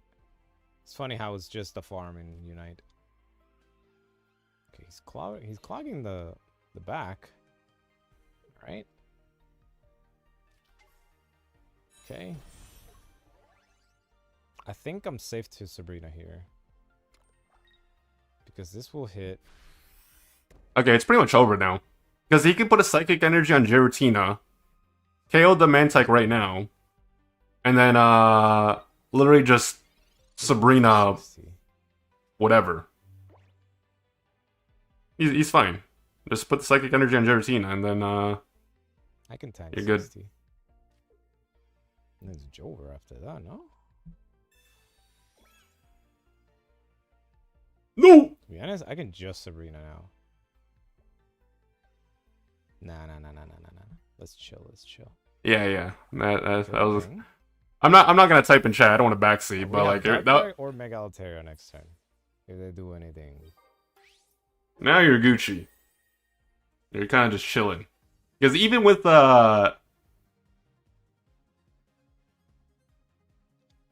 Cape, they don't have enough HP to survive a Giratina attack. I didn't know he was weak to this. Alrighty.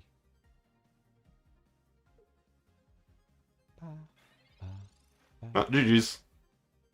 Jover. Copycat. Why is this done? Are It's we done. done?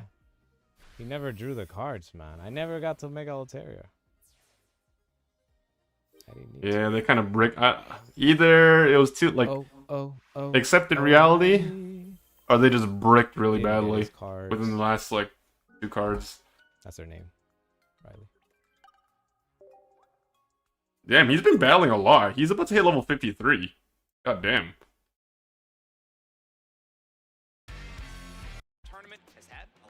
Alright, time for Dignitas versus Domination. Formerly TTV, now Dignitas. Zugrug, Zelot, Otter, Ender, and Toon. Toon went from NA to EU to EU to NA to EU to NA to NA. Like, this guy is like ping-ponging back and forth. Like, I don't even know if he's EU blood or NA blood at this point.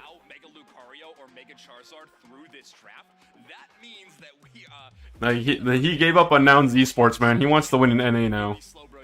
So an interesting draft strategy there. Mega Lucario is available, but it's going to be the Miraidon as the first pick for Dignitas. Otter changing roles from support where they played all last year, which, I mean, they played a lot of attacker supports, but they are going to go full-time attacker this time around. Well, there you go, and we got the Miraidon as that pick hit. 70% encounter rates as well, which is pretty interesting. And a couple of the things that could be high priority for the side of Domination, although we have been seeing quite a bit of defenders in this first round of Orange side, we have a all-rounder and a defender. I wouldn't be surprised to see a Zacian coming on the side of Dignitas. Actually, the highest win rate of the tournament so far with 18 games and a 90% win rate. Yeah, that's absurd, but it looks like Zealot not going to favor that Pokemon. Instead, going to go with a different metal dog. This time, the Mega Lucario. Such a powerful Pokemon, a 98% encounter rate in this tournament. And they're going to pair it with that Hoopa. I do like pairing Lucario with those portal plays. That power-up punch giving you unstoppable, or giving you a few access to unstoppable when it gets the plus move, can make it easier to get those portals. The other side, Domination will be picking up that Blissey and the Alolan Raichu. With those two Pokemon in tandem, we could see a deviation from the healing Blissey into the attack speed Blissey because of how well Alolan Raichu can pair with that attack damage. Dignitas gonna round out their draft with Crustle and Pawmot with a zero encounter data. So Pawmot gonna The first Pawmot of the day, guys.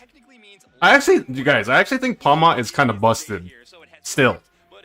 I just don't think a lot of people know how to play it properly. But it is definitely on your screen right now. And I feel like it's the first time that we watch it on screen because, yeah, we haven't seen it at all. And I really want to see it because it's one of those Pokemon that were added pretty recently comparatively because we had so many releases.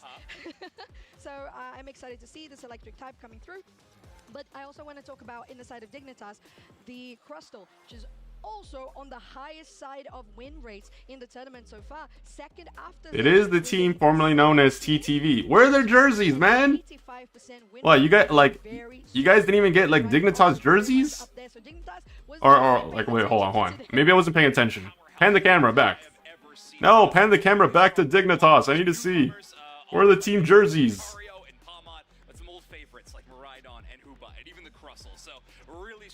To work with. Domination, on the other hand, they do have some great damage to work with. Pan the camera, I can't see.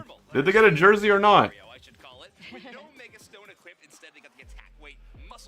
Bro, this camera person is in love with this person's head. Oh my god.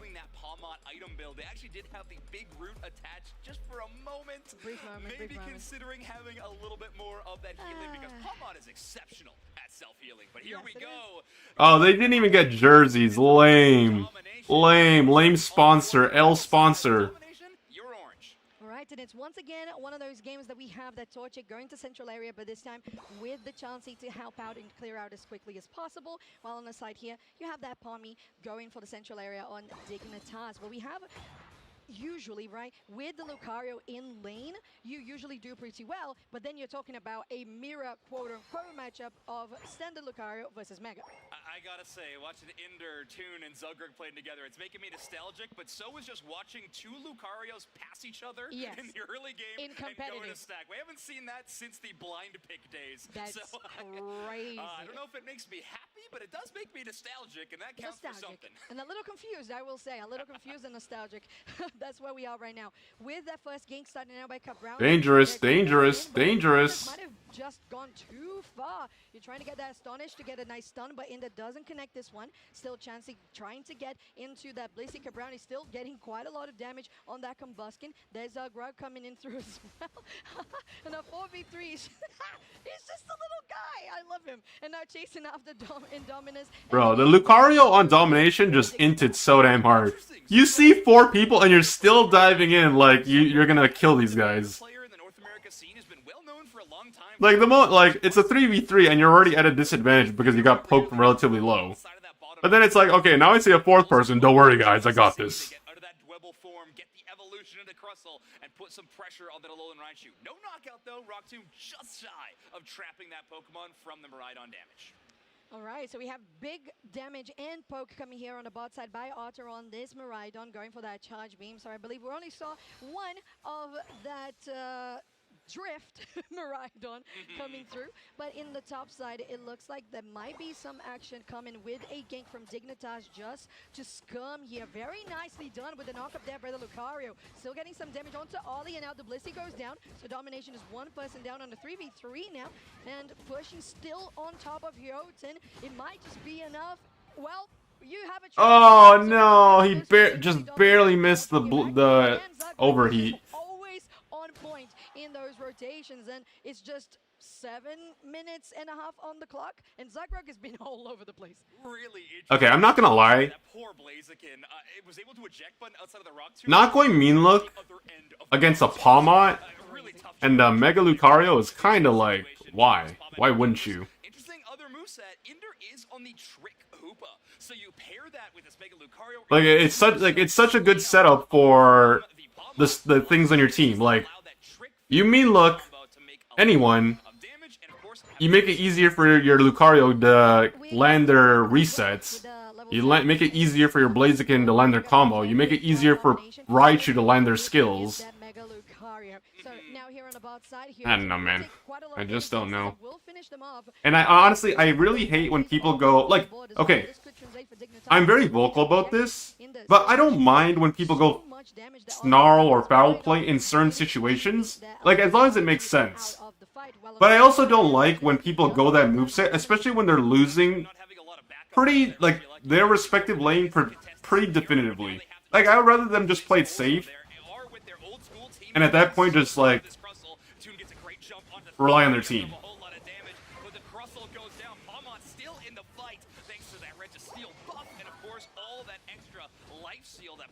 Oh my god, Toon is rolling these guys. God damn.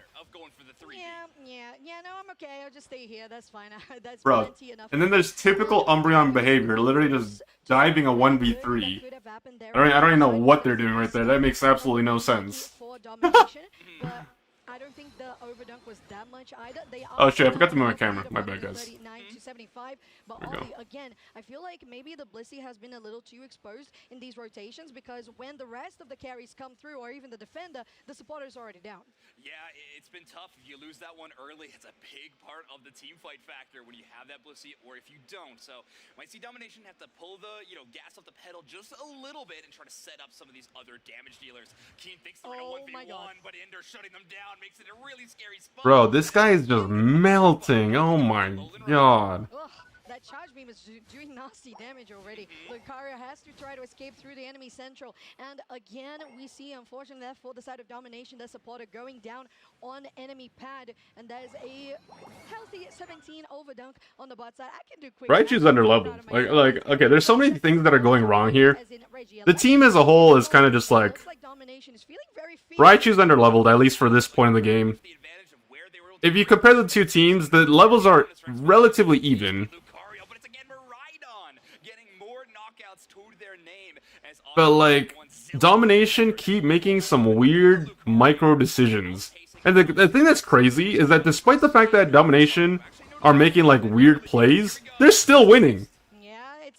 That's crazy. That's what the crazier thing is. They're still winning despite everything. Like, if you look at the fights, it looks like, oh, you know, Dignitas are doing pretty well, right? And you have that Bone Rush that tried to do something more there, but it just caught them between a rock and a hard place. Speaking of, there's the rock tomb. Zagreb is on 50%, but it's still going to be alright. There's none of the shielding that was actually stolen by Hyoten. Oh my god.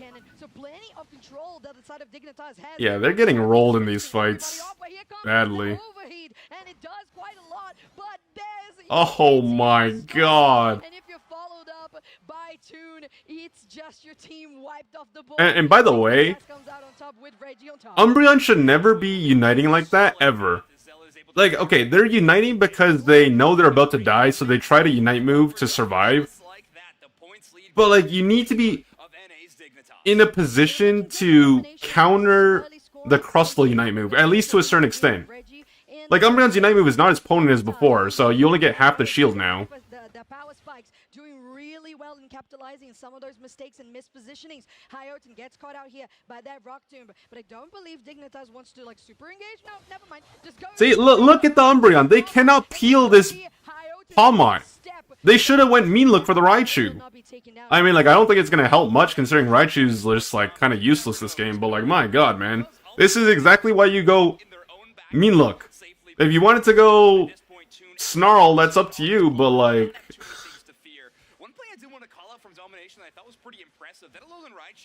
And they're missing their skills, too. That's the worst thing. They're not even landing the foul play. Like, Palmot dove the backline, killed the Raichu. Umbreon's like, okay, here's my foul play, misses, and then Palmot just walks away. Like, okay, cool. that happened. Holding out on knocking out this Regice, wants to prolong this buff for as long as they can. And of course, it lasts for 90 seconds, will last for a long time into that final stretch. Bro, if you look at the player cameras, yo, Toon looks so angry. I know. I don't think he's actually angry, but like he looks angry, man. I wonder if he yells at Indra and Zugrug. He's a very passionate player, so I wonder if he yells when he's upset at these guys. That Ava Rhydon is, especially on the hands of Otter, still trying to potentially find something, but none of it so far. Yeah, Zugrug with a rock tune trying to slow things down, and Keenan might be caught here. Okay, going really low there, Zugrug, but that's the shield. Okay, that was a good Umbreon Unite move. Stole the Zugrug shield. Really healthy, especially with that Bliss assistance. That's the Meteor Storm. Oh my god, it's going bad. It's going bad. There's the Palmont. Maybe Dignitas can turn this back around. They really need the damage from that Miraidon. They haven't finished them off. Oh, Toon saved the game. Toon saved the game with that one. It was looking bad. Oh, and Otter having just enough information to know to use that Thunder in that tall grass forces Hyoten outside of it, and they're going to have to recall very dangerously low for them. And with the points lead in Dignitas' favor, this prolonged team fight is working out so well for them, because now all they need to do is defend Groudon, and they can take their time. That was a huge Where's this guy going? Dominance, but unfortunately, it will eventually go down for the side of domination. And Dignitas is going in really deep, and that's the charge being damaged that we mentioned coming out by Otter. Ollie's really low, but there's still a busy. But there's still the possibility to come back up. Toon goes in. Unfortunately, they're caught just basically by themselves as domination got split up. Yeah, they kind of separate this squad. We have Hyoten going for a back cap on this Umbreon. I don't know if they know that Zealot is there defending the home turf on this level 15 Mega. Wasn't Toon saving the games for TT back in the day as well? Honestly, it's been so long. Like, I don't want to say yes or no, because I generally don't even remember a lot of the old school, like the old competitive matches. The game's not over. They don't necessarily need Groudon. Just one person needs to score. Gonna go for the outside of the pit, and they're able to take another one down. Maybe they could go another one with Groudon still standing. No, it's not. 10 seconds to go, and it's the side of domination. Who gets it? No, it's Dignitas. Yeah, they did. It got stolen. No, it's not enough. It's not enough. The Groudon, so one buff goes over. They were able to score 32 in the last few seconds, but I think thanks to Toon's early scores at the start of the finals. It was closer than I thought it'd be. And it was closer than I thought it'd be. The problem is they used everything for the team fight, but they didn't have enough left over for the Palmont. So despite the fact that they got 2 kills and it was like a 5 versus 3, they just didn't have enough damage for the Palmont. And Palmont was just standing in front of the team. Like, okay, you may have killed my teammates, but I'm the final boss. That Venoforce Hoopa combination was pretty solid, but honestly, it was more Indra and Zugrug putting those combinations together. What a great final. Look, he's just standing there in front, like, menacingly. Huge X factor in this with the 2 electric type Pokemon, honestly. And well, of course, Palmont giving up that electric type for a little while after he uses its Unite move, goes all fight all the time. But it worked out so good. Otter, take a look at this Miraidon, just such a huge damage factor in this matchup, but also untouched. That HP bar stays full the whole way through. 128k damage. Damn, Daniel. 10 knockouts, 0 feints, 9 assists is where Toon is in this game. A reminder, Toon used to be a player for Nels. Like, people would be surprised how much Palmont, like how much damage Palmont actually does. Alongside Indra as well, so that is especially if they don't play against it often. To see them just coming out together. Probably had been playing scrims from afar in ping, now in actual LAN, and just doing really well. And it feels like everything is just so in sync. Yeah, Palmont staying true to its defibrillator design. Damage on this Pokemon, and one of the most unique things I think about Toon as a player is their Pokemon pool. Out of all Central area players that we have in this tournament, Toon might have one of the deepest and, let's face it, weirdest Pokemon pools that they play. Effective. All-rounders, speedsters, attackers, they might play some support in the Central area. It happened with Nouns when Comfey played it in the Central area at LAIC. So truly, Toon has such a wide variety of Pokemon available to them. They also have a wide variety of the map available to them. As you see this Palmont trying to make sure they're an impact felt at any stage of the match. And not just that, the stats distribution, it was basically all around everything that was meaningful, and the only one that wasn't actually high on the stats was the damage taken. Right, yeah. So avoiding some of that. I mean, and speaking of avoiding as well, I know Toon got the player of the game in this one, of course, performing really well on the Palmon, but highlights as well to Otter. That Miraidon, like you said, avoiding every single damage. Yeah, it was really impressive. Almost 100,000 damage for Otter in the last one. I believe 98,000 the final stat line. Palmon with Dune, 130-some thousand damage. So, yeah, we had to give the MVP award there, but Electric Type's doing extremely well in our draft so far. Domination, the switch-ups they are going to be making is actually towards that Mega Lucario. Do not want Zilla to have that Pokemon. They weren't as big of a factor in that final team fight, but reminder, that level 15, just such a scary threat to have to deal with. So Domination making a few changes. First, taking that first pick side, and second, banning the Mega Lucario. I think on top of that as well, the way that Dignitas navigated the Mega Lucario on the top side against the standard Lucario and knowing the strengths of standard Lucario in the laning phase was just so well navigated by sending Zagrog up and having the 4 players there. It just really, really helped. So the side of Domination for recognizing that it was impactful, yeah, it's a really good choice. And now again, purple side with Blaziken. I gotta admit, this feels like an extremely early Blaziken pick. Like, Blaziken being a really strong top path Pokemon, don't get me wrong, but it is one of those Pokemon that feels like it has a few counters surrounding it. So, a very risky pick for Domination, but they want to play to their strengths. In Dominus Rex, locking down that Blaziken. Now, Toon, onto a Speedster this time in the Darkrai. Are you gonna join the existing team for 2027 UCS or create a new one? Create a new one, obviously. It's gonna be me, Faker, you know, the president, and then we have room for 2 more. Maybe the Pope. You know, after he finishes his, you know, his preaching, we'll get the Pope in there, and then we'll get like, I don't know, like who's the #1 content creator on Twitch right now? And Domination is up for something else here. So they choose that Blaziken, the Umbreon, a Hoopa. Oh, right. Okay, so we have another Speedster as well.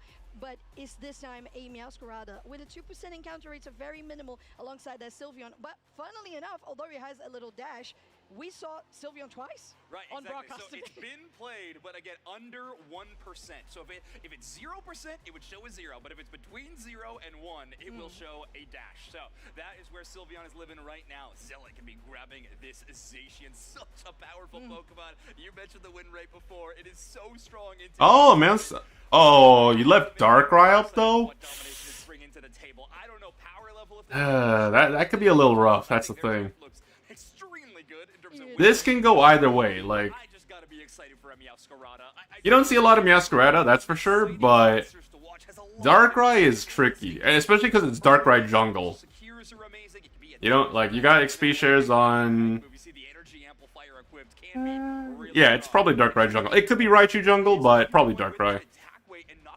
I've seen like Toon has played more Darkrai jungle than.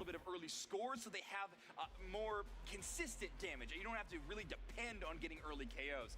Against a team like Dignitas, that can be really hard to make happen. I was literally gonna say that as long as the fact that you recognize the strength of your opponent is exactly why you choose that. Getting into game 2, it's match point for Dignitas. 1-0 up in this series of best of 3 Group G. Domination on your purple side, Dignitas on your orange. And I really want to see this Meowscarada, honestly. Yeah, and of course, a happy Evolution Festival to all of you who celebrate, as we have 2 Eevees headed together into the bottom side. Hyoten returning to the Umbreon, and Keen now on the Sylveon. Oh, and everybody, don't worry, we got my special. Currently 437 jump pads have been used. That's almost 437 cups of beans. Okay, we're crossing bits now. We're crossing bits in universes, that is dangerous. It's like the Megaverse. Yeah, that's why we are. Ghostbusters taught us anything we're not supposed to, but we'll see how it turns out. We'll see. It's the biggest thing to watch going into this game is the Darkrai and how much they can get in the early. Oh, that is not good. Yeah, but we got that Floragato here on the top side for Cabrownie. Still a little bit squishy. Toon, we know how much of a threat it is. Like, look how much damage Darkrai does. Like, despite the fact it's a 3v2, and it's good for Domination to get an early kill. Like, Darkrai is just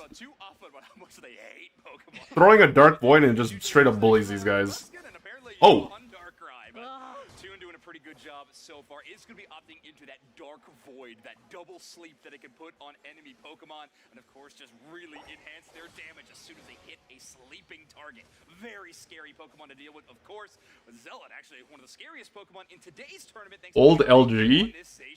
Yeah, and it's looking like it might just keep on. Who was on LG? And like you mentioned, Wasn't it just Otter though? More of this Pokemon in the bench, because honestly, it's doing too good. 90% of a win rate is too big. With that 8-minute coming in. 4 out of 5 of them were on TTV. Dignitas really wants to push for domination here on the top side. They almost able to take them down. Zugrug was on LG, really?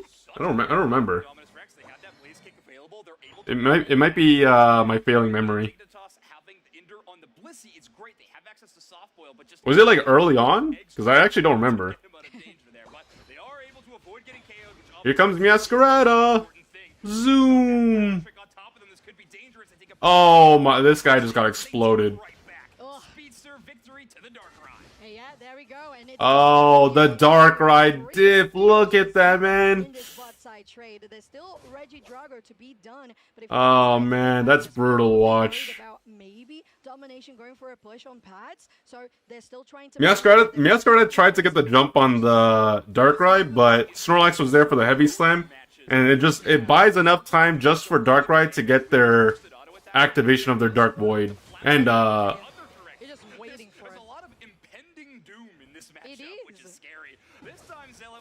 that the Doom is, quick and to the point. Zacian's gonna get that KO, but Hyoten trying to slow them down a little bit, maybe set up for a Meowscarada, but at the moment I think Domination just needs to farm up and get their level 9s and get some Unite moves online. Yeah, as soon as possible, and that Meowscarada really needs that, because every time they were going in, that was Toon doing so much more damage back on this Darkrai at this point in the game. And it's the top side, now actually bot side, with the Reggie LAIC taken by Dignitas, and they could go for a huge overdunk here. Is it? Yeah, it's going to be pretty good if they do go really? For 40 there with Otter. It would be 31 extra points there. Oh, wait, is that when Wait, is that when was it when Kyrios and has to use that eject button and concede the top tier 1. Yeah, pretty conservative play. Not Slash. Who's the other guy? Shit. For account sharing, right?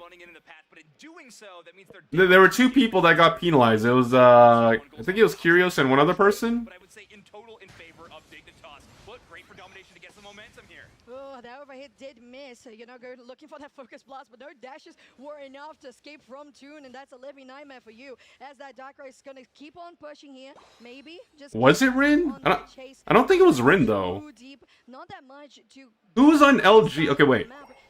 Has just gotten those 2 okay, so there was Jungle Book, there's Slash, there was Rin, Otter,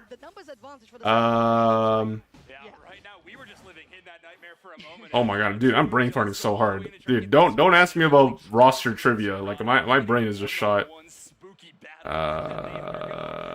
Toon does get the KO, but they do fall immediately after with no backup from Dignitas. But this time they are not going to let this tier boy. Oh, Elo. I think it was Elo. Full 4-player defense. That means Domination's got to rotate. Yeah, I'm pretty sure it was Elo. I think that's who it was. Pretty equal numbers in EXP, considering how much we have been seeing of damage on the side of Darkrai on Dignitas. At least I'm pretty sure. Yeah, I think it was Kyrios and Elo that got penalized. And that's probably the time you're talking about when Zugrug was on the team. I honestly don't remember, but like if you guys are talking about like when people were accused of something, that's probably around the time then. Because I remember what you guys are talking about in terms of like what happened, but I don't remember Zugrug being part of the team. But I believe you though. Just to clarify, I believe you.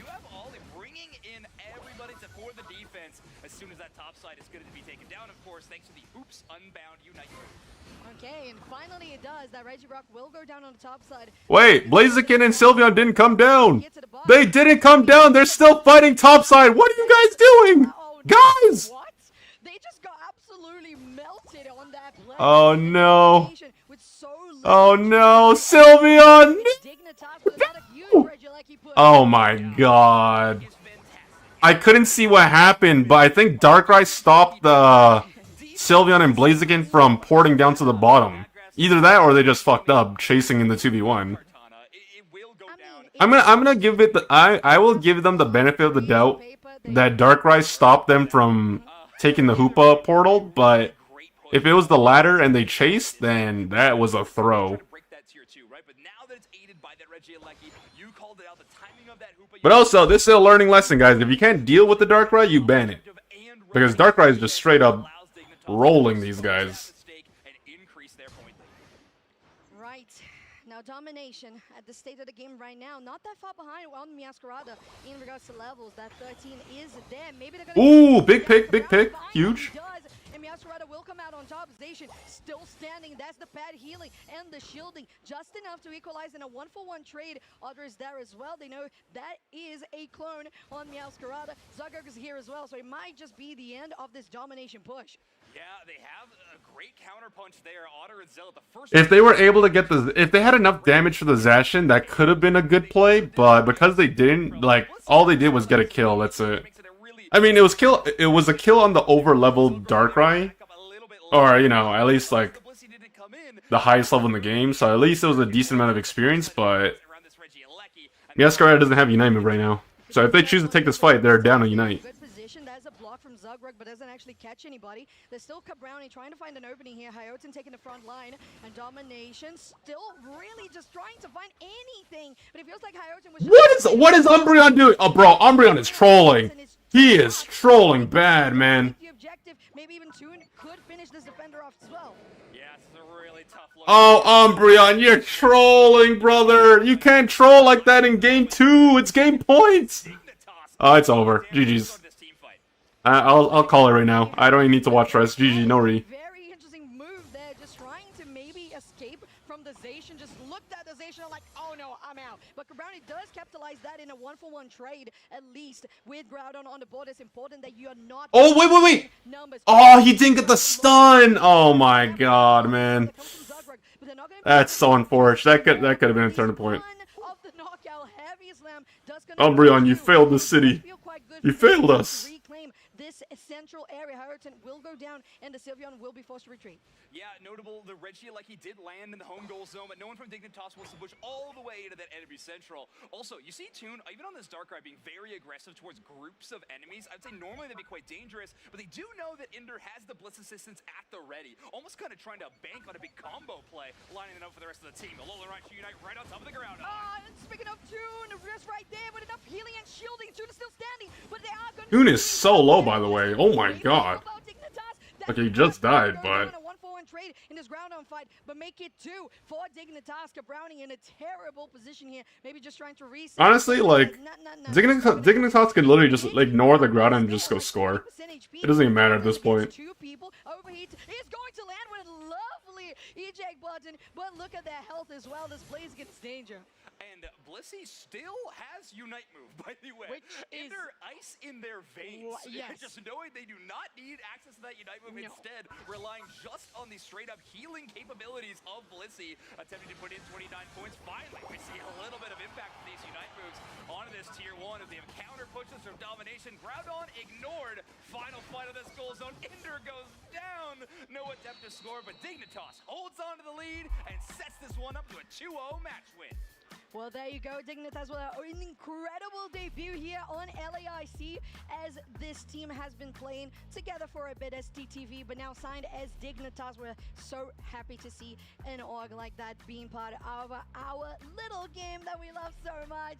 And I would do anything to be a fly on the wall between that conversation between Ender and Zealot right now. I don't know what was said, but Ender wants to make sure that Zealot knows it's okay. You know, it's okay, buddy. It's all right. Listen, Zealot, I think you did great. I think you did a great job. They did. Yeah. They did. But I feel like when you're in a stage like this and you just feel like every single little potential mistake could have been fixed, but it's all right. How much left is there? Because the thing is, like, because your teammates just have so much accumulated experience together. A bunch of teams are gonna get eliminated today. Just that, These pushes from Reggie Alecki for the side of Dignitas, they were very... Yeah, because they were so far ahead that they didn't need to. That's the thing. You kept going. You're like, well, Toon's still not down, and Toon's still not down. Excuse me? Really impressive play. I think for some of that fight, they were 1v1ing Sylveon inside their... But when the support, or like when someone doesn't have to Unite move, for the entire end game, and you're still winning definitively, that just goes to show like how, like it's like either you're just outmatched in terms of skill, or you're just that far behind in the game, or it's a combination of both.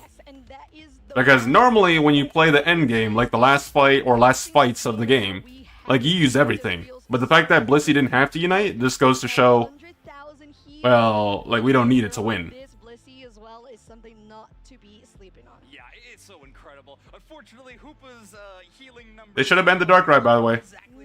Should have banned the Darkrai. But maybe when we got the trick, it could be a little more accurate. But either way, this is going to be all Dignitas on this score graph up until maybe that 5-minute mark after that. But up until that moment, we did have a more contestable early game. Otter playing that bot path attacker is obviously going to be focusing mostly on that bottom path, but did a fantastic job damage dealt, even in scoring, which we don't always see attackers actually able to accomplish. We saw Otter doing a fantastic job on this Alolan Raichu. Yes, they did, and the little star kind of matches on the stat screen. It kind of matches the Pawmod Unite move, so it's all matches together, and it looks really sweet. Right, you know what's really sweet as well? Having a talk with the player from Dignitas. So let's have a look at what they have to say.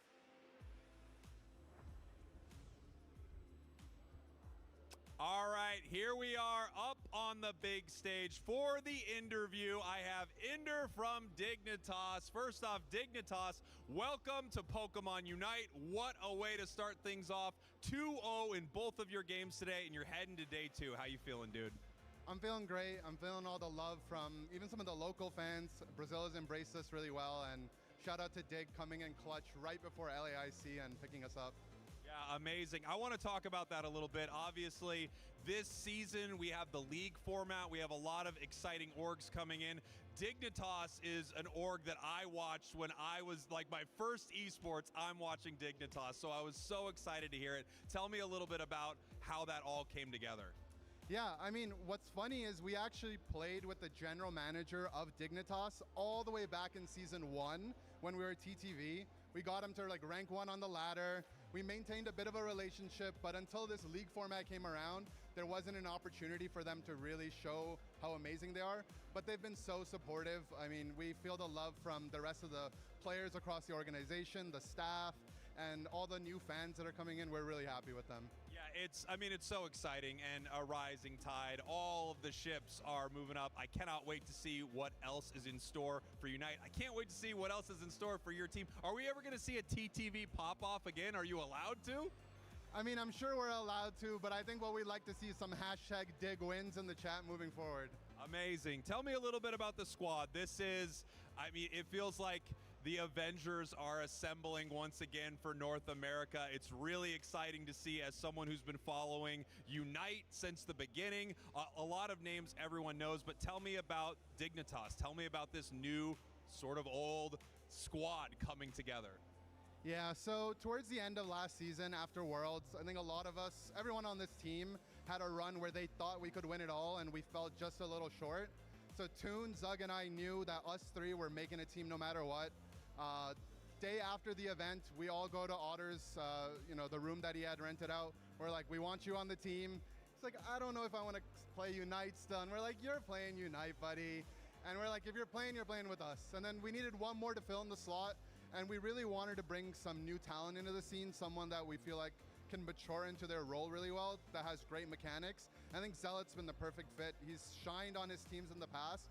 And I think he just needed like a group of guys that have been doing it for a while.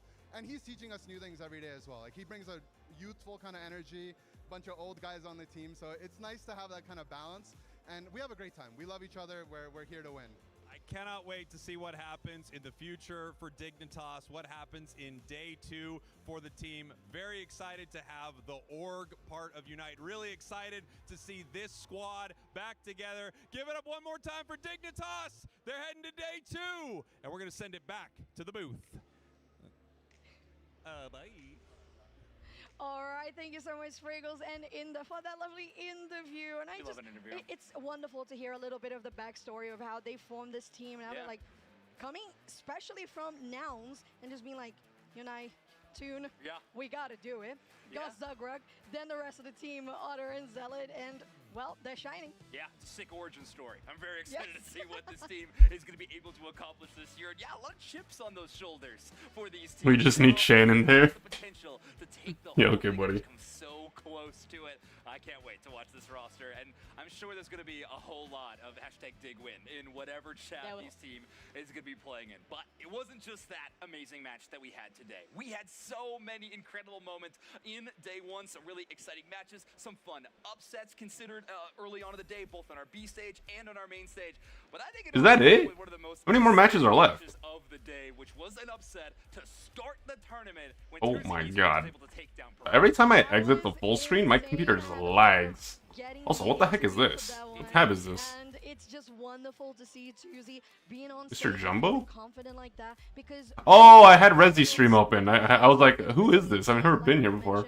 with Aegis Flames, with DreamHack, and with I was about to say, like, I've never seen that name before. Like, I'm pretty sure I would remember that. cohesive, and this is what we want to see, much like we saw. We're kind of just chilling, guys. To the second place of last year's LAIC, so this game in particular, just the fact that we got to game 3 and we had a full day of upsets is just amazing. Oh, is that the final game? Don't get me wrong, there's a lot of love for a lot of the Brazil squads from our local crowd at today's tournament. However, it feels a little main character energy whenever Tuesday Esports is on that. Wait, okay, show who made it to day 2. We didn't get to see all the matches. Not only in Pokemon Unite, but honestly across all the titles that are going to be competing over this weekend.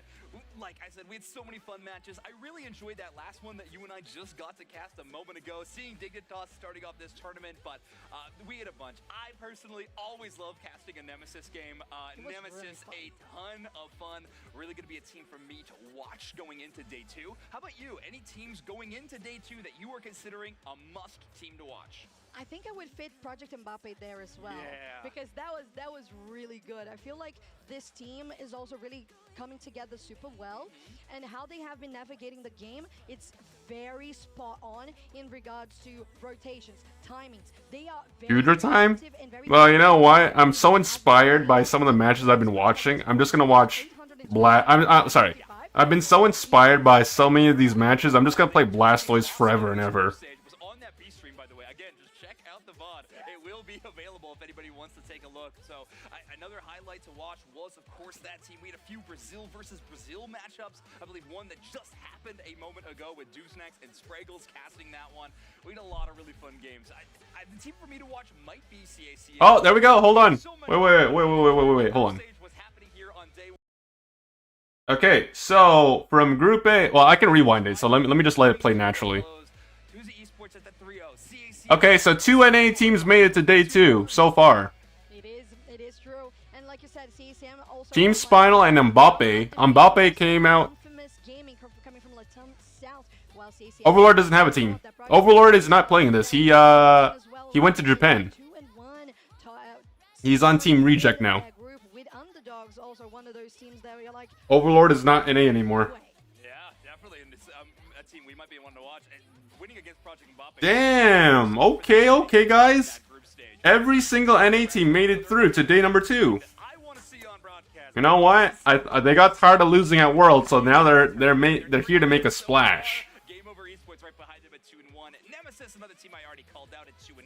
And Escape Rope and Renegade still have to play their decider match to see who moves on in that one. Of course, Dignitas at 2-0 has solidified their way into day 2 along with DreamHack in Group H.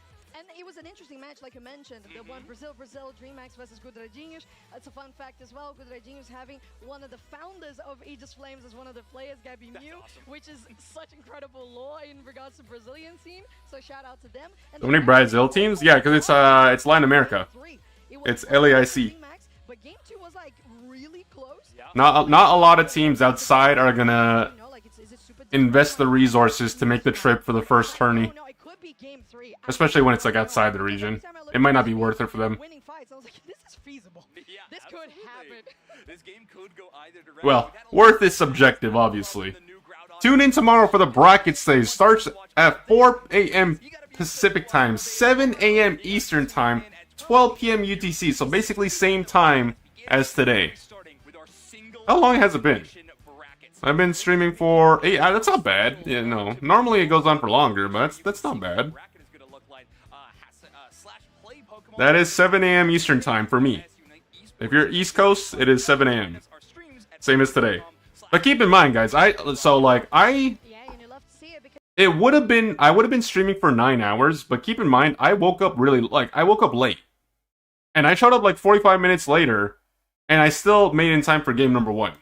So you don't actually have to show up at 7 a.m. because then you're just going to be sitting around, probably waiting for matches to start because they yap so much. Too many yappuccinos, alright? Some food and we're just like studying because that's just how it goes, and those games are just so exciting to watch. I'm looking forward to watching the undefeated teams, the 2-on-1 teams, the teams that haven't been confirmed yet for day 2. Like we mentioned, they still need to play today. But Zoinks, is it for day 1? That's it for day 1. Thank you everybody so much for joining us here in venue and of course watching us all around the world for Pokemon LAIC. It's the kickoff of Unite Championship Series and day 1 has come to a close. We'll see you in day number 2.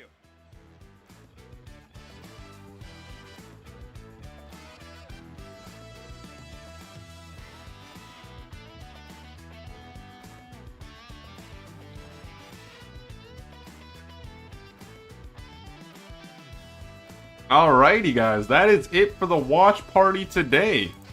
I think I'm gonna break off for lunch, guys. I was playing solo queue in between, and the matches were just terrible. I think I might just break off for lunch. Time for solo queue? Absolutely not. Absolutely not. I was playing solo queue, but no, it's not like. Dude, I have Stream Sniper fanboys in the chat just waiting for me to queue up just so they can troll me. It's not a fun time, guys. I promise you, not a fun time. Like the fact that people literally have to make because I banned their main account, they have to make burner accounts just for them to stream snipe. Like that's just sad, man. Literally just sad. Alright, so, guys, it's not like I'm tired or anything. I had a pretty good night's sleep last night. So, I think I might just break off for lunch, and I might come back. I don't want to promise anything. I'm emphasis on might.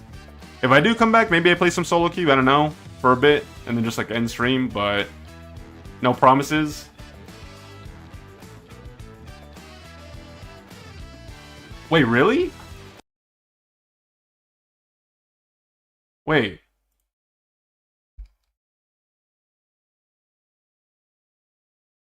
Hold on. Following. Tell me a little bit about the squad. This is, I mean, it feels like infamous gaming. Oh, wait, no. Oh, wait. Oh, everyone went 2-1 except. Oh. That might be true. Hold on. Let me take a look.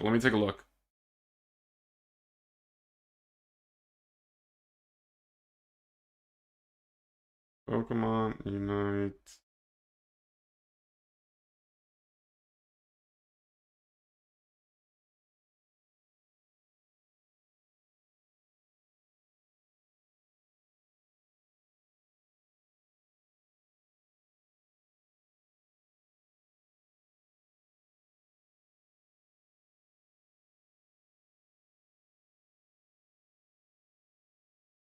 Where's the bracket one?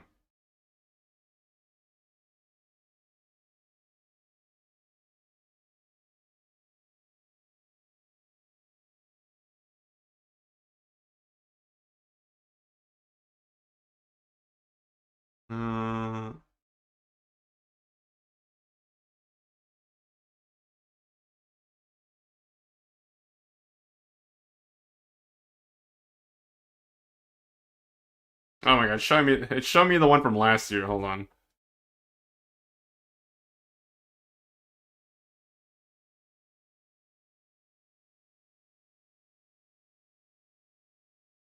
Do they not have the bracket in the thing?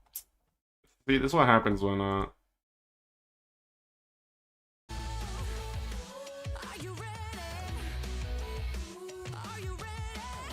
Is this it?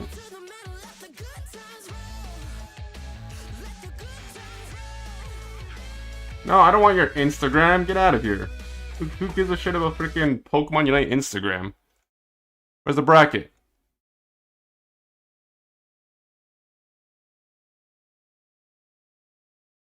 No, not this shit either.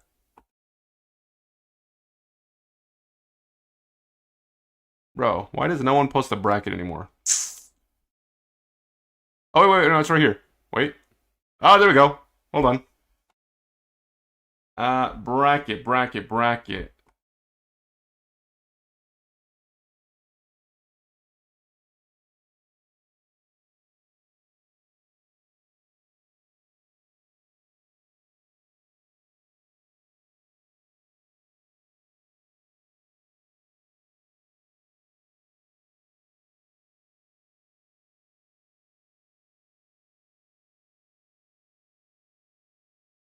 Okay, that's the matches. Oh, how do I even use this website? Am I? Oh, wait, it shows right here. Complete. Spinal made it through. Spinal made it through. Where's...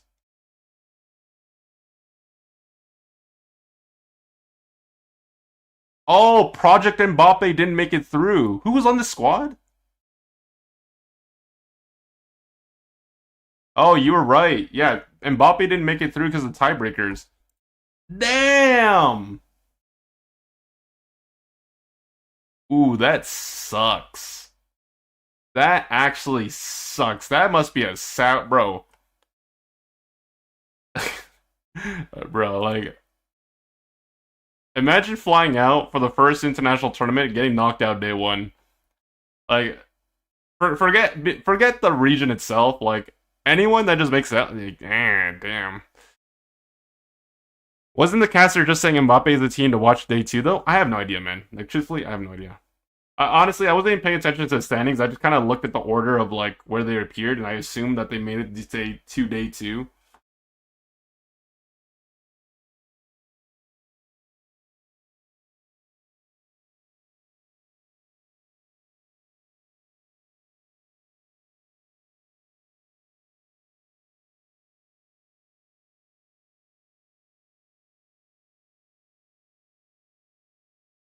You know what?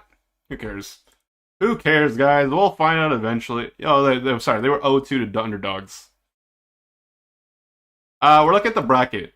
So it was brought to my attention. So I thought all NA teams qualified for day two, but it was brought to my attention that Project Mbappe didn't make it to day two because of tiebreakers.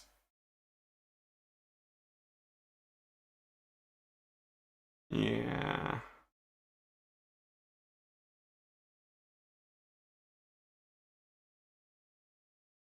Oopsie. Well, sorry to get your hopes up. That's my bad. But, 3 out of 4 NA teams is not bad. At least the NA region is representing over here in LATAM. There's still one... Wait, is the stream still going? Oh, it's done. They didn't even finish the matches. They're just like, you know what? For those of you that left over, you guys are playing off stream. That's crazy, brother. Actually crazy. What is this? You are now eligible to get the first anniversary Twitch drops from Pokemon Trading Card Game Pocket. Wow! I got the drops for Pocket and Pokemon Unite? What is this? Whatever.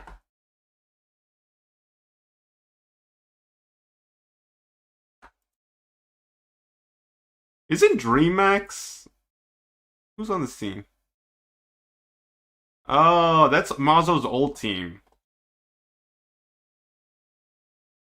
Oh god, I forget the... I forget what team he's on now.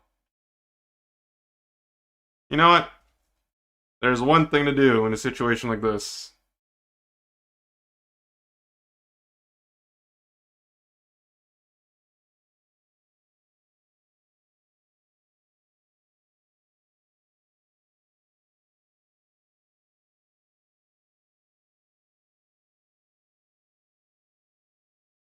What's her name again?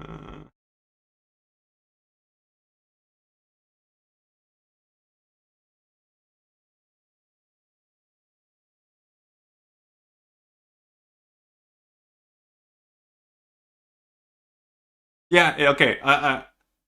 Yeah, Project Mbappe did not make it through. Unfortunate. Unfortunate. But, you know, 3 out of 4 NA teams, guys, so that's not the end of the world. There's still a chance that one of these 3 other teams can make it through. Obviously, the NA team that people are probably going to be looking at now is probably Dignitas, just because of the seniority of just like all these players and their collective experience. You got Zugrug, formerly of Orange Juicer, well, formerly of TTV, formerly of Orange Juicers, now branded to Dignitas. Otter, formerly of TTV, formerly of LG, now back on the new quote-unquote TTV, which is Dignitas. Toon Slim, formerly of TTV, formerly of Nouns Esports, now back on Dignitas. Zelot, formerly of God Squad? I think it's God Squad. I don't know what other teams he's been on. I kind of forgot. So, formerly of God Squad, now on Dignitas. Indy, formerly of TTV, formerly of Nouns Esports, now on Dignitas. And then Jolteons, I don't know much about, if I'm being honest. The potato sacks? What happened? Oh. Zelot was on G? What's G? G? Alright, guys. I'm gonna go break off for some lunch. I could keep the stream on, but the thing is, like, I don't want to rush making my lunch and then, coming down to sit here and eat lunch in front of you guys and then blah, blah, blah. So, without further ado, thank you guys for watching out. Thank you for hanging out. I appreciate you guys. I will be back tomorrow, the latest. I might come back later today for some solo queue. I don't know. We'll see. Not really in the... Oh, not really... Oh, wait, what? Surprise! Happy birthday, What was it? Gold... Oh, I was thinking Golden Gladiators. Gaming Gladiators. Yeah, I remember that now.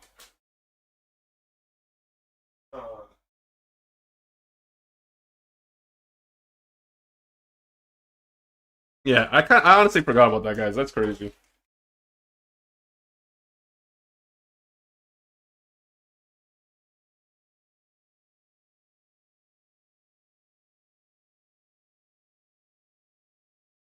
How's it going, Shiny? G was in 2024 with honestly, I kind of forgot about Gaming Gladiators. Like that when Slash and Overlord broke up because of the count sharing scandal. honestly, it's kind of funny. Well, not funny, haha. It's more so like reminiscent about like how much stuff has happened over the course of Unite and like how back and forth these players have like rotated rosters, or like, it's like a revolving door. They come and go, and they end up splitting up. They find their way back to each other. They split up again, and then they're together again. It's kind of funny. It really just it kind of shows how small the player base is, or like the the pro player scene, just because they always end up in a single unified entity. But anyways, guys, like I said, I'm gonna go head out for some lunch. Honestly, I probably won't come back until tomorrow. Like, the original plan was to just stream like the events themselves and then like just stop. I didn't really have intentions of playing solo queue afterwards, just because I've been sitting here for a moderate amount of time. It also gives me a chance to like reset the mental and just have a break until it's time to play solo queue again. So yeah. Thank you guys for watching. I hope you guys enjoyed the matches. Thanks for hanging out, of course. If you like what you see, don't forget to follow the stream. I go live on Twitch, and I multi-stream to YouTube for your convenience. So those of you that are not subbed on Twitch don't have to deal with the ads. I will be back possibly later, but the latest will be tomorrow, 7 a.m. Eastern Time, just because that's when day 2 is. And then obviously, same time on Sunday, day 3. And then, we'll get back to the solo queue grinding, molding, or like later next week, which is obviously Monday. So yeah, thank you guys for hanging out. If you guys are playing the game today, I hope you guys have a good time. in the sense that hopefully your teammates don't troll you as much as they trolled me today. You know, and thank goodness that some of you guys are not streamers, because honestly, I don't want you guys have to put up with the stupid bullshit that my freaking degens that lurk in my chat do to me, which is literally just wait for me to queue up in a game just so they can troll me for shits and giggles. So, you know what? Being a streamer is not all that it's cut out to be, guys. You know, like, you guys can just stream, you guys can literally just play the game, have fun, quote unquote, and then just go about your day. I stream it for you guys, I suffer, and then literally fucking everyone just stream snipes me now. Like, it's actually great. Like, honestly, like, one stream sniper, you know, fine, it happens. But the fact that I have, like, multiple people that do it with malicious intent is so fucking annoying that, like, it just puts me off from playing this game. I'm not gonna stop playing, but, like, it just, like, it gives me, like, more reason to listen, to be like, ugh, like, I know this shit's good. I know it's gonna happen at some point because I stream for relatively long hours when I play Unite, at least. So, I don't know. We'll see. But yeah, you know, thank you guys for hanging out. Appreciate you guys. You only have less than 10 active stream snipers. Hello, off topic, but I think best counter to Vaporeon is Snorlax because... Sorry. I think best counter to Vaporeon is Snorlax block to absorb all that damage. I just play Trevenant. I'm gonna be honest with you. Like, I literally just play Pain Split Trevenant in solo queue. Because literally, as long as... Like, it's just... They can never kill me. You only have less than 10 active stream snipers, though. Hey, that's more than a lot of other people that stream this game. Because I talk too much. See? The talking shit is not beneficial. Because then I get too many stream snipers. See? So if you guys ever... Think of it like this. If you guys ever stream Pokemon Unite, don't talk shit like me. Because then you just get stream snipers. I am the living proof of what not to do in your future streaming careers. I wait for the day we see My Buffs, Undertaker, Imai, and Green 69 all on Shan team. I would literally just swap it. Like, honest to God, you know what I would do? I would actually wait for the game to start, and then I would just swap accounts. I'll take the loss on the fair play points, considering you only lose 2 or 5. So, like, what I would do, I would literally just wait for the game to start, and then I would just swap accounts. That's what I would do. Like, I wouldn't even humor them. At the very least, if I'm gonna like, I would honestly get more satisfaction that way of just watching them all lose. Because then it's just like, okay, cool. Not only do 4 stream snipers lose, but they have to sit in the game and wait for the game to end. And if they win, and then of course, like, if they win, then, you know, good for them. They managed to win a 4v5, so give yourself a pat on the back. Alright, guys, I'm gonna head out. You guys take care. I know I've been yapping for a fair bit near the end. But yeah, you know, go enjoy the rest of your Friday afternoon, evening, or night. Whatever time zone you guys are in. Like I said, I might come back, maybe not. But, like I said, 7 a.m. tomorrow, guys. Alright? Bye-bye! Thanks for hanging out!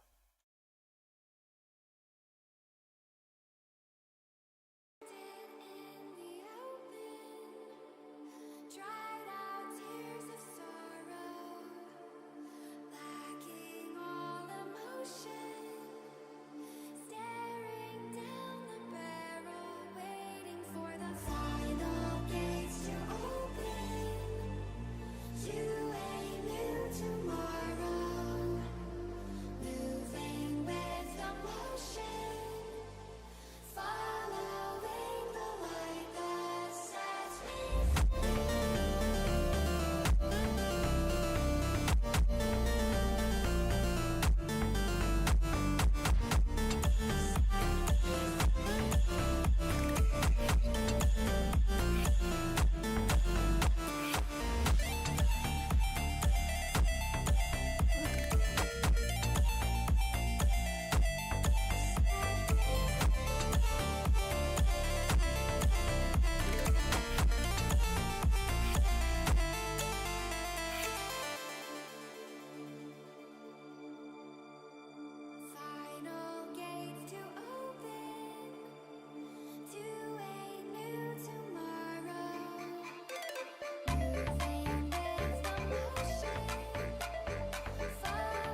and tomato my bed.